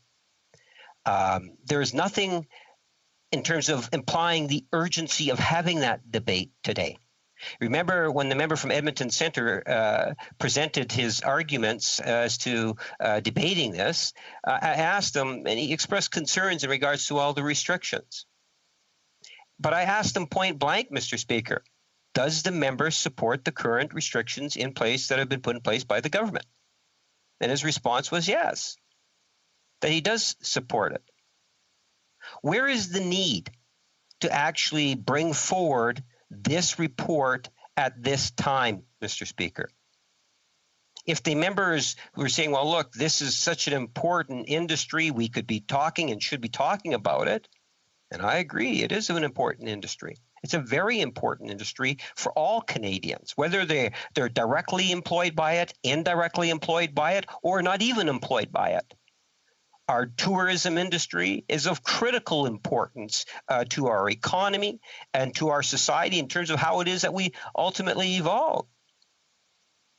But if it was that important, they could have dealt with it when they were debating C-14 earlier today. You know, Mr. Speaker, they have other opposition date motions in which they could do it at that time also. They could single out an industry and say, we are concerned about this industry and we want to debate this industry all day today. And ultimately, it would come to a vote. Members of the Conservative Party have been filibustering and doing whatever they can to play a destructive force in regards to C-14, where there has been a great deal of talk about tourism and the tourism industry. There's been a great deal of discussion about that. You know, my colleague from Kingston points out in terms of the numbers of days in which we've been sitting for C-14 versus when we would actually have a budget debate. And the Conservatives give absolutely no indication. As I asked earlier today, you know, when will the Conservatives see fit to pass C-14? There's no indication. So then now we get this report that is so urgent that the House of Commons needs to besiege it and have hours of debate on it, Mr. Speaker. So the leader of the Conservative Party of Canada and members of Parliament from the Conservative caucus believe that it is so very important. Well, Mr. Speaker, for those that might be following the debate, I don't believe that it has anything to do with the industry. Nothing at all. I think that the Conservatives have factored in and brought in this report because they want to continue to filibuster and prevent debates from taking place. And then interesting enough, Mr. Speaker, then they'll criticize the government for not having debate. They'll say, why aren't we debating C-14 more? Why aren't we bringing forward C-19? This isn't the first day in which we've tried to bring forward C-19, which is an Elections Act bill, Mr. Speaker. And we look forward to get that high sense of cooperation coming from members opposite, all opposition members. Because when they talk about the issue of vaccines as they reference this particular report, Mr. Speaker, that vaccines apply to every aspect of our society, including issues that are being debated in many different forums. What should we be debating today? Well, we could have been debating this, not necessarily the report, but why not have members of the Conservative Party talk about this more during the budget debate or the mini budget debate, or however one might want to term it for C-14. It's gotten to the extreme, Mr. Speaker, where the Minister of Finance, the Deputy Prime Minister of Canada, actually had to write a letter to the Conservative leader and say, look, you're dragging your feet on important legislation. And I must say, Mr. Speaker, that legislation is impacting. It will have a positive impact for our tourism industry. So as members talk about the tourism industry, we have a point of order. The honourable member for Leeds, Grenville, Thousand Island, and Rideau Lakes. Chair, I'm just wondering, hearing a lot about C14, C19, hearing an awful lot about letters on C14. Just wondering if the Chair could remind the Speaker on the matter of relevance. Do we want to get into a debate on this, the Honourable? No, debate. Okay. Never debate. A point of order, Mr. Speaker. All right. I'll recognize momentarily. I'll recognize the honourable member for Kingston and the Islands on the same point of order. On the same point of order, I heard the member specifically talking about how C14 addressed the issue of the tourism industry. So I think that he's completely been on point, although I don't believe I need to defend this particular member. He does a great job of doing that himself, but I just thought I'd throw that in for your consideration. Oh, no, wait, I think we can bring the matter to a close at this point. I thank the honourable members for their interventions, and of course it is important that members' speeches are pertinent to the subject that's before the House. I have been listening to the Honourable Parliamentary Secretary, and I did note that while what the Honourable Member for Leeds, Grenville, Thousand Isles and Rideau Lakes indicates is true, with references to other bills, for example, the Parliamentary Secretary noted that these were drawn in relation to comparisons to the subject matter at hand. So in that case, I wouldn't consider it to be impertinent to the subject before the House. So I think the Honourable Parliamentary Secretary will carry on in the usual way and will keep attention to his abiding in the relevance. The Honourable Parliamentary Secretary. Yes, thank you, Mr. Speaker. And I think sometimes members of the Conservative Party feel a little bit uneasy when we get a little bit more of the reality of the situation in terms of why it is they play the games that they play. When you think about it, they talk about the importance of the tourism and travel industry. That's the reason why they brought it up, Mr. Speaker. That's the reason why we're debating this today, is because of apparently they're concerned about that one industry. If they're so concerned about that industry, Mr. Speaker, C14 goes a long way in supporting that industry. So I think it's important for my colleagues across the way to understand the consequences of their most inappropriate behavior when it comes to debates and games on the floor of the House of Commons. And they need to start shying away from some of the games and start focusing on what this government has been focused on since day one, and that is Canadians first and foremost. And I know, like my colleagues on the government side, that we get a little bit frustrated when we want to be able to share with members the concerns that we have with the many different industries in Canada. Today, this report focuses on travel and our tourism industry. And we have been putting a lot of resources into it, hundreds of millions of dollars, Mr. Speaker. We haven't neglected that area. In fact, I was talking about the aerospace industry just the other day.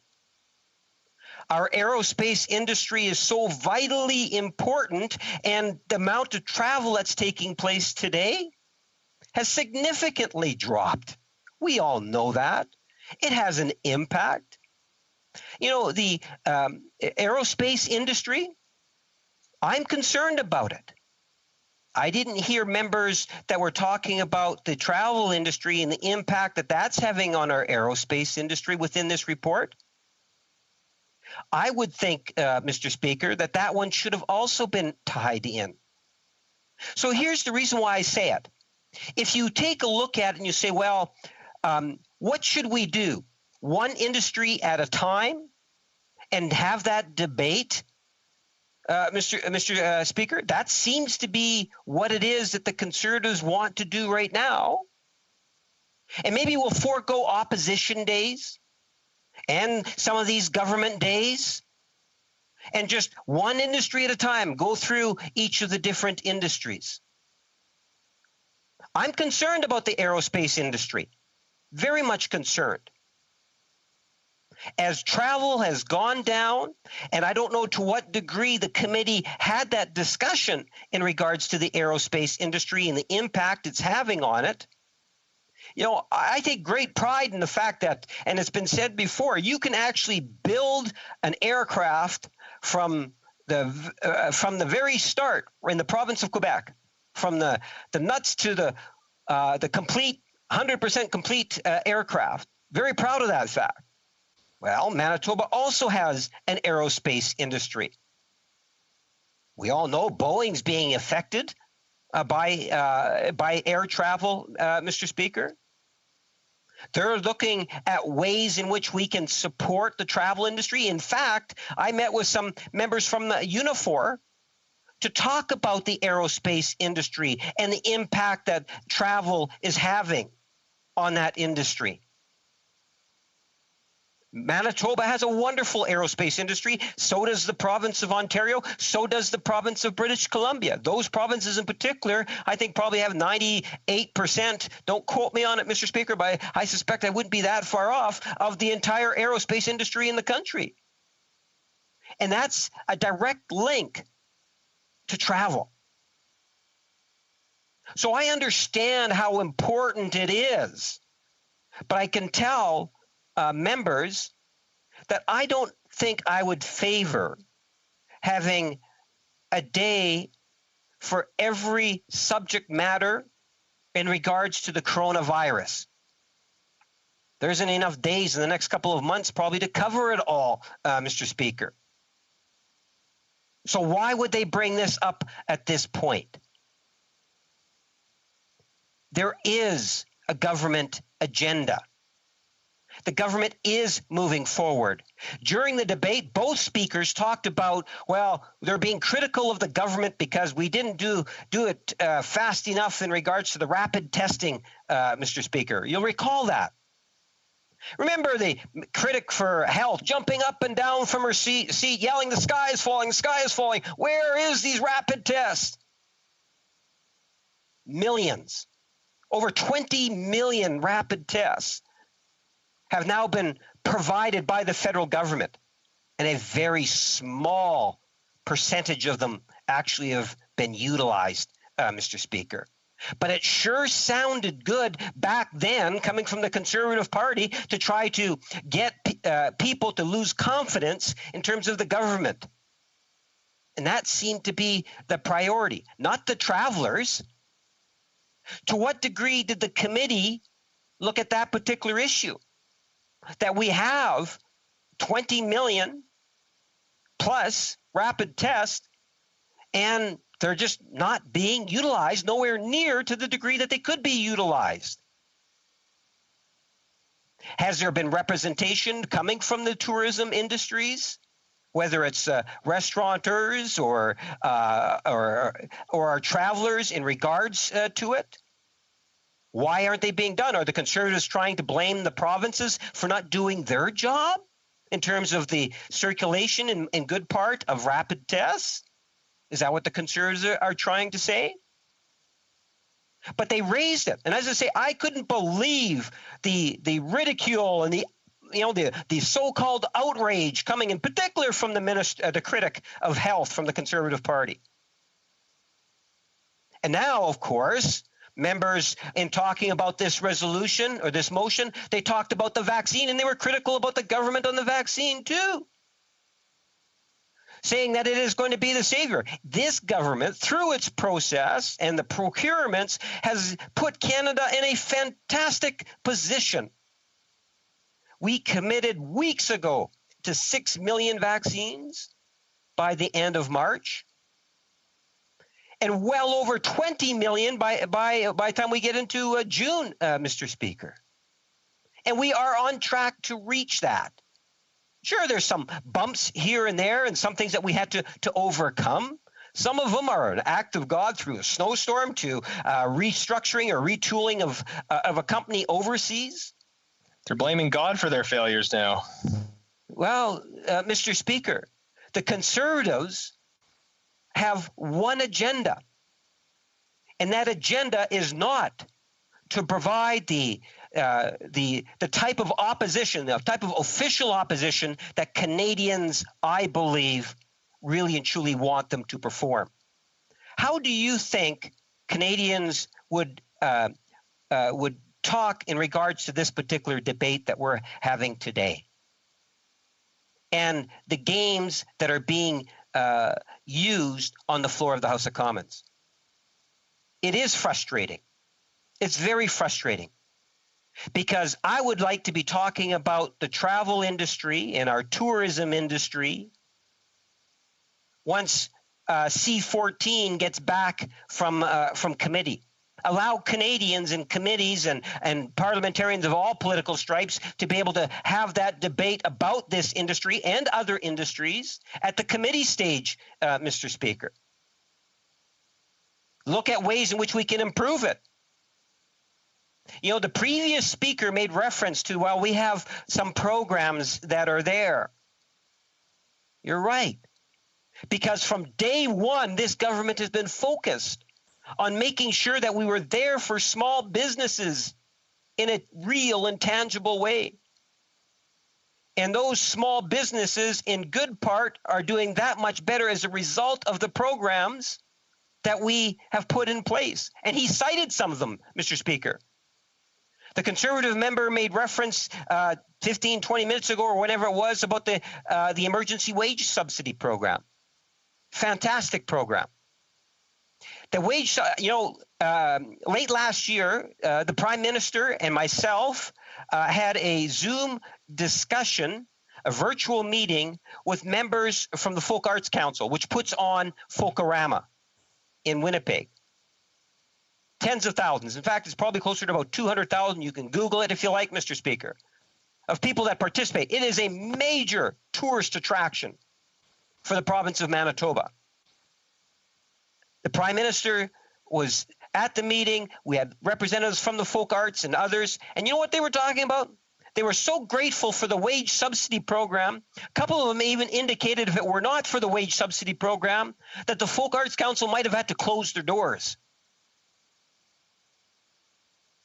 And think of the impact that that would have had on my province. And this is an institution that's been around for over 50 years, Mr. Speaker. Literally thousands of volunteers. As I say, 200,000 plus people will visit the different pavilions. It's historically been such a wonderful, wonderful organization that has provided jobs and economic boosts, whether you're a hotel, artist, you name it. Very important to our tourism industry. And they benefited by the wage emergency subsidy program.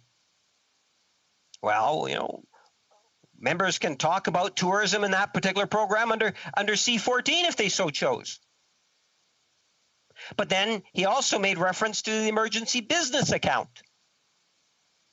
Another outstanding program.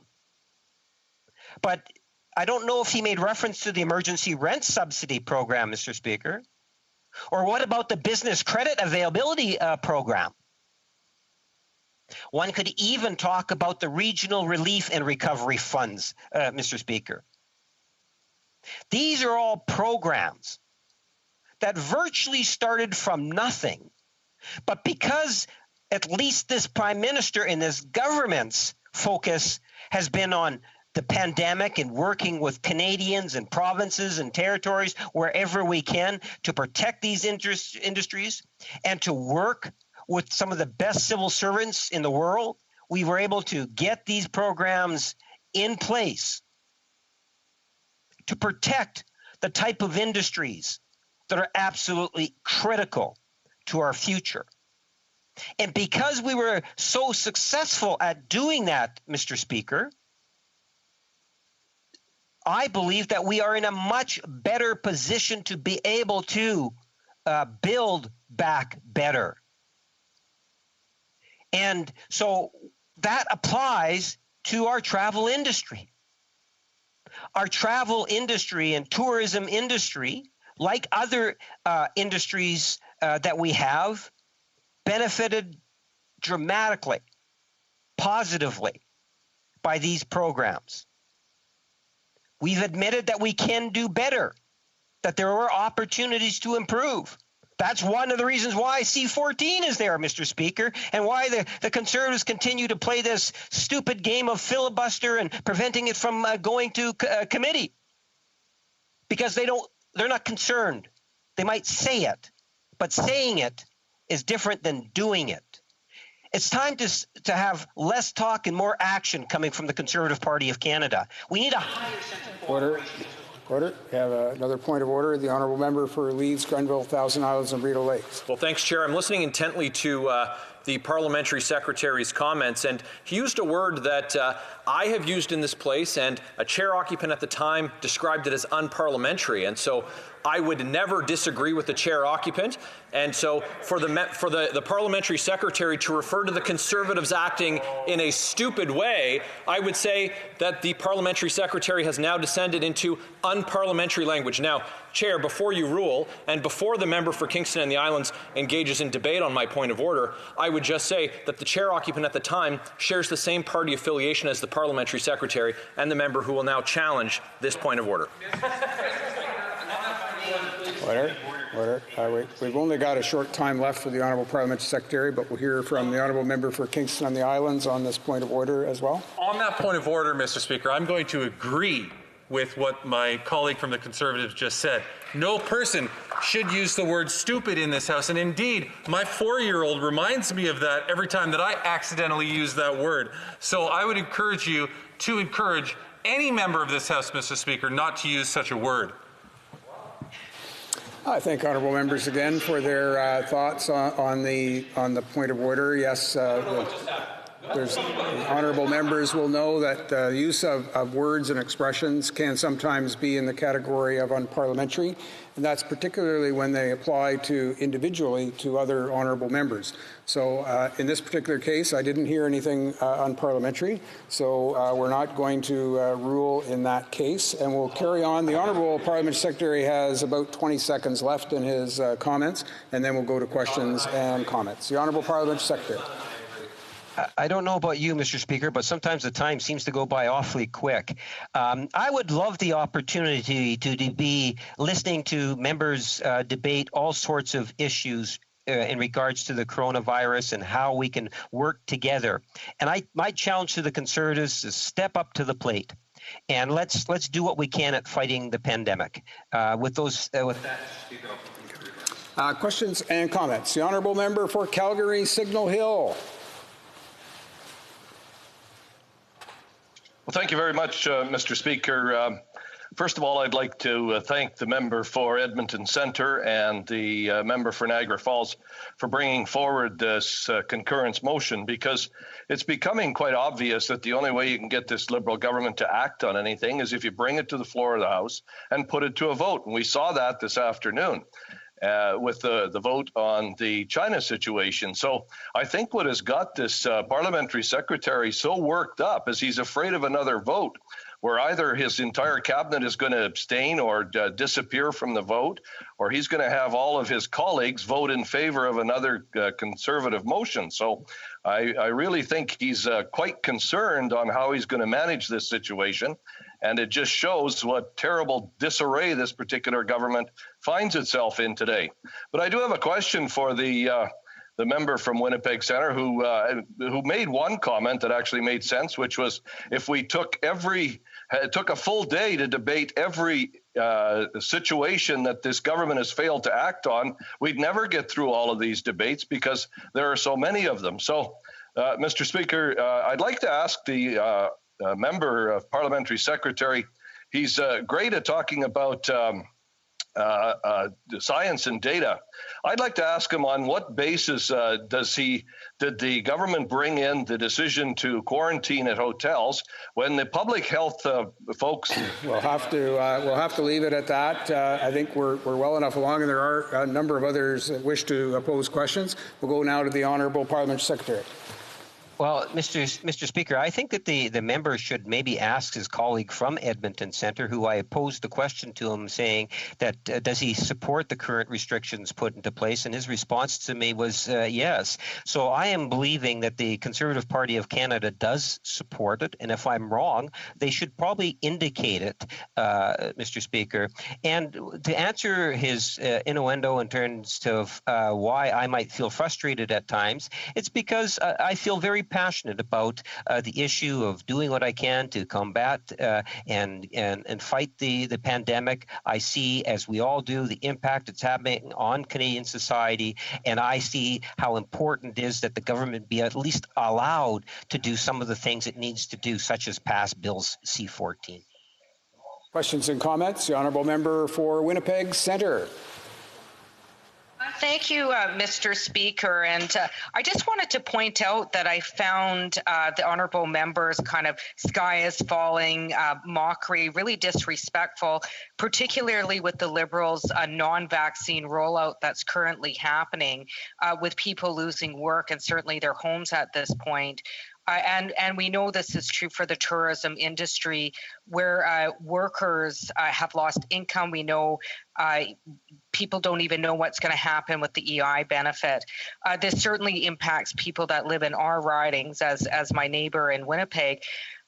Does my honourable member, particularly with the rates of poverty and the levels of income insecurity we both share in our neighbor ridings, does he support a guaranteed livable basic income to make sure that people in both of our ridings can not only make it through the pandemic, but going forward in a way that allows them to live in dignity? Parliament Secretary. Well, Madam Speaker, one of the things that I'm very proud of is the way in which this government has dealt with the issue of poverty. And I can cite two specific examples, and this predates the coronavirus, and that is the Canada Child Benefit, which literally lifted out hundreds of thousands of children out of poverty, and that includes hundreds, if not thousands, of them from the riding in which I represent, Winnipeg North. And then I would cite the guaranteed annual income increase, a substantial increase. And you got to remember that these are seniors, once again, the poorest of our seniors, and that policy in itself lifted tens of thousands of seniors out of poverty. Many of those come from the riding of Winnipeg North. I think we've got a very good record in terms of supporting the people where they need to be supported, whether it was from day one or going through the pandemic, where we continue to support seniors, people with disability, and so much more. Questions and comments? The honourable member for Saanich Gulf Islands. Thank you, Mr. Speaker, and thank you to the Honourable Parliamentary Secretary. Having an opportunity to talk about women in the tourism sector, and of course the debate in concurrence right now is specific to only one thing, and that is the level of competence of the new head of our Tourism Commission, and her name is Marcia Walden. She originally was with the British Columbia Tourism Associations, but it puts me in mind of the wonderful Charlotte Bell, who headed up the Tourism Industry Association of Canada, and who so tragically died just months ago from a very rapid, aggressive cancer. She was quite young, so I just wanted to say how terribly sad I am to have lost Charlotte, and how absolutely confident I am in today's debate, which is actually not about tourism. The Conservatives have put us into a debate not about the tourism industry, nor the plight faced by tourism operators, but on one thing only: the qualifications and competence of Ms. Walden to perform in her job. And I really have no question for the Honourable Parliamentary Secretary, except to join in the lament that the business of this House is once again hijacked. Thank you, Mr. Speaker. Parliamentary Secretary. Yes, I thank the former leader of the Green Party for her comments and her thoughts. I would highlight one of the things that she made reference to. When we talk about our hospitality industry or our tourism industry, I suspect you will find that a solid majority plus are female. And that's an area in which we do need to spend more time and resources on. It's a harder hit, and I like to think that through our minister responsible for gender, has done a good job at ensuring that that gender lens is being applied to the upcoming federal budget. Questions and comments? The Honourable Minister of Intergovernmental Affairs. Mr. Speaker, thank you. And I want to thank my honourable colleague, the Parliamentary Secretary, for, as usual, a very insightful speech. I listened carefully to the debate, Mr. Speaker, because I was hoping to be able to speak to Bill C-19, which was introduced in December, which helps prepare for the potential election in a context of a pandemic, legislation that the Chief Electoral Officer had asked the House to consider. But I listened intently to members who spoke and to the Parliamentary Secretary.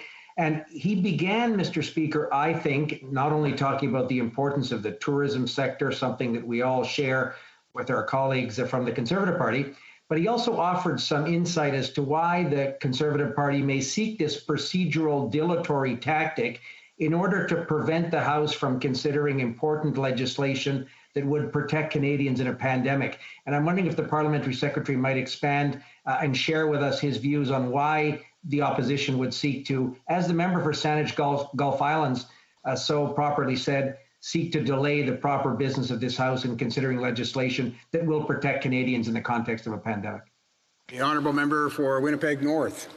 Yes, thank you, Mr. Speaker. For those that actually follow the House will know that this morning we were supposed to be debating C-14. We were hopeful after many days of debate that that would be allowed to come to a vote. The Conservatives, of course, are dragging their feet on that. We had another very important piece of legislation, and I know it's important for all Canadians. In fact, the minister that just posed the question has done a great deal of work in terms of just saying that, look, let's get this legislation talked into committee. He wants to be able to work with all members of all sides of the House, but recognizing how important it is that the legislation be dealt with.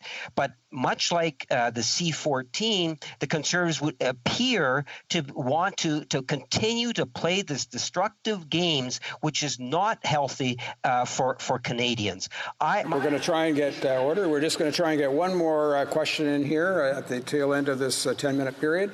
The Honourable Member for Sarnia-Lambton. Thank you, Mr. Speaker, and I want to thank my colleague. I want to talk about a topic that they're both on about, that we were supposed to be debating C-19. I, in fact, for the election in a pandemic, was going to bring about 30 minutes of thoughtful comment, but I want to say that the only people that are in a hurry to have that discussion is the Liberal government that wants an election. The majority of Canadians have said they don't want an election in a pandemic, but they're in such a hurry on the Liberal side that they introduced the legislation, even before the committee that was considering the Chief Electoral Officer's report was finished. So comfort yourselves with that. The reason they have to bring debates like this is because this government is not listening to the travel and tourism industry. I have sat in this House and heard calls for the airline industry help, calls to get plans in place so that the economy can reopen and restaurants are going to get back. What is the government specifically going to do to enable this industry to quickly get back on its feet? Parliament Secretary. Well, Mr. Speaker, I cited a very clear example when I said that the Prime Minister met with the Folk Arts Council, and that's just one of literally thousands of meetings that would have been taking place, no doubt, set up through the Prime Minister's office, to try to give a false impression as if the government's not working and concerned about the tourism industry is just wrong. In regards to C-19, that is an important piece of legislation. The government of Canada has never been focused on an election. Our focus is on Canadians first and foremost, has been since day one, and that will continue to be the case. Elections Canada is recognized around the world as an independent organization, and we have full confidence in Elections Canada. But C-19 will go way into that will bring this segment to a close. Now, we're going to resume debate. The Honourable Member for Abitibi-Témiscamingue. Thank you very much, Mr. Speaker. First, I'd like to tell you that I'm going to be sharing my time with the Honourable Member for Rimouski Néchet Lebasque, who is a great defender of our tourism businesses. So, Mr. Speaker, I could simply talk about the tourism industry in Quebec, and there's so many things we could say about the difficulties that it's experiencing because aid was given out too late in spite of the incessant requests of this industry and the opposition party to help out earlier. Employers, owners, organizers, artists, all people who work in the hotel, restaurant, arts, and cultural industries were hit hard by the economic setbacks related to COVID-19. Think about the large and small events, all the businesses and cooperation links that were damaged by cancellations and closures. It'll be a big challenge to get the industry back on its feet in coming years. And to meet this challenge, the federal government has to stop developing wall-to-wall programs because they're not successful. The federal government must change its way of doing things. We need well-designed programs, and they have to be adapted to the industry, such as those in Montreal, in smaller villages, in the regions as well. Programs must correspond to the needs of the community, and local people themselves should be able to choose the mechanisms of these programs.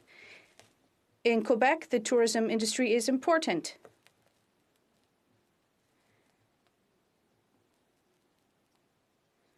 I apologize. Is there a problem? The honourable member for Abitibi-Témiscamingue, can he repeat his intervention? I don't understand. Is there a problem with my mic?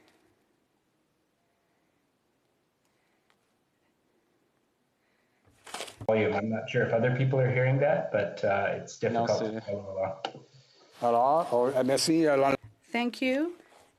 Thank you, the honourable member for Sakina-Vaucluse Valley. I'm wondering if the problem has been fixed now with the interpretation. Can you hear both languages? Is the volume acceptable? Or is it the same volume that you're hearing? No. Okay. I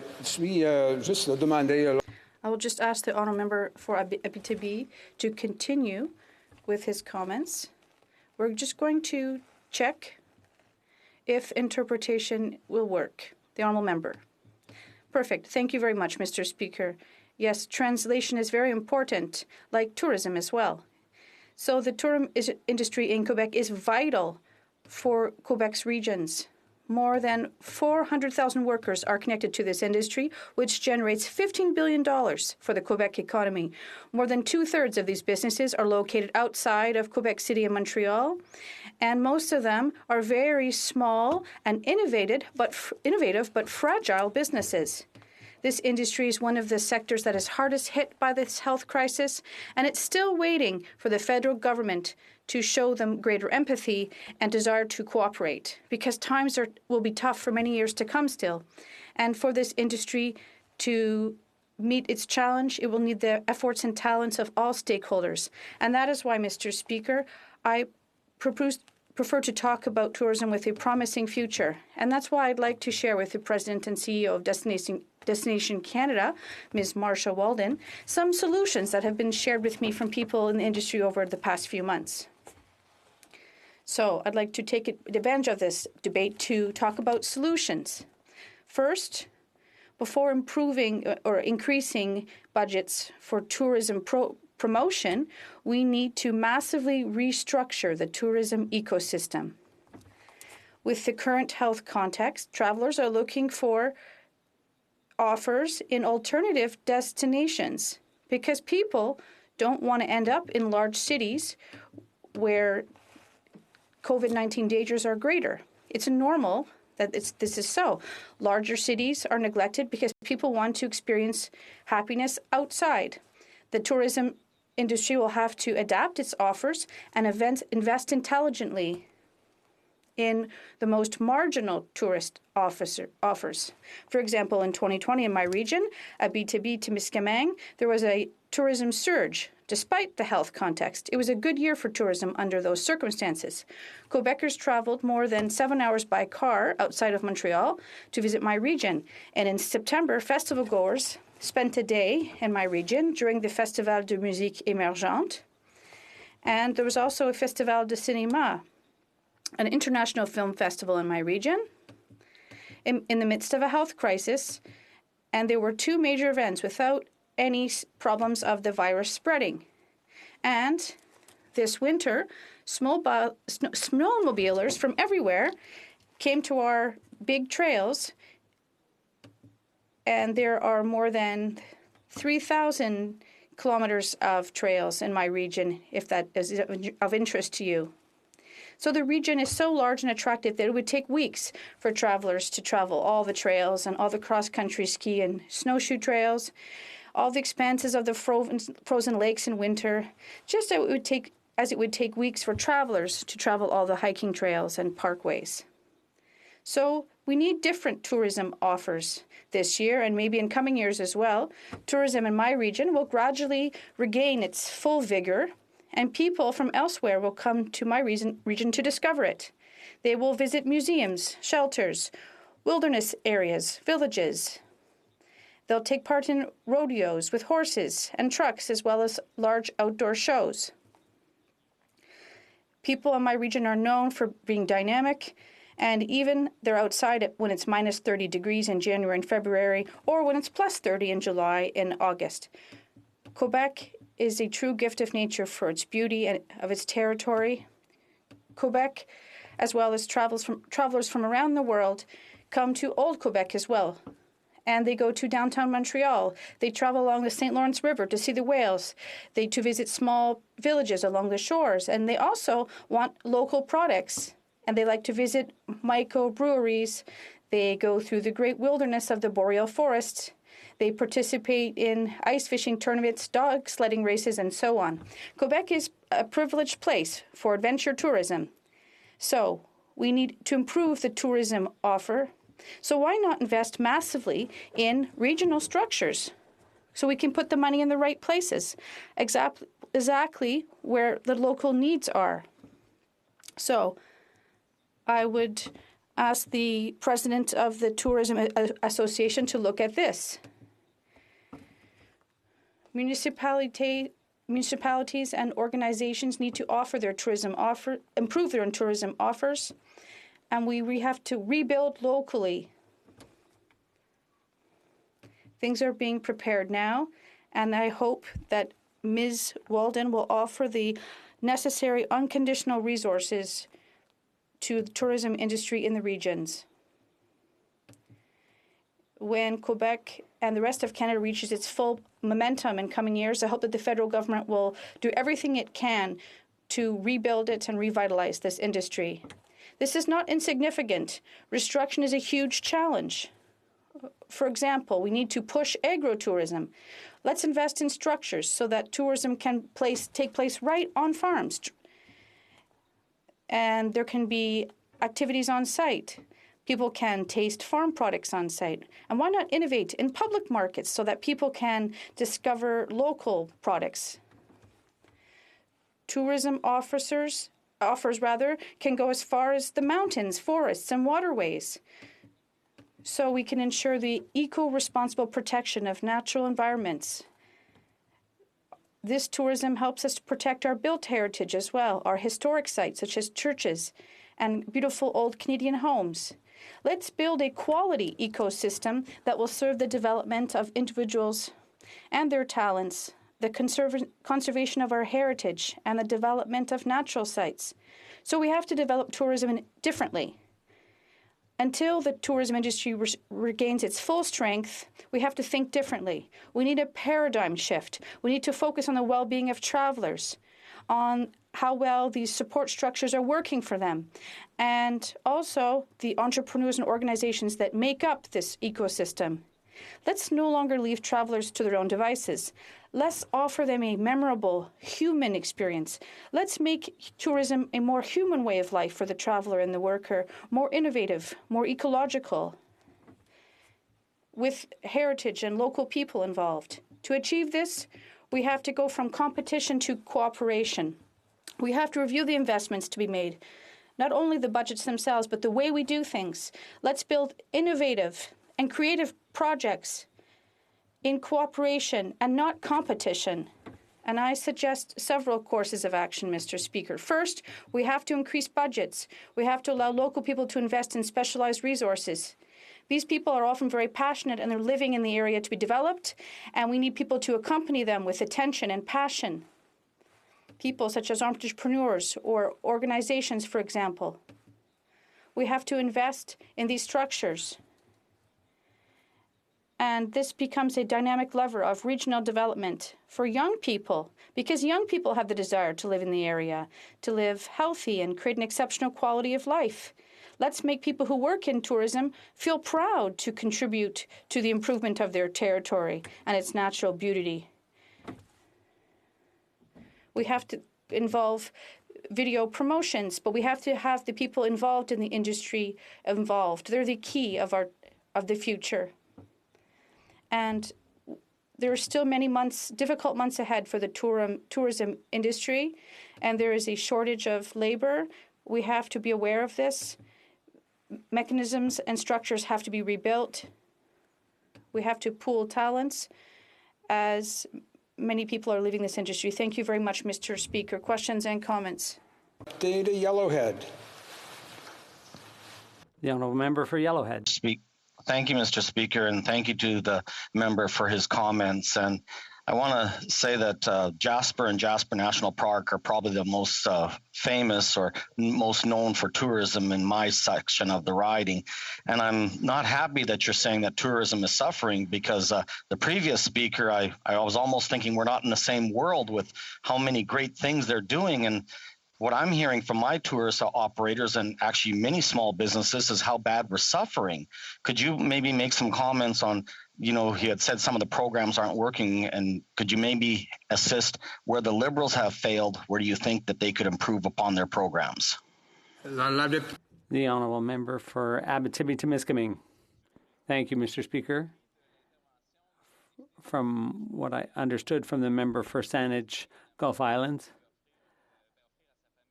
she was saying, I'd like to express my sympathies. I believe she talked about an image whereby tourism businesses are the first affected and the last to get through the pandemic. So how can we turn things around? We should first start by recognizing the challenges to that industry, and we should focus on human resources with dedicated people who are going to sell tourism experiences.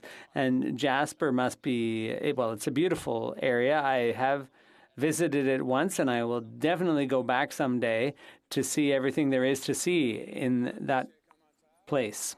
Questions and comments? The Honourable Member for Drummond. Thank you very much, Mr. Speaker, and I'd like to thank my colleague from Abitibi-Temiskaming for his excellent speech and for his passion. When you talk tourism, in my riding, we have a whole bunch of festivals and events, and I'm thinking about the village. It's like Upper Canada Village in Quebec, and one of the most important things to tourism businesses is predictability or foreseeability, and tourism was obviously one of the hardest hit sectors. But it took the government 3 months to put in place a program to help those hard-hit sectors. So I'd like to ask my colleague what he thinks the government could do to catch up a little bit to help tourism businesses like the Drummondville Antique Village, given the absence of appropriate help to date. The Honourable Member for Abitibi-Temiskaming. I'd like to thank my colleague from Drummond for that question. This summer, I had an opportunity to do some camping in his riding because I couldn't stay in a hotel near him. But that said, I gave a speech on C14 and I mentioned the challenges the tourism industry was facing, and I'm sure the member for Winnipeg North will be happy to hear this, that in a speech on C14, we did talk about how important that was. And my colleague mentioned foreseeability or predictability, and that's the crux of the matter. People in those businesses, they need some predictability. So there are overhead costs and fixed costs that are not covered by any of these assistance programs, and full coverage has to be there for fixed costs because there's no two ways about it. You have to pay those fixed costs. It's unforgiving. And so you talked about a village in your riding, but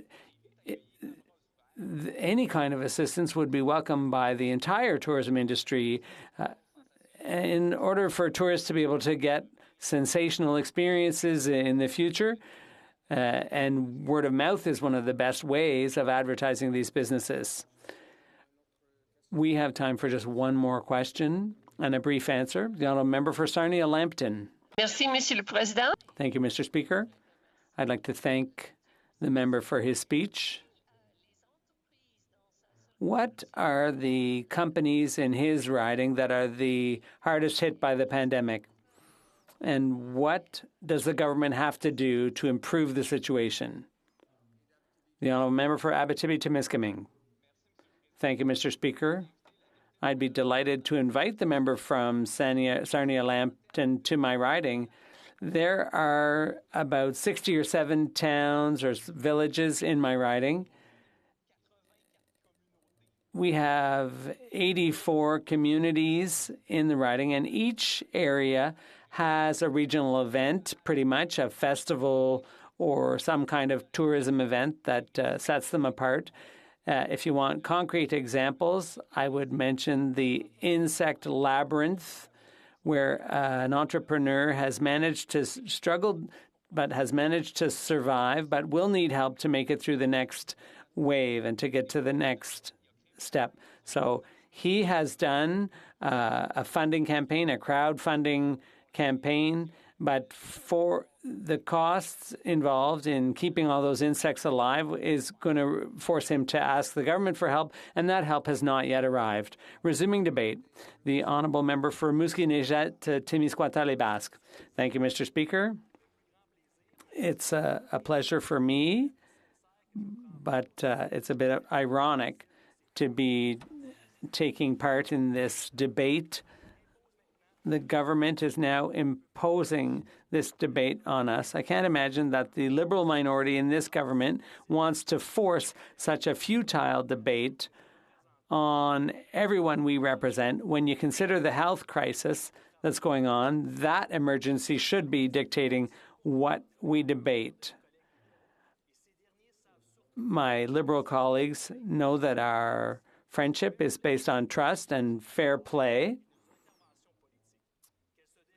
And debate here in the House or in committee or out in our ridings. Given that preamble, Mr. Speaker, I have to say how disappointed I am that the government has not been able to act more swiftly with such a paltry assistance program for all Canadians. After all, this is a G7 country that the Prime Minister leads, and we're in last place when it comes to vaccinations. But we are still a G7 country. Mr. Speaker, we take comfort where we can. I'm sure you'll agree. 44 years ago, the father of the current Prime Minister marked history by attending a conference of the United States, and that was a first. Tomorrow, the Prime Minister will be meeting virtually with the new U.S. president, and we will see that there will likely be a big difference between what one says and what the other says. Personally, either one of them says will not be satisfactory, neither their words nor their actions. The Prime Minister's personal record during this pandemic will be a poor one.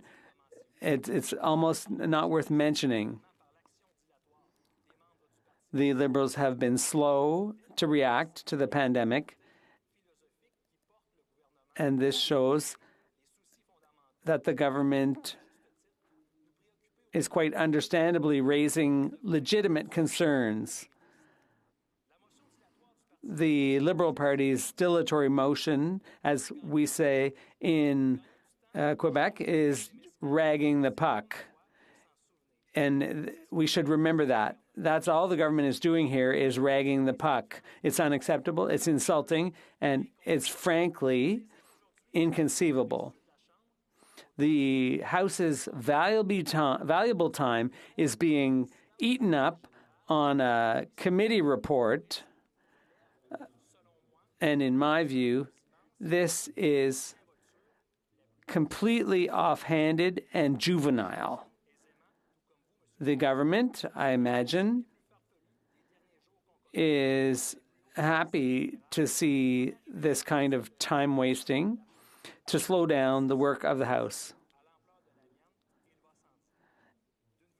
I'm profoundly disappointed by what's going on here.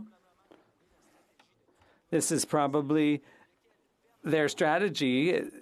It's hard to call it a strategy when, once again, we're talking about a G7 country.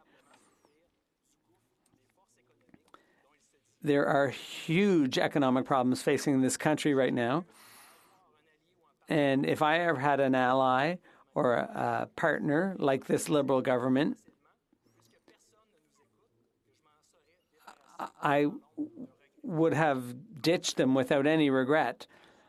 But in business, your true friends are not those who you automatically think of. Tourism from coast to coast deserves far more than what this government is dangling before their eyes. Our colleagues in all parties should be aware that they're being manipulated here for petty political reasons. And I do mean partisan. This futile debate is merely a time waster. It's wasting the House's valuable time that is critical and precious. It's very valuable in these times of pandemic. We have much more important things to discuss right now than what's before us today. I'd like to think, Mr. Speaker, that you share my views on this and you share my concerns about business communities and tourism in particular. I have held repeated meetings with stakeholders in our whole business community, no matter how big their companies are, to try to ensure their survival, their very survival. Today, the Liberal government is abandoning them, is getting engaged in petty politics, procedural and tactical dilatory measures. And this is an even darker day. For months, day after day, the Liberal government has dangled promises of better days to the entire tourism industry. And every day, those promises have been repeated without ever truly and concretely being kept. The Liberal Party is only concerned about the Prime Minister and its ministers. They've made announcements supposedly for small business. The Liberals have come back to the House with a dilatory measure. It's revolting. The appointment of Marsha Waltman at the head of the Canadian Tourism Commission should have been ratified by the Industry Committee.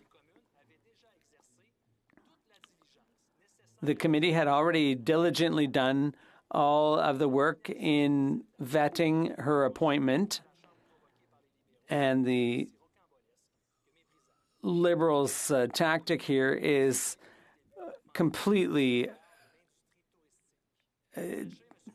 worthy of condemnation. After the pandemic was declared and all the health measures were taken in Quebec and elsewhere in Canada, all of these things affected tourism first and foremost. Things shut down overnight, and that industry employs tens of thousands of people in Quebec and hundreds of thousands of others elsewhere in Canada. So ultimately, they will be the last to bounce back. And you'll agree, Mr. Speaker, that the House had better things to do today than this. And discussing this with those opposite shows just how willing this government is to dilly-dally. Thank you very much, Mr. Speaker. Questions and comments? Questions et commentaires? The honourable member will go first. The honourable member from Montmagny, Lille, Kamouraska, Rivière-du-Loup. Thank you very much, Mr. Speaker. I'd like to thank my colleague from my neighbouring riding for his speech. He's obviously very frustrated about what's going on right now in the House of Commons. But the fact is that I've had conversations with people in the tourism industry, and I have been for a year now. And many are still talking about the need for foreseeability or predictability. One of the things that's going to happen in the future is that there will be a labor shortage. There was already a labor shortage before the pandemic, but the recovery, or a lot of people, because of the pandemic, have left tourism because it collapsed. So it's going to be a big challenge when tourism picks back up to attract people back into the industry. Can my colleague talk a bit about that? What kind of conversations he's been having with people in his riding from the tourism industry? The honourable member for Rimouski, Neigette, Témiscouata-les-Basques. Thank you, Mr. Speaker. I'd like to thank my colleague from Montmagny, Lille, Kamouraska, Rivière-du-Loup for his question. As the Bloc's tourism critic, of course, I consulted all stakeholders, both Quebec-wide and regional. Now, we know what the problem is. The labor shortage existed before the pandemic. It continues during the pandemic. And of course, it will be a problem after the pandemic is over. So when it comes to this term predictability or foreseeability, I fully agree. And this government has been operating by the seat of its pants. And one of its programs is a good example of that. In November, in the economic statement, the government announced something that they had already been planning to do before November 30th, but it was only February 1st that the program came into force. So for 2 months, there was like a month of preparation, and then this programs that are just drawn up on a corner of a table, you can't take 3 months to implement them. It takes a lot more predictability and foreseeability if you're going to try to help the tourism industry. Questions and comments? The honourable member for Abitibi, James Bay, Nunavik, AU. Mr. Speaker, with everything that's going on right now in tourism, it affects my riding too, because let me give you an example. In Val d'Or, there's a show, there's a comedy festival.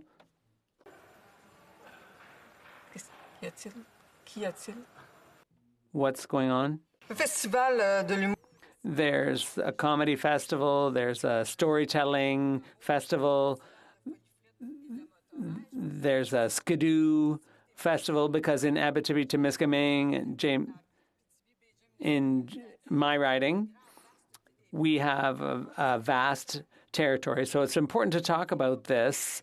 There have been problems. There have been cancellations in tourism. There have been volunteers who've quit. There's been a loss of visibility. So my question for my colleague is, when it comes to the money coming from outside the region, what's coming? What help is coming? The honourable member for Rimouski, Neigette, Témiscouata-les-Basques. Thank you, Mr. Speaker, and I'd like to thank my colleague for her question. Indeed, support for organizations and events, the whole events sector and tourism, is vital for many regions in Quebec, and even for all of Quebec, because it's the cultural dimension of Quebec that is being showcased. But they need support in order to do that. And we saw this last spring.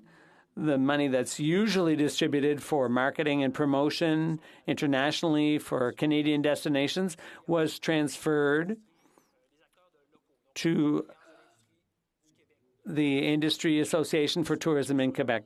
So in the long run, we want to have that support to get the needed visibility to ensure that events can take place. We certainly hope that that will be the case for this coming summer. For Edmonton, Manning. Well, thank you, Mr. Speaker. The government has been preoccupied with just trying to find someone to blame, and in specific the opposition parties, over everything. And now we have in front of us a very important discussion over a very, very important industry, and very concerning over the hospitality industry in general, and tourism, of course, on top of it. Wouldn't the honourable member agree that the government should be looking for solution rather than blaming others? The honourable member for Rimouski, Nejet, Témiscouata, Basque. Thank you, Mr. Speaker. Indeed, as I said earlier, the tourism industry is very important to the regions of Quebec. It needs support. We know that the subsidies are very important to various players. It's an industry that showcases many regions in Quebec, socially, economically, and culturally. And so the support needs to be forthcoming. And hopefully the government will come up with much more structured programs to better support these businesses, because they've been falling through the cracks of the federal system currently. So they should be there in the next budget. There should be enough funding to adequately support tourism. Thank you, Mr. Speaker. Honourable member for Courtenay, Alberni. Well, thank you, Mr. Speaker. It's an honor to rise today on this concurrence motion and to talk about really the hardest hit sector, Mr. Speaker, in our country since COVID-19 came upon us. And before I get started, Mr. Speaker, on behalf of the federal NDP and as the critic for small business and tourism, I want to acknowledge a huge loss, and I believe that you'll join me and all parliamentarians and that we lost a wonderful leader in the tourism sector, Charlotte Bell, who was the CEO of Tourism Industry Association Canada, and she was just an incredible champion for tourism businesses and the tourism sector right across our country, and helped grow this magnificent sector. And we just lost Charlotte recently. And I want to send our condolences to her family and of course to the Tourism Industry Association of Canada, their team, and all of her members. We won't forget you, Charlotte. You're an incredible asset. Thank you for all of your contributions. Mr. Speaker, we are hearing stories in every riding, all 338 ridings across our country.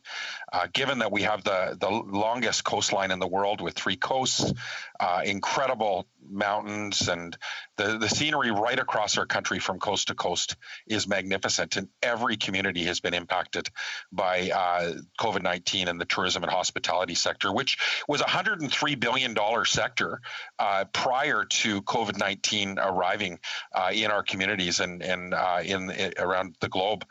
In fact, we've lost 521,000 jobs in the tourism and hospitality industry since this pandemic has hit us.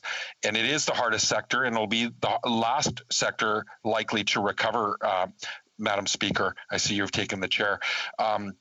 And it's absolutely just been a huge impact on those tourism sector businesses. I come from, a tourism-based community in Tofino on the west coast of Vancouver Island, so I know all too well the significant importance tourism has, not just to the local economy, but also to our culture and to our infrastructure. We've had great infrastructure in place that we benefited from, and many people in our communities benefit from. Go way and well above the tourism sector, including bus transportation, for example, Madam Speaker, that we benefited from. So without the tourism sector, all of the infrastructure is going to be difficult to manage. And I'm going to talk about the threat to that infrastructure in a moment. But Madam Speaker, I do want to talk about the impact this has had, particularly on those tourism operators from coast to coast to coast, and in those in the hospitality industry, where they've had to close their doors not just once, many of them twice, 3 times, Madam Speaker. And to weather that, they've had to go through the myriad of programs. And as we've seen, the government continues to design programs that are hard to access. And, we need the government to continue to work with opposition members like the New Democrats, who've brought forward changes where we put pressure on the government, for example, to change the wage subsidy that initially they were going to roll out was going to be 10% to 75%. But we need them to go further for those businesses, Madam Speaker, and listen to the tourism and hospitality sector. We also brought forward the idea of a commercial rent program. Of course, they initially rolled it out that it was going to be landlord driven and made it very difficult for many businesses to qualify, Madam Speaker. As they couldn't meet the measurements or the various different criteria that they set out. We were glad to see them fix it in the fall, but we were extremely disappointed that they didn't bring that back, the eligibility, to April, when they realized that they had flawed in their design of that program. They admitted it, Madam Speaker, yet they still refused to go back to April 1st, expecting that those businesses that are in the hardest hit sector are going to be able to survive and not get the help that maybe their neighbor got because their landlord would apply and they didn't have a landlord that was willing to or couldn't, Madam Speaker, for whatever reason. So now we're glad to see it be fixed, but we would like to see them go back and bring that back to April 1st in fairness to their neighbors and their competition and to help them get through it. They closed their doors. Many of them closed their doors to protect public health from the middle of March on. These are the unsung heroes, the small businesses and tourism operators in our country, Madam Speaker. We don't talk enough about them and their employees. And this is a sector that is going to need significant investments and a lot longer than other sectors because they are the hardest hit sector. Clearly, we helped support the government to fix their CEBA loan program, but that loan program only goes so far, Madam Speaker, and there's still people that aren't able to access any of these programs. Startups, for example. We brought forward solutions to the government where they can use measurements from March moving forward. They can look at receipts like they did finally with the CEBA loan program as a measurement to be able to dole out funds to legitimate businesses and have measurements in place so they could support them. But they haven't done that. Startups are being left out. A startup in my colleagues writing from Cowichan, Malahat, Langford, he has been bringing this to the attention of government repeatedly about a veterans brewery, Vita V Brewing Company. This is some veterans that put their lives on the line, went out, started a social enterprise, Madam Speaker, to help veterans suffering from PTSD. And they opened in the beginning of March, and they have not been able to access any supports, Madam Speaker, not the wage subsidy, not the rent program, not the CEBA loan. They have been completely left out high and dry. And you think the government would look and say, well, they paid employees since last March. They closed their doors to protect public health, that they would come to the rescue and help these incredible heroes. No, they've left them high and dry. Just like my colleague in Victoria with, a restaurant there that she's been constantly bringing to the attention of government, like businesses in my riding, that have been forgotten in Courtenay. We've seen the lack of supports for really small micro businesses like fish guides, who, the programs that they've rolled out, well, the wage subsidy doesn't work for them because they're self-employed, they're sole proprietors. They don't need the rent program. And the CEBA loan, well, most of them don't qualify because of the requirements that are in place. And they need help. We were glad to see the government extend CERB for those that have been impacted. We were very glad to see that, Madam Speaker. But they need to create different programs for different markets, especially in the tourism and hospitality sector that have been left out. And we want to make sure that we're helping those. Right now we've got a wild salmon crisis in British Columbia. There are plenty of opportunities to help support the tourism sector, but also to invest in restoration and enhancement, to help support sectors like the aquaculture industry that is having to diversify and build more resiliency. We are not seeing the support that we need right now, Madam Speaker, in areas that have both industry and tourism that need help. We know that businesses like, for example, in Port Alberni, where I live, that were left out because their city releases them spaces for their restaurants or their retail outlets and their different businesses, and they were left out because they lease from a small local government. Well, that's not acceptable. Why would they be left out because of that, Madam Speaker? They're paying rent. They're trying to keep their businesses going. They have employees that have families that they need to feed. And the government hasn't supported them until, late in the fall. And then they said, okay, but we're not going to go back till the beginning of the spring like everybody else. Madam Speaker, I do want to talk about the solutions in a moment here, because the Tourism Industry Association of Canada has done an incredible job bringing forward a recovery plan, as has the Indigenous Tourism Association of Canada and many of the travel and transport sectors that we rely on, that we benefit from.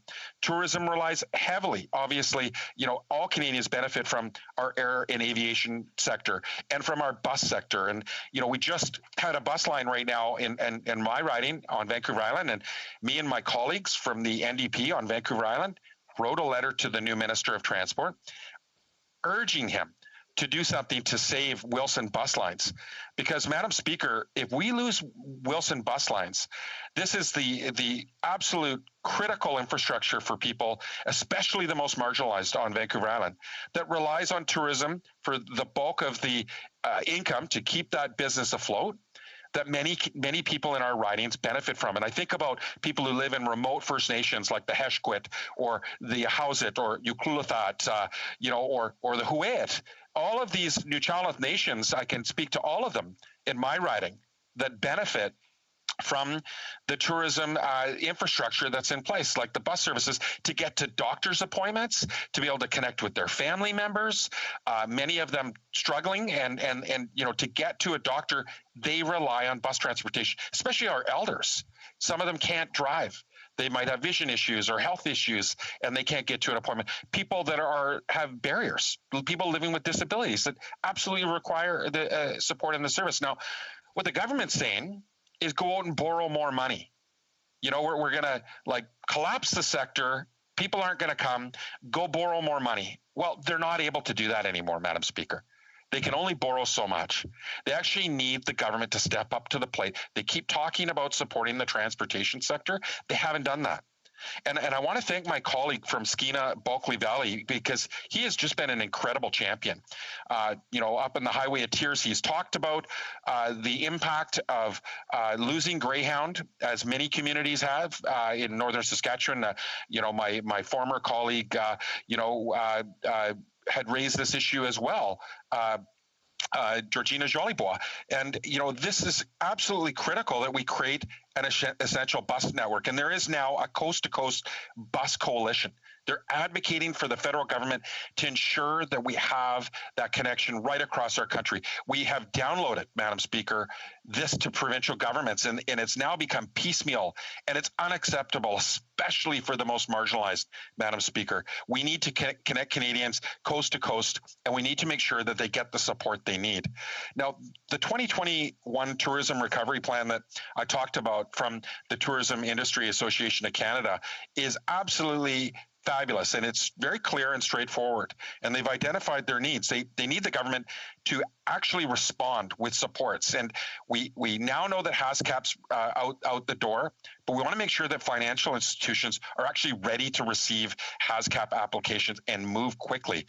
They need to be able to be available on a per property basis, and my colleague from Rosemont, La Petite Patrie, he has been hounding me because he has said that many businesses in his riding are not eligible because they have multiple locations and they're not getting the support they need. The government needs to change the flexibility of all their programs so that, people with multiple businesses that are at arm's length can actually get the support they need. They shouldn't be penalized, Madam Speaker. It's going to cost jobs and livelihoods, and it's going to impact families.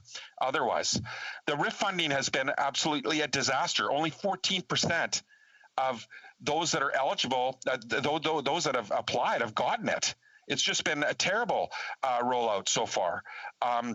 The wage subsidy needs to absolutely be accessible 90% for those businesses until we're back to normal, Madam Speaker. And the wage subsidy as well, it needs to also be backdated, and they need to use the measurement, obviously, of 2019. But also, I know businesses that were caught in the middle. There was a business in Tofino, for example, where they closed their resort in 2019 to do some renovations and some work. Well, they're out of luck. And when you close your doors and you need help and you can't get these really important funding needs. Well, I can tell you the CEBA loan will get you through a day, if you've got a resort, if you're lucky. So this is critical that they start to work and amend these changes and support these folks that are there. And again, back to the aviation sector and transportation sector, we need a plan. We need the government to ensure that they're providing also some relief to NAVCAN and the Canada Air Transport Security Authority to get those services going and make sure that they're funding them. And again, I talked about the Indigenous Tourism Association sector. I got a frantic call from the CEO who was told that his budget had been trimmed from $3 million a year. Now, they have been absolutely essential to growing the Indigenous tourism sector, which is the fastest growing sector in Canada, Madam Speaker. And they provided critical supports, getting loans out the door to over 800 Indigenous businesses whom they know, who they have a personal connection with. And this is also the most fragile business demographic in our country. And they were told they were going to get cut from $3 million to $500,000, Madam Speaker. This is already after all of the work that they've done. And I hope that in the budget that the government's going to recognize the importance that they play and are going to play in the recovery, Madam Speaker. We've seen how the government has failed Indigenous businesses when it comes to the wage subsidy, for example. A lot of Indigenous-led businesses were ineligible at the beginning, and we went to the wall to get the government to fix that eligibility for those businesses that were ineligible because of the design of their business. Again, we need the government to be flexible. And I talked about some of the important pieces. Obviously, testing is critical to the tourism sector, Madam Speaker. We need the government to invest in rapid testing and look at other countries around the world where, we've seen success in terms of rapid testing. And, we need to also look at incentives. We saw the Harper government get rid of, a really important GST rebate that we gave to visitors, because we are the only country in the world, Madam Speaker, industrialized country, that charges a tax on an export sector like tourism. And so it's absolutely critical that we look at this. But I also want to talk about some really important sectors like the event sector that hasn't been getting the support that they need. And it's absolutely critical that we look at ways to support them, Madam Speaker, and get creative, because a lot of these people are working in that sector aren't going to be able to be employed till next year. And the other thing is that, Madam Speaker, when it comes to the NDP and our approach to the tourism and small business sector, there's some critical needs that were in play before the sector hit this turmoil. And we knew that businesses couldn't grow without affordable housing, Madam Speaker. You go to any resort municipality in British Columbia or any tourism-based economy in Canada, and they will tell you their biggest challenge is finding employees, and the reason they can't find them is because of housing. And we have an opportunity not just to recover and build back better when we hear that from the government, but build back better so that our sector grows, not just bring it back to where we were, but continue to grow. So that's something that the NDP wants to see. We want to see more non-market housing. We've seen our housing stock go in the 70s and 80s from 10% non-market to 3% today. Where in Europe, they're at 30%, Madam Speaker. That's absolutely critical that we have that piece of infrastructure. Childcare, absolutely critical. The Comox Valley Chamber of Commerce says it's their number one need right now is affordable, universal, and accessible childcare. Absolutely critical to the tourism sector. And that's why it's so critical to the NDP that we invest in these important infrastructure pieces. A dental and pharmacare plan, because we hear about insurance costs skyrocketing, Madam Speaker, for residential, for commercial, but also for dental and medicine. And Madam Speaker, small business people, especially in the tourism and hospitality industry, they're so close to their staff. They care about them, and they know that if they don't get those investments, they're more likely to miss work. They're more likely to, potentially not even be presentable to the public if they're missing teeth, Madam Speaker, and grow their occupation. So it's absolutely critical for us to invest in our employees, and that's what small business and tourism sector wants. And of course, they want the protection of the environment, and they want to see us grow back and build back better. And again, I want to revert back to being that I am in coastal British Columbia. That we need to make sure we save our wild salmon, Madam Speaker, and you've heard me speak repeatedly in the House of Commons about that. And these are critical supports, Madam Speaker. We need investments in our ecology and habitat protection and restoration. This is absolutely going to be critical to the recovery of British Columbia when it comes to the tourism sector. And as we know, it is an absolutely critical sector. In the $105 billion sector nationally that tourism is in our country, BC has a huge share of the pie. And salmon is absolutely our cornerstone, not just of our tourism sector, but of course our food security, our economy, and our culture. And Madam Speaker, there is other things, that I could talk about. I could talk way more than 20 minutes about the tourism industry and how critical it is that we support them. But we also see the big banks not playing the fair game. We saw Dan Kelly and the Canadian Federation of Independent Business just over the weekend talking about merchant fees.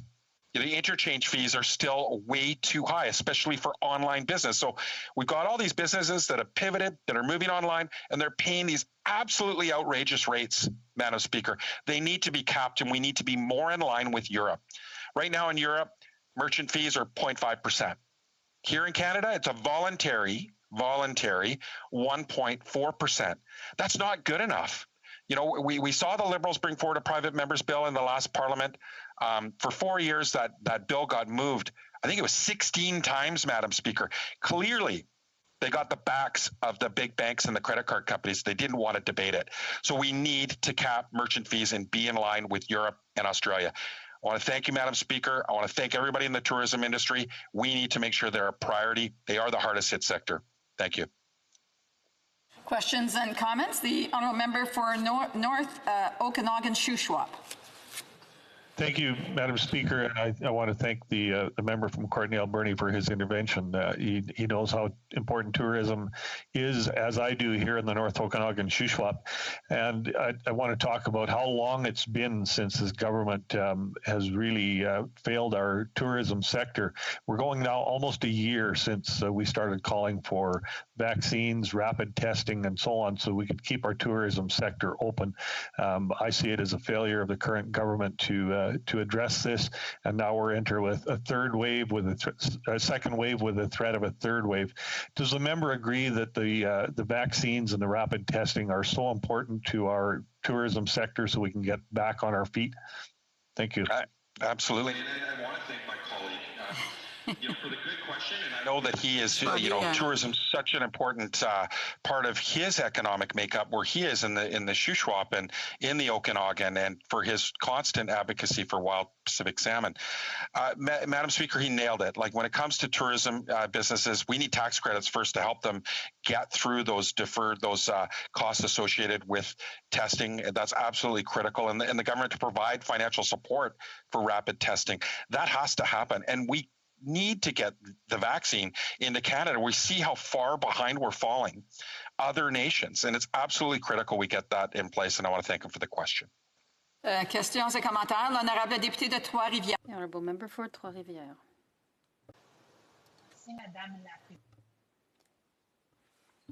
The honourable member, could you please descend your microphone?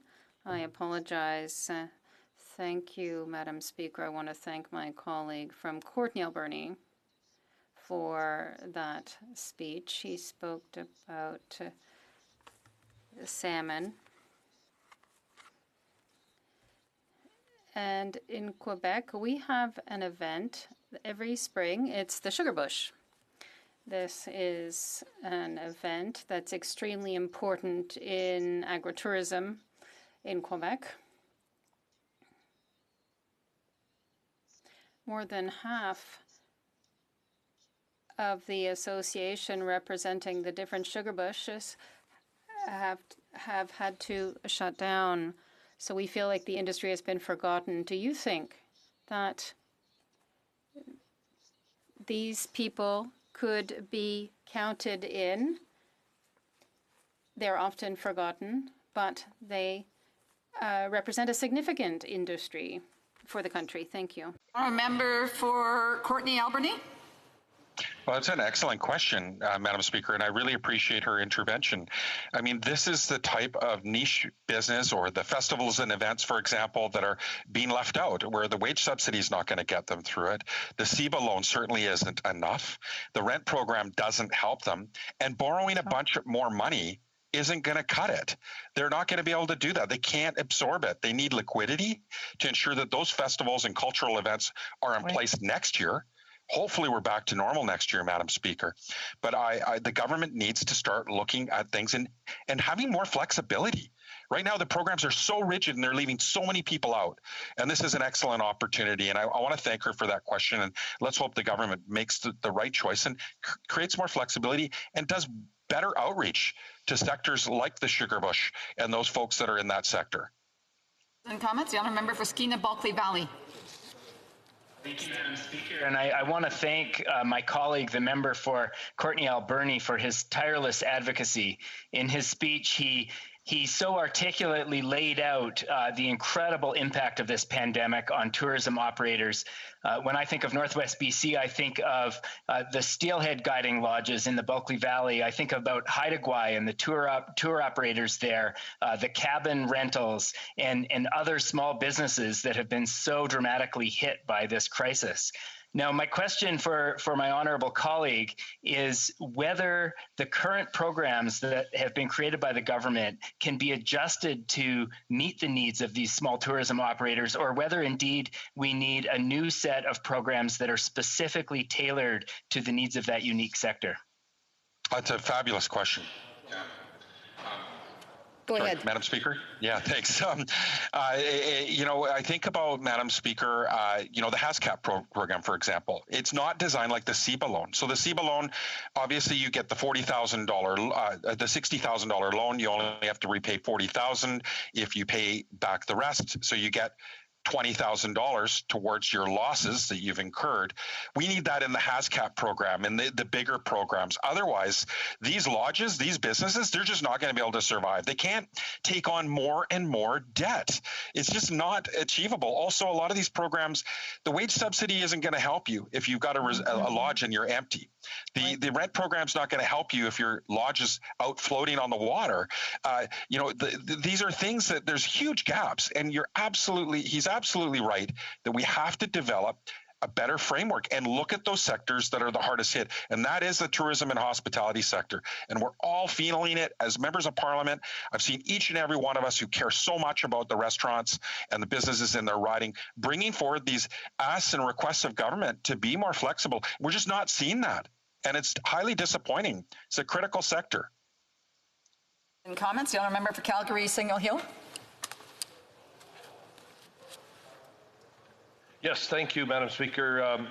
Thank the member for, I'm not sure how he got all this in 20 minutes, but he covered a lot of ground. And very much so around the programs and who's been missed out on the programs. But I want to ask the member if he would not concur with the fact that at the end of the day, what the tourism industry and a lot of these small businesses, they're not wanting government handouts. They're wanting to get back to business and doing what they do. And if we would have had a better program in place for vaccines and that sort of thing, where there's a possibility the border could have been opened this summer. Both Alberta and British Columbia rely heavily on U.S. tourism. I'd just like to ask the member to comment a bit about that. I remember for Courtney Alberni. I think it's a good question, and my colleague and many of colleagues from across political parties were part of working with the United States. Many of us are part of the Canada-U.S. Parliamentary Association, and we're part. Him and I would be a part of the group in the Pacific Northwest PENWAR. We don't have a lot of integration, and we need more integration. So whether it be ensuring, obviously vaccines here in Canada would make a difference, but we also need to be regionally working together more collectively. And we're not doing that. And but right now, the number one priority has got to be getting vaccines to the provinces, getting them out the door so we can return to normal as fast as we can, and then work collectively as a region and with our biggest trading partner and our biggest partner when it comes to tourism, that's the United States, so we can open up that border and get people moving and back to our tourism destinations. Promise, the honourable member for London Fanshawe. Thank you, Madam Speaker, and I'm so grateful that our critic for small business and tourism was able to get that speech in, because he did cover a great deal. What I've heard a lot as the critic for status of women, and of course from my local community, is that the government has left behind obviously those within that aviation section, that tourism section, but the women that especially are doing the bookings for travel, they've taken a huge hit, and what the government has done to help them or not help them, if you could cover that, but also in terms of that aviation sector, and within the airports, London Airport has seen quite a lot of flights being cut, and what's not being done, what should be done to help those workers as well. Thank you, Madam Speaker. Member of Courtney Albany. Well, that's a great question. I want to thank my colleague, because she has been talking a lot about this issue, especially women that are being impacted. So we talked about the importance of childcare and the importance of that as part of a HoC recovery. We talked about those travel agents, and I'm really glad she brought up travel agents, because the government keeps talking about helping out with a transportation recovery plan. But one thing that we do know is the big ones who are going to be hit are the travel agents. Right now, they're having to repay the airlines and these big corporations tons of money that they just don't have, because they've taken bookings, and a lot of that occupation of the travel agent sector is predominantly female. The numbers are clear, and that's just that's evident. And they've been asking for that to be part of a transportation recovery plan, and it needs to happen, Madam Speaker, sooner than later. The whole transportation sector is just hanging on by a thread, and it's absolutely essential that we don't leave anyone out, especially travel agents, especially the aviation sector. We need a national aviation strategy like other countries have done. And we need to protect that infrastructure for women, especially those that are using the buses, for example, more than men. We can't, after the Highway of Tears, we've seen what happens when we lose, that transportation. Resuming debate, the honourable member for Montmagny, Lizzie Rivière-du-Loup. Thank you very much, Madam Speaker. I'd like to thank my colleagues from Edmonton Centre and Niagara Falls for their speeches earlier. And we're talking about tourism now in Canada, thanks to that report. And I'd like to say that I'm going to share my time with the member for Banff Airdrie. We have to recognize it, Madam Speaker. The tourism industry has been hit hard by this pandemic, which has been lasting now for more than a year. Our borders remain closed to foreigners who are unable to discover the splendors of our country. We don't know when they'll be able to reopen. And travel has dropped drastically in 2020, and 2019 was a record year.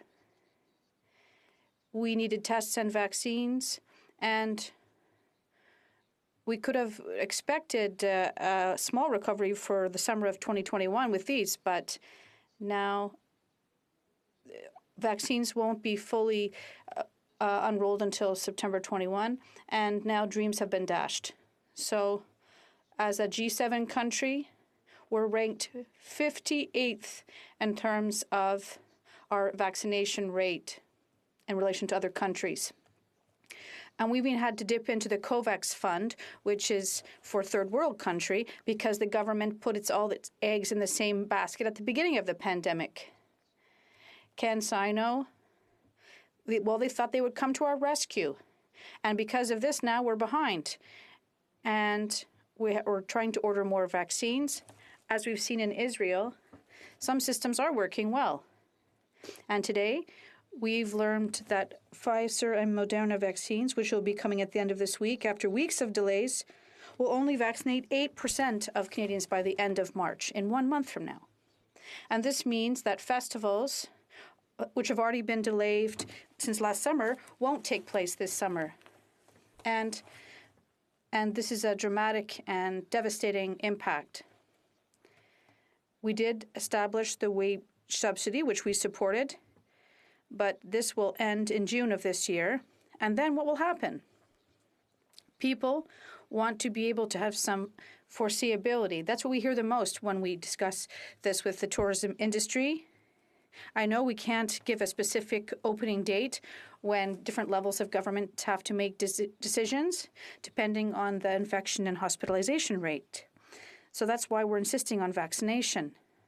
Even with open borders, we think that very few people will still travel if there's a risk of falling ill.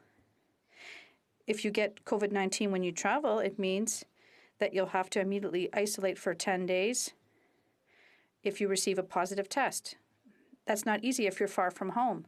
We saw this last year. We had to repatriate Canadians who were outside of the country, and it was a very big burden. Many companies in the meantime are in survival mode. The rent subsidy and the commercial support have helped some, but we can't extend these programs indefinitely. The deficit of this year will be around $400 billion, perhaps a bit more.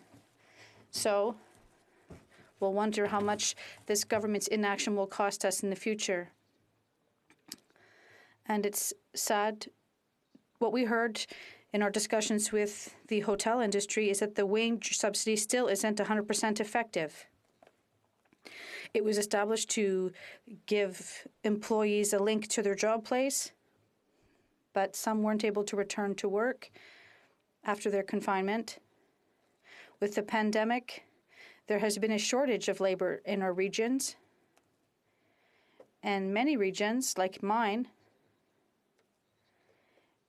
or Gaspésie, had a hard time finding workers.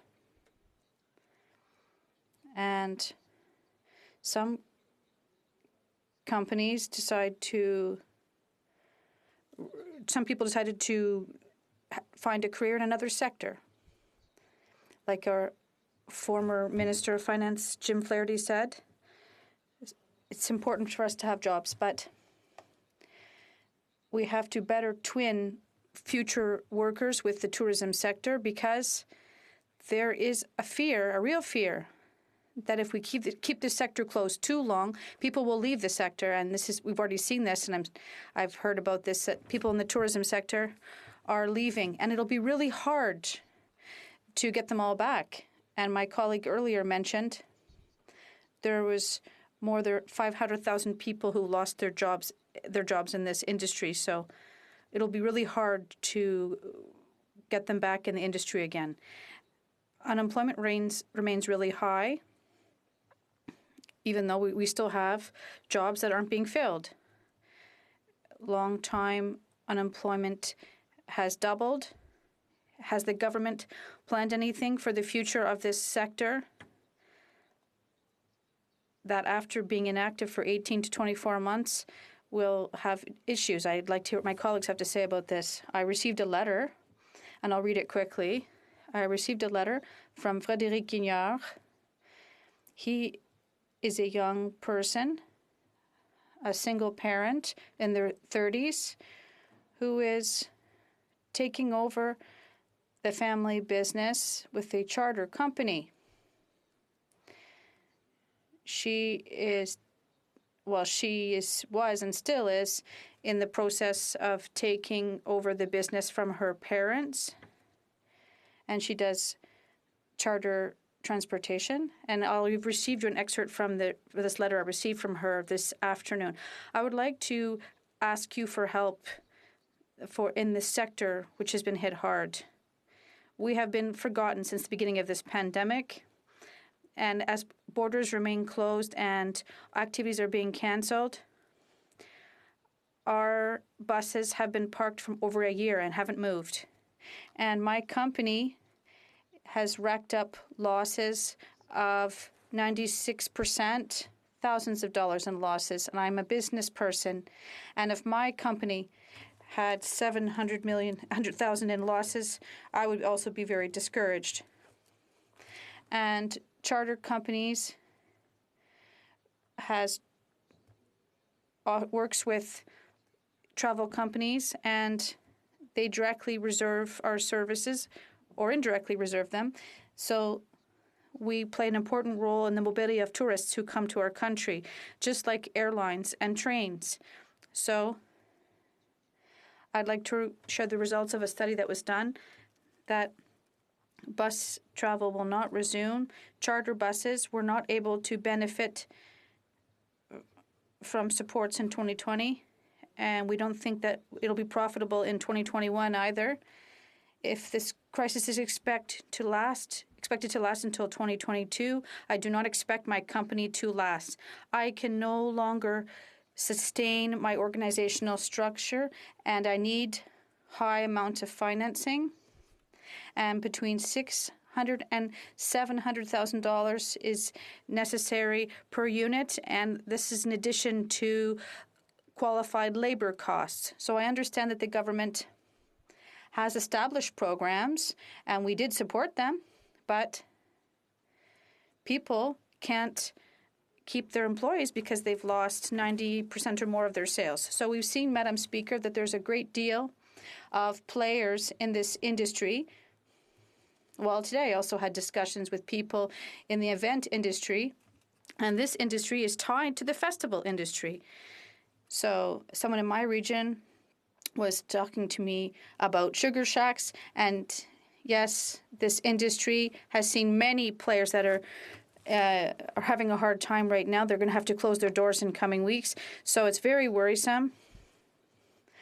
My colleague was talking about flexibility from the government, and the government once again has to adapt to the reality of the situation in this very special sector that is the tourism industry, and it reflects the vitality of our regions, both in Vancouver or in the north or in Gaspésie or where I am now. The tourism industry is a very important economic player. So we have to find a way to support this industry in the long term, and we have to have some foreseeability, because this industry will recover, whether it's in 2022 or not, but it will pick up, and we have to be there to support it. Thank you very much, Madam Speaker. Comments? The honourable member for Sarnia-Lambton. Merci beaucoup. Thank you very much. I'd like to thank my colleague for an excellent speech. Here in Sarnia-Lambton, we have a border, and we've had a shortage of tourists for festivals and celebrations, and there are a lot of companies like the duty free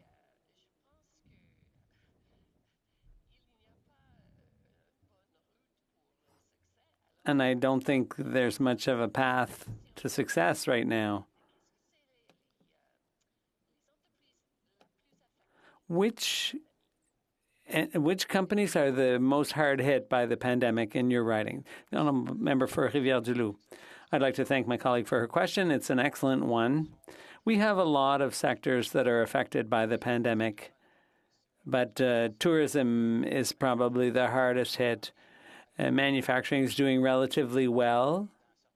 In fact, there's even a labor shortage in some places in my writing in manufacturing, because things are going so well. But something I forgot to say was interprovincially, so within Canada, when people start getting vaccinated, how are we going to be able to allow people to be tourists with, for example, a passport, just domestic tourists, so that to prove that you've been vaccinated, you should be able to visit other regions once you've had your shot. It's happening in some countries in Europe. Perhaps we could implement some sort of solution like that in the weeks to come, so that by next summer, people will be able to travel from one province to another with that vaccination passport, which would identify who's been vaccinated. The honourable member for Edmonton Manning. Well, thank you, Madam Speaker, and congratulations to my colleague for a good speech. Usually to reopen the economy, to save the industries, we need two things: vaccination and rapid testing. And those two important elements, of course, in order to be able to put things into perspective. And for the future, I think internal tourism is a big industry also that we have to pay attention to. So in the opinion of my colleague, what can be done, where the government's failure were, and how can we rebuild quickly the tourism economy? The honourable member for Montmagny, Lillet, Kamouraska, Rivière-du-Loup. I'd like to thank my colleague. Clearly, in the spring, early in the pandemic, the government had a deal with CanSino that fell through, unfortunately, and so in August we had no solutions. So they went and signed contracts for vaccines. But 5 of those 7 vaccines still don't have an approved vaccine. So today, we're at the end of the line globally for vaccines, and it's incredible. People are talking about this every day as we speak at the end of February. This is going to have a terrible impact on tourism, this Liberal government's shortcoming in getting vaccines. Member for Port Moody, Coquitlam. Thank you, Madam Speaker. And I'd like to thank my colleague for that wonderful speech. My riding and British Columbia at large and the West Coast especially, tourism is a very huge part of our economy. And because of, I really appreciate the member mentioning the need for rapid testing and vaccines, because that would definitely open up industries like even sports fishing that attracts so many tourists from the U.S. and would, with the improved border restrictions, what would the member suggest in terms of how are we going to help these tourist industry businesses to get back on track if we don't have rapid testing and we don't have vaccines coming quickly? What is the best recommendation you can offer to help them? The honourable member for Montmagny, Lillet, Kamouraska, Rivière-du-Loup. A very short answer, please. Okay, well, vaccination. That's the answer. That's the watchword. We have to speed it up, and they should stop blaming the provinces when the fact is it's not the provinces that are the problem. It's the federal government that's not supplying the vaccines. They've fallen down on the job of making sure that we had enough vaccines. So that's why we are where we're at today. Member for Banff Airdrie.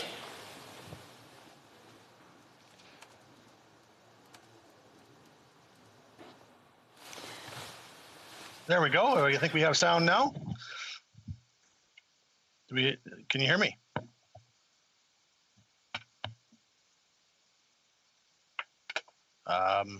Not certain if I'm being heard.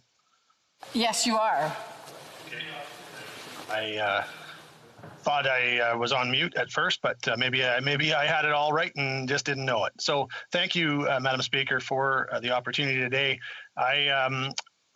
Because the topic at hand, of course, relates to our very important tourism industry, I would be remiss if I didn't speak to another very recent appointment in the tourism ministry, which is that of the new President and CEO of the Tourism Industry Association of Canada, or TIAC, Beth Potter. Beth has done a lot of great work over the years with the tourism industry in Ontario, and I know that great work will carry over in her advocacy for the industry federally, and we welcome her to that post and look forward to working with her to help the tourism industry in its recovery from both COVID and the lack of government response that we've seen to the very heavy devastation that this industry has faced as a result of both the pandemic and some of the measures that have been put in place around it.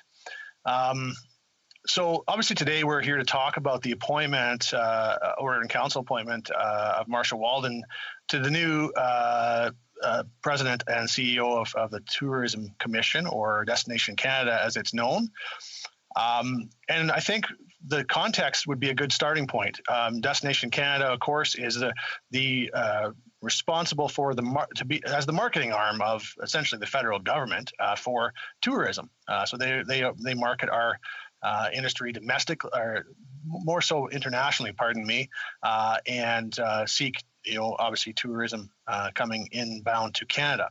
Obviously, since the spring of last year, when borders have been essentially locked down, and now, of course, we're even seeing where many of our airlines have been directed not to bring flights in from many destinations outside of Canada. This is going to be an incredible challenge to fulfill that role. And some have argued that there needs to be a pivoting of the organization in the short term to domestic marketing. But I would argue, more importantly, there needs to be a plan from this government, from this Trudeau government, as to how this industry can see recovery. They have been the tourism and hospitality industry specifically has been. I'll just remind the member that he's not to mention the name of individuals, whether it's the Prime Minister or anybody else by the name. So just want to remind the member. I know he's well aware, and that does slip out once in a while. The honourable member. Okay, I apologize, Madam Speaker. If it slipped out, I didn't even realize it. So my apologies. I think sometimes when we're by a Zoom, we don't feel quite like we're in the House of Commons in the same way. And so perhaps it did slip out. My apologies if so. But this government, this Liberal government has, really ignored the fact that this industry has been, the tourism and hospitality industry has been the first hit and really the hardest hit, and probably will be the last to recover based on this pandemic. Prior to the pandemic, this was an industry that was a $102 billion a year industry, and it supported 1 in 11 jobs in Canada. In the time since the pandemic struck in February of last year, we are at a net loss in this industry now of over 500,000 jobs. That is a incredibly significant number, and many of those job losses, they disproportionately affect women, youth, visible minorities, new Canadians, and Indigenous peoples. So this is a very significant consequence of what is going on.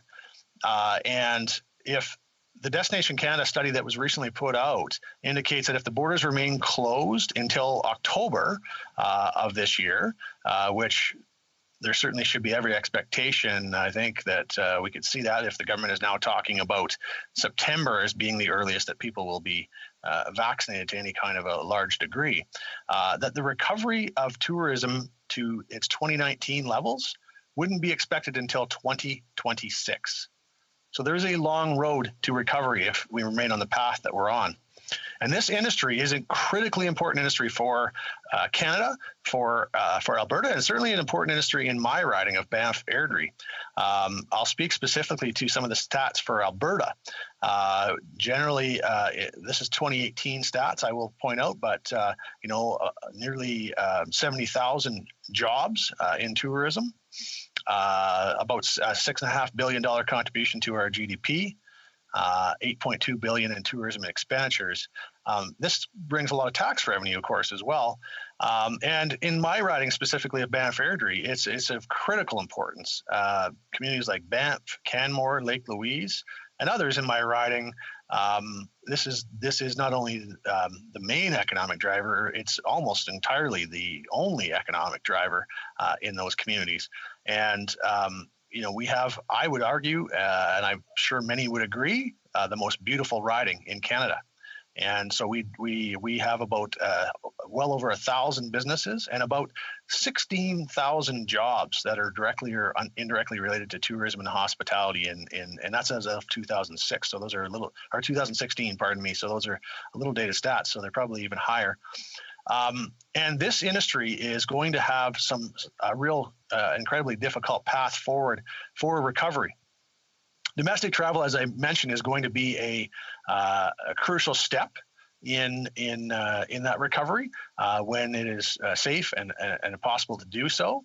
And then there is going to need to be a plan to fill that revenue gap that comes from international travel, and a way to help that international travel recovery. And the big thing here is that much of the industry, and I'll actually just quote from a letter I recently received from a constituent, is that they understand this. I'll quote, "Health and safety measures are critical to help rebuild the industry and to keep Canadians safe. Tourism businesses have complied with all the public health regulations and are committed to continuing compliance as the pandemic evolves. We are asking for help to be able to plan and to be ready when Canadians are able to safely travel again. It is imperative that the tourism sector receives specific supports due to the unique nature of our jobs and businesses. We cannot wait for mass vaccination for the government to invest in recovery measures. We need to plan for recovery now, so that when the time is right and it is safe to do so, Canada's tourism sector can be ready to safely welcome Canadian and eventually international visitors. Got a constituent from Banff by the name of Steve Pample that sent that, and it's absolutely bang on. It's the very message that I've been conveying since the very beginning of this pandemic. Obviously, there was a need to ensure that we helped many businesses through this. And I want to talk a little bit to how some of those programs have failed in that regard for this industry. But I first want to touch on this, because it is absolutely critical for this industry that when the time comes that we're able to start to welcome visitors again, whether it be from other provinces and then from international visitors, the industry has to have some lead time to be able to plan and prepare for that time when they can welcome people again. It's not just as simple as flipping a switch and letting people come travel back, like it can be with some businesses. You know, a barber shop, for example, you say that you can reopen. If they've been able to survive through the lockdowns, they can open up and people will just come in and they'll probably be lined up for weeks for people to get their hair cut, like we saw after the first wave of COVID. Retail businesses, if they've been able to survive, the guy down the street can come in and buy a pair of shoes, whatever it might be. It doesn't work the same way with tourism. People plan ahead for vacations. People plan ahead for meetings and conventions, for festivals and events. These things don't just get put on overnight. They don't just open back up overnight. And so there has to be a plan in place to prepare for these things. And the government needs to give some certainty to these businesses as to what the conditions will be that will allow those reopenings and allow them to get their business going again, so that they can welcome visitors and they can have time to prepare to do that safely and effectively. So that is absolutely job number one. And I also would say that there's been some real failures in some of the programming, because that doesn't cover a lot of the seasonal businesses and the seasonal nature of a lot of these businesses. And so there's been this need for a dialogue with the industry and for listening to the industry. Now, I'll point out that the government promised almost a year ago, 334 days ago, in fact, that there would be specific action taken for this industry. And this industry has seen nothing. And they are incredibly disappointed in this Liberal government. The all-party Tourism Caucus, which is Liberal-led, has not met since November of 2019. So we, as Conservatives, have picked up the slack with our Tourism Recovery Committee, and we've heard from a whole host of the people in this industry. And I can tell you, they need solutions, and they need them now, so that they can see a recovery and a plan from this government to actually help this industry to recover and to put those 500,000 Canadians back to work. Questions and comments? The honourable member for Kingston and the Islands. Thank you, Madam Speaker. And I want to thank the whip from the opposition for participating in this debate. I mean, after all, he is part of the House leadership team that sent the troops out here to burn as much time as they possibly can in this House so that we can avoid talking about the bill that would actually help Canadians. A bill that is the fall economic statement that has already had 7 hours worth of debate in this House. So I thought, given the fact that the opposition whip has taken the floor, I might be able to ask him the question, Madam Speaker. Could he possibly enlighten this House as to when the Conservative Party are going to stop basically filibustering this fall economic statement that has been debated for 7 days already, when a normal budget bill only is debated for 5 days? Could he let us know when he thinks he might be able to allow the House to vote on that? Member of Banff Airdrie. Well, I'm incredibly saddened by the politicization that we just saw from the Liberal member.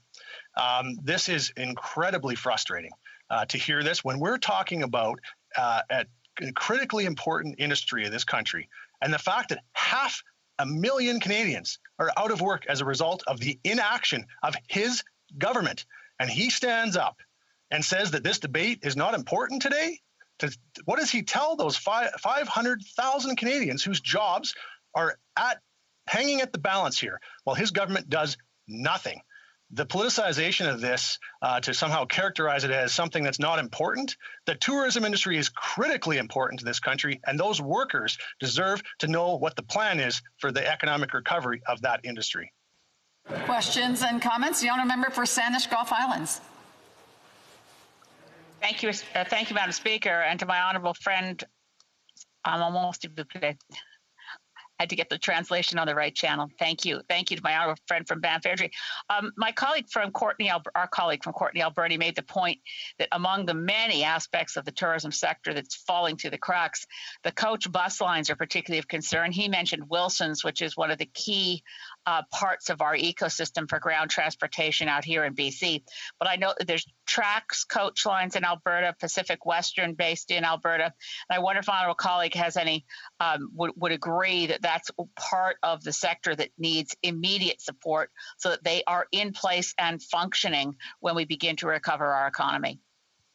The honourable member for Banff Airdrie.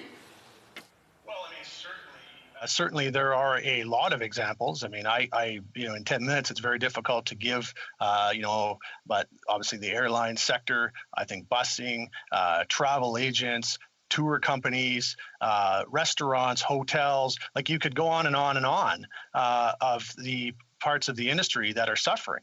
And they all need to be a part of the recovery. But the only way that they can have that opportunity is, first of all, this government needs to get its act together in terms of getting vaccinations into the arms of Canadians. And they need to get their act together in terms of giving some kind of an indication to this industry and to the people that are employed in it and want to be employed in it as to how there is going to be a recovery plan put in place. What are the criteria that will allow those things to happen so that they can start to plan and prepare now for, whether it be this fall, whether it be next year, whenever the case might be, they need to have a long lead time to be prepared to allow them to be able to properly reopen and get our recovery plan in place. So this government needs to get its act together to help buses, airlines, travel agents, restaurants, hotels, whatever the case might be. These people deserve answers from this government.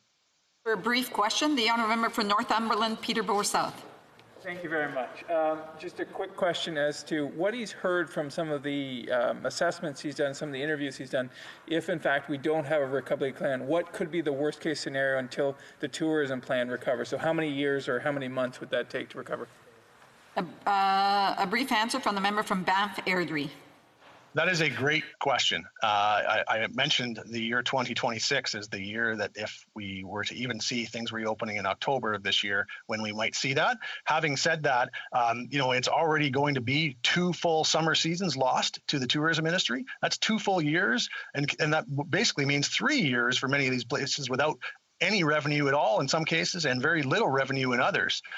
So there is a need to show this industry that there is a plan to get vaccinations into the arms of Canadians and that there is a plan in place for recovery of this industry. And right now we're seeing none of that from this government.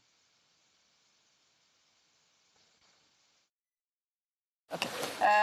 Resuming debate, the honourable member for Perth Wellington. Merci beaucoup, Madame la Présidente. Thank you very much, Madam Speaker.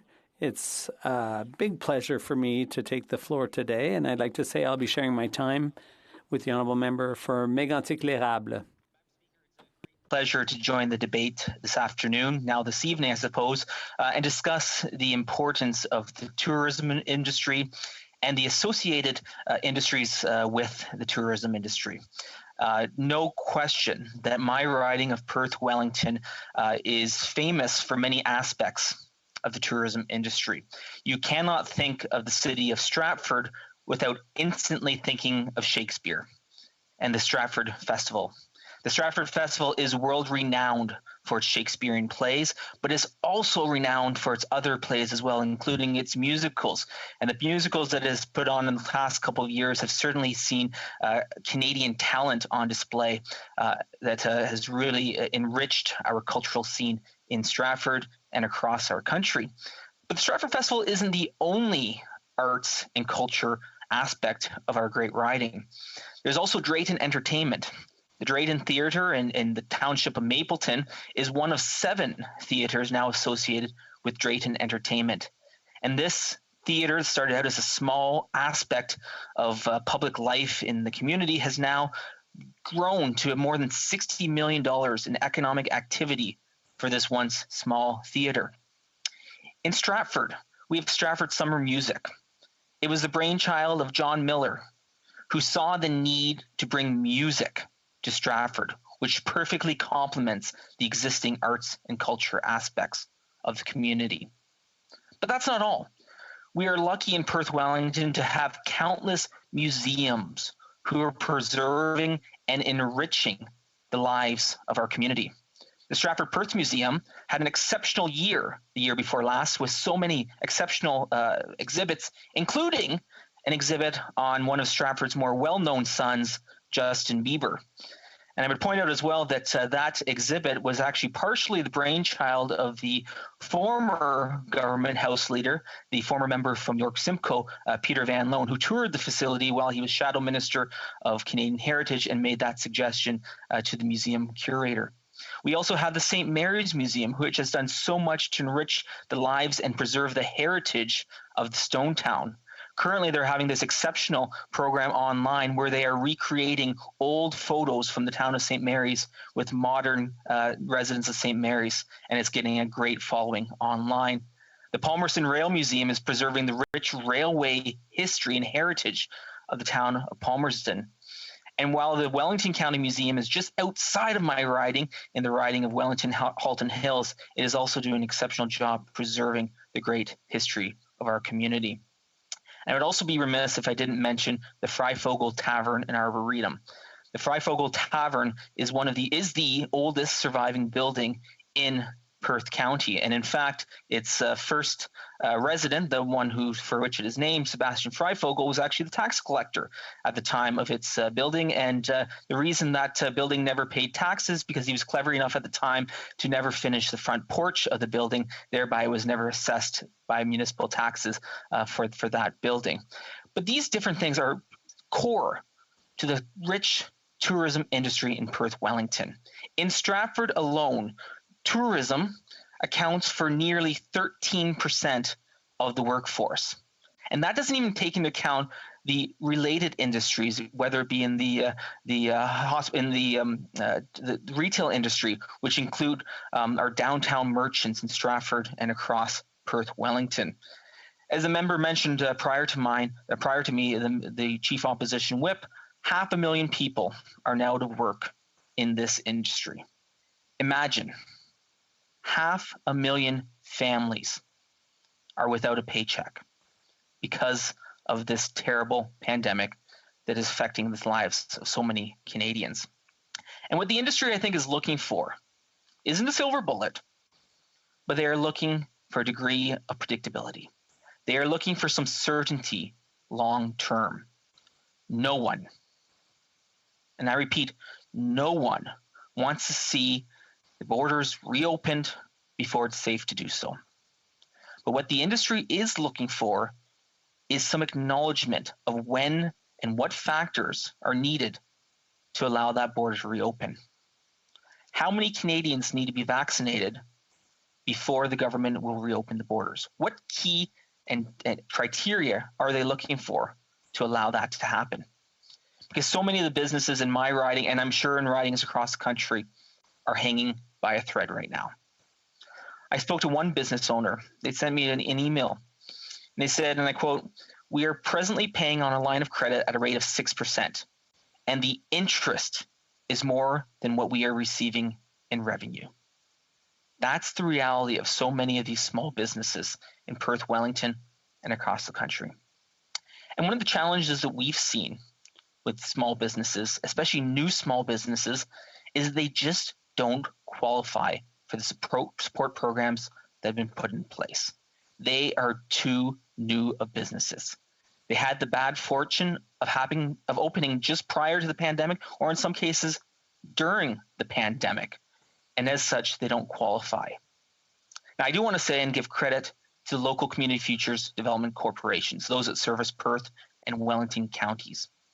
They have gone above and beyond the call of duty in order to try to help the small businesses that have been left out of other government programs. I want to quote another email that I received from a small business owner. On March 15th, I was forced to close the doors of my successful small business that I have spent nearly the last decade growing from the ground up, forced to lay off loyal employees, many of whom have been with us from the start. This was without a doubt the hardest decision I've had to make, but knew it was for the greater good and to protect the safety of my community. That's what these small businesses are doing. They are doing what's best for the community, but it's not what's best for their bottom line. They are struggling, and they are looking for that light at the end of the tunnel. For so many of these businesses, that light at the end of the tunnel is the vaccine. But we've seen the vaccine rollout bungled, botched, and delayed. While we see our friends and colleagues around the world, whether it be in Israel, whether it be in the United Kingdom, or whether it be in the United States, getting the vaccines far quicker than what they're seeing here in Canada. They are disappointed, to say the least, and it just gives further confirmation of the challenges that they're facing going forward. And no one wants more debt. But what we continually hear from this Liberal government is more debt availability for small businesses.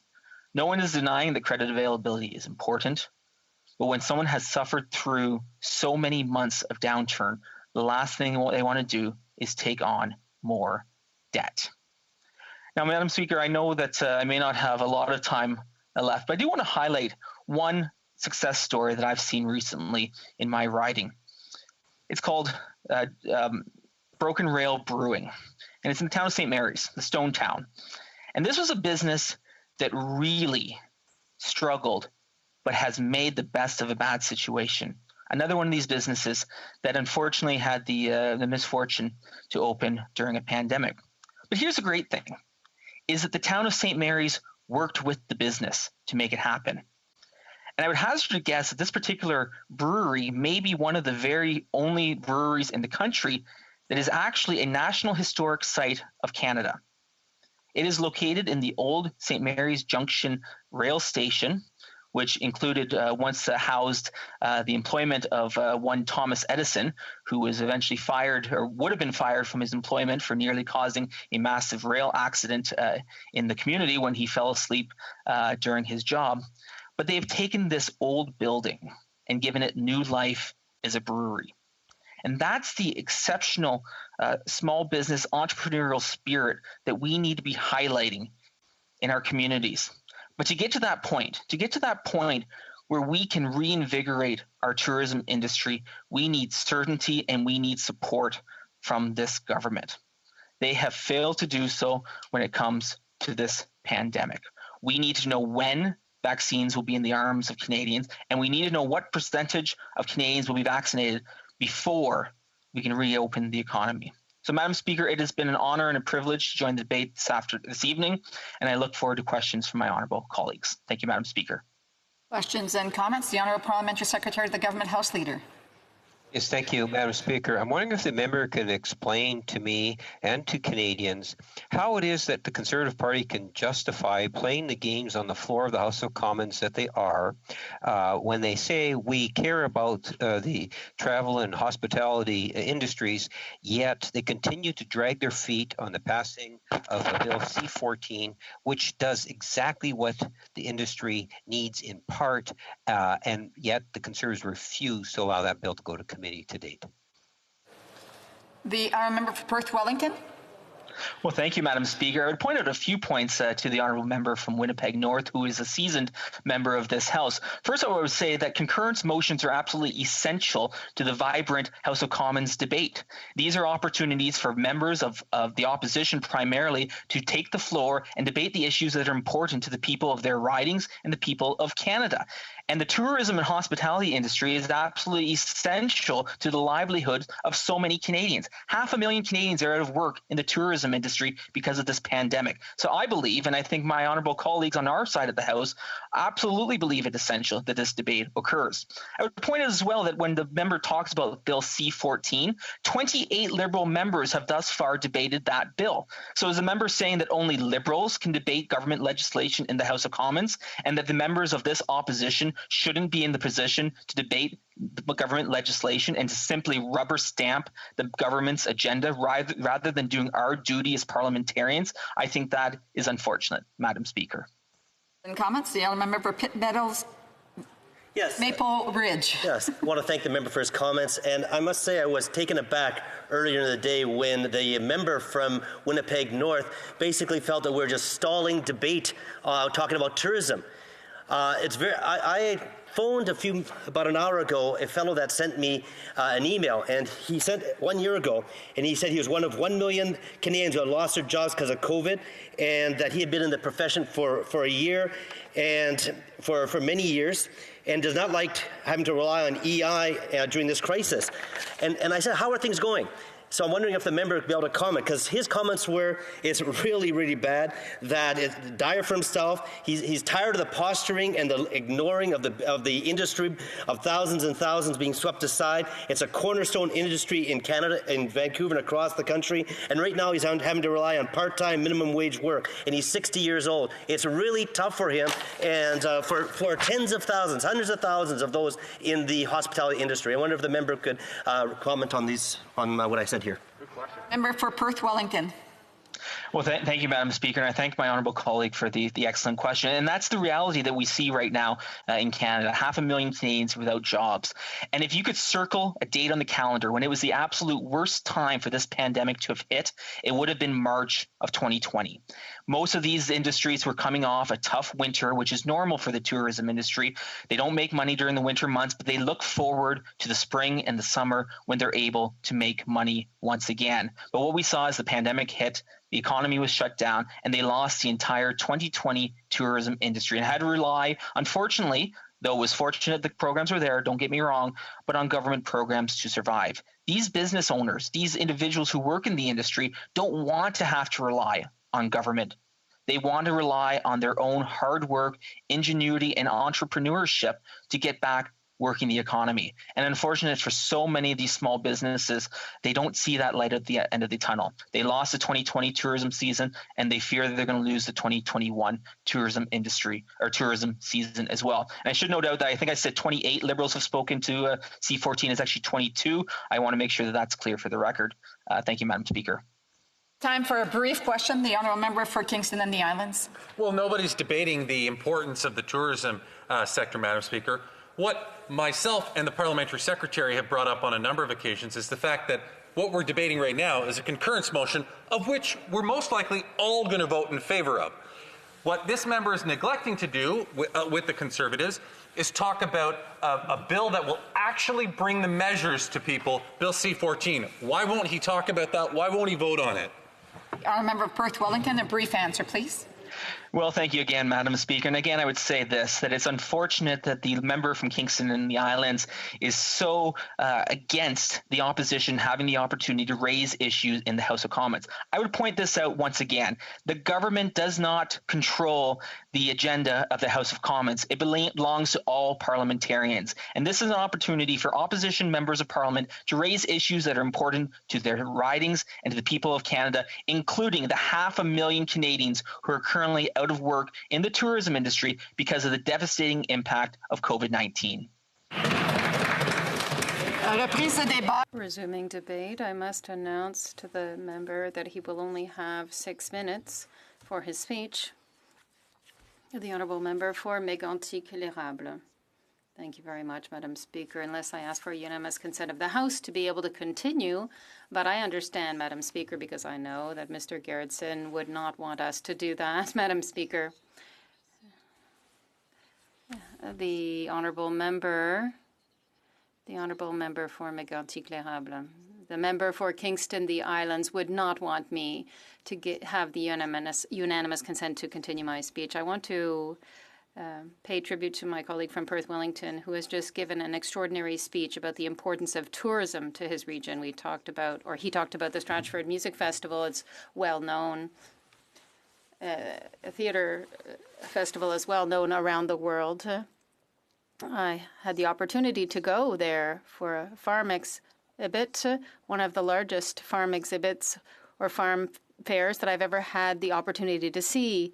And although it was trade, it's really a tourist industry as well, because everybody travels in Perth Wellington to go to that fair.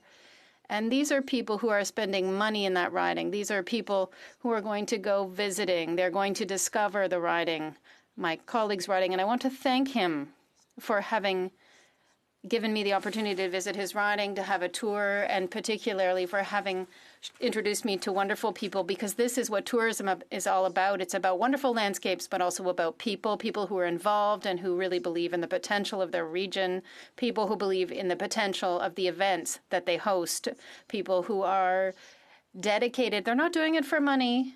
They are full of passion that they share. And it's this passion, unfortunately, that is making them suffer so greatly now, not because they don't want to submit to the health measures being imposed, but not because they don't think it's important to stop holding the events, to stop the spread of the pandemic. It's because these people cannot provide their products, show off their region, have their festivals, and that's why these people are suffering, Madam Speaker. In my riding, I have events, and I want to name them because, yes, there are so many volunteers who work there. The Pro Mutuel Festival, La Relève de Tête for Mines, Mégantic. I'm in Mégantic l'Érable, and you know that we have a lot of festivals that deal with the maple tree. The Plessisville Maple Festival, the Saint-Pierre-Baptiste Sugar Festival, the Rock Fest. We have Inverness Beef Festival. We have our own little stampede at home. We have that. And all those people, all they want is to be able to go back and do what they do as soon as possible. And how are we going to be able to do that, Madam Speaker? It's once we've all been vaccinated. There's no other solution, Madam Speaker. We need to have vaccines in order to do this. And the delay that the Liberal government took in getting enough vaccines for all people. I don't think that most people will get a vaccine before September, and this means that the different festivals, the sports events that we have in the communities, the Country Western Festival, local theaters, the summer festivals, the Beef and Culture, the Granite Festival, what are they going to do this summer? They won't be able to do much at all, because the majority of people will not have been vaccinated in time in order to allow them to have a season this summer. It could have been possible, Madam Speaker. It could have been possible. We could have been given the opportunity to the Relay for Life, fishing days, the different concerts offered by different groups, Madam Speaker, by providing vaccines to the majority of the population earlier. We're 58th in terms of vaccination rates in the world. We're 58th in terms of the rate of vaccinations. This is unacceptable. In a single day, they are vaccinating more people in some countries than we have since the beginning of the pandemic. What's that all about? Means like there's chartered bus companies that unfortunately can't operate. They have big buses and they are worth a lot of money. They're sitting in garages. They're not being used. And the owners don't know what to do to get them working again because the equipment is supposed to be used continuously. This is the problem right now. The problem facing the tourism industry is not the fact that people can't do what they do, but it's because the people opposite decided to put all their eggs in one basket with one company headed by the Chinese government. And we saw today what is happening with China when we saw the Minister of Foreign Affairs say here in the House that he was voting on behalf of the government, that he was abstaining to vote on the motion to condemn the Uyghur genocide, Madam Speaker, and then he had to apologize. But this is a message that he was sending, a message that the government is abstaining and the MPs in the House will vote the opposite, but we are abstaining. So what the members here are saying is almost not of any importance at all. And that's unacceptable, Madam Speaker, unacceptable. Unacceptable, but we understand when we see when this Prime Minister has shown, we understand when we see the admiration shown by this Prime Minister for the Chinese government, the soft dictatorship of the Chinese government. He said it publicly. It's not surprising that today he's refusing to condemn the genocide. But, Madam Speaker, all this started through this stubbornness of signing a deal with CanSino. And unfortunately, this meant delays. And today, we know it, that vaccines will not be in the arms of the majority of Canadians by the end of the summer, and that's in the best case scenario. That's if everything that the Prime Minister says is true. To date, I have to say that I don't believe it because this Prime Minister has missed many deadlines, not just in this case, but in many other files, Madam Speaker. I want to talk about sugar bushes. To conclude, there is a sugar season coming up, and the sugar bushes, you know what they are. They make maple syrup, you eat eggs, you eat pancakes, you eat a lot of food, and it's a lot of fun. But unfortunately, the season is compromised, unfortunately. They're going, or fortunately rather, they're going to offer dishes to take out. And I encourage them to do so because they have to do what has to be done. And these people are prepared to find the solution. So I congratulate you. I think this is great. I salute this innovation. And long live Mégonti Éclairable and sugar, maple syrup, and Canada. Thank you, Madam Speaker. Il est de mon devoir d'interrompre. It is my duty to now interrupt the deliberations and to call for a vote. Question, is the House ready for the question? Yes. The question is as follows. Mr. Cumming, seconded by Mr. Baldinelli, moved that the fourth report of the Standing Committee on Industry, Science and Technology, presented on Friday, November 27, 2020, be concurred in. If a member of a recognized party present in the House wishes to request a recorded division or that the motion be adopted on division, I would invite them to rise and indicate it to the chair.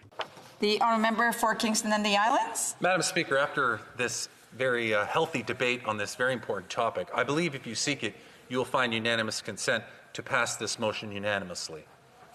Does the honourable member have unanimous consent to pass the motion unanimously?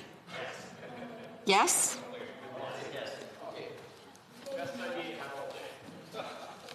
I therefore declare the motion carried.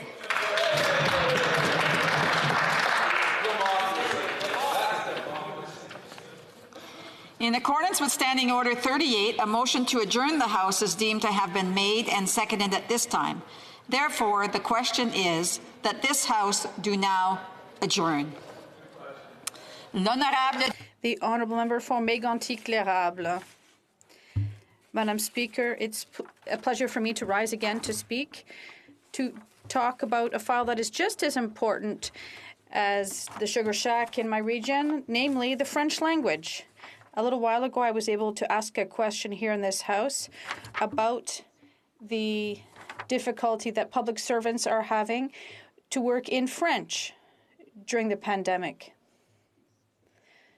This situation was raised at the time, and it's still taking place, Madam Speaker. But we had a little bit of hope because the minister promised a white paper since we wouldn't have a revised OLA. They said we'd have a white paper before Christmas. And then what did we get, Madam Speaker? We received a working document. A working document after all these consultations and tours and promises. We received a working document. They had years to take action, but we received a working document full of good intentions, and there is still no date for an act. We've heard that there may be an act coming in the year, but when we know the Liberals' kind of said desire to launch an election, they may be making more promises during their election on the back of Quebecers than on behalf of all on the backs of all Francophone Canadians. They said they're going to have a bill on the working document that you saw, and then things will change. And things can happen like that. We would have expected the minister to show some responsibility to Quebec's Francophones and show responsibility to public servants federally and show responsibility to Quebec companies that won't be subject to Bill 101 and table legislation that we could have debated here in this House in the correct fashion rather than once again letting things slide.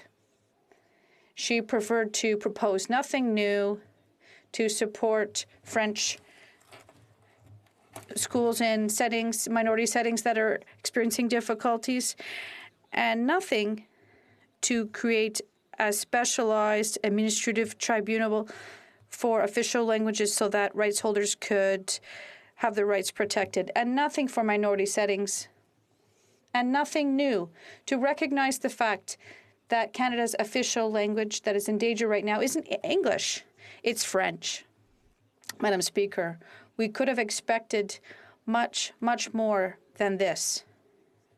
The Conservatives presented a plan. We presented Quebec's Francophones with a plan, and the member for Durham, the leader of the opposition, was very clear about his desire that within the next 100 days of the Conservative government, they will table an Official Languages Act, and they will engage with the Quebec government to apply Bill 101 to federal institutions. And they will work with the Treasury Board so that people will be accountable for their actions in such central organizations. We realize that we have to take action, and the next conservative government will do so and won't do like the current official languages minister, who is doing absolutely nothing. The Honourable Parliamentary Secretary for the Minister of Economic Development and Official Languages. Thank you very much, Madam Speaker. I'm very happy to rise and to answer the important question of the member for Mégantic-L'Érable. You know, our government understands that our two official languages are at the very heart of our Canadian identity, and that is, it is these two official languages that make Canada such a unique place, as well as Indigenous languages. The government considers that the time has come to update the linguistic situation in Canada and to take act of the evolution of official languages over 50 years and to rise to the challenges that these two languages face.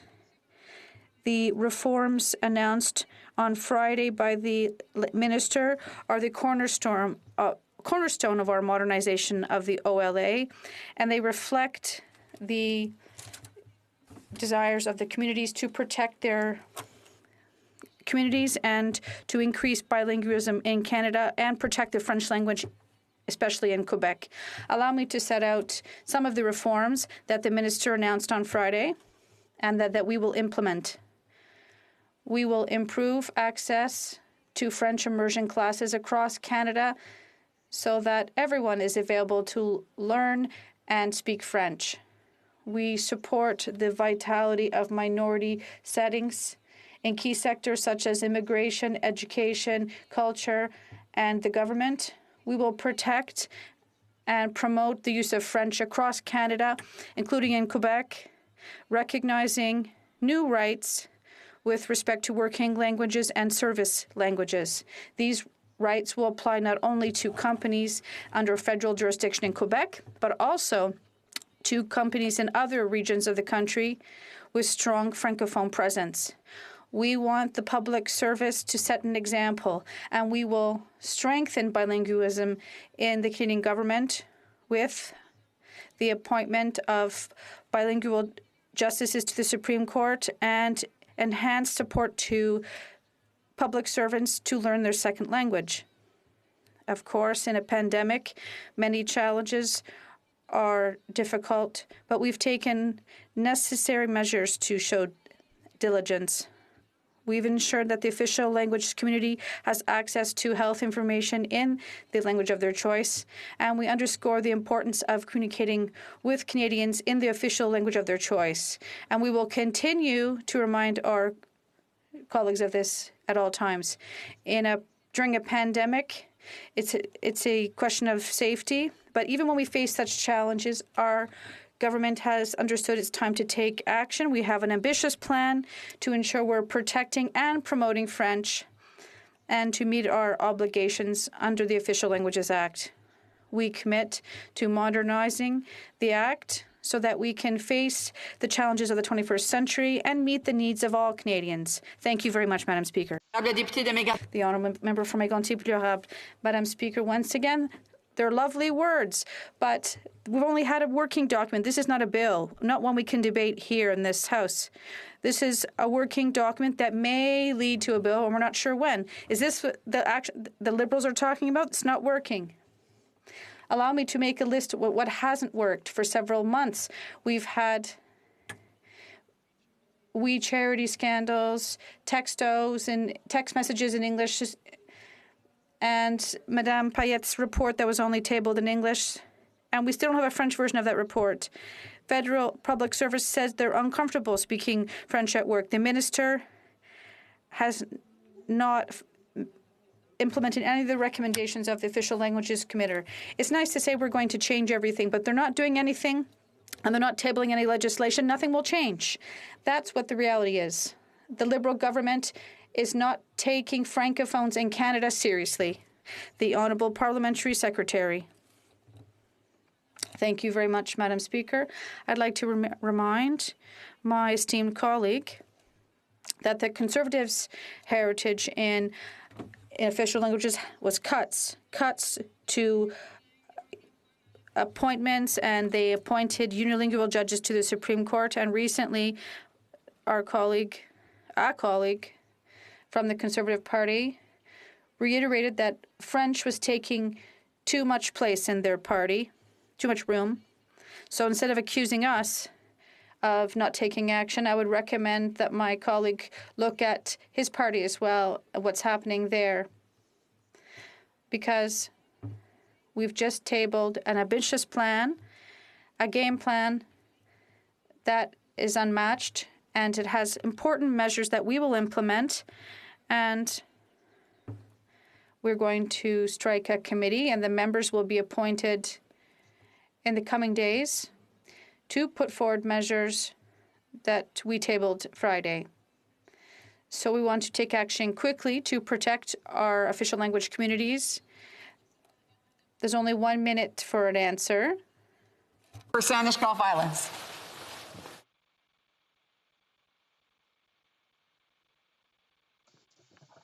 Thank you, Madam Speaker. It's an honor to take the adjournment proceedings this evening to review a question and to hopefully get a better answer than the one I received back on November 30th of 2020.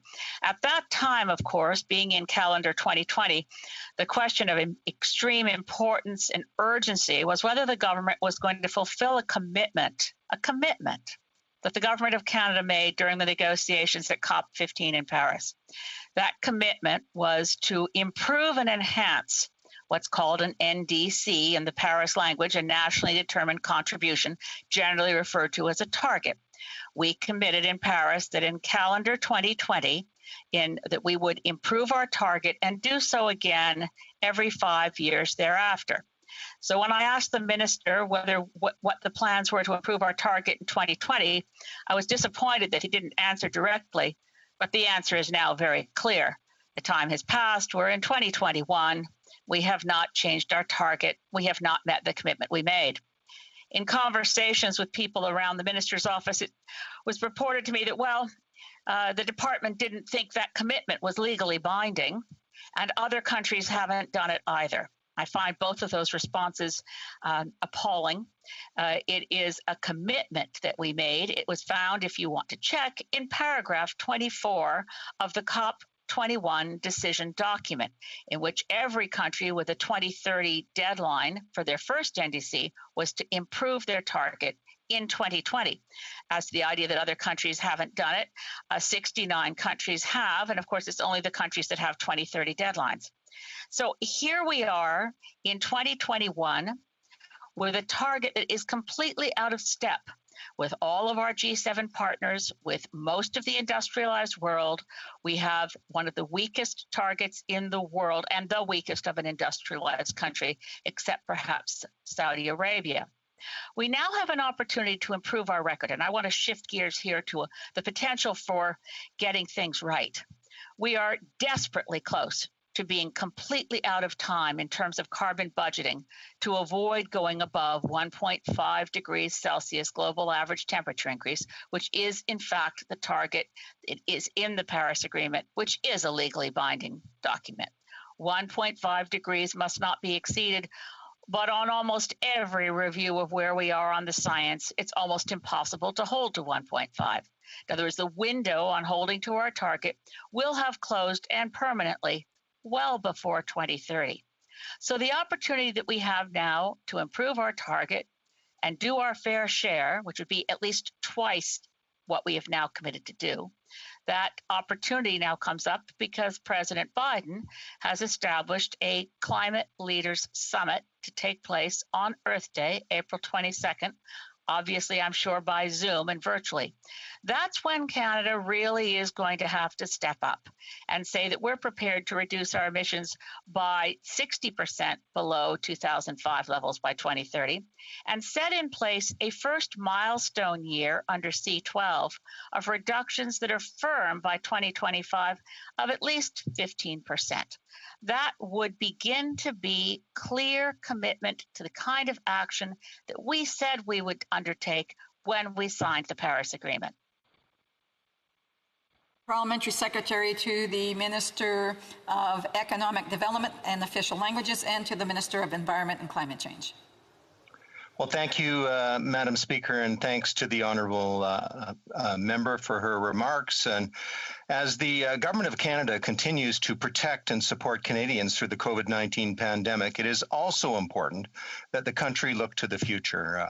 We can build back from the pandemic in a way that addresses climate change and delivers a strong, inclusive economy. And that is why, on December 11th, 2020, the Government of Canada announced a healthy environment and a healthy economy, Canada's strengthened climate plan. It is a plan to achieve both our environmental and economic goals. It is a credible plan to exceed our 2030 greenhouse gas emissions target, and it is a cornerstone of the government's commitment to create over 1 million jobs, restoring employment to pre-pandemic levels. Canada's strengthened climate plan includes 64 new and strengthened measures and $15 billion, Madam Speaker, in new investments, bringing the government's total committed funding for climate change and clean growth to about $100 billion since 2017. The plan's 5 pillars are making the places Canadians live and gather more affordable by cutting energy waste, making clean, affordable transportation and power available in every community, continuing to ensure pollution isn't free and households get more money back, building Canada's green and clean industrial advantage, and embracing the power of nature to support healthier families and more resilient communities. Implementing Canada's strengthened climate plan will enable Canada to exceed its current 2030 GHG target, but we won't stop there, Madam Speaker. We are committed to bringing forward an updated 2030 target this year. And while Canada's strengthened climate plan is focused primarily on additional steps that the federal government is taking, the Government of Canada is committed to working with provinces, territories, and Indigenous peoples to advance shared priorities that will further lower emissions, including on a regional and bilateral basis. The Government of Canada welcomes the return of the United States to the Paris Agreement. Canada and the U.S. agree that the climate crisis requires increased and bold ambition, as well as coordinated action in the lead up to the COP26 climate conference in November 2021. And Canada looks forward to cooperating with the U.S. on the global stage and in a bilateral context on numerous opportunities, including methane emissions, zero-emission vehicles, clean energy transmission, and attaining net zero emissions. Canada welcomes the U.S. plans to host a Climate Leaders Summit on Earth Day, April 22nd, as the honourable member mentioned, to build momentum towards COP26. With respect to the honourable member's point that Canada was required to improve its target within the 2020 calendar year, I would like to clarify that under the Paris Agreement, this requirement only applies to countries with 2025 targets. Canada and countless other countries set a 2030 target. Nevertheless, we intend to meet and exceed our Paris Agreement commitments and bring forward a new, more ambitious 2030 target this year. I would like to thank the honourable member's commitment to increase climate action. She knows that I'm a great admirer of her longstanding interest and advocacy on this issue, and I look forward to working with her and all House members to tackle climate change, which knows no borders. The honourable member for Saanich Gulf Islands. Thank you, Madam Speaker, and to my honourable friend from Winnipeg South, congratulations on his appointment to double duty and being Parliamentary Secretary for Environment and Climate Change. I'm afraid that whoever advised him that paragraph 24 only referred to countries with a 2025 end year, they were incorrect. I recommend they go back and read it. But here's the problem. We do not have a target that is remotely near what we committed to do in Paris. We committed to hold to 1.5 degrees Celsius. We're now on track to 3 to 5 degrees Celsius, and I hate to say this in a 30-second statement, but it couldn't be more serious. The scientists of the world are advising that we are coming very near the point where we will not be able to rescue human civilization from our own actions. This is not a time to be coasting and self-congratulating. Right now, the Prime Minister of this country is about to look very bad in comparison to Biden. We coasted looking good compared to Trump. Right now is the time for Canada to actually start taking climate emergency seriously. The Parliamentary Secretary. Well, thank you, Madam Speaker. I want to assure the honourable member Canada remains committed to increasing our climate ambition. On November 19, 2020, our government tabled the Canadian Net Zero Emissions Accountability Act, which, if passed, would legally bind the government to a process to achieve net zero emissions by 2050. It would make our 2030 target legally binding and set 5-year emission reduction targets to 2050 to improve accountability and transparency. And I look forward to working with all parties to pass this important legislation and strengthen our 2030 target. The honourable member for Cloverdale Langley City. Madam Speaker, the Parliamentary Secretary said back in late November that the issue of sensitivity toward persons with disabilities is central for all parliamentarians in the House, and I couldn't agree more. He also stated that the Liberals are crafting a piece of legislation that ensures the autonomy, dignity, and competence of individuals. I wish that were the truth. What has been crafted is a bill that declares some lives not worth living. In fact, Bill C-7 has shocked and terrified those in the disability community. Why has a policy generated so much fear among so many vulnerable citizens? First and foremost, it's because they understand the inheritance discrimination in this bill. To state that people who are bedridden or are dependent for hygiene or feeding have lost their dignity is a marginalizing and ableist myth. This is the perspective of the worried well, such as my honorable colleague and his friends at Dying with Dignity. Dignity is never lost, but it can be either affirmed or denied. Now, speaking of myths, let's deal with the idea that Bill C-7 is not discriminatory. The fact is, Canadian disability organizations, mental health organizations, Indigenous organizations, and the UN all say Bill C-7 is discriminatory. This bill singles out vulnerable Canadians and offers them physician death without offering adequate disability supports or treatment to help them live full lives free of the suffering caused by poor health care, poverty, and stigma. It singles out persons with disabilities who are not terminally ill as fit for suicide completion. This will become a choice of desperation, not autonomy. Let's understand what discrimination really is.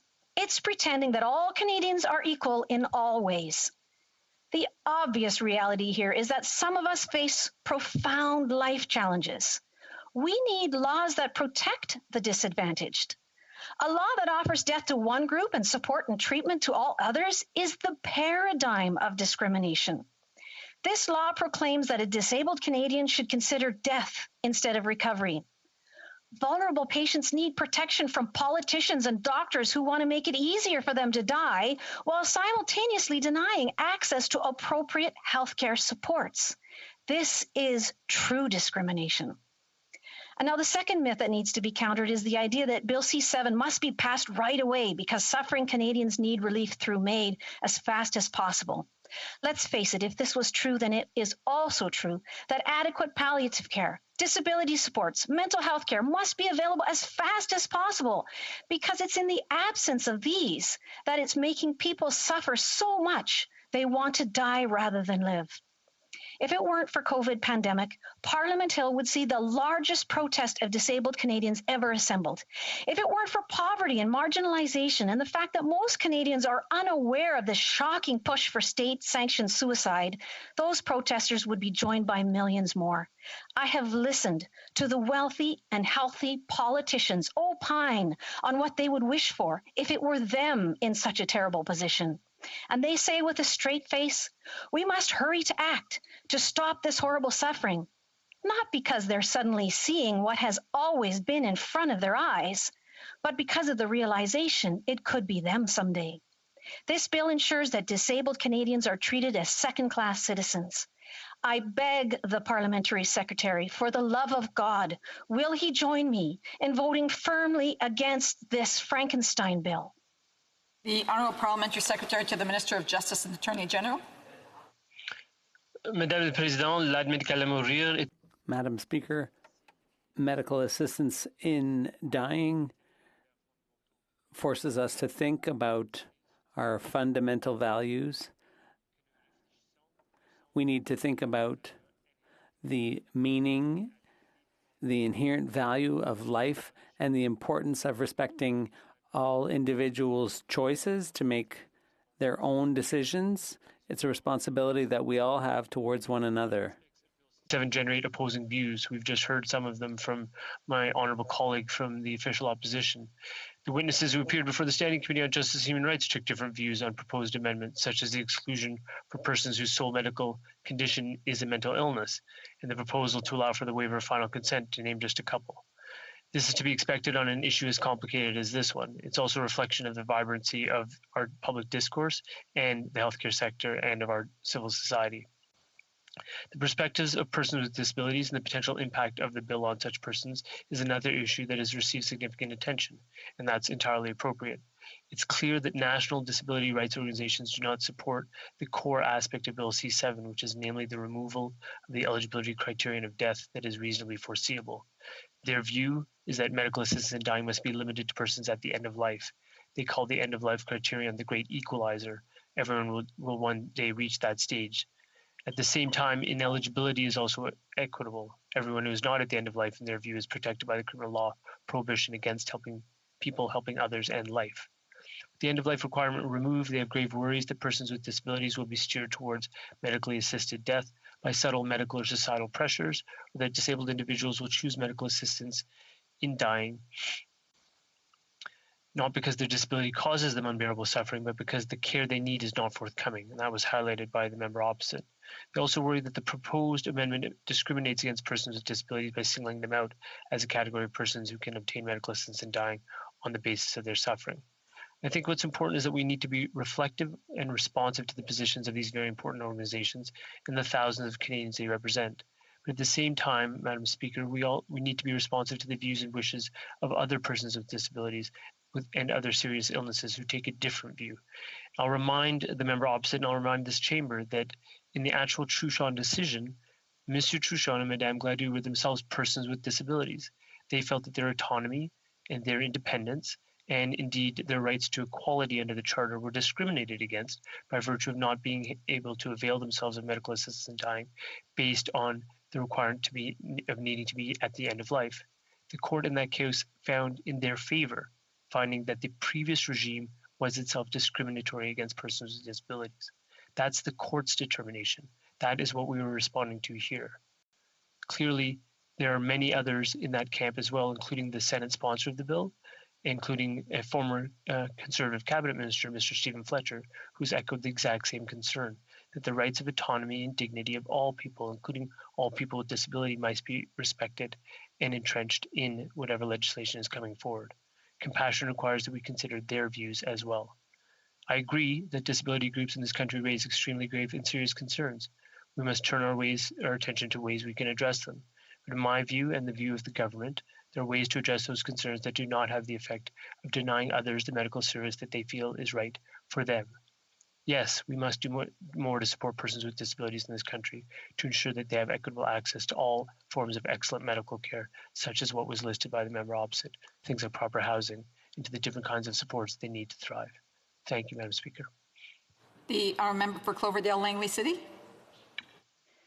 Madam Speaker, you might think that poverty groups, disability groups, and the Indigenous peoples could count on progressive politicians to hear and stand with them in solidarity, helping to amplify their noble voices against the shocking wall of disregard. Sadly, they are on the other side, trying to protect themselves from the Liberal government. With the passing of this bill, their battle for respect as valuable contributors to the fabric of a healthy and inclusive society will be severely damaged. Rather than death to escape a painful death, it's becoming death to escape a painful life. The Honourable Parliamentary Secretary. Madam Speaker, just in terms of response to the member opposite, I would simply point out that even following the Senate's study of this very important bill, we've seen a further widening of different views with respect to even aspects of persons with disability, including those with mental illness, where the Senate has proposed amendments that would, in fact, enlarge what we feel is already a carefully tailored bill. So clearly there's a vast diversity of opinion here. Il élargit l'admissibilité de l'aide médicale à mourir aux personnes affectées de souffrances intolérables qui ne sont pas en fin de vie. Il respectera ainsi les choix individuels de chacun sur une question de la plus haute importance. Par ailleurs, ce projet de loi, compte tenu des mesures de sauvegarde prévues qui exigent à la participation d'une médecine possédant une expertise, une période minimale d'évaluation, l'examen de la cause de souffrance et de toutes les options de traitement possibles. Je suis rassuré que seulement les personnes qui veulent vraiment recevoir l'aide médicale à mourir obtiendront, bien que je reconnaisse pleinement les préoccupations des organisations de défense des personnes vivant avec des handicaps. Je crois que nous pouvons permettre... Je m'excuse, j'ai essayé de donner un peu plus de temps, mais ça prolonge un peu plus longtemps qu'on devrait. Alors, la motion portant que la Chambre s'ajourne est maintenant réputée adoptée. La Chambre demeure donc ajournée jusqu'à demain à 10 heures, conformément à l'article 24.1 du règlement.